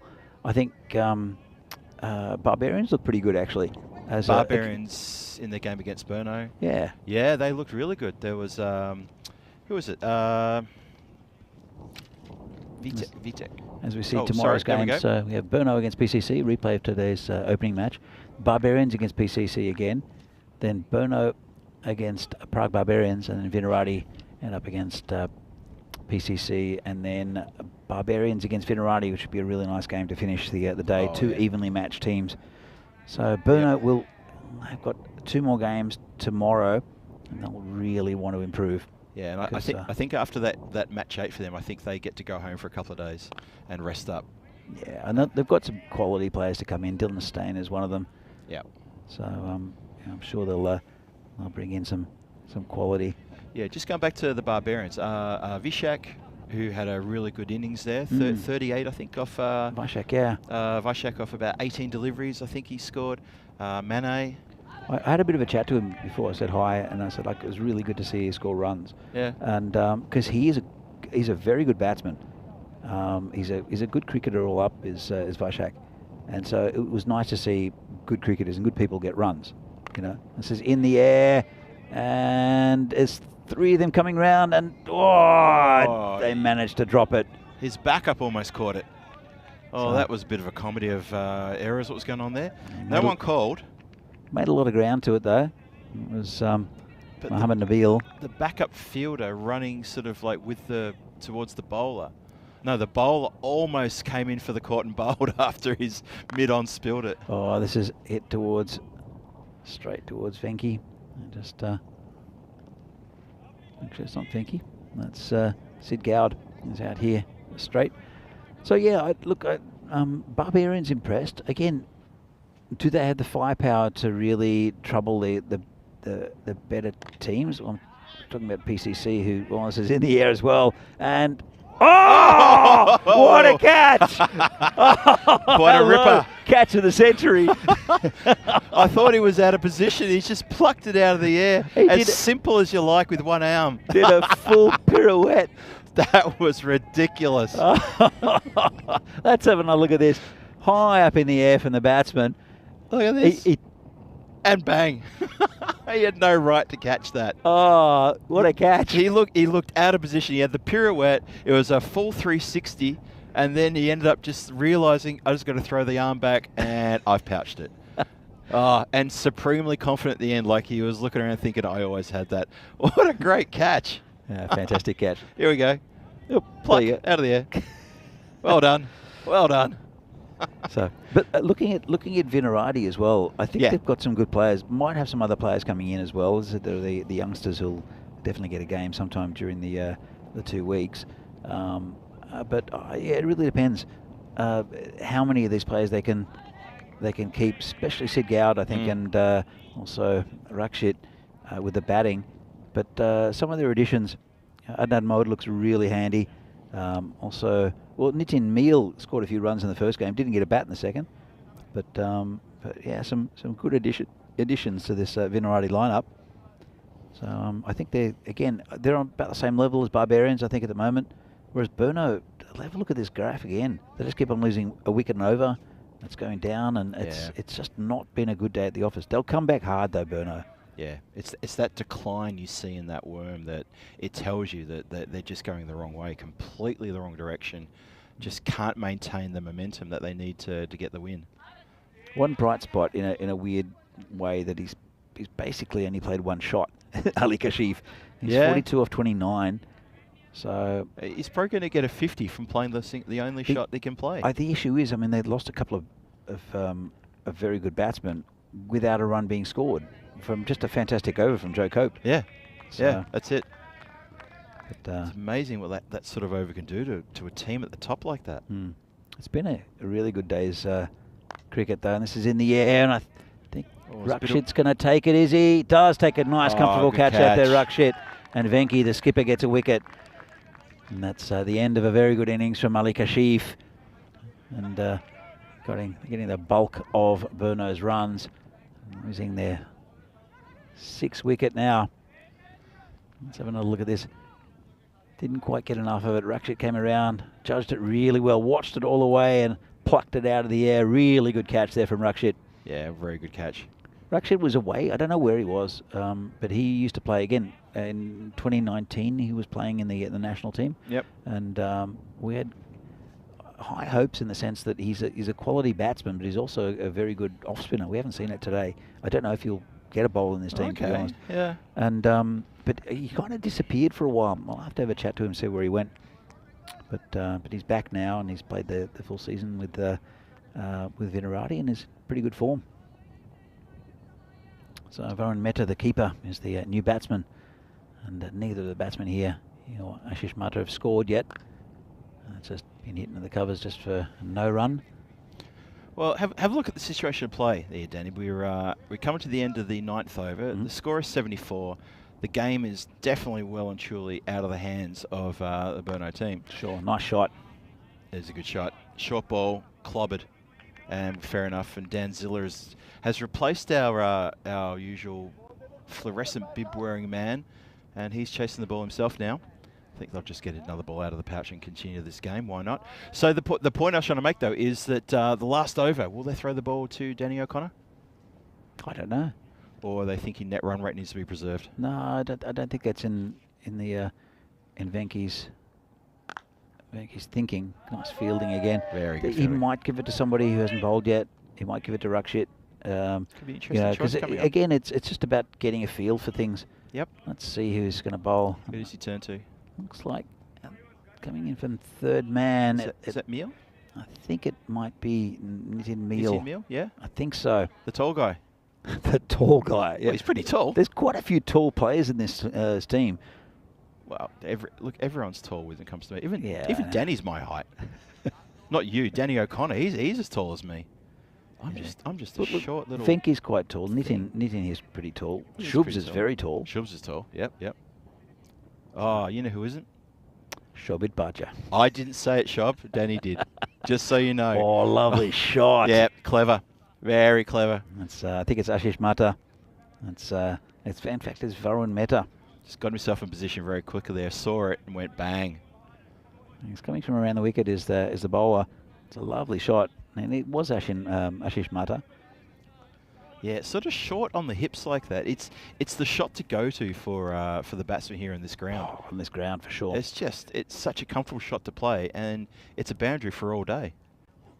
And it's been poked down towards that third man area, just a single. So there's a long way to go for this tournament for Burno, but yeah, it's been a disastrous day at the office for them. Yeah, it's been a tough old day for them. They'll be heading back to the hotel and licking their wounds and having a bit of a talk about this. The debrief conversation might be a bit tough. They're going to have to figure out how to put it behind them and come out tomorrow with all guns blazing. Another nice shot, 4 runs. That is a good shot. We've got some other good team to on show coming up. Tigers are newish to the competition. Prague Tigers new, yes. Yes. United have just been promoted from the 2nd division up to the 1st division, so they're in good form. And they're a very good team to watch, really enjoyable to watch United play. I think we have Spartans and Bohemians. Bohemians are kind of the I don't know what to expect from this side. They could be absolutely brilliant, or they could try to tear each other's heads off. They do. It's going to be called a wide. They do. If things aren't going for them, then they're not very supportive of each other. Well, they weren't in the past. Yeah, right. Yeah, I know what you mean. But they've got some very good players. They've recruited pretty well, I think, in the off season. So Bohemians will be, I think, we're like pretty competitive in this league as well. They won the first Czech Super Series, if you remember well. Yeah, that's right. With some good performances. You'll see those guys come up later in the week. But and Spartans as well. Again, a pretty good side. But will anybody be able to challenge PCC? That's the big question after today's play. That one's around the corner, and that's going to be 6 as well. I'm sorry to say it, but that was a rubbish delivery. Nitin Meal. He's been given the ball. Have a look at this. Lucky it wasn't going to be a close game because it was pretty easy there. And there's two. Ashish Mata. We know Ashish Mata's a good batsman. Varun Mehta as well. He's looking okay. So. Well, Meal's gone for 22 from his 4 deliveries, which ain't good in anyone's book. Well, they need 132 runs per over run rate to Burno, so I don't think it really matters. It doesn't matter. It doesn't matter overall. But lucky Joe Cope was there because Ruxh made a meal of that. Joe Cope's been backing up a few people in that part of the ground today. He's done well in this match in particular. He's done quite well. Yeah, no, look, my point was less of either the games in the balance. It was more, you know, you want Knitting to keep it nice and tight, to finish strong for the team. Finish strong. I think it's worth giving a bowl. Slow ball, hit straight, and that will be 4 runs. So a rank full toss to end proceedings. And an expensive over there from Nitin Meal. But a comprehensive victory there. Burno getting over the 100 mark, but they won't be happy with their play today. Not one bit. 105 for 7 after 10. They finish on chasing 144 for victory, and that means Vinarati score a win by 38 runs. And you know what? I don't feel the outcome of this match was in any doubt from the first ball of this match at all. They lost. Burno lost the wicket in the very first ball, and from then on, it just got steeper and steeper. And at no time did they threaten Vinarati. It was a fantastic first over from Joe Cope. We'll see the highlights in a minute. Yeah. And he got Sen Gupta first ball, right, with one that he played down onto the stumps, just because he uses his height and he gets a bit more bounce than a lot of the other bowlers. Yep. So we'll see that coming up. Here's the first ball against Sen Gupta, who chopped down. But have a look. This is, just see it, just chop down on it. But this is the one coming up This now. is the one coming up against the most dangerous batsman in this lineup for Burno in Riaz Afridi. And what a beautiful delivery. Seriously good. So, and then it didn't, in a way, it was a bit like trying to make the most of what they can make of it, Burno. Well, but this is the thing. The following over, Ali Kashif comes in and he goes 4, 4, 4, 4. True. And you know, suddenly we all went, "Hang on, what's happening here?" But it's kind of what they needed every over, and it wasn't going to happen. They needed at the start. They needed over 14 and over, right? Which is a lot. It's a lot of runs. You know, we think 144, to get, It's 14 and over to maintain that 14 per over without dropping below that.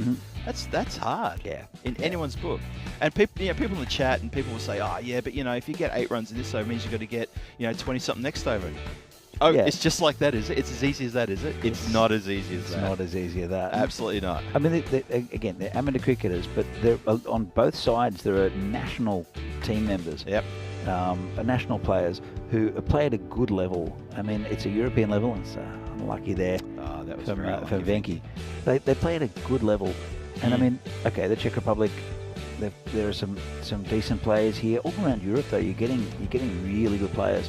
Let's have a look at this. This is a catch coming up, I think. There we go. Beautiful catch.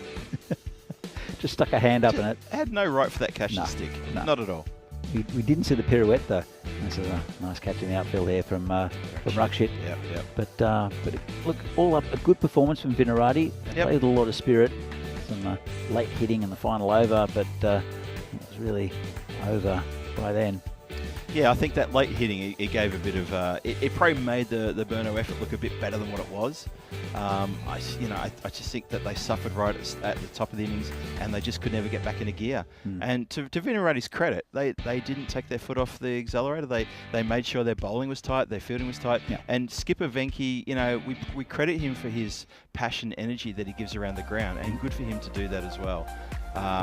Just a shout out to Sid Gowd. I did see him pose for the man of the match photo. Yeah, I'd say. I never thought there was any doubt. His bowling was excellent as well. Let's have a look at this scorecard. It's Sen Gupta and Afridi not bothering the scorers, but too many zeros there, wasn't there? The bowling. Look right up the top. Big Joe Cope, 2 for 11 off his 2 overs, and Sid Gowd, 2 for 11. Sid Gowd, 2 for 11, 2 for 9 for Anil Saini as well. So Venki getting a wicket. It's funny because Anil Saini, he was a bit wayward, but he ended up on 2 for 9 from his 2 overs. Yeah. So if he wasn't bowling an extra, he was bowling it bang on. So look at the scorecard right at the top. the innings of the match there. Sid Gowd, 88 off 33, fantastic. Riaz Afridi was good early, got a wicket with his first ball out of Rakshit. Yep. But then, got some good little contributions, good support for Gowd in Adnan Mohd and Mahavan Nabil. And then Ali Kashif for that 42, really the only one getting going, even though there were a few runs scored late. Yug Warrior, pretty good contribution. But have a look at the bowling figures: 2 for 9, 2 for 11, 2 for 11. It's very good off the 2 overs for this format of cricket. So 143 to 105, big win for Vinarati. They were very happy with that victory. I see him on the board, but Burno, bit of a disaster for them today. Sure they'll come back strong tomorrow, but they've got a tough game first up against PCC. Yeah, it's like we said before, they're going to go back and have a debrief, cool down, relax, and come back tomorrow fitter and happier than ever to take on PCC once again. And there it is, Burno PCC first cab off the rank tomorrow at 9:15 local time. Barbarians, Prague Cricket Club. Then Burno come back for their second game of the day against the Barbarians before they go for a bit of a break. Vinarati then come back in for the double header again at the end of the day against PCC and then against the Barbarians. So they're the games for tomorrow. There's a couple of real bangers in there. The Barbarians Vinarati game, match 10. I'm looking forward to that one.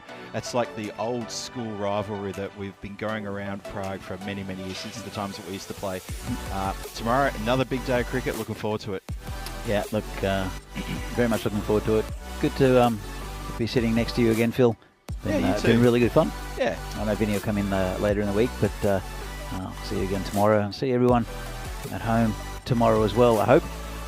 We'll leave you with some highlights of today's cricket from the European Cricket Series here in the Czech Republic. This has been the end of day 1, 5 games down, lots to come. Here are some highlights of today's play. See you again tomorrow. See you tomorrow.